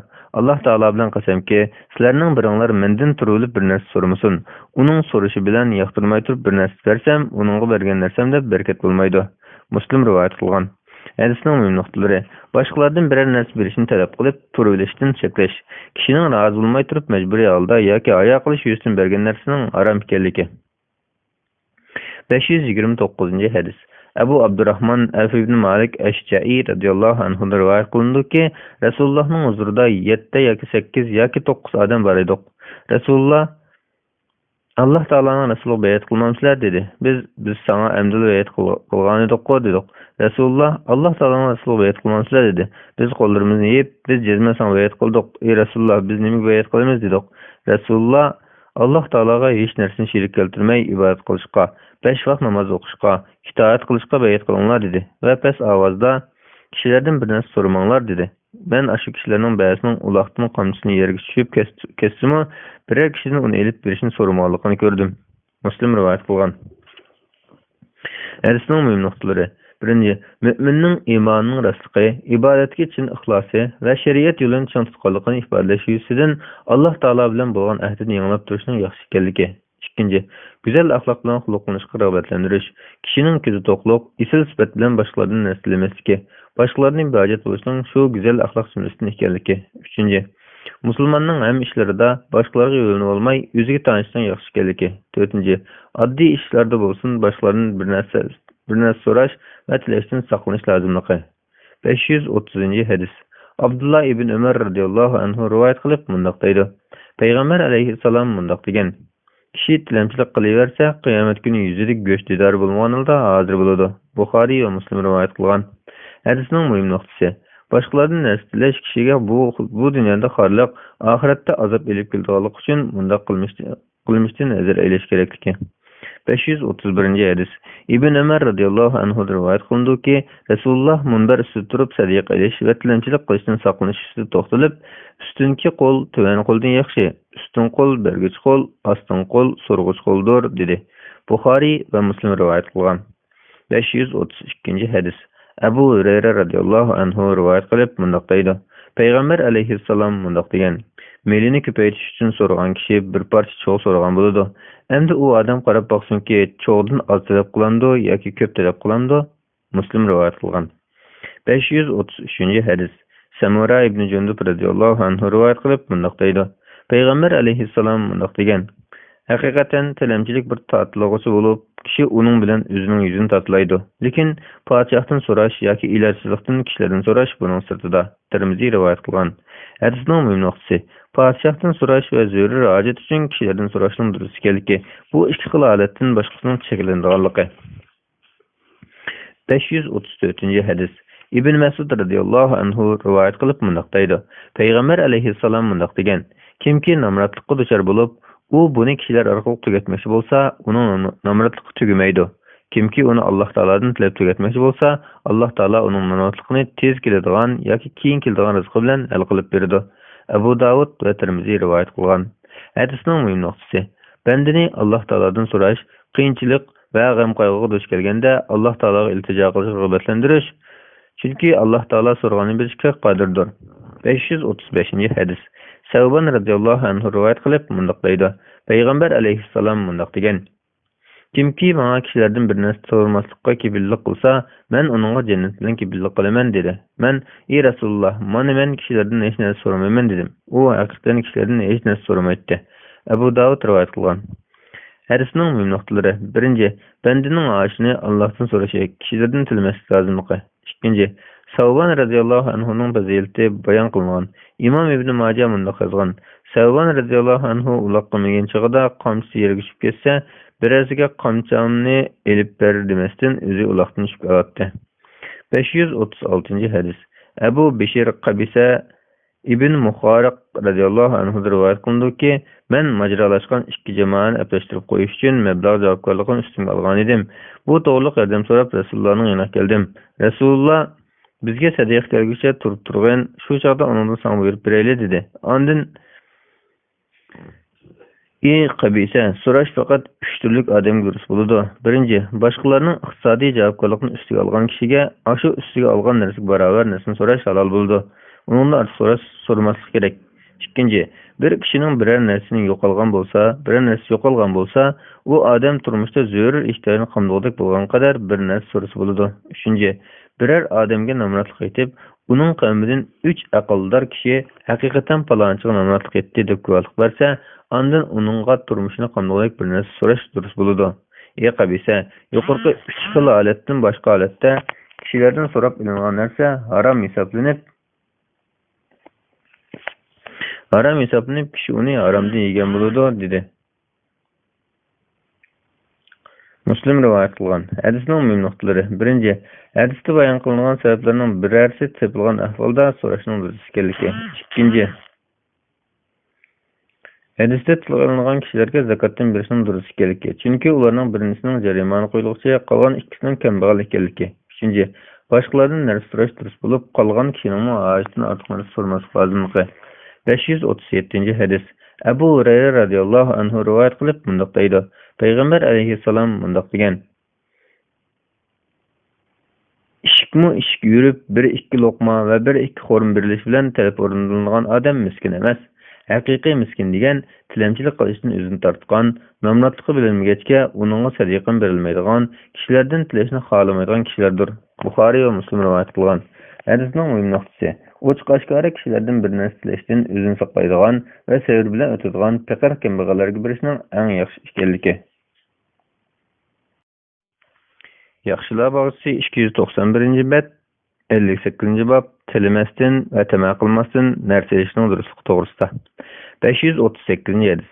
Salim ibn Abdullah ibn Umar radhiyallohu anhulardan rivoyat qilindiki, Umar radhiyallohu anhu mundaq degan: Rasululloh menga sovg'a berdi. Men uni Madinadan kambag'alroq kishiga bergan desam, Rasululloh uni olgin. Qachonki sana musulmonlardan bir narsa kelib qolsa, vaholanki sen tamom qilmagan, so'rmagan bo'lsang, uni eliver. Boy bo'lib ol. Xohlasang uni yegin, xohlasang uni sadiq qilgin. Agar undaq bo'lmasa, uni qo'llashma degan edi. Salim mundaq deydi: Abdullah kishilardan bir narsa so'ramaydi va berilgan narsani qaytarmaydi. Buxoriy va Muslim rivoyat qilgan. Hadisning muhim nuqtalari: 1. Kishining hojatidan eshingan molni hojatmandlarga berish va ularni ortiq bilishning yaxshi ekanligi. 2. So'ramasdan hadiya yoki boshqa yo'l bilan kelgan molni elish va egilishning durust ekanligi. 3. Insonlarning manfaati va yaxshilik yo'llariga sarf qilish uchun pul molga ega bo'lishning fazilati. 59-bab. O'z emgiga tayinib yashash, tilamchilikdan va tamaxurlikdan saqlanish to'g'risida. Alloh taolo mundaq degan: Namoz o'qilib bo'lganda zamonga tarilib, Allohning fazlini talab qilinglar. Qur'on Karim Sura Juma 10-oyat. 539-hadis.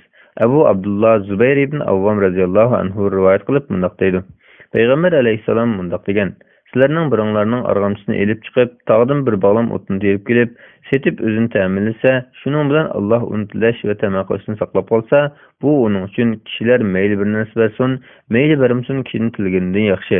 Buxoriy rivoyat qilgan. Hadisning muhim nuqtasi: Bendeni meyli nahayet az, kişilerin nazarı tüven sanılgan bolsun, halal kesip bilen şugulunip, halal rızık için tirişki rağbetlendiriş. 540. hadis. Ebu Hureyre radıyallahu anhu rivayet kılıp mundaqdaydı. Peygamber aleyhissalam mundaq degen.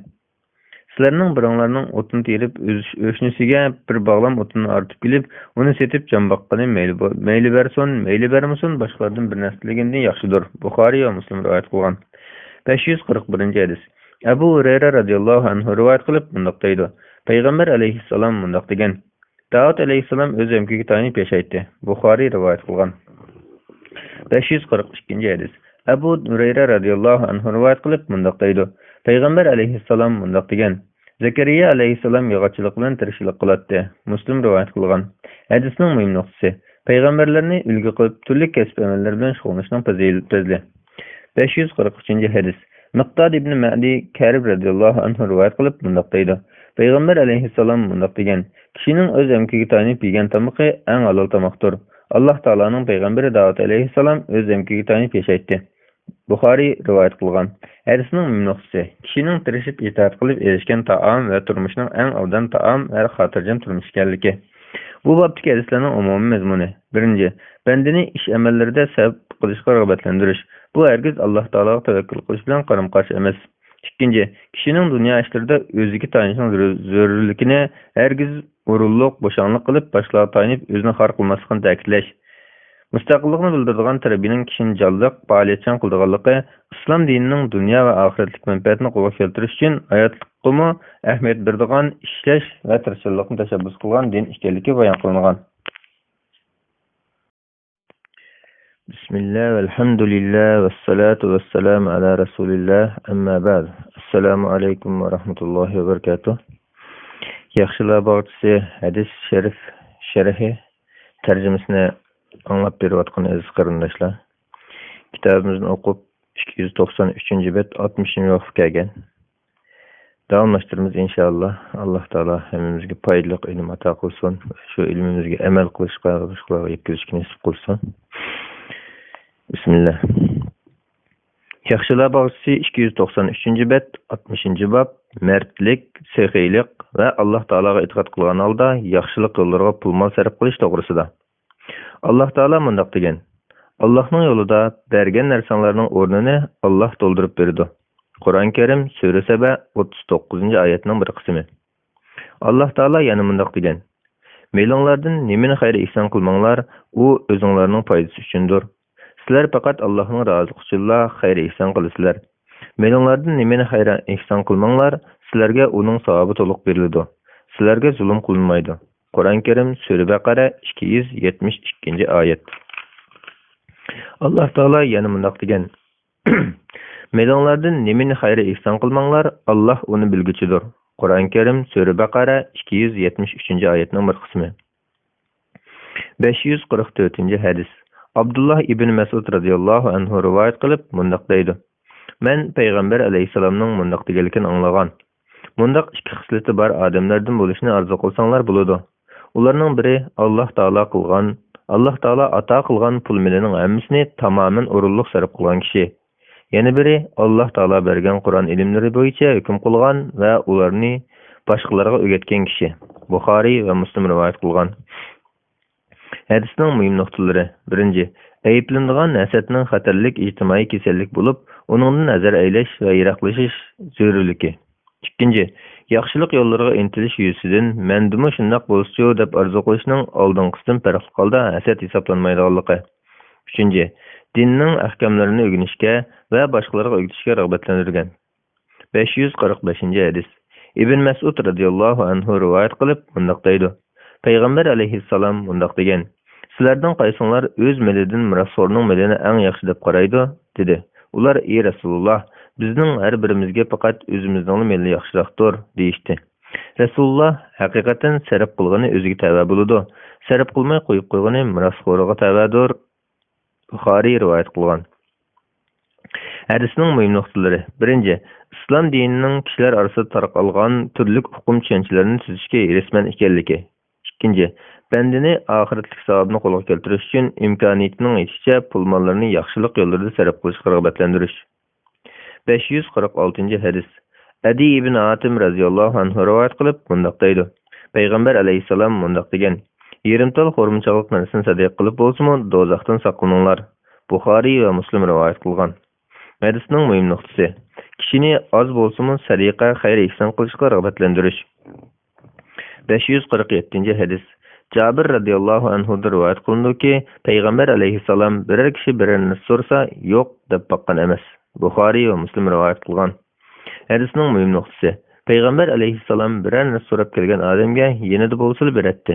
Agar bo'lmasa, kelar qatimni berishga va'da qilib tep beradi. Hargizmi so'rovchini rad qilib qo'ydirmaydi. Bu Payg'ambar alayhissalomning sehiyligi, keng qo'lliqidek go'zal axloqini ko'rsatib beradi. 548-hadis. Abu Hurayra radhiyallohu anhu rivoyat qilib mundaq deydi: Payg'ambar alayhissalom mundaq degan: kishilarga har kuni osmondan ikki farishta tushib, ularning biri: "Ey Alloh, sehiy odamga uning xayri ihson qilib berganining o'rnini to'ldirib bergin" deydi. Yana biri: "Ey Alloh, bexilning melini terib ihson qilib etgin" deydi. Buxoriy va Muslim rivoyat qilgan. Hadisning muhim nuqtasi: tegishli yerga pul xarajlash kerakligi. Imom Navaviy ko'rsatib o'tgandek, toat ibodat ishlariga, oiladagi nafaqaga qarashli kishilarga, mehmonlarga, xayri ihson yo'llariga sarf qilishning eng joyida pul xarajlash bo'lganligi. 549-hadis. Abu Hurayra radhiyallohu anhu rivoyat qilib mundaq deydi: Payg'ambar alayhissalom mundaq degan: Alloh taolo mundaq degan: "Ey odam bolasi, Alloh taolo yo'lida bergin, sana Alloh taolo berdi." Buxoriy va Muslim rivoyat qilgan. 550-hadis. Abdullah ibn Amr ibn As radhiyallohu anhu rivoyat qilindiki, bir odam Rasulullohdan islom dinining yaxshi xislatlari nima deb so'radi. Rasululloh kishilarga oshnom berish, taniydigan odamga, tanimaydigan odamga salom berish, salom qilish deb javob berdi. Buxoriy va Muslim rivoyat qilgan. Hadisning muhim nuqtasi: kishilarning qalbini do'stlashtirish uchun mehmondo'st bo'lishga va boshqalarga salom qilishga rag'batlantirish. 551-hadis. Abdullah ibn Amr ibn As radhiyallohu anhu rivoyat qilib mundaq deydi: Payg'ambar alayhissalom mundaq degan: 40 xislat bor. Ularning eng yuqorisi sutlik sutini ichib turish uchun birovga berib turish. Har qanday bir odam Alloh taoloning savobini umid qilib va Alloh taoloning va'dasini rost bilib, shu xislatlarga ega bo'lsa, shuning sababi bilan Alloh taolo uni jannatga kirgizadi. Buxoriy rivoyat qilgan. Hadisning muhim nuqtasi: ba'zi ulamolar hadisda aytilgan 40 xislatni birma-bir sanab chiqqan. Tushkirguchi alhamdulillah desa, yana turgan kishining buning javoban yarhamakalloh deyishi, och qolganga taom berish, ussiganning ussizligini qandirish qatorliqlarni mushu jumladan hisoblagan. Ibn Hajar bu vaqtda mundaq deydi: bu 40 xislatni sanamay, Payg'ambar alayhissalom mujmal qo'ygandek mujmal qo'ygan yaxshiroq. Chunki Payg'ambar alayhissalom o'zi bildigan hikmat sababidan bu 40 xislatni birin-bir sanamay, mujmal pitla aytib o'tgan. Payg'ambar alayhissalom bayon qilmaganni boshqa qanday bayon qila olasan? Payg'ambar alayhissalomning mujmal qilishiga hikmat, balki mayli cho'ng yoki kichik bo'lsin, har qanday yaxshilikni salchog'lamaslik, kishilarning faqat tilga ilib sanagan yaxshilikqa ahamiyat berib, boshqalarga sal qarab qilishning oldini olish uchundir. 552-hadis. Abu Umama Suday ibn Ajlan radhiyallohu anhu rivoyat qilib mundaq deydi: Payg'ambar alayhissalom mundaq degan: Ey odam bolasi, ortiq milonni berib etganing yaxshidir. Uni bermasliging sen uchun yomondir. Yetarlik rizqingga qanoat qilsang, ayibga buyurilmaysan. Xayr ihsonni o'zingga tava kishilardan boshla. Berguchi qo'l olg'uchi qo'ldan yaxshidir. Muslim rivoyat qilgan. Hadisning muhim nuqtasi: bandani ishlash, itoat qilish, boshqalardan tilamaslikka rag'batlantirish. 553-hadis.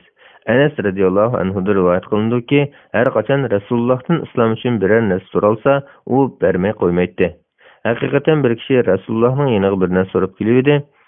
Rasululloh uningga ikki tog' orasidagi bir to'p qo'y bazasini berib etdi. U kishi mahallasiga qaytib berib mundaq dedi: "Ey qavmim, musulmon bo'linglar. Haqiqatan Muhammad alayhissalom nomrod bo'lib qolishni ansirmaydigan odamdek bir ekan." Ondan Anas mundaq dedi: "Garchi bir kishi mol dunyo uchun musulmon bo'lgan bo'lsa-mu, uzun o'tmayla u kishi islomni dunyo va dunyodagi hamma narsadan bekrak suyadigan bo'lib qoladi." Muslim rivoyat qilgan. Hadisning muhim nuqtalari: 1. Musulmonlarning qalbini do'stlashtirish, islom diniga bo'lgan moyillikni oshirish yuzasidan zakat va musulmonlarning xazinasidan pul-mol berishning durust ekanligi, ammo g'ayri musulmonlarga zakatdan berishning to'g'ri emasligi. Chunki Alloh taolaning islom diniga nusrat ato qilib, aziz qilganligi. İkinci, Peygamber aleyhisselamның qalb illetlerini davalashqa mahirligi, güzel axloqi va muhabbatlik tarbiya bilan kishi qalbini dunyoni yaxshi ko'rishdan oxiratni yaxshi ko'rishga, mol dunyoni yaxshi ko'rishdan islom dinini yaxshi ko'rishga burg'anligi. 554 hadis. Ömer radıyallahu anhu'dan rivayet kılındı ki Peygamber aleyhisselam mal taksim kıldı. Men, ey Rasulullah, bu narsalarga erishishga bular qaraganda boshqalar eng mustahiq edi dedim. Peygamber aleyhisselam ular menden edepsizlik bilan so'rab turib oldi. Men ularga berishim kerak. Bermasam ular meni bexil deydi. Men bexil emas dedi. Muslim rivayet qilgan. Hadisning muhim nuqtalari. Peygamber aleyhisselamning savirlik kishilarga muloyim go'zal axloq egasi ekanligi. Allah Taala'nın buyrug'i bo'yicha jahillardan neri bo'lganligi. Ikkinchi, kishilarga imonning lazzatini his qildirish uchun ularni do'stlashtirishning joiz ekanligi. 555 hadis. Jubayr ibn Mut'im radhiyallohu anhudan rivoyat qilinadiki, Hunayn g'azosidan qaytish yo'lida u Rasululloh bilan ketib boradi. Arabiylar Rasulullohdan bir narsa so'rab olib, Rasulullohni qistab qavchiq daraxtining yoniga olib qo'ydi. Daraxt Rasulullohning ridosini olib oldi. Rasululloh to'xtab, ridoyimni beringlar. Agar mening ashi daraxtimning tikanlaridek ko'p mollarim bo'lgan bo'lsa, cho'qim sizlarga taqsim qilib berayotgan bo'lardim. Shundala mening bexil, kazzab, qo'rqinchoq emasligimni bilgan bo'lardinglar, dedi. Buxoriy rivoyat qilgan.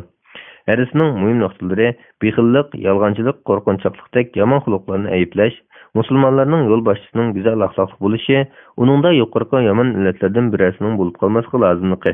Ikkinchi, Peygamber aleyhisselamның kishilarning qo'polligi, aziyatlarga qarata nihoyat sevirlik, muloyim, keng qo'rsoq muomala qildiganligi. Uchinchi, kishining nodonlar tarafidan yomon nom bilan atilib qolmaslik uchun zarur bo'lganda o'zini yaxshi axloqlari bilan maqtashining durust ekanligi. Buning ayiblanadigan takabburlik, maqtanchoqlik doirasiga kirmaydiganligi. 556 hadis. Abu Hurayra radhiyallohu anhu rivoyat qilib bunday deydi. Peygamber aleyhisselam bunday degan: Sadiqa berish bilan mal xo'rab qolmaydi. Qanday bir banda apocham bo'ladi ekan, Alloh taolo uni texim aziz qiladi. Kimki Alloh taolo uchun kamtar bo'ladi ekan, Alloh taolo uning martabasini ustun qiladi. Muslim rivoyat qilgan. Hadisning muhim nuqtalari. Birinchi, sadiqaning malni kemaytirib etmaydiganligi. Chunki Alloh taoloning undaq malga barakat berib, sadiqaning o'rnini to'ldirib berdiganligi. Sadiq uchun berilgan ajr va savobning oxiratda kishining ayiblarini yopadiganligi. Ikkinchi, keng qo'rsoq apochang kishining dunyoda o'rmak sazovor bo'ldiganligi, oxiratdami o'rni va darajasining yuqori bo'ldiganligi, Alloh taoloning kamtar odamni kishilar qalbida buyuk qilib, oxiratdagi o'rnini yuqori ko'tardiganligi. 557 hadis. Abu Kabsha Amr ibn Sa'd an-Mari radhiyallohu anhu rivoyat qilib bunday deydi: Men Payg'ambar alayhisolamning bunday deganligini anglagan. Shundoq uch xislat borki, men uni sizlarga qasam qilib so'zlab beraman. Esinglarda cho'ng saqlanglarki, sadiq qilish bilan bandaning meli xo'rab qolmaydi. Zulmga uchragan banda sabr qilsa, Alloh taolo uni texim aziz qiladi. Biror banda narsilashning ishini açsa, Alloh taolo uningga nomratlikning ishini ochadi. Dedi, yoki mushuni o'xshab ketadigan so'zni qildi. Sizlarga shuni so'zlab beray. Esinglarda saqlanglar. Haqiqatan dunyoda 4 turlik odam bo'ladi. Birinci, Allah Taala onunğa mal ve ilim bergen. Bu vaqtda Parvardigordan qo'rqadigan, sizlar rahim qildigan, malda Xudoning haqqi borligini bilgan kishilardir. Mana bundaq odam eng yuqori o'rin bo'ladi. Ikkinchi, yana bir odamga Alloh Taala ilim beradi. Pul mal bermaydi. Bu odamning niyati to'g'ri bo'lib, kashki mening pul menim bo'lsa-da, albatta paloni qilgan yaxshilarni men qilatdim deydi. Bu odamning niyatiga qarab savob beriladi. Shuning bilan bu ikki kishining erishgan ajri barobar bo'ladi. Üçüncü, yani bir bende bulup mal berilip ilim berilmegen. U melini qalayimqan tasarruf qiladi ve bu cihette Parvardigordan qo'rqmaydi. Sizlar rahim qilmaydi. U malda Alloh taolaning haqqi bor deb tonimaydi. Mana bu odam eng yomon o'rinda bo'ladi. Yani bir bende bulup Alloh taolo uningga pul malmi, ilimmi bermegen. U kashki mening pul melim bo'lgan bo'lsa, albatta faloni qilgan ishlarni qilgan bo'lardim deydi. Buning niyati uchun gunoh yoziladi. Shuning bilan yuqori ikkisining gunohi o'xshash bo'ladi. Tirmizi rivoyat qilgan. Hadisning muhim nuqtalari. Birinchi, boy turib mol mulkini texim ko'paytirish maqsadida kishilardan tilgan odamni Alloh taolaning bu dunyo va oxiratda kambag'allikka duchor qildiganligi. Ikkinchi, ixlosi bilan o'rganish va ishlashga rag'batlantirish. Uchinchi, ilimsizlik va nodonlarni ayiblash. Chunki ilimsizlikning kishini aram ishlarni qilishga boshlaydiganligi. 558 hadis. Ayşe radhiyallohu anhadan rivoyat qilinadiki, ular bir qo'y so'ygan edi. Peygamber aleyhisselam qo'ydan nemiz qoldi dedi. Aşa radhiyallohu anha qo'ydan faqat taqil qoldi dedi. Peygamber aleyhisselam faqat taqi ahiret için bulmaptı dedi. Yani göçnün hammasi sadiq qilinib taqil qolganlik uchun taqdan sadiqining savabini topqil bo'lmaydi degan ma'noda. Tirmizi rivoyat qilgan. Hadisning muhim nuqtalari. Birinchi, kishini sadiq bilishga rag'batlantirish. Ikkinchi, insonning to'g'ri niyati bo'lmagan holda yemak, ichmak, kiyim-kechak, turalg'iga o'xshash o'zi uchun xarjlagan pulning hech qanday savob bo'lmaydiganligi. 559 hadis. Abu Bakr Siddiq radhiyallohu anhuning qizi Asma radhiyallohu anhadan rivoyat qilindiki, Payg'ambar alayhisalom menga ching siqib olmagan, unda qilsang Alloh taolo senga berayotganini uzib qo'ydi dedi. Yana bir rivoyatda Alloh taolo yo'lida sarf qilgan, pul moldan xajlamay, uni ching tutib olmagan. Unda qilsang Alloh taolami rizqini siqib qo'ydi. Oshqiningni muhtojlardan ayamagan.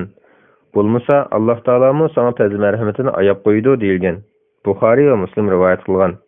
Hadisning muhim nuqtasi: bandining qilgan amaliga yarasha jazo yoki mukofot berish Alloh taolaning odillik jumlasidan ekanligi. 560 hadis.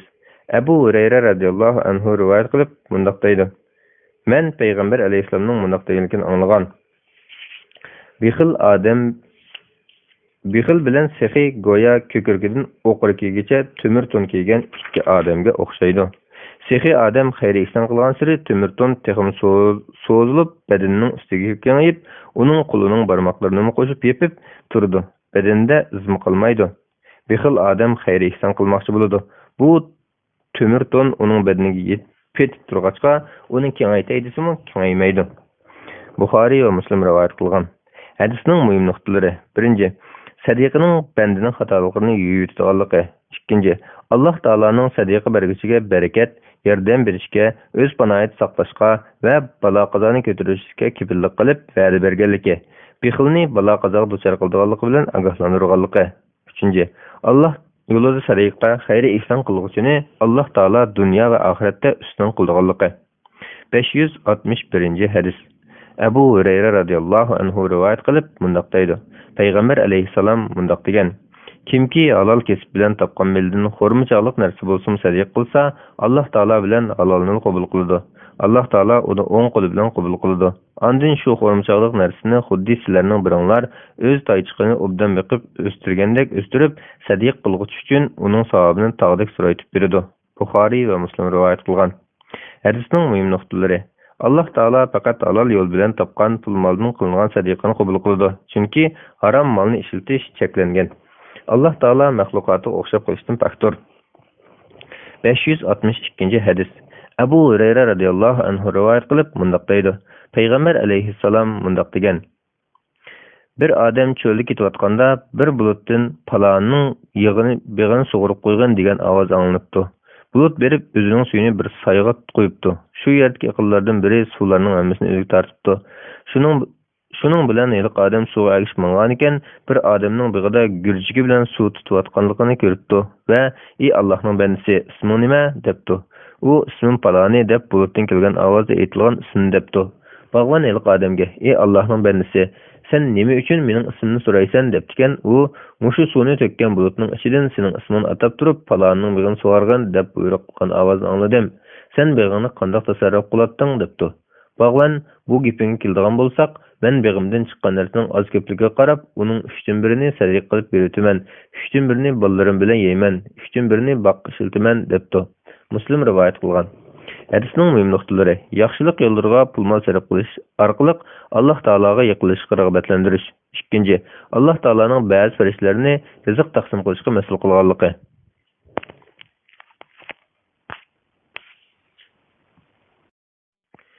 Yaxshilar bog'chisi 301-bab, 61-bob bexillik va xasislikdan ma'ni qilish to'g'risida. Alloh taolo mundaq deydi: Bexillik qilib Alloh taoloning savobidan o'zini behojat hisoblagan, kalima tavhidni inkor qilgan odamga kelsak, biz uningga yomon yo'l muyassar qilib beramiz. U do'zaxga tashlangan chaqda uning meli hech narsaga asqatmaydi. Qur'on Karim Sura Layl 8-oyatdan 11-oyatgacha. Alloh taolo mundaq degan: Kimki nafsining bexilligidan saqlanadi ekan, ular maqsadiga erishkichlardir. Kur'an-ı Kerim Sure Tagabun 16. ayetinin bir kısmı. 563. hadis. Cabir radıyallahu anhu rivayet kılıp mundaq deydi. Peygamber aleyhisselam mundaq degen. Zulüm qo'yishdan saqlaninglar. Haqiqatan zulüm degan qiyomat kunida qarang'u zulmat bo'ladi. Xasislikdan saqlaninglar. Xasislik sizlardan ilgirkilarni bir-birining qinini to'kishga, harom narsalarni halol sanashga opirib, ularni aloq qilishga sabab bo'lgan. Muslim rivoyat qilgan. 62. bab boshqalarning manfaatini o'zining manfaatidan a'lo bilish va kishilarga g'amxo'rlik qilish to'g'risida. Alloh taolo mundaq degan: ular muhtoj turuqliq muhojirlarning manfaatini o'zlarining manfaatidan a'lo biladi. Qur'on Karim Sura Ashir 9-oyatning bir qismi. Alloh taolo yana mundaq degan: o'zi muhtoj turuqliq miskinga, yetimga va asirga taom beradi. Qur'on Karim Sura Inson 8-oyat. 564. hadis. Abu Hurayra radhiyallohu anhu rivoyat qilindiki, bir odam Payg'ambar alayhisolamning yoniga kelib, "Men qiyinchilikda qoldim" dedi. Payg'ambar alayhisalom ayollardan birining uyiga odam avatdi. U "Seni haq bilan avatgan zot bilan qasamki, menda suvdan boshqa narsa yo'q" dedi. Ondan Payg'ambar alayhisalom yana bir ayolining uyiga odam avatdi. U mu shundoq dedi. Payg'ambar alayhisalomning ayollari birdek "Seni haq bilan avatgan zot bilan qasamki, menda suvdan boshqa narsa yo'q" deb javob berishdi. Payg'ambar alayhissalom bu kishini bugun kim mehmon qiladi dedi. Ansorilardan bo'lgan bir odam "Mana men ey Allohning payg'ambari" deb uni uyiga boshlab berib, ayoliga Payg'ambar alayhissalomning mehnini hurmatligin dedi. Yana bir rivoyat deyilishicha, u odam ayoliga "Uyda yegidek bir narsa bormidi" dedi. Ayoli "Yo'q, faqat kichik bolalar yegidek bir narsa bor" dedi. Ansorilardan bo'lgan odam ayoliga "Bolalarni bir narsa bilan qo'llab xultib qo'ygan. Mehminimiz ketsa chirog'ni o'chirib o'tib, bizmi tomoq yegan bo'lib olayli" dedi. Ular o'ltirishdi. Mehmon tomoq yedi. U ikkisi och qo'rsoq yetib qilishdi. Tong yo'rg'anda Sohibxon Payg'ambar alayhissalomning oldiga bordi. Payg'ambar alayhissalom "Oqshom ikkinglarning mehmonlarga qilgan ishinglardan Alloh taoloning maslik keldi" dedi. Buxoriy va Muslim rivoyat qilgan. Hadisning muhim nuqtalari: 1. Boshqalarni o'zidan ortiq ko'rishga rag'batlantirish. 2. Alloh taoloning ansoriy bilan uning ayolining qilganini yoqtirgani ularning yaxshi qilganligini tushundirdi. 3. Mehmonni izzat bilan kutib olish islom dinida madaniyalangan go'zal axloq hisoblanganligi, ammo o'zi va oilasidagilarning boshqalarga muhtoj qilmay, g'oyatdan chiqish farz bo'lganligi uchun buning eng oldida turadiganligi. 565. hadis. Abu Hurayra radhiyallohu anhu rivoyat qilib mundaq deydi. Payg'ambar alayhissalom mundaq degan: 2 odamning tamoqi 3 odamga, 3 odamning tamoqi 4 odamga yetadi. Buxoriy va Muslim rivoyat qilgan. Muslimning Jabir radhiyallohu anhuning qilgan yana bir rivoyatida mundaq deyilgan: bir kishining tamoqi 2 kishiga, 2 kishining tamoqi 4 kishiga, 4 kishining tamoqi bo'lsa 8 kishiga yetadi. Hadisning muhim nuqtalari: 1. Sahiylikqa va barga qanoat qilib kifoyalanishga rag'batlantirish. 2. Hadisda aytilgan tamoqni yeb to'ydigan kishilarning soni nuqul sanash uchun emas, balki o'zaro hamkorlik yordamini bildirish uchundir. Chunki hamkorlik qarindoshlar yordamida barakat bo'ladi. 3. Tamoqni bir odam yolg'iz yemay, ko'pchilik birga yeyishning barakatli bo'lganligi. 566. hadis. Abu Said Xudri radhiyallohu anhu rivoyat qilindiki, biz Payg'ambar alayhissalom bilan billa safar ustida edik. Bir kishi oldimizga keldi. U kishi o'ng so'lga adab ko'zi yurtatdi. Payg'ambar alayhissalom kimning ortiq ulug' bo'lsa, uni ulug'siz kishiga bersin. Kimning ortiq uzuqliq bo'lsa, uni uzuqsiz kishiga bersin. deb shundoq chiqmalning turlarini sanadiki, hatto biz hech qaysimizning ortiq narsamizda haqqimiz yo'q ekan deb o'ylab qoldik. Muslim rivoyat qilgan. Hadisning muhim nuqtasi: qiyinchilik mezgillarida o'zaro hamkorlashish, bir-biriga yordam qilishga rag'batlantirish. Bu xil yordam faqat tamoqda emas, balki texnik keng holda turmushning hamma taraflarida o'zaro hamkorlashishni ko'rsatadi. 567. hadis. Sa'd ibn Sa'd radhiyallohu anhu rivoyat qilindiki, bir ayol to'qilgan tonni akilib Payg'ambar alayhissalomga "Bu tonni sana ko'ydirib qo'yay" deb o'z qo'lim bilan to'qidim dedi. Payg'ambar alayhissalom u tonni xuddi uningga ehtiyojliqdek qabul qildi. Payg'ambar alayhissalom bizning qishimizga chiqdi. Payg'ambar alayhissalom uning bilan badanining tuvan tarafini o'rib olgan holda chiqqan edi. Bir kishi "Bu nima degan chiroyli, uni menga kiygizib qo'ysang" dedi. Payg'ambar alayhissalom ma'qul deb so'rini birdan o'ltirib, qaytib berib uni qatlab beliq kishiga avatib berdi. Kişiler onunğa Peygamber aleyhisselam butonunu ihtiyacık bolgan halda kiygen tursa, onu sorap yaxşı kılmadan, hakikatenmi Peygamber aleyhisselamның bir näse sorgan adamni quruq qol qaytırmaydiganligini bilesen dedi. O kişi Allah Taala bilan qasamki, men onu kiyiş üçün emas, belki kipellik qilish üçün soradım dedi. Keyin oton onun kipelligi bolgan edi. Buxari rivayet qılgan. Hadisning mühim noktaları. Birinci, hediye bergişinin köngli üçün soğunu qabul qilish qaldıraşning yaxşı ekanligi. İkinci, Peygamber aleyhisselamның sorgan adamni quruq qol yandırmaydigan sehiyligi. Üçüncü, taqvodor, to'g'ri yo'lliq kishilarning narsalarini tavarruq qilib ishlatishning durust ekanligi. To'rtinchi, hojat bo'lishdan ilgari shu narsani oldinla tayyorlab qo'yishning durust ekanligi. 568 hadis.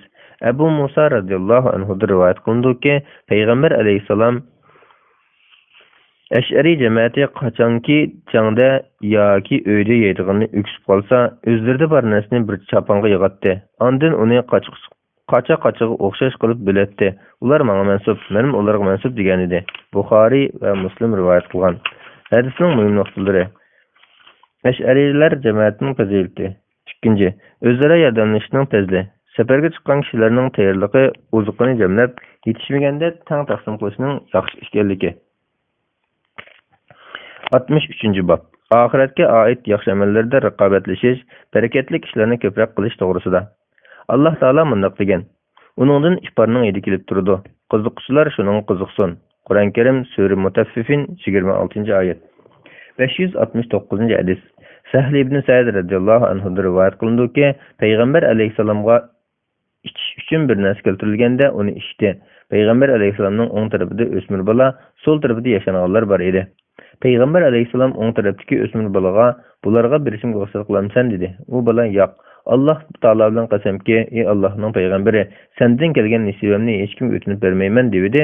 Peygamber aleyhisselam qachon u bolaning quliga berdi. U Ibn Abbas edi. Buxoriy va Muslim rivoyat qilgan. Hadisning muhim nuqtalari. Birinchi, sahabalarning foydali ishlarga erishganligi. Peygamber aleyhisselamning naslarini tavarruk qilishmi shu jumladan ekanligi. Ibn Abbas radhiyallohu anhu ishni emas, faqat Peygamber aleyhisselam içip qolgan mübarek su bo'lganligi uchun uni boshqaga o'tinib bermaganligi. İkinci, mehmondarchilik so'rinni shu so'rinki eng afzal odamdan, ondan qolsa o'ng tarafdan boshlash kerakligi. Uchinchi, kishilarning haqqini o'z joyida ado qilish, mayli cho'ng yoki kichik bo'lsin, ularga adab bilan chiroyli muomala qilishga rag'batlantirish. 570-hadis. Abu Hurayra radhiyallohu anhu rivoyat qilib mundaq deydi: Peygamber aleyhisselam mundaq degan: Ayyub aleyhisselam yalang'och yuyinayotganda ustiga bir oltin chigirtka tushdi. U uni elib kiyimining ichiga soldi. Alloh taolo unga: "Ey Ayyub, seni oltin chigirtkadan behojat qilmadimmi?" deb so'radi. Ayyub aleyhisselam: "Rabbim, sening ulug'liging bilan qasamki, sening aytganing rost, ammo men sening fazlingdan behojat emasman" dedi. Buxoriy rivoyat qilgan. Hadisning muhim nuqtalari. Birinchi, o'zi foydalanish va boshqalarga manfaat yetkazish uchun pul-mol to'plashning durust ekanligi. Ikkinchi, banda mayli qanchalik pul-mol to'plagan bo'lsin, yanala Allohdan barakat va boshqalarga muhtoj bo'lib qolmasligini tilashga rag'batlantirish. Yaxshilar bog'chisi 306-bab, 64-bab.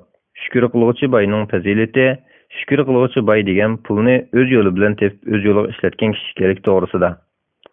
Alloh taolo mundaq degan: Pul melini Allohning roziligi uchun sarf qilgan, taqvodorlik qilgan, kalima tavhidni tasdiq qilgan odam kelsak, uningga biz yaxshi yo'lni muyassar qilib beramiz. Qur'on Karim Sura Layl 5-6-7-oyatlar. Alloh taolo mundaq degan: Paklanish uchun mol-mulkini yaxshilik yo'llariga sarf qilgan odam uningdan, ya'ni o'tdan yiroq qilinadi.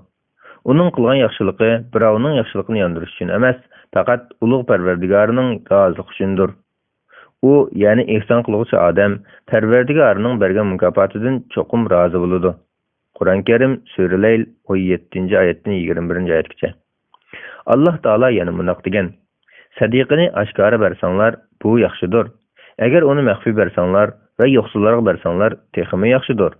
Bu sizlarning ba'zi gunohlaringizga kafarat bo'ladi. Allah sizlarning qilgan amallaringlardan xabardordir. Qur'on Karim Sura Baqara 217-oyat. Alloh taolo yana mundaq deydi: Yaxshi ko'rgan narsanglardan sarf qilmoqcha, ya'ni mollaringlarning yaxshisini sadiq qilmoqcha, hargiz yaxshilikqa, ya'ni jannatga erisha olmaysizlar. Alloh uni bilib turuvchidir. Qur'on Karim Sura Al-Imron 92-oyat. 571-hadis. Abdullah ibn Mas'ud radhiyallahu anhu riwayat qilib bundaq deydi. Men Peygamber aleyhisselamның bundaq deganligini anglagan. Bundaq ikki xislati bor odamlardek bo'lishni arzu qilsanglar bo'ladi. Ularning biri Alloh taolo qilgan pul milining hammasini tamoman o'rinliq yerga sarf qilgan kishi. Yana biri Alloh taolo bergan Qur'on ilmlari bo'yicha hukm qilgan va ularni boshqalarga o'rgatgan kishi. Buxoriy va Muslim rivoyat qilgan. Hadisning muhim nuqtalari: birinchi, yaxshilik yo'llariga sarf qilish uchun pul-mol yig'ish, boshqalarga manfaat yetkazish uchun ilm egallashga rag'batlantirish. Ikkinchi, fazl ortiqchiligi ega odamga o'xshash ajr savobga erishishni umid qilib, shu odamga o'xshash ortiqchiligi ega bo'lishni Alloh taoladan talab qilishning durust ekanligi. Uchinchi, pul-molni Alloh taolaga itoat qilish yo'llariga sarf qilish bilan dunyo ne'matiga shukr qilish, o'rgangan ilmga amal qilish va boshqalarga o'rgatish bilan Alloh taolaning bergan ilm ne'matiga shukr qilish. 572 hadis. Ibn Umar radhiyallohu anhu rivoyat qilib mundaq deydi: Payg'ambar alayhissalom mundaq degan: Mundaq ikki xislati bor odamlardek bo'lishni arzu qilsanglar bo'ladi. Ularning biri Alloh Qur'on ilmini ato qilgan kishi bo'lib, u kecha va kunduzlarda Qur'on o'qib turdi. Yana biri Alloh taolo mol ato qilgan kishi bo'lib, u molni kecha va kunduzlarda Alloh taolo yo'lida sarf qilib turdi. Buxoriy va Muslim rivoyat qilgan. 573 hadis. Abu Hurayra radhiyallohu anhu rivoyat qilindiki, Namrat muhojirlar Payg'ambar alayhissalomning qashiga kelib, "Ey Allohning payg'ambari, moldorlar jannatning yuqori darajalari va ne'matlariga erishdi" deyishdi. Payg'ambar alayhissalom bu qanday gap dedi? Ular puldorlar biz o'qigan namozni o'qiydi, biz tutgan ro'zani tutadi va sadaqa beradi. Biz sadaqa bera olmaymiz. Ular qullarni ozod qiladi, biz qila olmaymiz dedi. Payg'ambar alayhissalom: Agar qilsanglar sizlardan o'tib ketganlarga yetib oladigan, sizlardan keyingilarga o'tib ketolmaydigan, sizlar qilganni qilmoqcha hech odam sizlardan ortiq hisoblanmaydigan narsani o'tib qo'yaymi dedi. Ular shunday qilgan, ey Rasululloh deyishdi. Payg'ambar alayhissalom her namazdan keyin subhanalloh, ya'ni Alloh taolo pokdir. Alhamdulillah, ya'ni jami hamdu sana Alloh taolo xosdir. Allohu akbar, ya'ni Alloh taolo hammadan ulug'dir. Ning har birini 33 qadamdan danglar dedi. Keyin Namrat muhojirlar Payg'ambar alayhissalomning yanına kelib, bizning moldor qarindoshlarimiz bizning qilganimizni anglab, biz qilganni qilg'il turdi deb shikoyat qilishdi. Payg'ambar alayhissalom: bu bo'lsa Alloh taolaning fazl marhamati bo'lib, Alloh taolo uni xohlagan kishilarga beradi dedi. Buxoriy va Muslim rivoyat qilgan. Hadisning muhim nuqtalari: birinchi, sahobalarning yaxshi amallarni qilishga erishganligi va bu yo'lda o'zaro musobaqa qilishadiganligi. Ikkinchi, sahobalarning Alloh taolo ato qilgan mol dunyoga shukr qilib, xayr ihson bilan uning haqqini ato qildiganligi. Uchinchi, yaxshi amallarni qilib ajrga erishishning yo'llarining ko'p va turli ekanligi. To'rtinchi, farz namozlardan keyin Alloh taoloni zikr qilishning fazli va uni davomlashtirishning yaxshi ekanligi. Beshinchi, baylarni faqat pul mollarini yaxshilik yo'llariga sarf qilish bilan qilmay, ko'proq ibodat qilishga rag'batlantirish. Oltinchi, kambag'allarni pul molni xayr ihson yo'liga sarf qilishning savobiga erishish uchun pul mol yig'ishga rag'batlantirish. Yettinchi, Alloh taoloning bandiga pul mol sarf qilishi va yoki kambag'al holatda qoldirishi har ikkisi Alloh taoloning sinovi bo'lib, mu'min rohatda Alloh taologa shukr qiladi. Jafoli bo'lsa, sabr qiladi. Bismillah velhamdülillah ve salatu ve selamu ala Resulillah amma ba'd. Assalamu alaykum ve rahmetullahi ve berekatuh. Aziz qarindoshlar, yaxshilar baxsh kitobimizni o'qib 65-bobga kelgan edik, 308-bob. Davomlashtiramiz. 65-bob o'limni yod etib turish va yo'qolan arzuni ko'p qilmaslik to'g'risida. Alloh taolo mundaq degan: Her bir can egisi ölümning ta'mini tetig'ichidir. Sizlarning ajringlar qiyomat kuni to'liq beriladi. Kimki do'zaxda yiroq qilingan va jannatga kirgizilgan ekan, u murodiga yetgan bo'ladi. Dunyo tirikchiligi faqat aldaydigan moldan iboratdir. Ya'ni aldaydigan narsa bo'lib, ozg'ini mahrum bo'lgandan keyin tugaydi. Qur'on Karim sura Ali Imron 185-oyat. Alloh taolo yana mundaq degan: Hech odam ati nimalarni qildiganligini bilmaydi. Hech odam o'zining qayerda o'ldiganligini bilmaydi. Qur'on Karim sura Luqman 34-oyatning bir qismi. Alloh taolo yana mundaq degan: Ularning halok bo'lish vaqti kelganda qilcha vaqtni kechiktirilmaydi. Vaqt kelmasa qilcha vaqtni ilgari surilmaydi. Qur'on Karim sura 61-oyatning bir qismi. Allah Taala yana mundaq degan: "Ey müminler, mallarыңlar ve ballarыңlar sizlarni Allah'ның zikirden gafletli kaldırmasın. Kimlerki şundaq kılıdı iken, ular ziyan tartışlardır. Biroңlarga ölüm kelip, Perverdigarim, nimişki meni yani ecilimni bir az kechiktirmedin, sadiq kılıp yaxşılardan bular edim, deyiştin burun, özüңlarga rızık kılıp berilgen derslerini sadiq kılыңlar. Allah hiç adamni ecili kelgende hergiz kechiktirmeydi. Allah kılayotgan işinglardan to'liq xabardardır." Kur'an-ı Kerim Sure Munafiqun 11. ayet. Allah Taala yana mundaq degan: "Ularning, yani kuffarlarning biriga ölüm kelse aytidi ki, Perverdigarim, meni dunyoga qaytirgin. Men qo'yib kelgan mol mulkim bilan yaxshilik qilishim mumkin." Uning dunyoga qaytishi mumkin emas. U cho'qim shu so'zni qilg'uchidir. Ular qabrlaridan turg'izilgan kuniga qadar ularning oldida ularni dunyoga qaytishdan to'sadigan bir to'sin bo'ladi. Sürçelingan kunda ularning orasida tuqqandarchilik mavjud bo'lmay qoladi. Bir-birining ahvolini so'rashmaydi. degan oyatdan: "Ey insonlar, bizni sizlar o'zinglarni bekor yaratdi. Ya'ni sizlar bizni hayvonotdan yaratganimizdek biz hech qanday savob bermaydigan, jazo bermaydigan qilib yaratdi. O'zinglarni bizning dargohimizga qaytarilmaymiz deb o'ylamsizlar?" Qur'on-i Karim Sure Mü'minun 99. oyatdan 115. oyatgacha. Allah Taala yana mundaq degan: "Müminlerge ularning dillari Allohning zikriga ve nazil bo'lgan haqiqatga, ya'ni Qur'on oyatlariga eriydigan vaqt yetmadimi? Ilgari kitap berilganlar, ya'ni Yahudilar ve Nasaralardek bo'lmasin. Ular bilan payg'ambarlarning orliqdagi zamonning o'zdirishi bilan ularning dillari qetib ketdi. Ularning nurg'uni Allohning itoatidan chiquvchilardir." Qur'on-i Karim Sure Hadid 16. oyat. 574. hadis. İbn Ömer radıyallahu anhu'da rivayet kılınadı ki, Peygamber aleyhisselam mühremni tutib turib, "Dünyada xuddi musafir yoki yo'lovchilik bo'lgan" degan edi. Ibn Ömer mundaq deydi: "Kechqurunlikka atiganlikni kutmagin, atiganlikki kechqurunlikni kutmagin. Saq vaqtini g'animat bilib, pesal vaqtini qila olmaydigan ishlarni qilib ol. Hayotlikni g'animat bilib, o'lgandan keyin qila olmaydigan ishlarni qilib ol." Buxoriy rivayet kılgan. 575. hadis. İbn Ömer radıyallahu anhu rivayet kılıp mundaq deydi: Peygamber aleyhisselam mundaq degan: "Her qandaq bir musulmonning vasiyat qoldirgudek bir narsa bo'lib, uning vasiyat qoldirmay ikki kechini o'tkazishi to'g'ri bo'lmaydi." Buxoriy va Muslim rivayet kılgan. Muslimning yana bir rivayetida 3 kecha deyilgan. İbn Ömer mundaq deydi: "Men Peygamber aleyhisselamdan muşu sözünü algandan buyan vasiyetim yanımda bolmagan birer keçim ötmedi." Hadisning muhim nuqtalari: 1. Oldin ala vasiyet yazib qo'yishning yaxshi ekanligi. Chunki inson o'zining qachon o'ldiganligini bilmaydiganligi. Bu i'ona, yordam to'liq vasiyat qilishni niyat qilgan kishiga nisbatan aytilgan. Ammo qarzni ado qilish yoki omonatni qaytarish to'g'risida vasiyat qoldirish vojibdir.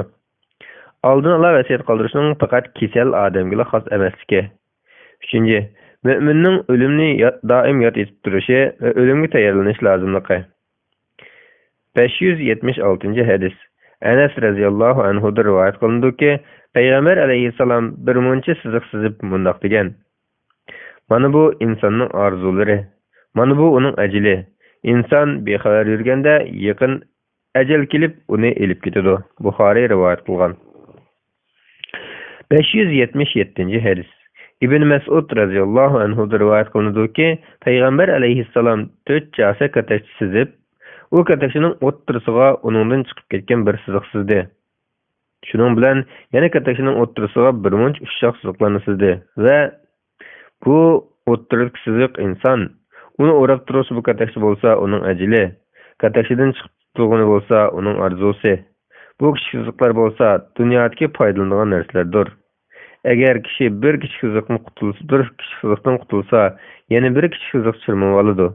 Eğer undan qutulsa, yana bir chirmab oladi, dedi. Buxoriy rivayet kılgan. Hadisning muhim nuqtalari: Peygamber aleyhisselamning mahir ustoz ekanligi, sahobalarning oson tushunish uchun mazmunni aniq misollar bilan tushuntirganligi. 2. Müminning hayotining uzunligiga umid bog'lamasdan yaxshi amallarni qilishga va tavbaga aldirish lozimligi. 578. hadis. Abu Hurayra radıyallahu anhu rivayet kılıp mundaq deydi. Men Peygamber aleyhissalamның mundaq deyilgini anlagan. Beşoңlarga mundaq 7 türlük iş gelgiçe yaxşı amellerini kıldırışqa aldırаңlar. Sizlerni kütüp turduğunu hemmen unutulduruğucu namaratlık, yoldan çıkarğıcı baylık, bedenni kardan çıkarğıcı kesellik, aqlını acizlatqıcı qerilik, tez kelgiçi ölüm, yoldan çıkarğıcı azdırğıcı deccal, yoki sizlerni kütüp turğucu kıyamettir. Kıyamet bolsa en qattiq ve dehşetlikdir. Tirmizi rivayet kılgan. Hadisning muhim nuqtasi Peygamber aleyhissalam insonga tuyuqsiz hujum qildigan narsalarni sanab, insonni ogohlantirgan. 579 hadis. Abu Hurayra radıyallahu anhu rivayet qilib bundaq deydi. Peygamber aleyhissalam bundaq degan: "Ölümni köp yat etinglar." Tirmizi rivayet qilgan. Hadisning muhim nuqtasi müminning mayli saq yoki kesal vaqtida ölümning qalbida yat etib turishi, tilida zikr qilib nazar tutishi, uni gunohdan yiroq, toat ibodatga texim yaqin va yiris qilganligi. 580 hadis. Ubay ibn Ka'b radıyallahu anhu'dan rivayet kılındı ki Peygamber aleyhissalam kişinin 3'ten biri ölse o'rnidan turib: "Ey insanlar, Allah Taala'nı köp yat etinglar." Birinci sure çalındıgan vaqt yetip kelip qaldı. Onunğa ikinci sure agişidi. Ölüm dehşet bilen kelidi. Ölüm dehşet bilen kelidi deydi. Men: "Ey Allah'ın elçisi, men sana köp durut aytay. Duayımның qanchalikini sana durut aytishga qarasam bular" dedim. Peygamber aleyhissalam "Xalığınыңcha" dedi. Men 4'ten 1 bolarmı desem Peygamber aleyhissalam "Xalığınыңcha" dedi. Men 20'ni qılaymı desem Peygamber aleyhissalam "Xalığınыңcha" dedi. Men 3'ten 2'sini qılaymı desem Peygamber aleyhissalam "Xalığınыңcha qılgan. Eğer köp aytsaң özüň üçün yaxşı" dedi. Men barlyk dualarymny sana durut okuşup qarassamçı dedim. Peygamber aleyhissalam o çağda gam qaygınyň kötülüşi kifaya kıldı. Günahlarың mağfiret kılındı dedi. Tirmizi rivayet kılgan. Hadisning muhim nuqtalari: 1. Peygamber aleyhissalamga dua qilishning fazli. 2. Peygamber aleyhissalamning ümmetini Allah Taala'nın razılığı elip bardigan yolga başlashga erish ekanligi. 3. Bendining birer maqsad üçün tekabburlikdan saqlanishga ishonchi bo'lgan ahvol ostida o'zining yaxshi amallarini tilga ilishning durust ekanligi. Yaxshilar bag'chisi 312 bab, 66 bab. Erler qabr yo'qluq bo'lganligi va qabr yo'qluqchining o'qiydiganlari to'g'risida. 581 hadis. Burayda radıyallahu anhu rivayet qilib mundaq deydi. Peygamber aleyhissalam mundaq degan: "Sizlarni qabrini ziyorat qilishni cheklagan edim. Endi qilsanglar bo'ladi." Muslim rivayet qilgan. Hadisning muhim nuqtalari: 1. Qabrini ziyorat qilishning joiz ekanligi. Ülemalar erlerinin dadısı, dostuğa oxşaş yığan adamlarının haqqını ada qilish üçün qabrini ziyorat qilishning yaxshi ekanligiga birlikka kelgan. Chunki qabrini ziyorat qilish kishiga oxiratni eslatadi. Ölüm va qabrdagi savol so'roq hisob kitoblarini eski silish bilan dillarni eritadi. 2. Ammo ayollarning qabrlarini ziyorat qilishi yomon ko'riladi. Shunaqla bu vaqtda cheklash bayon qilingan. Eğer ayollarının qabrini ziyorat qilishi fitna yoki ovozni yuqori ko'tarib yig'lashdak shariatda cheklangan ishlar bilan bog'lanib qolsa, ularni ziyoratdan cheklash kerak.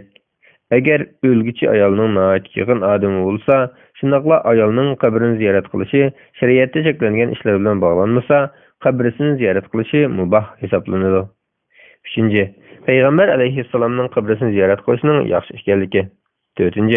İslam şeriatida ba'zi ahkamlarning nasxi amaldan qilinishi joiz ekanligi. Peygamber aleyhissalam dastlabda jahiliyat davrining odatlari talto'kis yo'qolmaganligini, butparastlikning yo'qolmaganligini, kishilarning qabri beshida islom dinida cheklangan va tatib yo'lashlarda qilmishlarni ko'z tutib, kishilarning qabrlarini ziyorat qilishdan cheklagan. 5. İslam dininin qoidalari puxta o'rnatilgan, ahkamlari ro'shanlashgan, tavhid aqidasi kishilar qalbiga mahkam o'rnashgandan keyin cheklashni amaldan qoldirib, qabrlarni ziyorat qilishga ruxsat qilgan. 582 hadis. Aisha radıyallahu anhadan rivayet qilinadiki, Peygamber aleyhissalam her qachon Aisha radıyallahu anhaning navbat ketsa bo'lsa, kechining oxirida Baqi qabristonligiga chiqib: "Ey mu'minlar, sizlarga salom. Va'da qilingan narsalar sizlarga keldi. Ata ko'z oldinglarga hozir bo'ladi. Agar Alloh taolo xolisa, bizmi sizlarga qo'shilamiz. Ey Alloh, baqidagilarni mag'firat qilgin, deydi. Muslim rivoyat qilgan. Hadisning muhim nuqtalari: qabrdagilarga salom berish va payg'ambar alayhisalom aytgandek, ular uchun istig'for aytib duo qilishning yaxshi ekanligi. Ikkinchi, kechida qabrlarni ziyorat qilishning durust ekanligi. 583 hadis. Burayda radhiyallohu anhu rivoyat qilindiki, qachonki qabristonlik chiqmoqchi bo'lsa, qachonki kishilar qabristonlik chiqmoqchi bo'lsa, payg'ambar alayhisalom bu duoni ta'lim beradi. Ey mu'min musulmonlar, salom sizlarga. Alloh taolo xolsa biz sizlarga qo'shilamiz. Alloh taoladan biz uchun va sizlar uchun omonlik tilaymiz. Muslim rivoyat qilgan. 584 hadis. Ibn Abbas radhiyallohu anhu rivoyat qilindiki, payg'ambar alayhissalom Madina qabristonligiga o'tib ketib, qabristonlikqa yuz keltirib, ey qabr ahli, sizlarga salom. Alloh taolo bizni va sizlarni afv qilg'ay. Sizlar bizdan burun kelguchilar. Pat yaqinda bizmi sizlarga ergishib kelamiz, dedi. Tirmiziy rivoyat qilgan. Hadisning muhim nuqtasi: o'liklarga oldini qo'yib yuzlanib turib salom berish va duo qilish qabrini ziyorat qilishning odatlaridan biri ekanligi. Yaxshilar bog'chisi 314-bab, 67-bab. Sen zahmatga yo'l o'qish tufaylidan o'limni arzu qilishning yaxshi emasligi, lekin dinda fitnaga qilishdan qo'rqib, o'limni arzu qilsa karoyati yo'qligi to'g'risida. 585 hadis. Abu Hurayra radhiyallohu anhu rivoyat qilib, mundaq deydi: Payg'ambar alayhissalom mundaq degan: sizlardan birarsi o'limni arzu qilmasin. U kishi agar yaxshi kishi bo'lsa, balkim yaxshilikni ko'paytirib olishi mumkin. Agar yomon kishi bo'lsa, tavba qilib olishi mumkin. Buxoriy va Muslim rivoyat qilgan. Muslimning yana bir rivoyatida payg'ambar alayhissalom mundaq degan deyilgan: sizlardan birisi o'limni arzu qilib, o'lim kelishdan burun uni tilab duo qilmasin. Chunki mu'min o'lsa, uning amali uzilib qoladi. Haqiqatan mu'minning umrining ziyoda bo'lishi mu'min uchun faqat uning yaxshiligini ziyoda qiladi. Hadisning muhim nuqtalari: birinchi, ajli yetishdan ilgari Alloh taolodan o'limni tilashning yomon ekanligi. Chunki uzun umr ko'rib taqvolik bilan yashasa, Alloh taolo oldidagi yaxshiliklari ko'payadiganligi. Shunga Imom Tirmiziy rivoyat qilgan bir hadisda kishilarning yaxshisi umr uzun bo'lib, yaxshiliklari ziyoda bo'lgan kishidir degan. Ikkinchi, inson o'lgandan keyin amallar to'xtab, hisob-kitob defterining yopiladiganligi. U chaqda faqat mushu dunyoda qilgan amallarining natijasini ko'radiganligi. 586 hadis. Anas radhiyallohu anhu rivoyat qilib, mundaq deydi: payg'ambar alayhissalom mundaq degan: sizlardan birarsi o'ziga kelgan baxtsizlik sababidan o'limni arzu qilmasin. Agar o'lim tilashga majbur bo'lib qolsa, ey Alloh, agar hayot qilishim menga yaxshi bo'lsa, meni hayot qoldirgin. Agar o'limim menga yaxshi bo'lsa, meni qabriston qilgin, desin. Buxoriy va Muslim rivoyat qilgan. Hadisning muhim nuqtalari: birinchi, musulmonga dunyolikda ziyon zahmat, xafalik yetib qolsa, o'limni arzu qilib tilashning yomon ish ekanligi. Chunki bunda qilish shu bandaning Alloh taolaning yetgan taqdiriga norozi bo'lish ma'nosini bildirib qoldiganligi. Ikkinchi, bandaning xafalik, aziyat tatqanda hadisda aytilgan duo bilan duo qilishning sunnat ekanligi. Chunki bu duo bandaning ishlarining haqiqatini va oqibatini bilguchi Alloh taolaning taqdiriga to'liq bo'ysunganligini ko'rsatadi. 587 hadis. Qays ibn Abu Azim radhiyallohu anhu rivoyat qilindiki, biz Habbab ibn Arat radhiyallohu anhu yo'qlab kelgan edik. U davolanish maqsadida badanining 7 yerini dog'latgan ekan. U haqiqatan bizning burun qamroqlarimiz olamda o'tdi. Ular dunyoning huzur holatidan bahramon bo'lmadi. Biz bo'lsak nurg'un mollarga erishib, uni qo'ydiganga to'pidan boshqa joy topolmadik. Ya'ni ehtiyojdan ortiq mol to'plab, uni saqlashga to'pidan boshqa joy topolmadik. Yoki bo'lmasa imoratlarni silib, uni ijaraga berib kirim qilmoqchi bo'ldik. Agar payg'ambar alayhissalom bizni o'limni tilashdan cheklamagan bo'lsa, cho'qim o'limni tilab duo qilardim, dedi. Ondan uning qishiga ikkinchi qatim kelganimizda u tam yasayotgan ekan. U musulmon odam mushu to'piq sarf qilganlardan boshqa xayjigan har bir meli uchun cho'qim savobga bo'ladi, dedi. Buxoriy va Muslim rivoyat qilgan. Yaxshilar bog'chisi 315-bab, 68-bab. Parhezkor bo'lish va shubhlik narsalarni tark etish to'g'risida. Alloh taolo mundaq degan: uni sal chog'ladinglar. Albuki Allohning nazarida u cho'ng gunohdir. Kur'an-ı Kerim Sure Nur 15. ayetinin bir kısmı. Allah Taala yana mundaq degan: Perverdigarın bendelerini elbette küzüp turğusudur. Kur'an-ı Kerim Sure Fecr 14. ayet. 588. hadis. Nu'man ibn Beşir radıyallahu anhu rivayet kılıp mundaq deydi: Peygamber aleyhisselam mundaq degan: Halal işlerimi iniq göğüsülgen, haram işlerimi iniq göğüsülgen. Ularning orasida şübihlik, halalligimi, haramligimi o'xshab ketadigan, nurg'un kishilar uqalmaydigan, hukmi aniq belgilanmagan ishlar bor. Şübihlik ishlardan hazar qilgan odam dinini va nomusini adolik tutgan bo'ladi. Şübihlik ishlarni qilgan odam haromga duchor bo'lib, chargohning cho'risida pada boqqich pada o'xshaydi. Pada chargohga kirib qolishi mumkin. Har bir podshohning bir chargohi bo'ladi. Allah Taala'nın zimindeki çargahı bolsa, Allah Taala'nın haram qilib bekitgan ishlaridan iborat. Quloq solinglar. İnsanның bedeninde bir parça go'sht bo'ladi. Bu go'sht tuzalsa, bütün beden tuzaladi. U buzulsa, bütün beden buzuladi. U bo'lsa, yurakdan iborat. Buxoriy va Muslim rivoyat qilgan. Hadisning muhim nuqtalari. Birinchi, halalni qabul qilib, haromdan yiroq bo'lishga rag'batlantirish. Ikkinchi, shubihlik ishlardan saqlanish kerakligi. Uchinchi, bendini o'zini isloh qilishga rag'batlantirish. Buni ichidan, yana qalbini tuzashdan boshlash kerakligi. To'rtinchi, bendining tirikchilik ishlari va hunar kasbda shubihlik masalalarga sal qarashi, bara-bara harom, gunohlik ishlarni qilib silishiga ilib borganligi. 589. hadis. Enes radıyallahu anhu rivayet qilindi ki, Peygamber aleyhisselam bir kuni yo'ldan bir tal xurma tepib olib mundaq degan: Agar men uning sadiqa bo'lib qolishidan ansirmagan bo'lsam, albatta yegan bo'lardim. Buxoriy va Muslim rivoyat qilgan. Hadisning muhim nuqtalari. Birinchi, Peygamber aleyhisselamning vojib va mandub sadiqalarining harom qilinganligi, Peygamber aleyhisselamga xos xususiyat ekanligi. Buningdagi hikmat kishilarning mollarini elishdan pok bo'lish va dunyoni do'st tutmaslik ekanligi. Ikkinchi, kishi yo'lda uchragan arzimas ushaq narsalarni elib foydalansa durust bo'lganligi. Uchinchi, bendining to'g'riligiga shaklangan ishni qilmaslik lozimligi. 590. hadis. Navvas ibn Sim'an radıyallahu anhu rivayet qilib mundaq deydi: Peygamber aleyhisselam mundaq degan: Yaxshilik degan go'zal axloqdir. Gunoh degan ko'ngli g'ash bo'lgan kishilarning uni bilib qolishini yoqtirmagan ishlardir. Muslim rivoyat qilgan. Hadisning muhim nuqtasi. Birinchi, islom dinida go'zal axloqning o'rni yuqorligi. Ikkinchi, gunohning ikki turlik alomati bo'lganligi. Uning biri kishining yuragini tashlab aram bermaydiganligi. Yana biri kishining uni boshqalarning bilib qolishidan qo'rqadiganligi. Uchinchi, hadisning insonning tabiatida yaxshilikqa intiladigan, yomonlikni ayiblaydigan tabiiy uyqu bo'lganligiga dalil borligi. To'rtinchi, banda ko'nglida biror yomonlikni o'ylab, uni so'zlamasa va qilmasa hech qanday gunoh bo'lmaydiganligi.